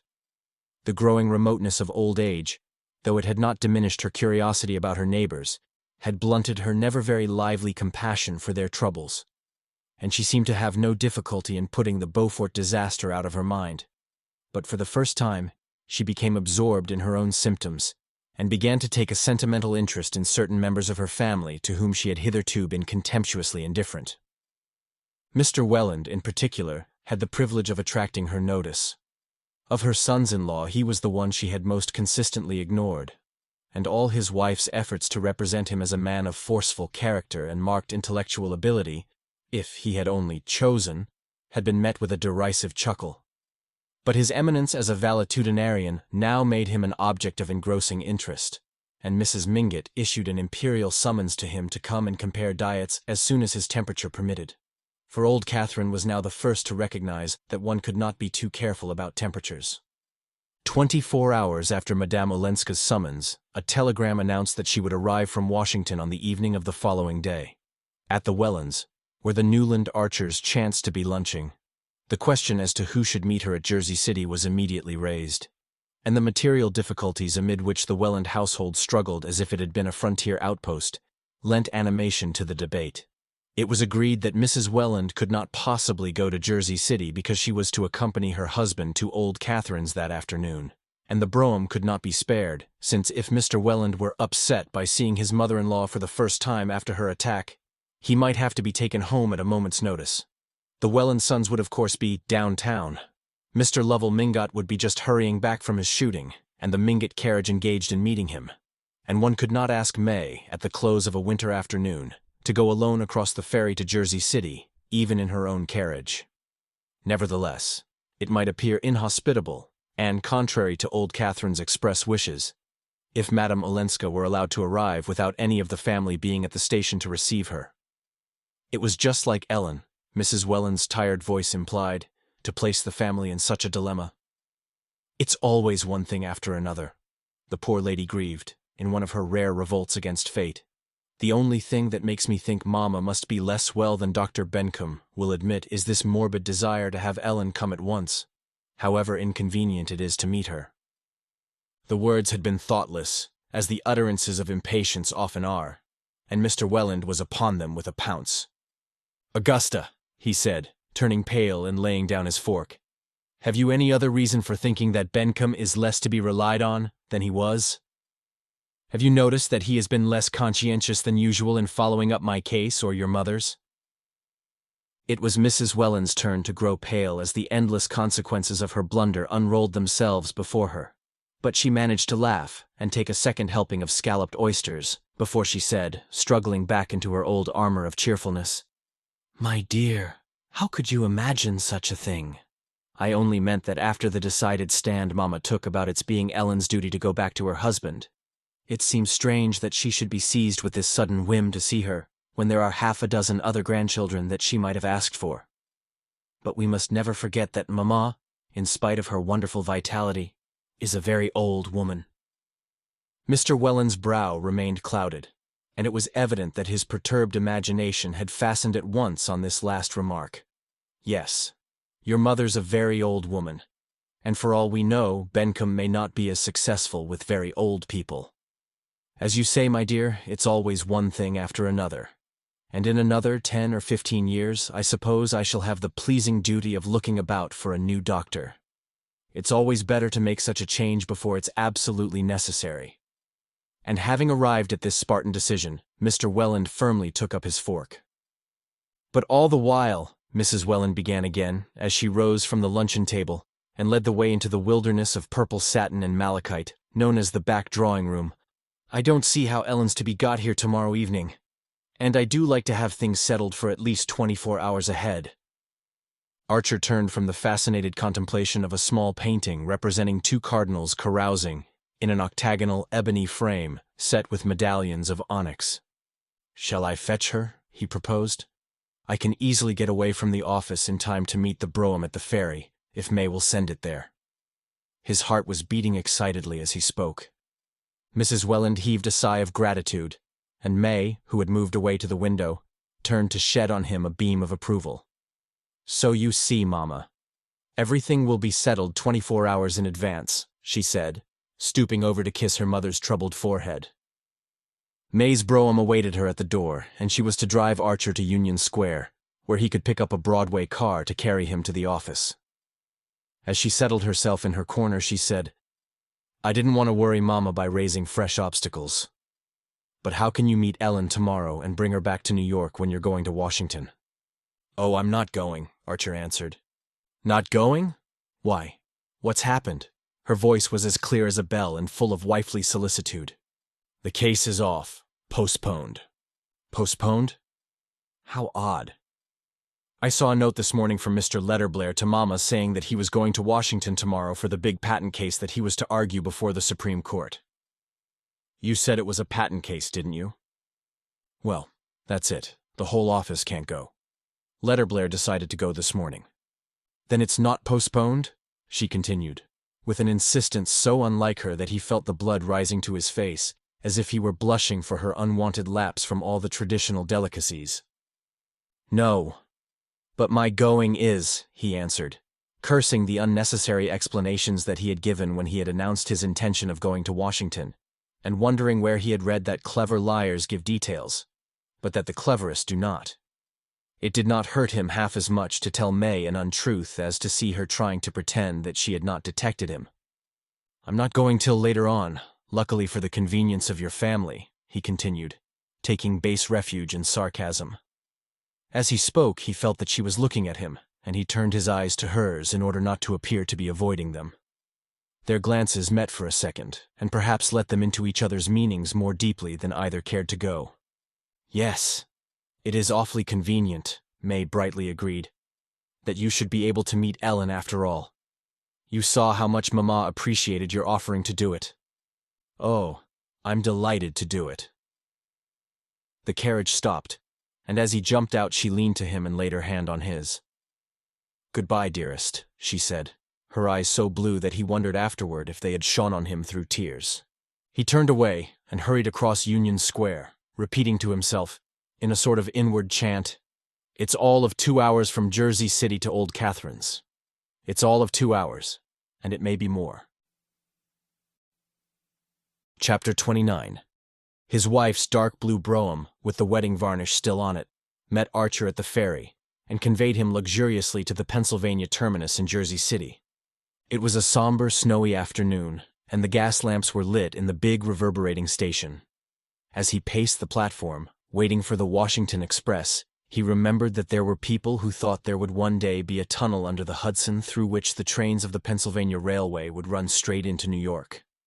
They were of the brotherhood of visionaries who likewise predicted the building of ships that would cross the Atlantic in 5 days, the invention of a flying machine, lighting by electricity, telephonic communication without wires, and other Arabian Night marvels.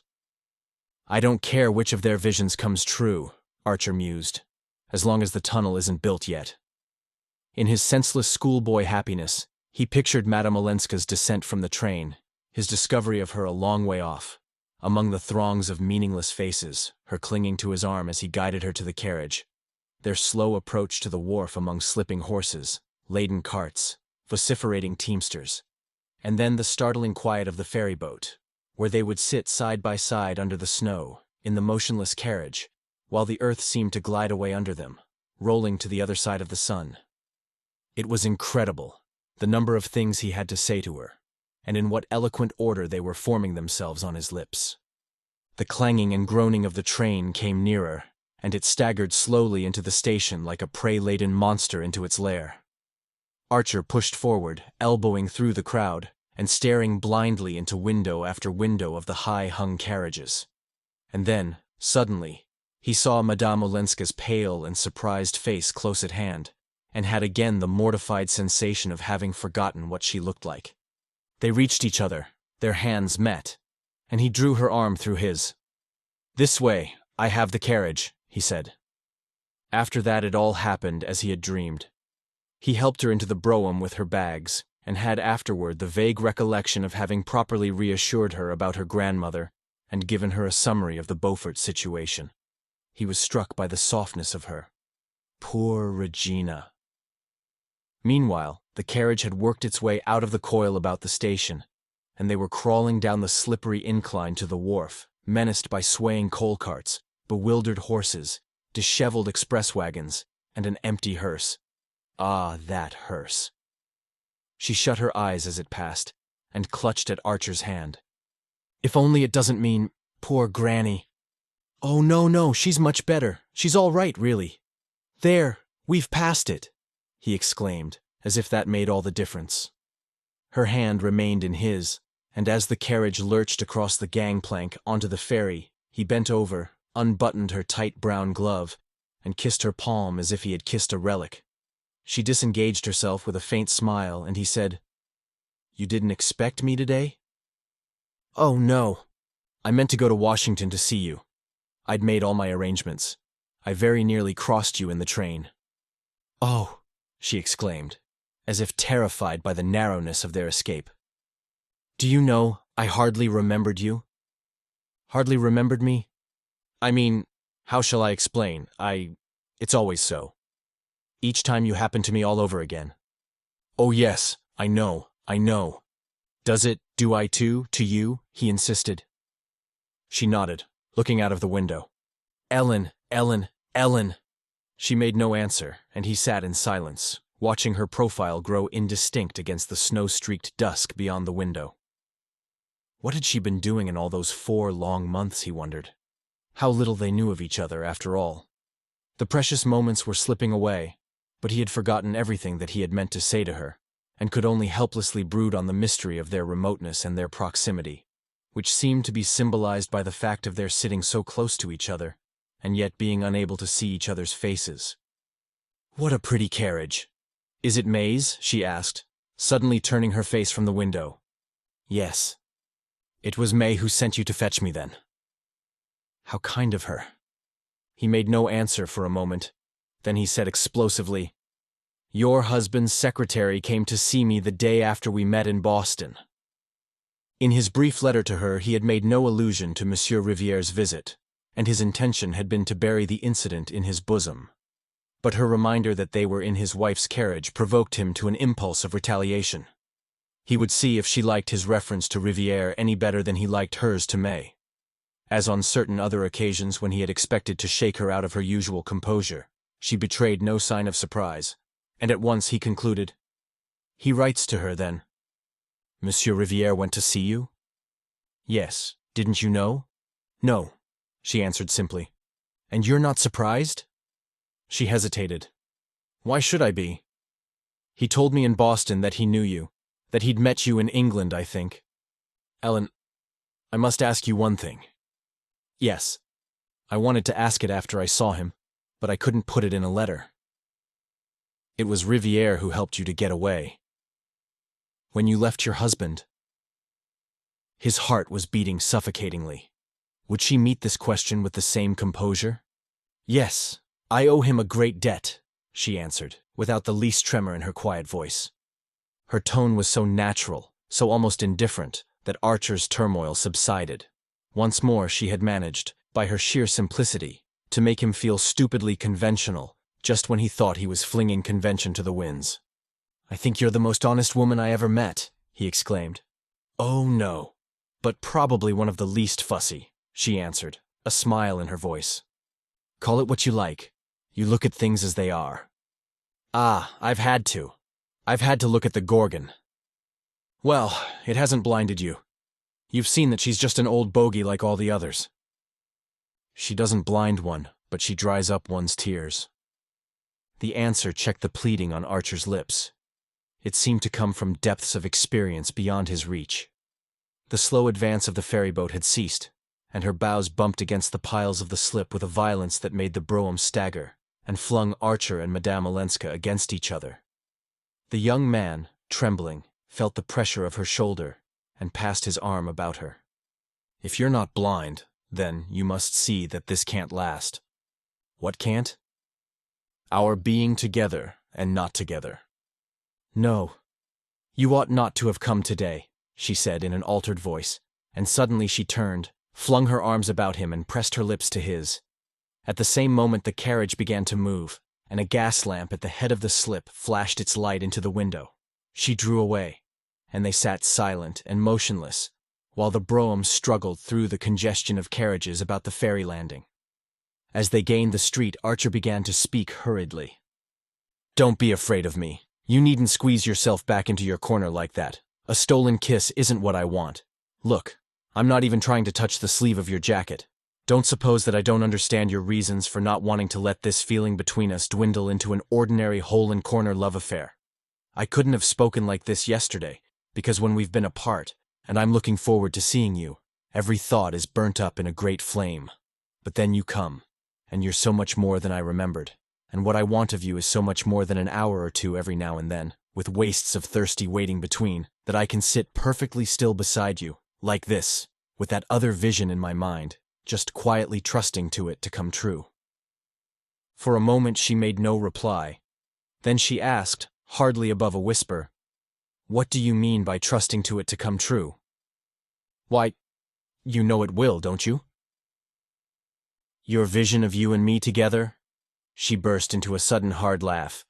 "You choose your place well to put it to me. Do you mean because we're in my wife's brougham? Shall we get out and walk then? I don't suppose you mind a little snow?" She laughed again, more gently. "No, I shan't get out and walk, because my business is to get to Granny's as quickly as I can, and you'll sit beside me and we'll look, not at visions, but at realities." "I don't know what you mean by realities. The only reality to me is this." She met the words with a long silence, during which the carriage rolled down an obscure side street and then turned into the searching illumination of Fifth Avenue. "Is it your idea, then, that I should live with you as your mistress, since I can't be your wife?" she asked. The crudeness of the question startled him. The word was one that women of his class fought shy of, even when their talk flitted closest about the topic. He noticed that Madame Olenska pronounced it as if it had a recognized place in her vocabulary, and he wondered if it had been used familiarly in her presence in the horrible life she had fled from. Her question pulled him up with a jerk, and he floundered. I want somehow to get away with you into a world where words like that, categories like that, won't exist. Where we shall be simply two human beings who love each other, who are the whole of life to each other, and nothing else on earth will matter." She drew a deep sigh that ended in another laugh. "Oh, my dear, where is that country? Have you ever been there?" she asked, and as he remained sullenly dumb, she went on, "I know so many who've tried to find it. And believe me, they all got out by mistake at wayside stations, at places like Boulogne or Pisa or Monte Carlo, and it wasn't at all different from the old world they'd left, but only rather smaller and dingier and more promiscuous." He had never heard her speak in such a tone, and he remembered the phrase she had used a little while before. "Yes, the Gorgon has dried your tears," he said. "Well, she opened my eyes too. It's a delusion to say that she blinds people. What she does is just the contrary. She fastens their eyelids open, so that they're never again in the blessed darkness. Isn't there a Chinese torture like that? There ought to be. Ah, believe me, it's a miserable little country." The carriage had crossed 42nd Street. May's sturdy brougham horse was carrying them northward, as if he had been a Kentucky trotter. Archer choked with the sense of wasted minutes and vain words. "Then what exactly is your plan for us?" he asked. "For U.S.? But there's no U.S. in that sense. We're near each other only if we stay far from each other. Then we can be ourselves. Otherwise we're only Newland Archer, the husband of Ellen Olenska's cousin, and Ellen Olenska, the cousin of Newland Archer's wife, trying to be happy behind the backs of the people who trust them." "Ah, I'm beyond that," he groaned. "No, you're not. You've never been beyond." "And I have," she said in a strange voice, "and I know what it looks like there." He sat silent, dazed with inarticulate pain. Then he groped in the darkness of the carriage for the little bell that signaled orders to the coachman. He remembered that May rang twice when she wished to stop. He pressed the bell, and the carriage drew up beside the curbstone. "Why are we stopping?" "This is not Granny's," Madame Olenska exclaimed. "No. I shall get out here," he stammered, opening the door and jumping to the pavement. By the light of a street lamp, he saw her startled face and the instinctive motion she made to detain him. He closed the door and leaned for a moment in the window. "You're right. I ought not to have come today," he said, lowering his voice so that the coachman should not hear. She bent forward and seemed about to speak, but he had already called out the order to drive on, and the carriage rolled away while he stood on the corner. The snow was over, and a tingling wind had sprung up, that lashed his face as he stood gazing. Suddenly, he felt something stiff and cold on his lashes, and perceived that he had been crying, and that the wind had frozen his tears. He thrust his hands in his pockets and walked at a sharp pace down Fifth Avenue to his own house. Chapter 30. That evening, when Archer came down before dinner, he found the drawing room empty. He and May were dining alone, all the family engagements having been postponed since Mrs. Manson Mingott's illness. And as May was the more punctual of the two, he was surprised that she had not preceded him. He knew that she was at home, for while he dressed, he had heard her moving about in her room, and he wondered what had delayed her. He had fallen into the way of dwelling on such conjectures as a means of tying his thoughts fast to reality. Sometimes he felt as if he had found the clue to his father-in-law's absorption in trifles. Perhaps even Mr. Welland, long ago, had had escapes and visions, and had conjured up all the hosts of domesticity to defend himself against them. When May appeared, he thought she looked tired. She had put on the low-necked and tightly laced dinner dress, which the Mingott ceremonial exacted on the most informal occasions, and had built her fair hair into its usual accumulated coils. And her face, in contrast, was wan and almost faded. But she shone on him with her usual tenderness, and her eyes had kept the blue dazzle of the day before. "What became of you, dear?" she asked. "I was waiting at Granny's, and Ellen came alone, and said she had dropped you on the way because you had to rush off on business. There's nothing wrong?" "Only some letters I'd forgotten and wanted to get off before dinner." "Ah," she said, and a moment afterward, "I'm sorry you didn't come to Granny's, unless the letters were urgent." "They were," he rejoined, surprised at her insistence. "Besides, I don't see why I should have gone to your grandmother's. I didn't know you were there." She turned and moved to the looking-glass above the mantelpiece. As she stood there, lifting her long arm to fasten a puff that had slipped from its place in her intricate hair, Archer was struck by something languid and inelastic in her attitude, and wondered if the deadly monotony of their lives had laid its weight on her also.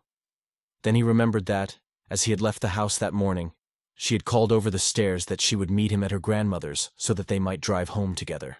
He had called back a cheery "yes," and then, absorbed in other visions, had forgotten his promise.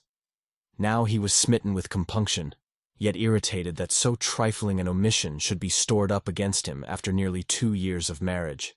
He was weary of living in a perpetual tepid honeymoon, without the temperature of passion yet with all its exactions. If May had spoken out her grievances, he suspected her of many, he might have laughed them away, but she was trained to conceal imaginary wounds under a Spartan smile.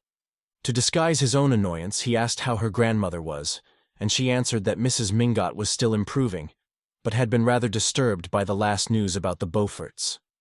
"What news?" "It seems they're going to stay in New York. I believe he's going into an insurance business or something. They're looking about for a small house." The preposterousness of the case was beyond discussion, and they went in to dinner. During dinner their talk moved in its usual limited circle, but Archer noticed that his wife made no allusion to Madame Olenska, nor to old Catherine's reception of her. He was thankful for the fact, yet felt it to be vaguely ominous. They went up to the library for coffee, and Archer lit a cigar and took down a volume of Michelet. He had taken to history in the evening since May had shown a tendency to ask him to read aloud whenever she saw him with a volume of poetry. Not that he disliked the sound of his own voice, but because he could always foresee her comments on what he read. In the days of their engagement she had simply, as he now perceived, echoed what he told her, but since he had ceased to provide her with opinions, she had begun to hazard her own, with results destructive to his enjoyment of the works commented on. Seeing that he had chosen history, she fetched her work-basket, drew up an armchair to the green-shaded student lamp, and uncovered a cushion she was embroidering for his sofa. She was not a clever needlewoman. Her large, capable hands were made for riding, rowing, and open-air activities. But since other wives embroidered cushions for their husbands, she did not wish to omit this last link in her devotion. She was so placed that Archer, by merely raising his eyes, could see her bent above her work frame, her ruffled elbow sleeves slipping back from her firm round arms, the betrothal sapphire shining on her left hand above her broad gold wedding ring, and the right hand slowly and laboriously stabbing the canvas. As she sat thus, the lamplight full on her clear brow, he said to himself with a secret dismay that he would always know the thoughts behind it, that never, in all the years to come, would she surprise him by an unexpected mood, by a new idea, a weakness, a cruelty, or an emotion. She had spent her poetry and romance on their short courting. The function was exhausted because the need was past. Now she was simply ripening into a copy of her mother, and mysteriously, by the very process, trying to turn him into a Mr. Welland. He laid down his book and stood up impatiently, and at once she raised her head. "What's the matter?" "The room is stifling. I want a little air." He had insisted that the library curtains should draw backward and forward on a rod, so that they might be closed in the evening, instead of remaining nailed to a gilt cornice and immovably looped up over layers of lace, as in the drawing-room. And he pulled them back and pushed up the sash, leaning out into the icy night. The mere fact of not looking at May, seated beside his table, under his lamp, the fact of seeing other houses, roofs, chimneys, of getting the sense of other lives outside his own, other cities beyond New York, and a whole world beyond his world, cleared his brain and made it easier to breathe. After he had leaned out into the darkness for a few minutes, he heard her say, "Newland, do shut the window. You'll catch your death." He pulled the sash down and turned back. "Catch my death," he echoed, and he felt like adding, "But I've caught it already. I am dead. I've been dead for months and months." And suddenly the play of the word flashed up a wild suggestion. What if it were she who was dead? If she were going to die soon, and leave him free? The sensation of standing there, in that warm, familiar room, and looking at her, and wishing her dead, was so strange, so fascinating and overmastering, that its enormity did not immediately strike him. He simply felt that chance had given him a new possibility to which his sick soul might cling. Yes, May might die. People did. Young people, healthy people like herself. She might die, and set him suddenly free. She glanced up, and he saw by her widening eyes that there must be something strange in his own. "Newland, are you ill?" He shook his head and turned toward his armchair. She bent over her work frame, and as he passed he laid his hand on her hair. "Poor May," he said. "Poor? Why poor?" she echoed with a strained laugh. "Because I shall never be able to open a window without worrying you," he rejoined, laughing also. For a moment she was silent. Then she said very low, her head bowed over her work, "I shall never worry if you're happy." "Ah, my dear, and I shall never be happy unless I can open the windows." "In this weather," she remonstrated, and with a sigh he buried his head in his book. 6 or 7 days passed. Archer heard nothing from Madame Olenska, and became aware that her name would not be mentioned in his presence by any member of the family. He did not try to see her. To do so while she was at old Catherine's guarded bedside would have been almost impossible. In the uncertainty of the situation, he let himself drift, conscious, somewhere below the surface of his thoughts, of a resolve which had come to him when he had leaned out from his library window into the icy night. The strength of that resolve made it easy to wait and make no sign. Then one day May told him that Mrs. Manson Mingott had asked to see him. There was nothing surprising in the request, for the old lady was steadily recovering, and she had always openly declared that she preferred Archer to any of her other grandsons-in-law. May gave the message with evident pleasure. She was proud of old Catherine's appreciation of her husband. There was a moment's pause, and then Archer felt it incumbent on him to say, "All right, shall we go together this afternoon?" His wife's face brightened, but she instantly answered, "Oh, you'd much better go alone. It bores Granny to see the same people too often." Archer's heart was beating violently when he rang old Mrs. Mingott's bell.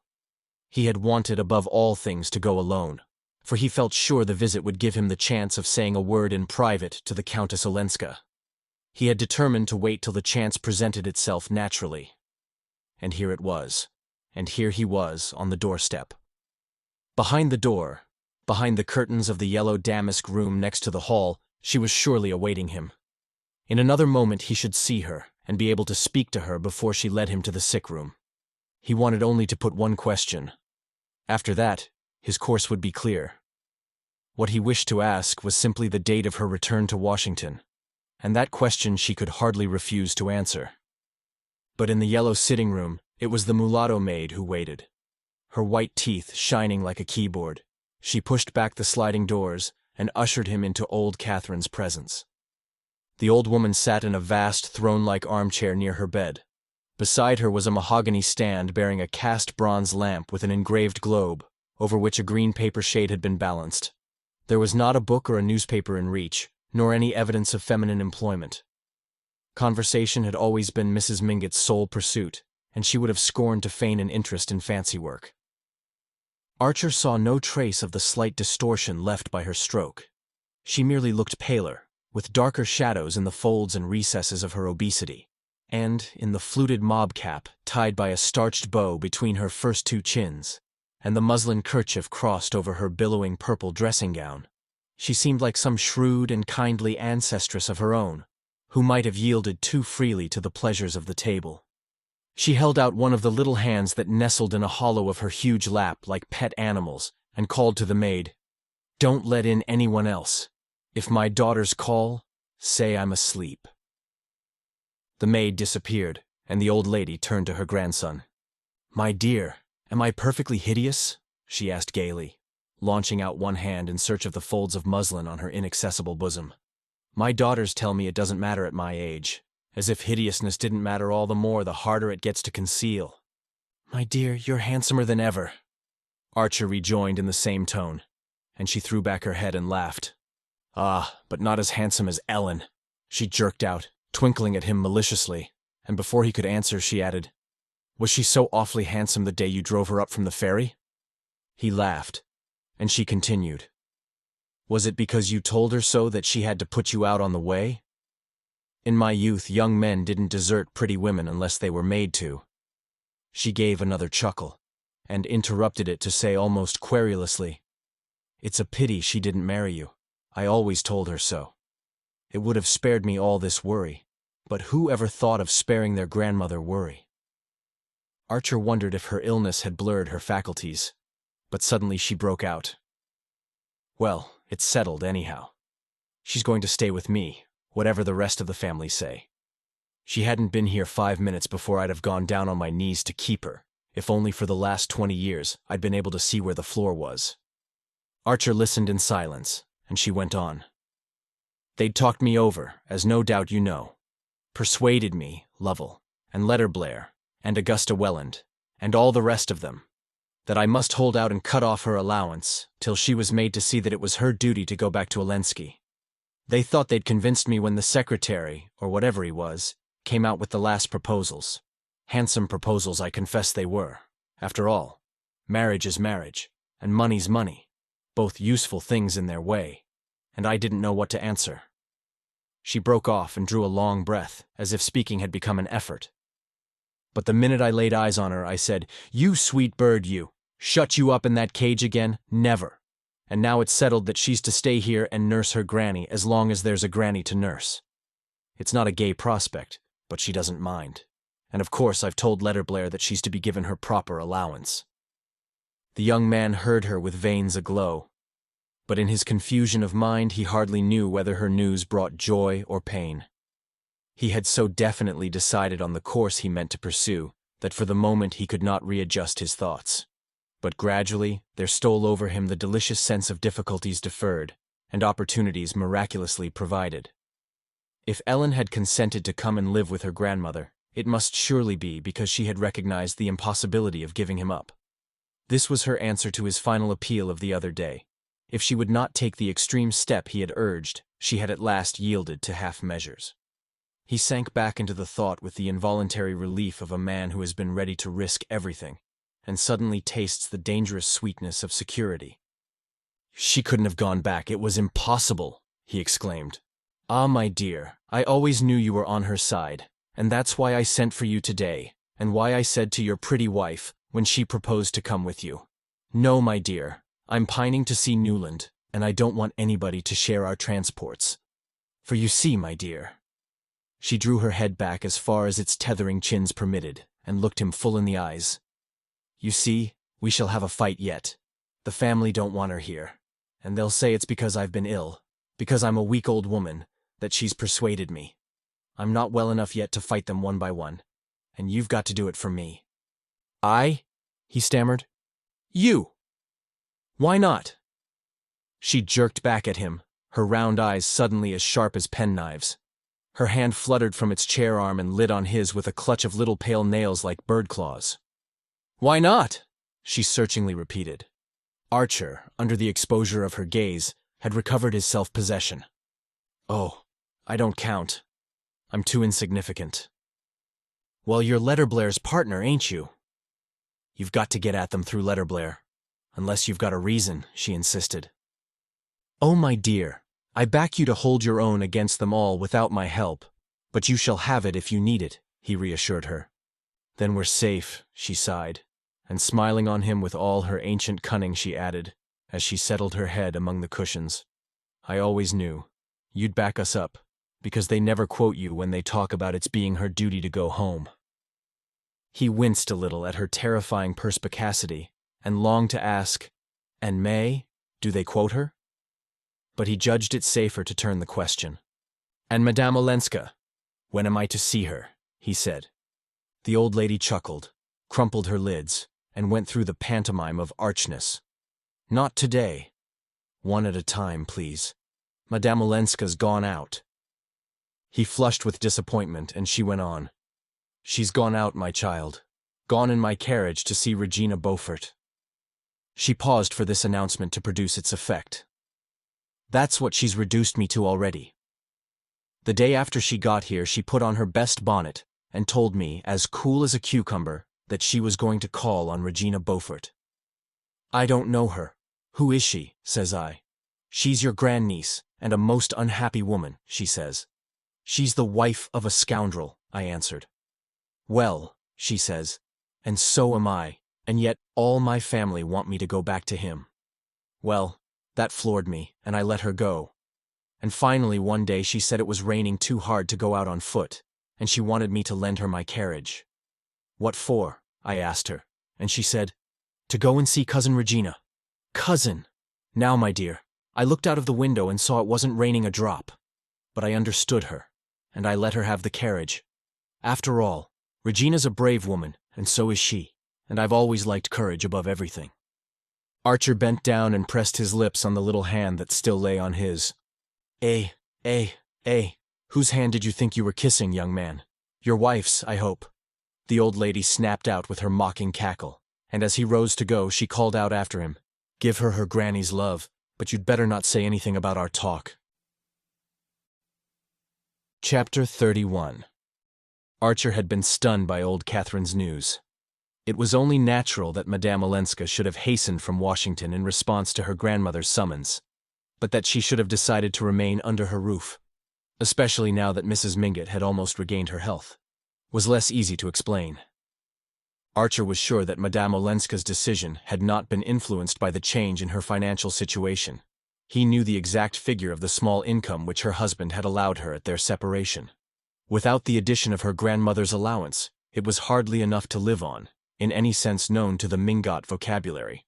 And now that Medora Manson, who shared her life, had been ruined, such a pittance would barely keep the two women clothed and fed.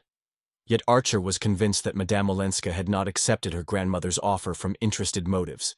She had the heedless generosity and the spasmodic extravagance of persons used to large fortunes and indifferent to money. But she could go without many things which her relations considered indispensable, and Mrs. Lovell Mingott and Mrs. Welland had often been heard to deplore that anyone who had enjoyed the cosmopolitan luxuries of Count Olenski's establishments should care so little about how things were done. Moreover, as Archer knew, several months had passed since her allowance had been cut off. Yet in the interval she had made no effort to regain her grandmother's favor. Therefore, if she had changed her course, it must be for a different reason. He did not have far to seek for that reason. On the way from the ferry she had told him that he and she must remain apart, but she had said it with her head on his breast. He knew that there was no calculated coquetry in her words. She was fighting her fate, as he had fought his, and clinging desperately to her resolve that they should not break faith with the people who trusted them. But during the 10 days which had elapsed since her return to New York, she had perhaps guessed from his silence, and from the fact of his making no attempt to see her, that he was meditating a decisive step, a step from which there was no turning back. At the thought, a sudden fear of her own weakness might have seized her, and she might have felt that, after all, It was better to accept the compromise usual in such cases, and follow the line of least resistance. An hour earlier, when he had rung Mrs. Mingott's bell, Archer had fancied that his path was clear before him. He had meant to have a word alone with Madame Olenska, and failing that, to learn from her grandmother on what day and by which train she was returning to Washington. In that train he intended to join her, and travel with her to Washington, or as much farther as she was willing to go. His own fancy inclined to Japan.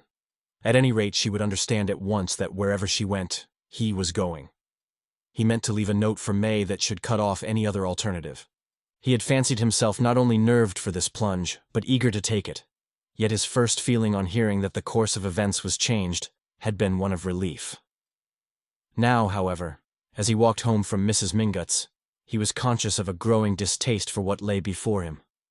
There was nothing unknown or unfamiliar in the path he was presumably to tread, but when he had trodden it before, it was as a free man, who was accountable to no one for his actions, and could lend himself with an amused attachment to the game of precautions and prevarications, concealments and compliances that the part required. This procedure was called protecting a woman's honor, and the best fiction, combined with the after-dinner talk of his elders, had long since initiated him into every detail of its code.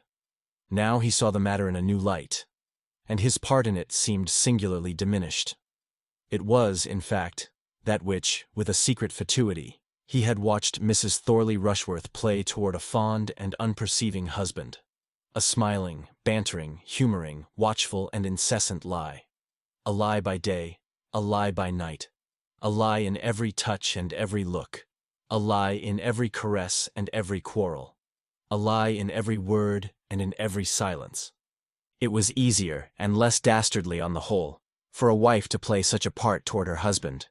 A woman's standard of truthfulness was tacitly held to be lower. She was the subject creature, and versed in the arts of the enslaved.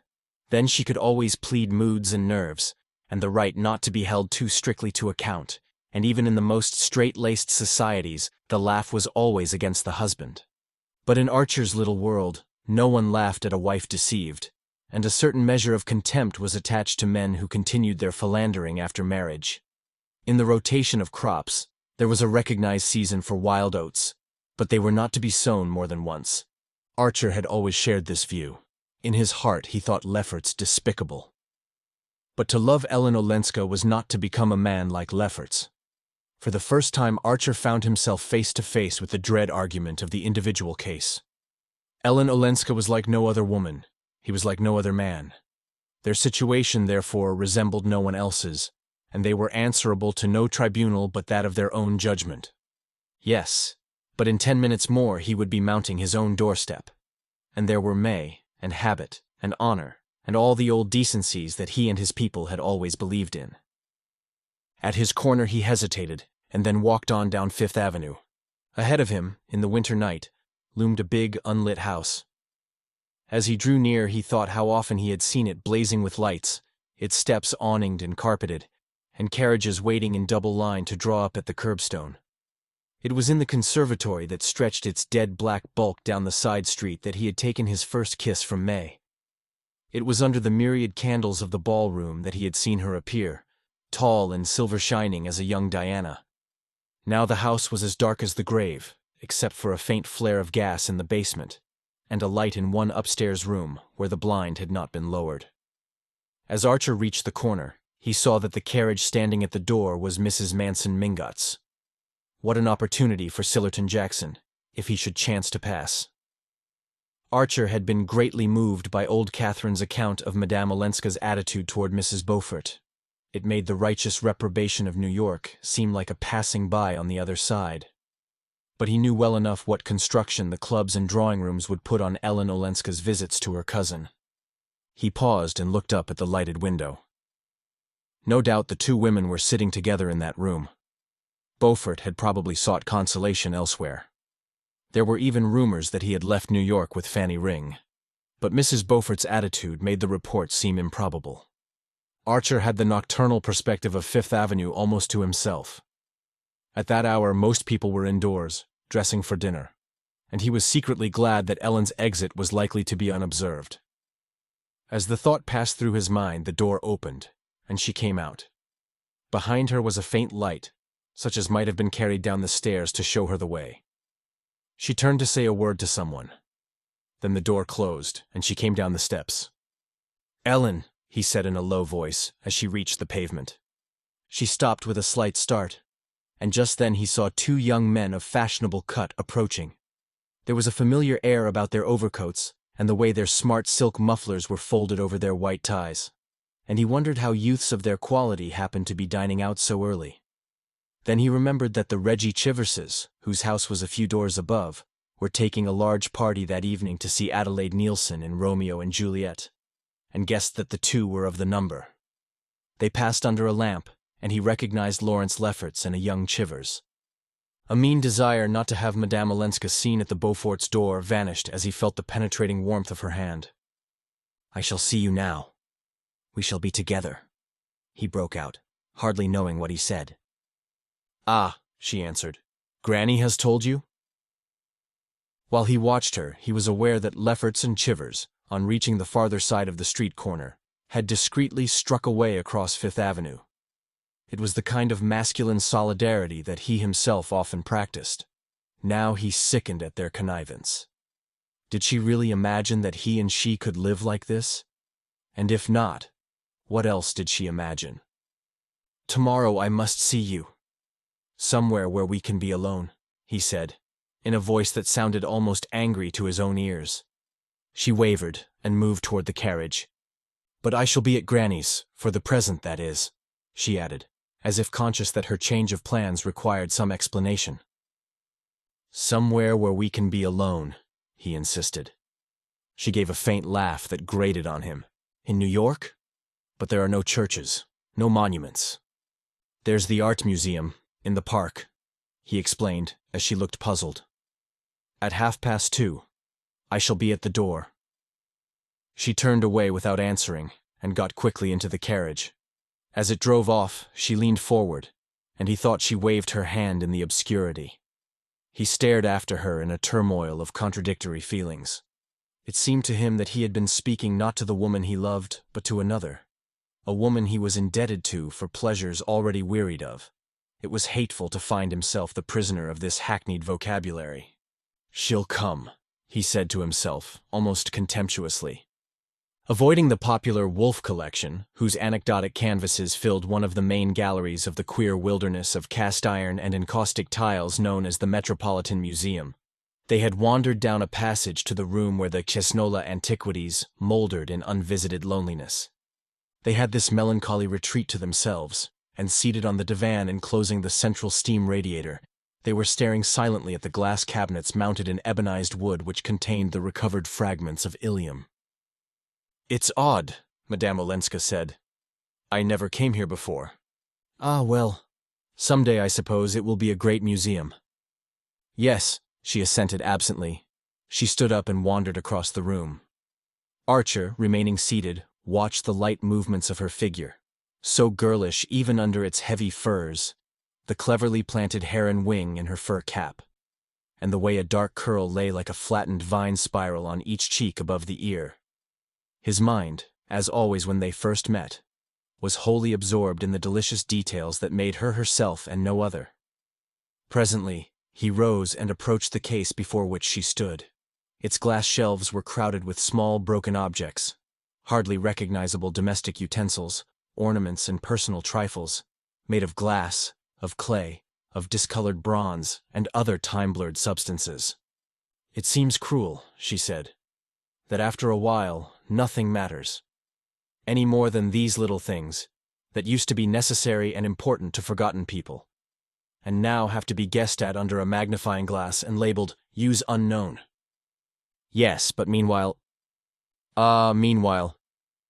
As she stood there, in her long sealskin coat, her hands thrust in a small round muff, her veil drawn down like a transparent mask to the tip of her nose, and the bunch of violets he had brought her stirring with her quickly taken breath, it seemed incredible that this pure harmony of line and color should ever suffer the stupid law of change.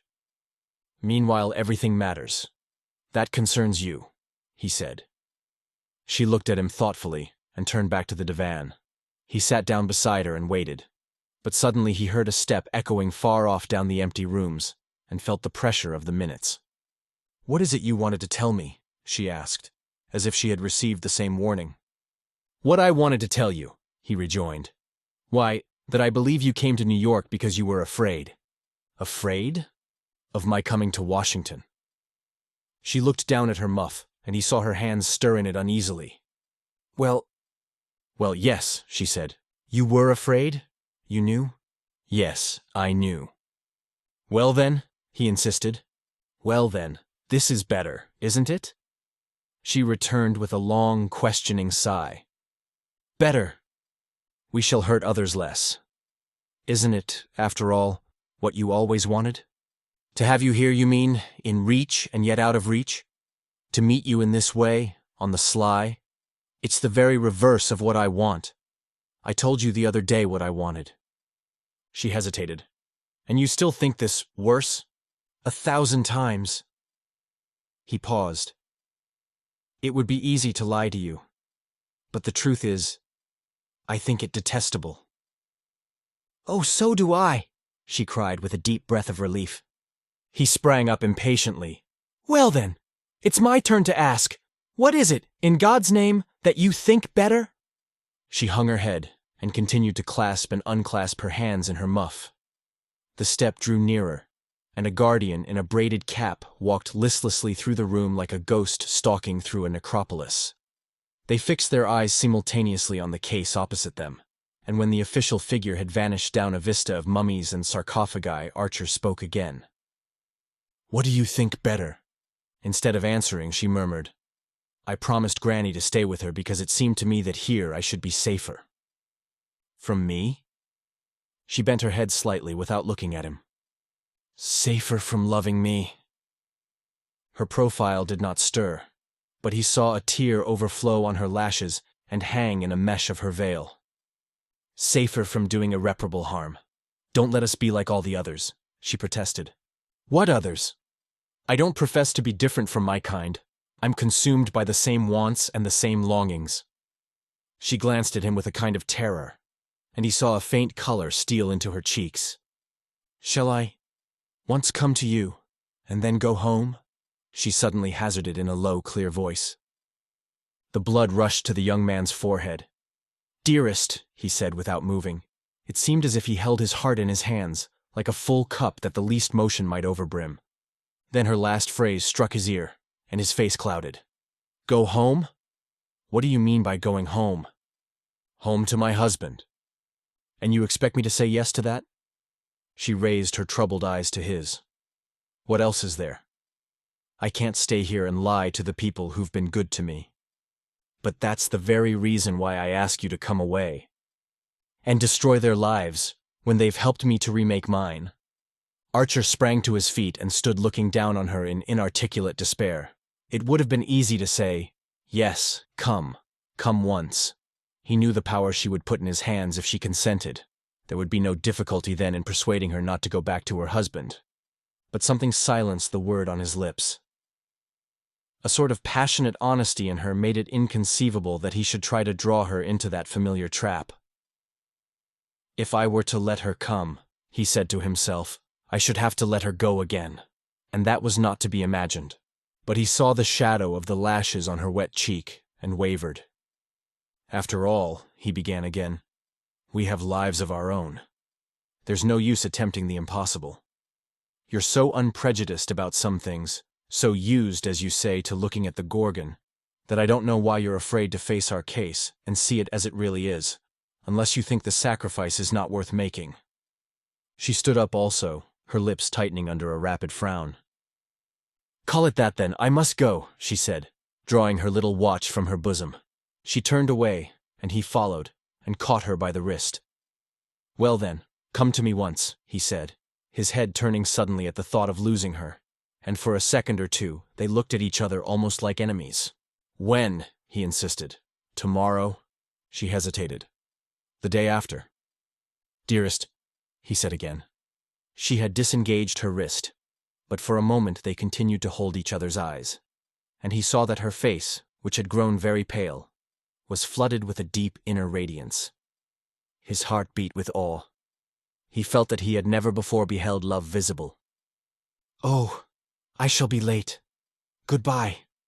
"No, don't come any farther than this," she cried, walking hurriedly away down the long room, as if the reflected radiance in his eyes had frightened her. When she reached the door, she turned for a moment to wave a quick farewell. Archer walked home alone. Darkness was falling when he let himself into his house, and he looked about at the familiar objects in the hall as if he viewed them from the other side of the grave.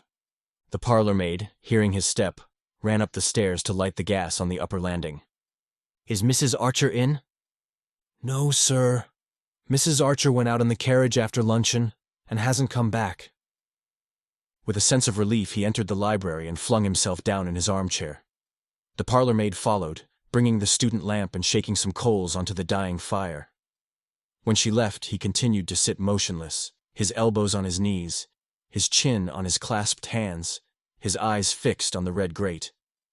He sat there without conscious thoughts, without sense of the lapse of time, in a deep and grave amazement that seemed to suspend life rather than quicken it. This was what had to be then. This was what had to be, he kept repeating to himself, as if he hung in the clutch of doom. What he had dreamed of had been so different that there was a mortal chill in his rapture. The door opened and May came in.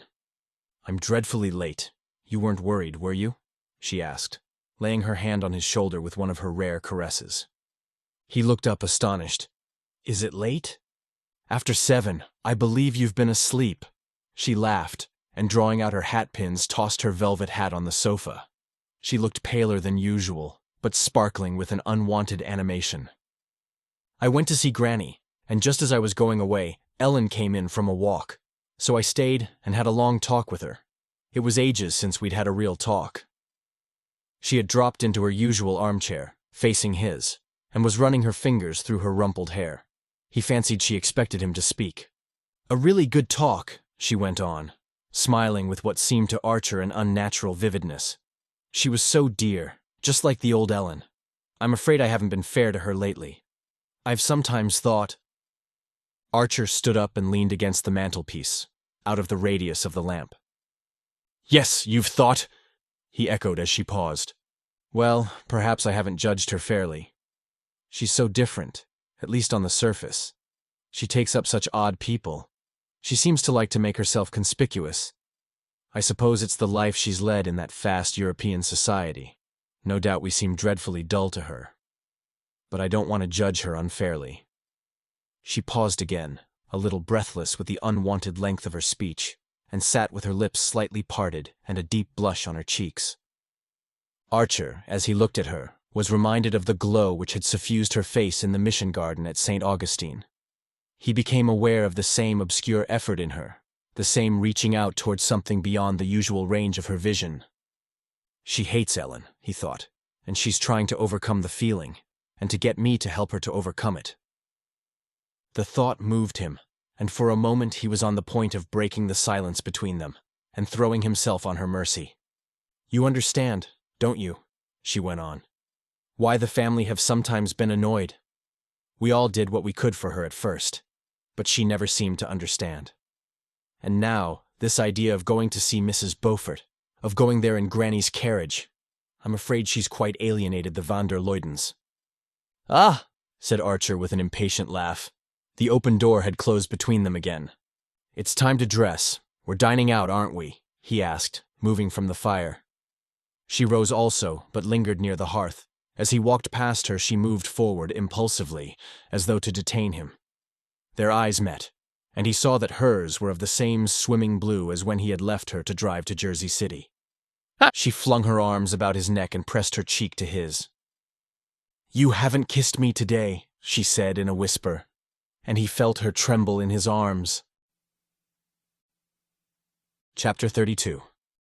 "At the court of the Tuileries," said Mr. Sillerton Jackson with his reminiscent smile, "such things were pretty openly tolerated." The scene was the van der Luydens' black walnut dining room in Madison Avenue, and the time the evening after Newland Archer's visit to the Museum of Art. Mr. and Mrs. van der Luyden had come to town for a few days from Skuytercliff, whither they had precipitately fled at the announcement of Beaufort's failure. It had been represented to them that the disarray into which society had been thrown by this deplorable affair made their presence in town more necessary than ever. It was one of the occasions when, as Mrs. Archer put it, they owed it to society to show themselves at the opera, and even to open their own doors. It will never do, my dear Louisa, to let people like Mrs. Lemuel Struthers think they can step into Regina's shoes. It is just at such times that new people push in and get a footing. It was owing to the epidemic of chicken-pox in New York, the winter Mrs. Struthers first appeared, that the married men slipped away to her house while their wives were in the nursery. You and dear Henry, Louisa, must stand in the breach as you always have.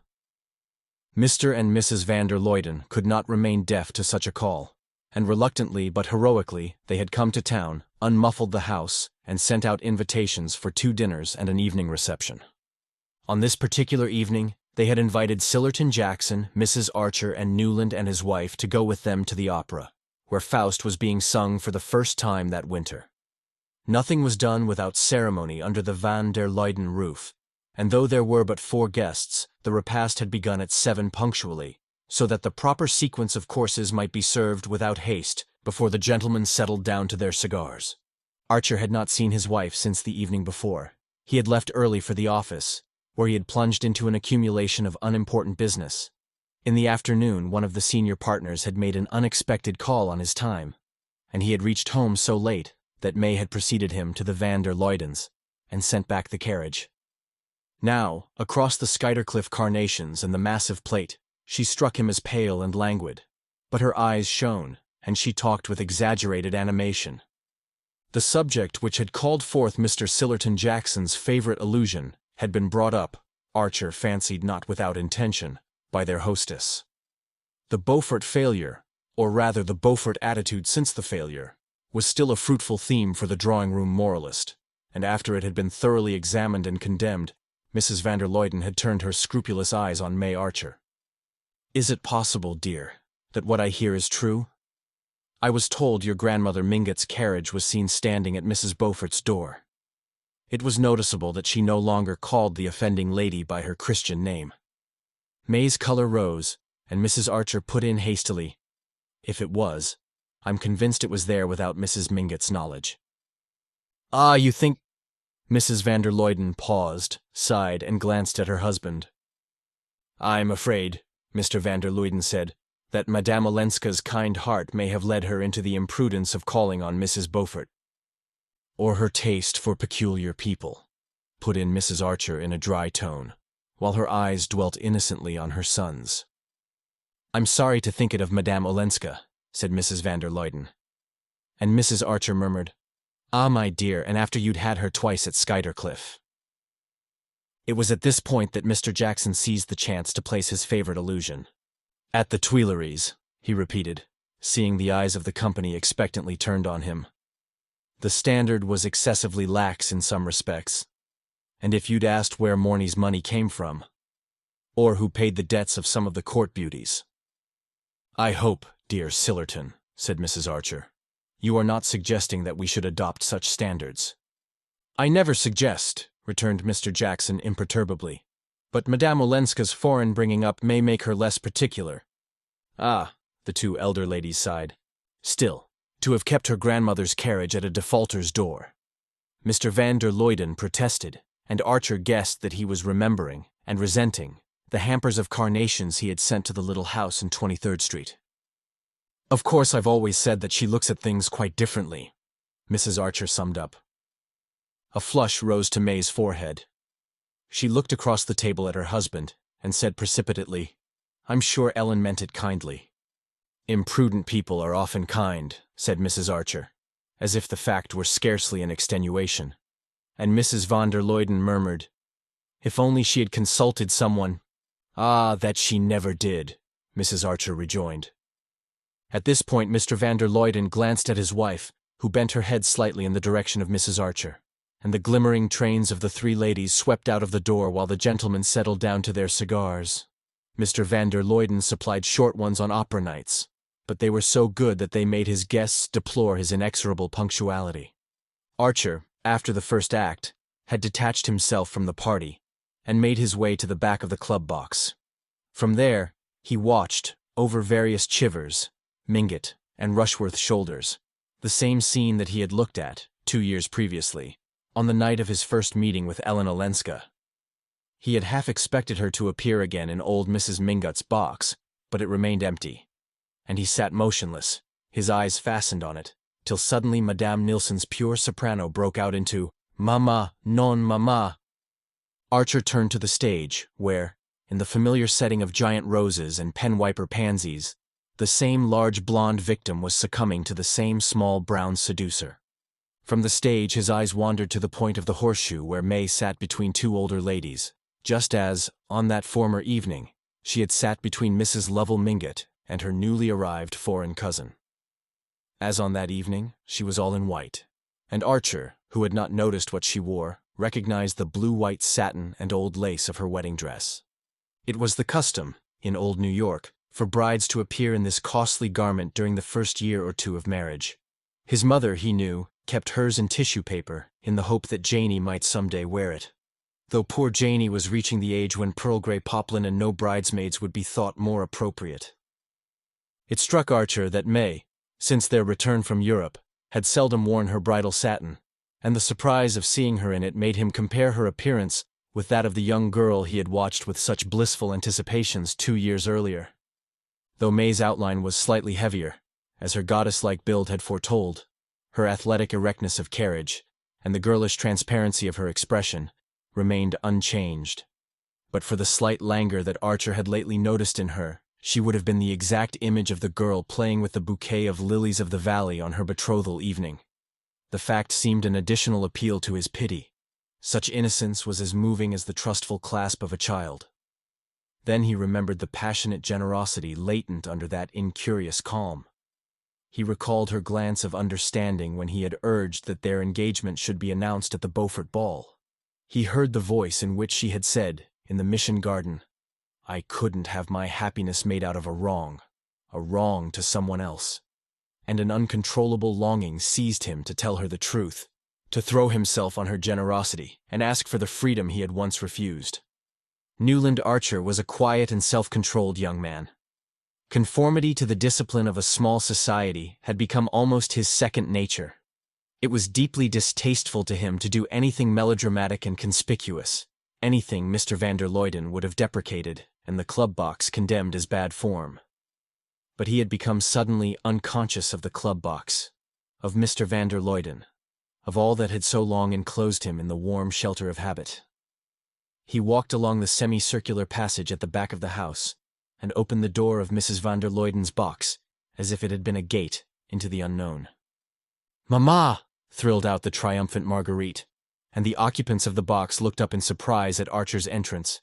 He had already broken one of the rules of his world, which forbade the entering of a box during a solo. Slipping between Mr. van der Luyden and Sillerton Jackson, he leaned over his wife. "I've got a beastly headache. Don't tell anyone, but come home, won't you?" he whispered. May gave him a glance of comprehension, and he saw her whisper to his mother, who nodded sympathetically.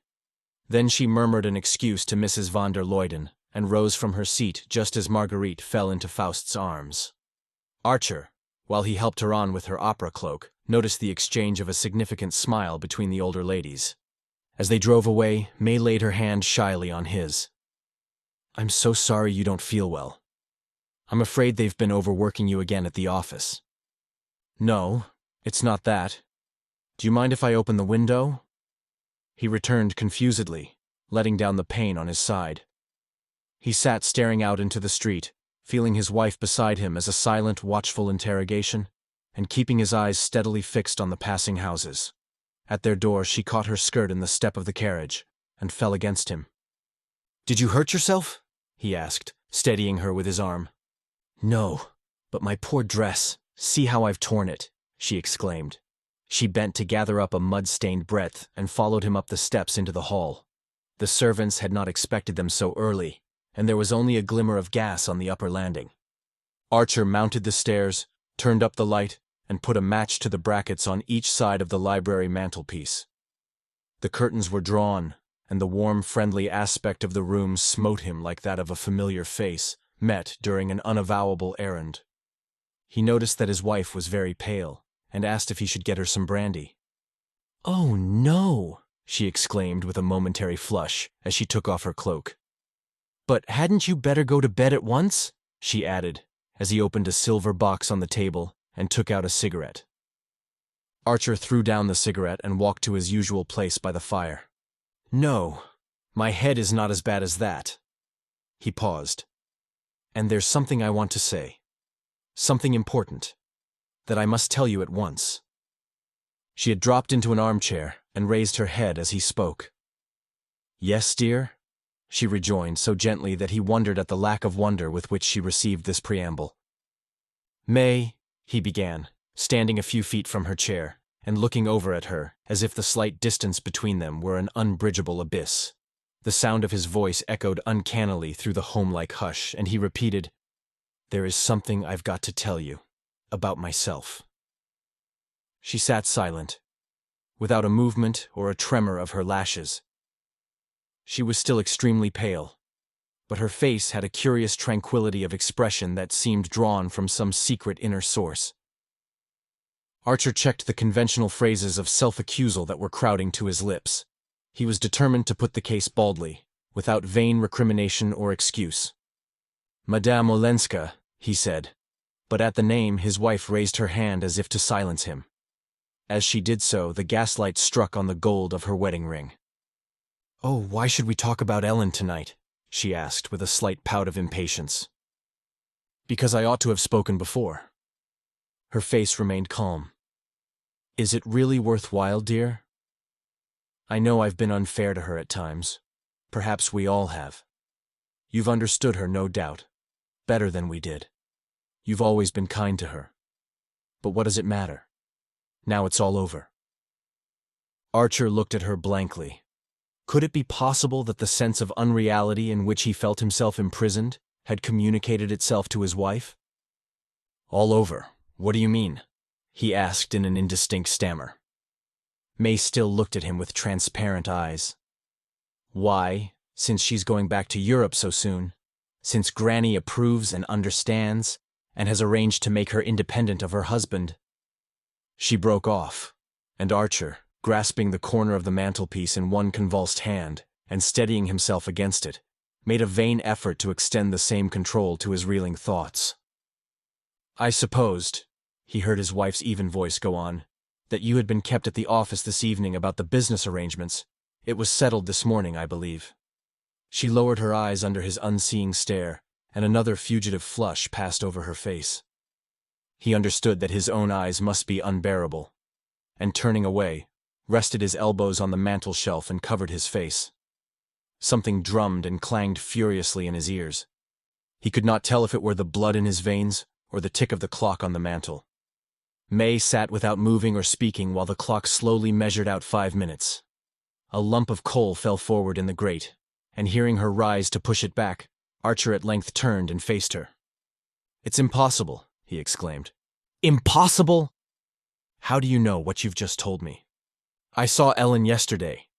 I told you I'd seen her at Granny's." "It wasn't then that she told you." "No. I had a note from her this afternoon. Do you want to see it?" He could not find his voice, and she went out of the room and came back almost immediately. "I thought you knew," she said simply. She laid a sheet of paper on the table, and Archer put out his hand and took it up. The letter contained only a few lines. "May dear, I have at last made Granny understand that my visit to her could be no more than a visit, and she has been as kind and generous as ever. She sees now that if I return to Europe I must live by myself, or rather with poor Aunt Medora, who is coming with me. I am hurrying back to Washington to pack up, and we sail next week. You must be very good to Granny when I'm gone, as good as you've always been to me. Ellen. If any of my friends wish to urge me to change my mind, please tell them it would be utterly useless." Archer read the letter over 2 or 3 times, then he flung it down and burst out laughing. The sound of his laugh startled him. It recalled Janie's midnight fright when she had caught him rocking with incomprehensible mirth over May's telegram, announcing that the date of their marriage had been advanced. "Why did she write this?" he asked, checking his laugh with a supreme effort. May met the question with her unshaken candor. I suppose because we talked things over yesterday. What things? I told her I was afraid I hadn't been fair to her, hadn't always understood how hard it must have been for her here, alone among so many people who were relations and yet strangers, who felt the right to criticize and yet didn't always know the circumstances. She paused. I knew you'd been the one friend she could always count on, and I wanted her to know that you and I were the same, in all our feelings. She hesitated, as if waiting for him to speak, and then added slowly. She understood my wishing to tell her this. I think she understands everything. She went up to Archer, and taking one of his cold hands, pressed it quickly against her cheek. My head aches too. Good night, dear, she said, and turned to the door, her torn and muddy wedding dress dragging after her across the room. Chapter 33. It was, as Mrs. Archer smilingly said to Mrs. Welland, a great event for a young couple to give their first big dinner. The Newland Archers, since they had set up their household, had received a good deal of company in an informal way. Archer was fond of having 3 or 4 friends to dine, and May welcomed them with the beaming readiness of which her mother had set her the example in conjugal affairs. Her husband questioned whether, if left to herself, she would ever have asked anyone to the house. But he had long given up trying to disengage her real self from the shape into which tradition and training had molded her. It was expected that well-off young couples in New York should do a good deal of informal entertaining, and a Welland married to an Archer was doubly pledged to the tradition. But a big dinner, with a hired chef and 2 borrowed footmen, with Roman punch, roses from Henderson's, and menus on gilt-edged cards, was a different affair, and not to be lightly undertaken.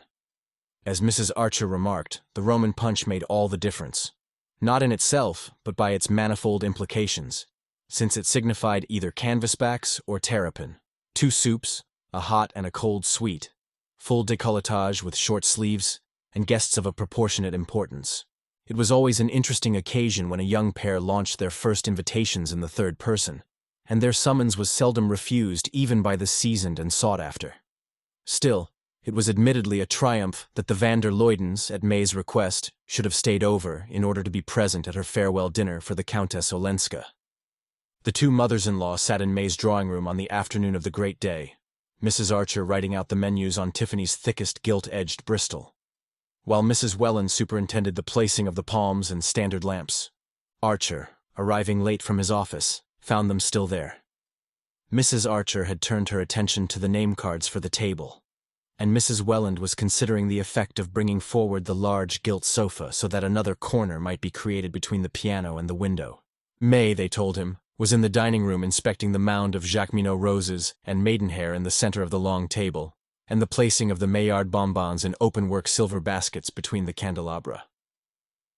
On the piano stood a large basket of orchids, which Mr. van der Luyden had sent from Skuytercliff.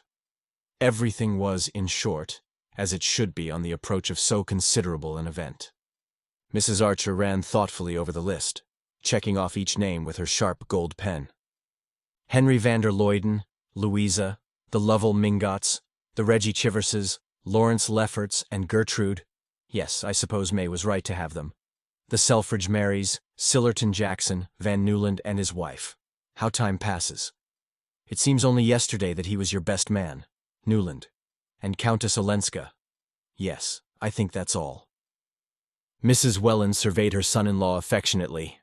No one can say, Newland, that you and May are not giving Ellen a handsome send-off. Ah, well, said Mrs. Archer, I understand May's wanting her cousin to tell people abroad that we're not quite barbarians. I'm sure Ellen will appreciate it. She was to arrive this morning, I believe. It will make a most charming last impression. The evening before sailing is usually so dreary, Mrs. Welland cheerfully continued. Archer turned toward the door, and his mother-in-law called to him, Do go in and have a peep at the table, and don't let May tire herself too much. But he affected not to hear, and sprang up the stairs to his library. The room looked at him like an alien countenance composed into a polite grimace, and he perceived that it had been ruthlessly tidied and prepared by a judicious distribution of ashtrays and cedarwood boxes for the gentlemen to smoke in. Ah, well, he thought, it's not for long. And he went on to his dressing room. 10 days had passed since Madame Olenska's departure from New York. During those 10 days, Archer had had no sign from her, but that conveyed by the return of a key wrapped in tissue paper and sent to his office in a sealed envelope addressed in her hand. This retort to his last appeal might have been interpreted as a classic move in a familiar game, but the young man chose to give it a different meaning. She was still fighting against her fate, but she was going to Europe, and she was not returning to her husband. Nothing, therefore, was to prevent his following her, and once he had taken the irrevocable step, and had proved to her that it was irrevocable, he believed she would not send him away. This confidence in the future had steadied him to play his part in the present. It had kept him from writing to her, or betraying, by any sign or act, his misery and mortification. It seemed to him that in the deadly silent game between them the trumps were still in his hands, and he waited. There had been, nevertheless, moments sufficiently difficult to pass, as when Mr. Letterblair, the day after Madame Olenska's departure, had sent for him to go over the details of the trust which Mrs. Manson Mingott wished to create for her granddaughter. For a couple of hours, Archer had examined the terms of the deed with his senior, all the while obscurely feeling that if he had been consulted it was for some reason other than the obvious one of his cousinship, and that the close of the conference would reveal it. "Well, the lady can't deny that it's a handsome arrangement," Mr. Letterblair had summed up, after mumbling over a summary of the settlement. "In fact, I'm bound to say she's been treated pretty handsomely all round." "All round?" Archer echoed with a touch of derision. "Do you refer to her husband's proposal to give her back her own money?" Mr. Letterblair's bushy eyebrows went up a fraction of an inch. "My dear sir, the law's the law, and your wife's cousin was married under the French law. It's to be presumed she knew what that meant. Even if she did, what happened subsequently?" But Archer paused. Mr. Letterblair had laid his pen handle against his big corrugated nose, and was looking down it with the expression assumed by virtuous elderly gentlemen when they wish their youngers to understand that virtue is not synonymous with ignorance. "My dear sir, I've no wish to extenuate the Count's transgressions, but on the other side, I wouldn't put my hand in the fire. Well, that there hadn't been tit for tat with the young champion."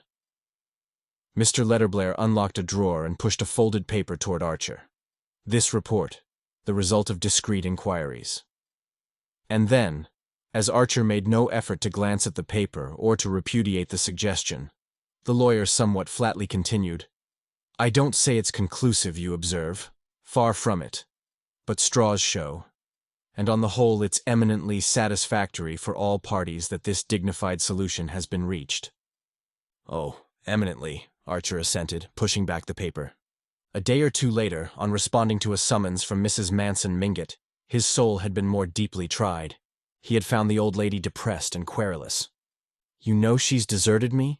she began at once, and without waiting for his reply, "Oh, don't ask me why. She gave so many reasons that I've forgotten them all.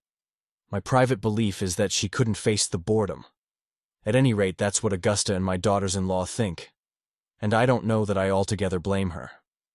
Olenski's a finished scoundrel, but life with him must have been a good deal gayer than it is in Fifth Avenue. Not that the family would admit that. They think Fifth Avenue is heaven with the Rue de la Paix thrown in. And poor Ellen, of course, has no idea of going back to her husband. She held out as firmly as ever against that. So she's to settle down in Paris with that fool Medora. Well, Paris is Paris, and you can keep a carriage there on next to nothing. But she was as gay as a bird, and I shall miss her." 2 tears, the parched tears of the old, rolled down her puffy cheeks and vanished in the abysses of her bosom. "All I ask is," she concluded, "that they shouldn't bother me any more. I must really be allowed to digest my gruel." And she twinkled a little wistfully at Archer. It was that evening, on his return home, that May announced her intention of giving a farewell dinner to her cousin. Madame Olenska's name had not been pronounced between them since the night of her flight to Washington, and Archer looked at his wife with surprise. "A dinner? Why?" he interrogated. Her color rose. "But you like Ellen. I thought you'd be pleased." "It's awfully nice. You're putting it in that way. But I really don't see." I mean to do it, Newland, she said, quietly rising and going to her desk. Here are the invitations all written. Mother helped me. She agrees that we ought to. She paused, embarrassed and yet smiling, and Archer suddenly saw before him the embodied image of the family. Oh, all right, he said, staring with unseeing eyes at the list of guests that she had put in his hand. When he entered the drawing room before dinner, May was stooping over the fire and trying to coax the logs to burn in their unaccustomed setting of immaculate tiles. The tall lamps were all lit, and Mr. van der Luyden's orchids had been conspicuously disposed in various receptacles of modern porcelain and knobby silver. Mrs. Newland Archer's drawing room was generally thought a great success. A gilt bamboo jardiniere, in which the primulas and cinerarias were punctually renewed, blocked the access to the bay window, where the old-fashioned would have preferred a bronze reduction of the Venus of Milo. The sofas and armchairs of pale brocade were cleverly grouped about little plush tables densely covered with silver toys, porcelain animals and efflorescent photograph frames, and tall rosy-shaded lamps shot up like tropical flowers among the palms. I don't think Ellen has ever seen this room lighted up, said May, rising flushed from her struggle, and sending about her a glance of pardonable pride. The brass tongs which she had propped against the side of the chimney fell with a crash that drowned her husband's answer, and before he could restore them, Mr. and Mrs. van der Luyden were announced. The other guests quickly followed, for it was known that the van der Luydens liked to dine punctually. The room was nearly full, and Archer was engaged in showing to Mrs. Selfridge Mary a small, highly varnished Verbeekhoven study of sheep, which Mr. Welland had given May for Christmas when he found Madame Olenska at his side. She was excessively pale, and her pallor made her dark hair seem denser and heavier than ever. Perhaps that, or the fact that she had wound several rows of amber beads about her neck, reminded him suddenly of the little Ellen Mingott he had danced with at children's parties, when Medora Manson had first brought her to New York. The amber beads were trying to her complexion, or her dress was perhaps unbecoming. Her face looked lusterless and almost ugly, and he had never loved it as he did at that minute. Their hands met, and he thought he heard her say, "Yes, we're sailing tomorrow in the Russia." Then there was an unmeaning noise of opening doors, and after an interval May's voice, "Newland, dinner's been announced. Won't you please take Ellen in?" Madame Olenska put her hand on his arm, and he noticed that the hand was ungloved, and remembered how he had kept his eyes fixed on it the evening that he had sat with her in the little 23rd Street drawing-room. All the beauty that had forsaken her face seemed to have taken refuge in the long pale fingers and faintly dimpled knuckles on his sleeve, and he said to himself, "If it were only to see her hand again, I should have to follow her." It was only at an entertainment ostensibly offered to a foreign visitor that Mrs. van der Luyden could suffer the diminution of being placed on her host's left. The fact of Madame Olenska's foreignness could hardly have been more adroitly emphasized than by this farewell tribute, and Mrs. van der Luyden accepted her displacement with an affability which left no doubt as to her approval. There were certain things that had to be done, and if done at all, done handsomely and thoroughly, and one of these, in the old New York Code, was the tribal rally around a kinswoman about to be eliminated from the tribe. There was nothing on earth that the Wellands and Mingotts would not have done to proclaim their unalterable affection for the Countess Olenska now that her passage for Europe was engaged. And Archer, at the head of his table, sat marveling at the silent, untiring activity with which her popularity had been retrieved, grievances against her silenced, her past countenanced, and her present irradiated by the family approval. Mrs. van der Luyden shone on her with the dim benevolence which was her nearest approach to cordiality, and Mr. van der Luyden, from his seat at May's right, cast down the table glances plainly intended to justify all the carnations he had sent from Skuytercliff. Archer, who seemed to be assisting at the scene in a state of odd imponderability, as if he floated somewhere between chandelier and ceiling, wondered at nothing so much as his own share in the proceedings. As his glance traveled from one placid, well-fed face to another, he saw all the harmless-looking people engaged upon May's canvas-backs as a band of dumb conspirators, and himself and the pale woman on his right as the center of their conspiracy. And then it came over him, in a vast flash made up of many broken gleams, that to all of them, he and Madame Olenska were lovers. Lovers in the extreme sense peculiar to foreign vocabularies. He guessed himself to have been for months the center of countless silently observing eyes and patiently listening ears. He understood that, by means as yet unknown to him, the separation between himself and the partner of his guilt had been achieved, and that now the whole tribe had rallied about his wife on the tacit assumption that nobody knew anything, or had ever imagined anything, and that the occasion of the entertainment was simply May Archer's natural desire to take an affectionate leave of her friend and cousin. It was the old New York way of taking life without effusion of blood, the way of people who dreaded scandal more than disease, who placed decency above courage, and who considered that nothing was more ill-bred than scenes except the behavior of those who gave rise to them. As these thoughts succeeded each other in his mind, Archer felt like a prisoner in the center of an armed camp. He looked about the table and guessed at the inexorableness of his captors from the tone in which, over the asparagus from Florida, they were dealing with Beaufort and his wife. "It's to show me," he thought, "what would happen to me." And a deathly sense of the superiority of implication and analogy over direct action, and of silence over rash words, closed in on him like the doors of the family vault. He laughed, and met Mrs. van der Luyden's startled eyes. "You think it laughable?" she said with a pinched smile. "Of course poor Regina's idea of remaining in New York has its ridiculous side, I suppose." And Archer muttered, "Of course." At this point he became conscious that Madame Olenska's other neighbor had been engaged for some time with the lady on his right. At the same moment he saw that May, serenely enthroned between Mr. van der Luyden and Mr. Selfridge Merry, had cast a quick glance down the table. It was evident that the host and the lady on his right could not sit through the whole meal in silence. He turned to Madame Olenska, and her pale smile met him. "Oh, do let's see it through," it seemed to say. "Did you find the journey tiring?" he asked in a voice that surprised him by its naturalness. And she answered that, on the contrary, she had seldom traveled with fewer discomforts. "Except, the dreadful heat in the train," she added. And he remarked that she would not suffer from that particular hardship in the country she was going to. "I never," he declared with intensity, "was more nearly frozen than once, in April, in the train between Calais and Paris." She said she did not wonder, but remarked that, after all, one could always carry an extra rug, and that every form of travel had its hardships, to which he abruptly returned that he thought them all of no account compared with the blessedness of getting away. She changed color, and he added, his voice suddenly rising in pitch, "I mean to do a lot of traveling myself before long." A tremor crossed her face, and leaning over to Reggie Chivers, he cried out, "I say, Reggie, what do you say to a trip round the world? Now, next month, I mean? I'm game if you are." At which Mrs. Reggie piped up that she could not think of letting Reggie go till after the Martha Washington ball she was getting up for the blind asylum in Easter week. And her husband placidly observed that by that time he would have to be practicing for the international polo match.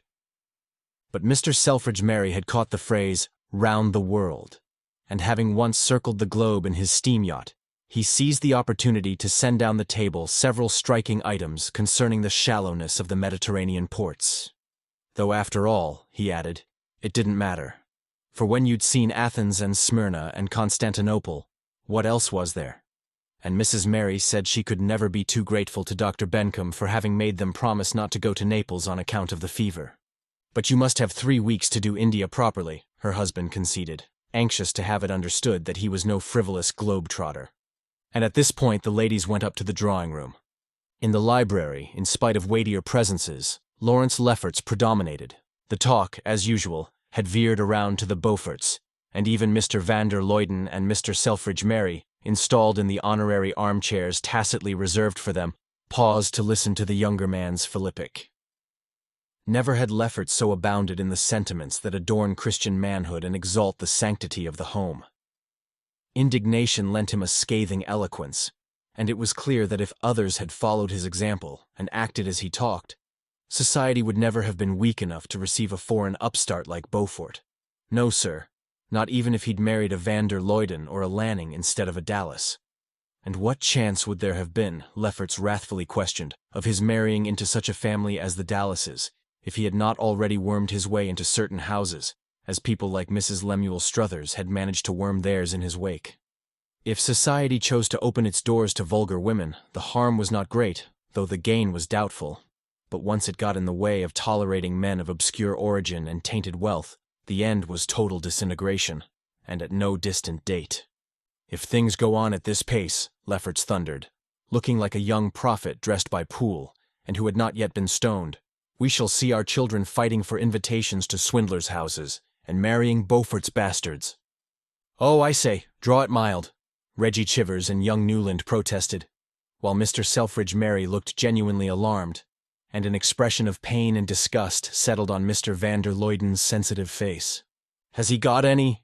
Cried Mr. Sillerton Jackson, pricking up his ears, and while Lefferts tried to turn the question with a laugh, the old gentleman twittered into Archer's ear. Queer. Those fellows who are always wanting to set things right. The people who have the worst cooks are always telling you they're poisoned when they dine out. But I hear there are pressing reasons for our friend Lawrence's diatribe. Typewriter this time, I understand. The talk swept past Archer like some senseless river running and running, because it did not know enough to stop. He saw on the faces about him expressions of interest, amusement, and even mirth. He listened to the younger men's laughter, and to the praise of the Archer Madeira, which Mr. van der Luyden and Mr. Merry were thoughtfully celebrating. Through it all, he was dimly aware of a general attitude of friendliness toward himself, as if the guard of the prisoner he felt himself to be were trying to soften his captivity, and the perception increased his passionate determination to be free. In the drawing-room where they presently joined the ladies, he met May's triumphant eyes, and read in them the conviction that everything had gone off beautifully. She rose from Madame Olenska's side, and immediately Mrs. van der Luyden beckoned the latter to a seat on the gilt sofa where she throned. Mrs. Selfridge Merry bore across the room to join them, and it became clear to Archer that here also a conspiracy of rehabilitation and obliteration was going on. The silent organization which held his little world together was determined to put itself on record as never for a moment having questioned the propriety of Madame Olenska's conduct, or the completeness of Archer's domestic felicity. All these amiable and inexorable persons were resolutely engaged in pretending to each other that they had never heard of, suspected, or even conceived possible the least hint to the contrary. And from this tissue of elaborate mutual dissimulation, Archer once more disengaged the fact that New York believed him to be Madame Olenska's lover. He caught the glitter of victory in his wife's eyes, and for the first time understood that she shared the belief. The discovery roused a laughter of inner devils that reverberated through all his efforts to discuss the Martha Washington ball with Mrs. Reggie Chivers and little Mrs. Newland. And so the evening swept on, running and running like a senseless river that did not know how to stop. At length he saw that Madame Olenska had risen and was saying goodbye. He understood that in a moment she would be gone, and tried to remember what he had said to her at dinner. But he could not recall a single word they had exchanged. She went up to May, the rest of the company making a circle about her as she advanced. The two young women clasped hands. Then May bent forward and kissed her cousin. Certainly our hostess is much the handsomer of the two, Archer heard Reggie Chivers say in an undertone to young Mrs. Newland, and he remembered Beaufort's coarse sneer at May's ineffectual beauty. A moment later he was in the hall, putting Madame Olenska's cloak about her shoulders. Through all his confusion of mind, he had held fast to the resolve to say nothing that might startle or disturb her. Convinced that no power could now turn him from his purpose, he had found strength to let events shape themselves as they would. But as he followed Madame Olenska into the hall, he thought with a sudden hunger of being for a moment alone with her, at the door of her carriage. "Is your carriage here?" he asked. And at that moment, Mrs. van der Luyden, who was being majestically inserted into her sables, said gently, "We are driving dear Ellen home." Archer's heart gave a jerk, and Madame Olenska, clasping her cloak and fan with one hand, held out the other to him. "Goodbye," she said. "Goodbye, but I shall see you soon in Paris," he answered aloud. It seemed to him that he had shouted it. "Oh," she murmured, "if you and May could come—" Mr. van der Luyden advanced to give her his arm, and Archer turned to Mrs. van der Luyden. For a moment, in the billowy darkness inside the big landau, he caught the dim oval of a face, eyes shining steadily, and she was gone. As he went up the steps, he crossed Lawrence Lefferts coming down with his wife. Lefferts caught his host by the sleeve, drawing back to let Gertrude pass. "I say, old chap, do you mind just letting it be understood that I'm dining with you at the club tomorrow night? Thanks so much, you old brick. Good night." "It did go off beautifully, didn't it?" May questioned from the threshold of the library. Archer roused himself with a start. As soon as the last carriage had driven away, he had come up to the library and shut himself in, with the hope that his wife, who still lingered below, would go straight to her room. But there she stood, pale and drawn, yet radiating the factitious energy of one who has passed beyond fatigue. "May I come and talk it over?" she asked. "Of course, if you like. But you must be awfully sleepy." "No, I'm not sleepy. I should like to sit with you a little." "Very well," he said, pushing her chair near the fire. She sat down, and he resumed his seat, but neither spoke for a long time. At length Archer began abruptly. "Since you're not tired and want to talk, there's something I must tell you. I tried to the other night." She looked at him quickly. "Yes, dear. Something about yourself?" "About myself. You say you're not tired. Well, I am. Horribly tired." In an instant she was all tender anxiety. "Oh, I've seen it coming on, Newland. You've been so wickedly overworked. Perhaps it's that. Anyhow, I want to make a break." "A break? To give up the law?" "To go away, at any rate, at once. On a long trip, ever so far off, away from everything." He paused, conscious that he had failed in his attempt to speak with the indifference of a man who longs for a change, and is yet too weary to welcome it. Do what he would, the chord of eagerness vibrated. "Away from everything," he repeated. "Ever so far. Where, for instance?" she asked. "Oh, I don't know. India or Japan." She stood up, and as he sat with bent head, his chin propped on his hands, he felt her warmly and fragrantly hovering over him. "As far as that? But I'm afraid you can't, dear," she said in an unsteady voice. "Not unless you'll take me with you." And then, as he was silent, she went on, in tones so clear and evenly pitched that each separate syllable tapped like a little hammer on his brain. "That is, if the doctors will let me go. But I'm afraid they won't. For you see, Newland, I've been sure since this morning of something I've been so longing and hoping for." He looked up at her with a sick stare, and she sank down, all dew and roses, and hid her face against his knee. "Oh, my dear," he said, holding her to him while his cold hand stroked her hair. There was a long pause, which the inner devils filled with strident laughter. Then May freed herself from his arms and stood up. "You didn't guess—" "Yes, no, that is, of course I hoped." They looked at each other for an instant and again fell silent. Then, turning his eyes from hers, he asked abruptly, "Have you told anyone else?" "Only Mama and your mother." She paused, and then added hurriedly, the blood flushing up to her forehead. "That is, and Ellen. You know I told you we'd had a long talk one afternoon, and how dear she was to me." "Ah," said Archer, his heart stopping. He felt that his wife was watching him intently. "Did you mind my telling her first, Newland?" "Mind? Why should I?" He made a last effort to collect himself. "But that was a fortnight ago, wasn't it? I thought you said you weren't sure till today." Her color burned deeper, but she held his gaze. "No, I wasn't sure then. But I told her I was. And you see, I was right," she exclaimed, her blue eyes wet with victory. Chapter 34. Newland Archer sat at the writing table in his library in East 39th Street. He had just got back from a big official reception for the inauguration of the new galleries at the Metropolitan Museum, and the spectacle of those great spaces crowded with the spoils of the ages, where the throng of fashion circulated through a series of scientifically catalogued treasures, had suddenly pressed on a rusted spring of memory. "Why, this used to be one of the old Cesnola rooms," he heard someone say. And instantly everything about him vanished, and he was sitting alone on a hard leather divan against a radiator, while a slight figure in a long sealskin cloak moved away down the meagerly fitted vista of the old museum. The vision had roused a host of other associations, and he sat looking with new eyes at the library which, for over 30 years, had been the scene of his solitary musings and of all the family confabulations. It was the room in which most of the real things of his life had happened.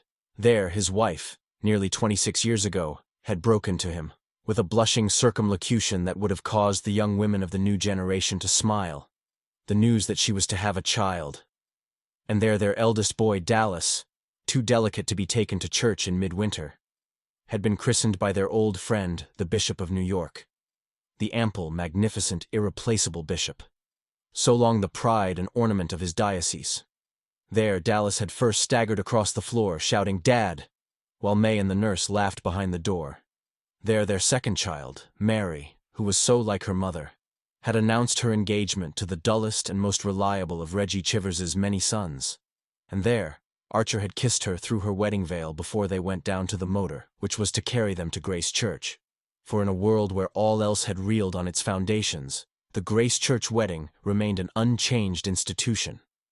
It was in the library that he and May had always discussed the future of the children, the studies of Dallas and his young brother Bill, Mary's incurable indifference to accomplishments and passion for sport and philanthropy, and the vague leanings toward art, which had finally landed the restless and curious Dallas in the office of a rising New York architect. The young men nowadays were emancipating themselves from the law and business and taking up all sorts of new things. If they were not absorbed in state politics or municipal reform, the chances were that they were going in for Central American archaeology, for architecture or landscape engineering, taking a keen and learned interest in the pre-revolutionary buildings of their own country, studying and adapting Georgian types, and protesting at the meaningless use of the word colonial. Nobody nowadays had colonial houses except the millionaire grocers of the suburbs. But above all, sometimes Archer put it above all, it was in that library that the governor of New York, coming down from Albany one evening to dine and spend the night, had turned to his host and said, banging his clenched fist on the table and gnashing his eyeglasses, "Hang the professional politician! You're the kind of man the country wants, Archer. If the stable's ever to be cleaned out, men like you have got to lend a hand in the cleaning. Men like you." How Archer had glowed at the phrase. How eagerly he had risen up at the call. It was an echo of Ned Winsett's old appeal to roll his sleeves up and get down into the muck, but spoken by a man who set the example of the gesture and whose summons to follow him was irresistible. Archer, as he looked back, was not sure that men like himself were what his country needed, at least in the active service to which Theodore Roosevelt had pointed. In fact, there was reason to think it did not, for after a year in the State Assembly, he had not been re-elected, and had dropped back thankfully into obscure if useful municipal work, and from that again to the writing of occasional articles in one of the reforming weeklies that were trying to shake the country out of its apathy. It was little enough to look back on, but when he remembered to what the young men of his generation and his set had looked forward, the narrow groove of money-making, sport, and society to which their vision had been limited, even his small contribution to the new state of things seemed to count, as each brick counts in a well-built wall. He had done little in public life. He would always be by nature a contemplative and a dilettante, but he had had high things to contemplate, great things to delight in, and one great man's friendship to be his strength and pride. He had been, in short, what people were beginning to call a good citizen. In New York, for many years past, every new movement, philanthropic, municipal, or artistic, had taken account of his opinion and wanted his name. People said, "Ask Archer," when there was a question of starting the first school for crippled children, reorganizing the Museum of Art, founding the Grolier Club, inaugurating the new library, or getting up a new society of chamber music. His days were full, and they were filled decently. He supposed it was all a man ought to ask. Something he knew he had missed. The flower of life. But he thought of it now as a thing so unattainable and improbable that to have repined would have been like despairing, because one had not drawn the first prize in a lottery. There were 100 million tickets in his lottery, and there was only one prize. The chances had been too decidedly against him. When he thought of Ellen Olenska, it was abstractly, serenely, as one might think of some imaginary beloved in a book or a picture. She had become the composite vision of all that he had missed. That vision, faint and tenuous as it was, had kept him from thinking of other women. He had been what was called a faithful husband, and when May had suddenly died, carried off by the infectious pneumonia through which she had nursed their youngest child, he had honestly mourned her. Their long years together had shown him that it did not so much matter if marriage was a dull duty, as long as it kept the dignity of a duty. Lapsing from that, it became a mere battle of ugly appetites. Looking about him, he honored his own past and mourned for it. After all, there was good in the old ways. His eyes, making the round of the room, done over by Dallas with English mezzotints, Chippendale cabinets, bits of chosen blue and white and pleasantly shaded electric lamps, came back to the old Eastlake writing table that he had never been willing to banish, and to his first photograph of May, which still kept its place beside his inkstand. There she was, tall, round-bosomed and willowy, in her starched muslin and flapping leghorn, as he had seen her under the orange trees in the Mission garden. And as he had seen her that day, so she had remained. Never quite at the same height, yet never far below it. Generous, faithful, unwearied, but so lacking in imagination, so incapable of growth, that the world of her youth had fallen into pieces and rebuilt itself without her ever being conscious of the change. This hard, bright blindness had kept her immediate horizon apparently unaltered. Her incapacity to recognize change made her children conceal their views from her as Archer concealed his. There had been, from the first, a joint pretense of sameness, a kind of innocent family hypocrisy, in which father and children had unconsciously collaborated. And she had died, thinking the world a good place, full of loving and harmonious households like her own, and resigned to leave it because she was convinced that, whatever happened, Newland would continue to inculcate in Dallas the same principles and prejudices which had shaped his parents' lives, and that Dallas, in turn, when Newland followed her, would transmit the sacred trust to little Bill. And of Mary, she was sure, as of her own self. So, having snatched little Bill from the grave, and given her life in the effort, she went contentedly to her place in the Archer vault in St. Mark's, where Mrs. Archer already lay safe from the terrifying trend which her daughter-in-law had never even become aware of. Opposite May's portrait stood one of her daughter. Mary Chivers was as tall and fair as her mother, but large-waisted, flat-chested, and slightly slouching, as the altered fashion required.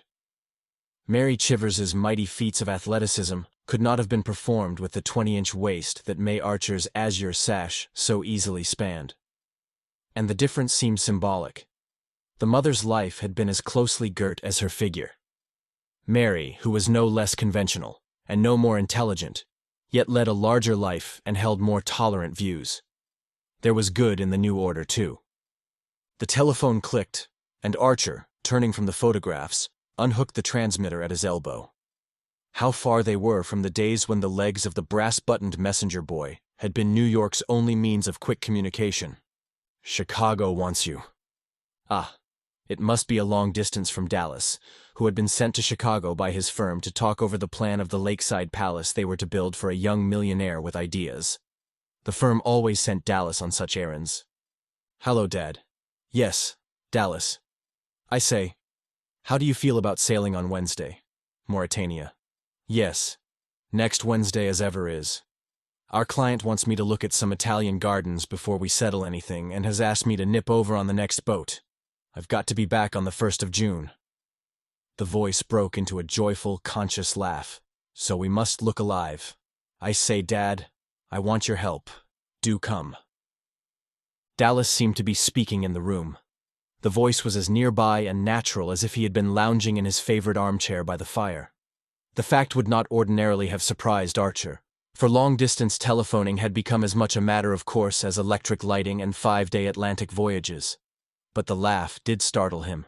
It still seemed wonderful that across all those miles and miles of country, forest, river, mountain, prairie, roaring cities, and busy indifferent millions, Dallas's laugh should be able to say, "Of course, whatever happens, I must get back on the 1st, because Fanny Beaufort and I are to be married on the 5th. The voice began again. "Think it over?" "No, sir. Not a minute. You've got to say yes now."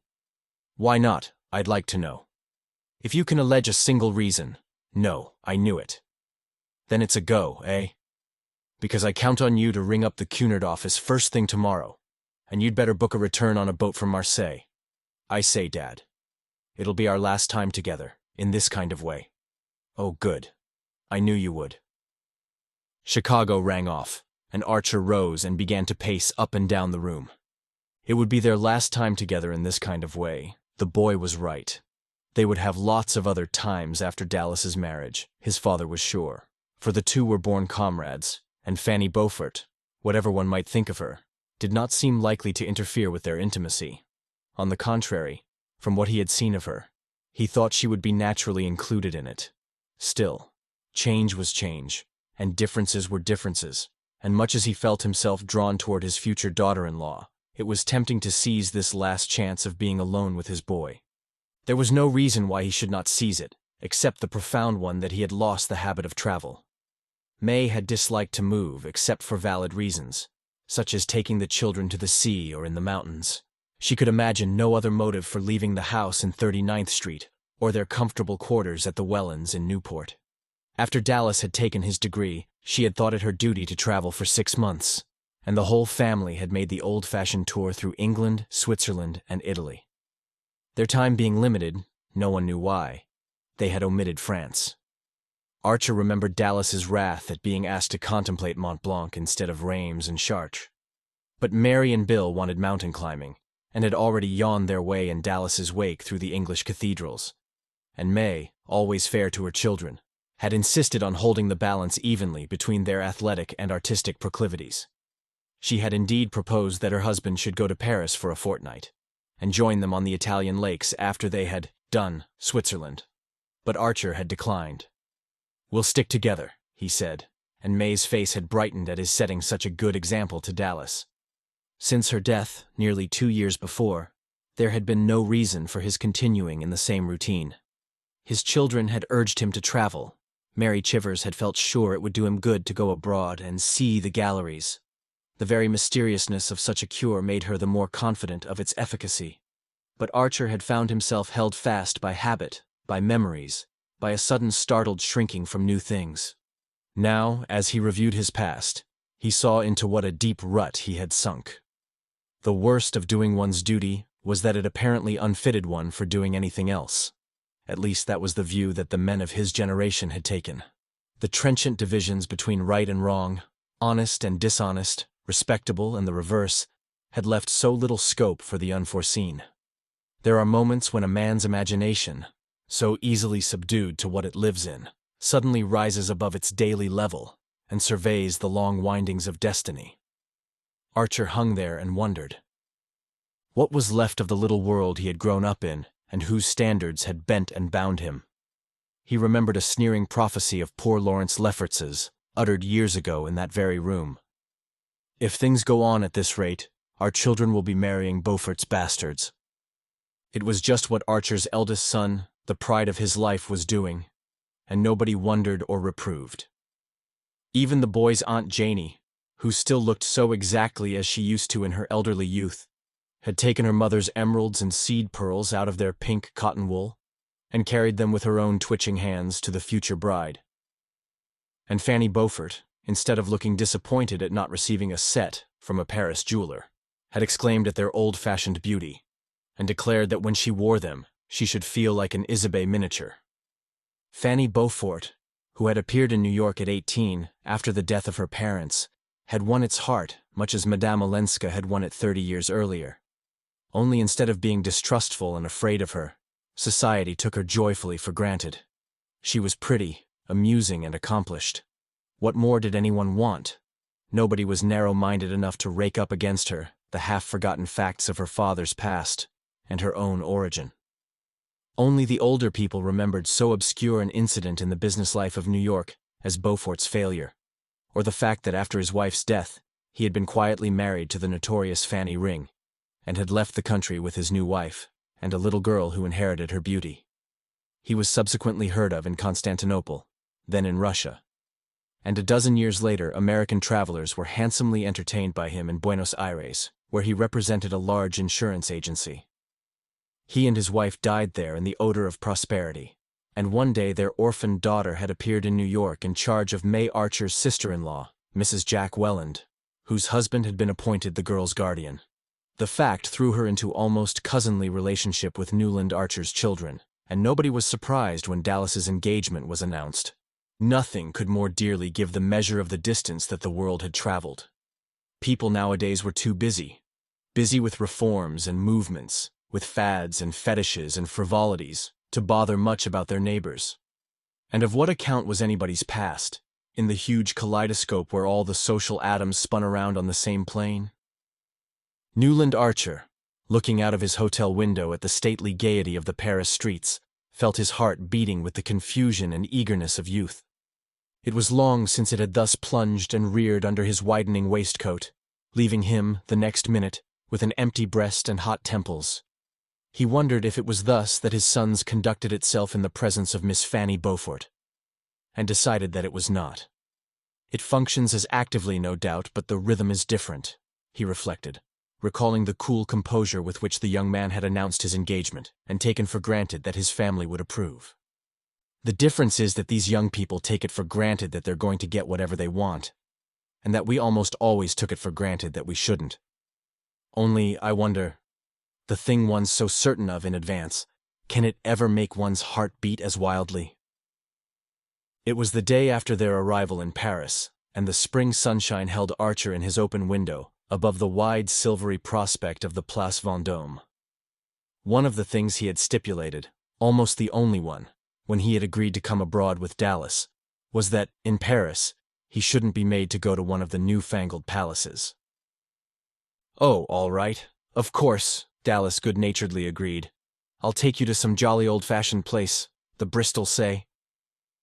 Leaving his father speechless at hearing that the century-long home of kings and emperors was now spoken of as an old-fashioned inn, where one went for its quaint inconveniences and lingering local color. Archer had pictured often enough, in the first impatient years, the scene of his return to Paris. Then the personal vision had faded, and he had simply tried to see the city as the setting of Madame Olenska's life. Sitting alone at night in his library, after the household had gone to bed, he had evoked the radiant outbreak of spring down the avenues of horse-chestnuts, the flowers and statues in the public gardens, the whiff of lilacs from the flower carts, the majestic roll of the river under the great bridges, and the life of art and study and pleasure that filled each mighty artery to bursting. Now the spectacle was before him in its glory, and as he looked out on it he felt shy, old-fashioned, inadequate, a mere gray speck of a man compared with the ruthless, magnificent fellow he had dreamed of being. Dallas's hand came down cheerily on his shoulder. "Hello, Father. This is something like, isn't it?" They stood for a while looking out in silence, and then the young man continued. "By the way, I've got a message for you. The Countess Olenska expects us both at 5:30. He said it lightly, carelessly, as he might have imparted any casual item of information, such as the hour at which their train was to leave for Florence the next evening. Archer looked at him, and thought he saw in his gay young eyes a gleam of his great-grandmother Mingot's malice. "Oh, didn't I tell you?" Dallas pursued. "Fanny made me swear to do 3 things while I was in Paris.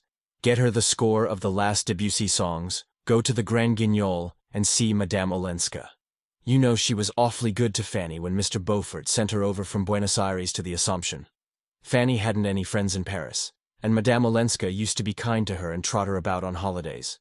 I believe she was a great friend of the first Mrs. Beaufort's, and she's our cousin, of course. So I rang her up this morning, before I went out, and told her you and I were here for 2 days and wanted to see her." Archer continued to stare at him. "You told her I was here?" "Of course. Why not?" Dallas's eyebrows went up whimsically. Then, getting no answer, he slipped his arm through his father's, with a confidential pressure. "I say, Father, what was she like?" Archer felt his color rise under his son's unabashed gaze. "Come, own up. You and she were great pals, weren't you?" "Wasn't she most awfully lovely?" "Lovely? I don't know. She was different." "Ah, there you have it. That's what it always comes to, doesn't it? When she comes, she's different, and one doesn't know why. It's exactly what I feel about Fanny." His father drew back a step, releasing his arm. "About Fanny? But, my dear fellow, I should hope so, only I don't see—" "Dash it, Dad, don't be prehistoric. Wasn't she, once, your Fanny? Dallas belonged body and soul to the new generation. He was the firstborn of Newland and May Archer, yet it had never been possible to inculcate in him even the rudiments of reserve. What's the use of making mysteries? It only makes people want to nose 'em out, he always objected when enjoined to discretion. But Archer, meeting his eyes, saw the filial light under their banter. My Fanny? Well, the woman you'd have chucked everything for. Only you didn't, continued his surprising son. I didn't, echoed Archer with a kind of solemnity. No, you date, you see, dear old boy, but Mother said— Your mother? Yes. The day before she died. It was when she sent for me alone. You remember? She said she knew we were safe with you, and always would be, because once, when she asked you to, you'd given up the thing you most wanted. Archer received this strange communication in silence. His eyes remained unseeingly fixed on the thronged sunlit square below the window. At length he said in a low voice, She never asked me. No, I forgot. You never did ask each other anything, did you? And you never told each other anything. You just sat and watched each other and guessed at what was going on underneath. A deaf and dumb asylum, in fact. Well, I back your generation for knowing more about each other's private thoughts than we ever have time to find out about our own. I say, Dad, Dallas broke off, you're not angry with me? If you are, let's make it up and go and lunch at Henri's. I've got to rush out to Versailles afterward. Archer did not accompany his son to Versailles. He preferred to spend the afternoon in solitary roamings through Paris. He had to deal all at once with the packed regrets and stifled memories of an inarticulate lifetime. After a little while, he did not regret Dallas's indiscretion. It seemed to take an iron band from his heart to know that, after all, someone had guessed and pitied, and that it should have been his wife moved him indescribably. Dallas, for all his affectionate insight, would not have understood that. To the boy, no doubt, the episode was only a pathetic instance of vain frustration, of wasted forces. But was it really no more? For a long time, Archer sat on a bench in the Champs-Élysées and wondered, while the stream of life rolled by. A few streets away, a few hours away, Ellen Olenska waited. She had never gone back to her husband, and when he had died, some years before, she had made no change in her way of living. There was nothing now to keep her and Archer apart, and that afternoon he was to see her. He got up and walked across the Place de la Concorde and the Tuileries Gardens to the Louvre. She had once told him that she often went there, and he had a fancy to spend the intervening time in a place where he could think of her as perhaps having lately been. For an hour or more he wandered from gallery to gallery through the dazzle of afternoon light, and one by one the pictures burst on him in their half-forgotten splendor, filling his soul with the long echoes of beauty. After all, his life had been too starved. Suddenly, before an effulgent Titian, he found himself saying, "But I'm only 57. And then he turned away. For such summer dreams it was too late, but surely not for a quiet harvest of friendship, of comradeship, in the blessed hush of her nearness.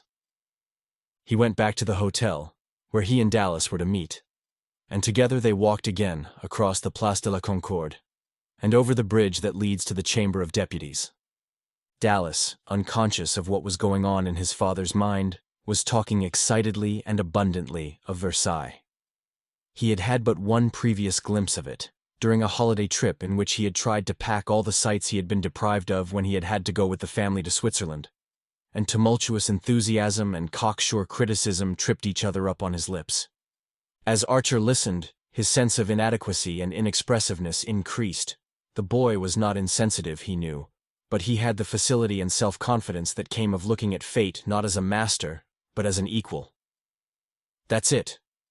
They feel equal to things. They know their way about, he mused, thinking of his son as the spokesman of the new generation which had swept away all the old landmarks, and with them the signposts and the danger signal. Suddenly Dallas stopped short, grasping his father's arm. "Oh, by Jove!" he exclaimed. They had come out into the great tree-planted space before the Invalides. The dome of Mansart floated ethereally above the budding trees and the long gray front of the building, drawing up into itself all the rays of afternoon light, It hung there like the visible symbol of the race's glory. Archer knew that Madame Olenska lived in a square near one of the avenues radiating from the Invalides, and he had pictured the quarter as quiet and almost obscure, forgetting the central splendor that lit it up. Now, by some queer process of association, that golden light became for him the pervading illumination in which she lived.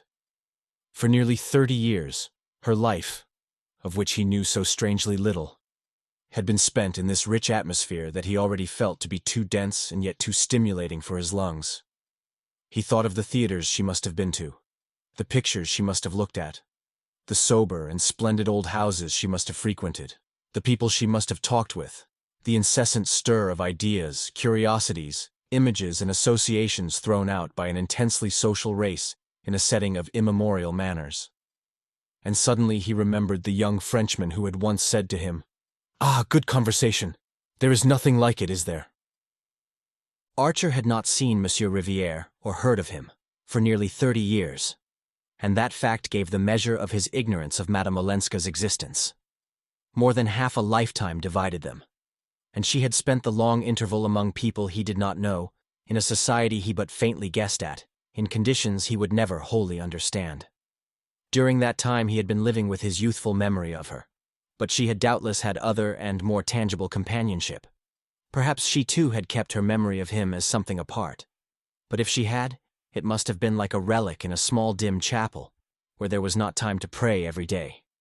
They had crossed the Place des Invalides, and were walking down one of the thoroughfares flanking the building. It was a quiet quarter, after all, in spite of its splendor and its history, and the fact gave one an idea of the riches Paris had to draw on, since such scenes as this were left to the few and the indifferent. The day was fading into a soft sun-shot haze, pricked here and there by a yellow electric light, and passers were rare in the little square into which they had turned. Dallas stopped again and looked up. "It must be here," he said, slipping his arm through his father's with a movement from which Archer's shyness did not shrink, and they stood together looking up at the house. It was a modern building, without distinctive character, but many-windowed and pleasantly balconied up its wide cream-colored front.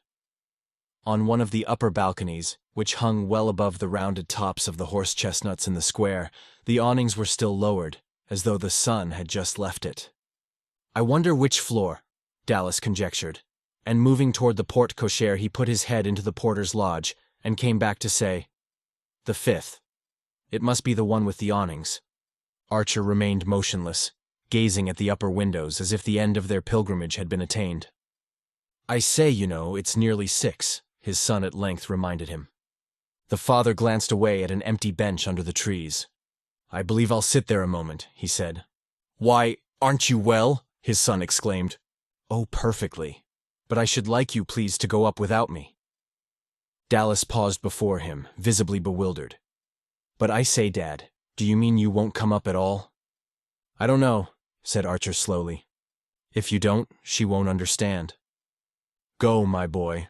Perhaps I shall follow you." Dallas gave him a long look through the twilight. "But what on earth shall I say?" "My dear fellow, don't you always know what to say?"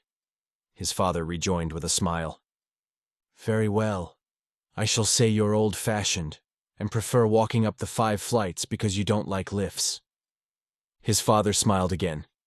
"Say I'm old-fashioned. That's enough." Dallas looked at him again, and then, with an incredulous gesture, passed out of sight under the vaulted doorway. Archer sat down on the bench and continued to gaze at the awninged balcony. He calculated the time it would take his son to be carried up in the lift to the 5th floor, to ring the bell and be admitted to the hall, and then ushered into the drawing-room. He pictured Dallas entering that room with his quick, assured step and his delightful smile, and wondered if the people were right who said that his boy took after him.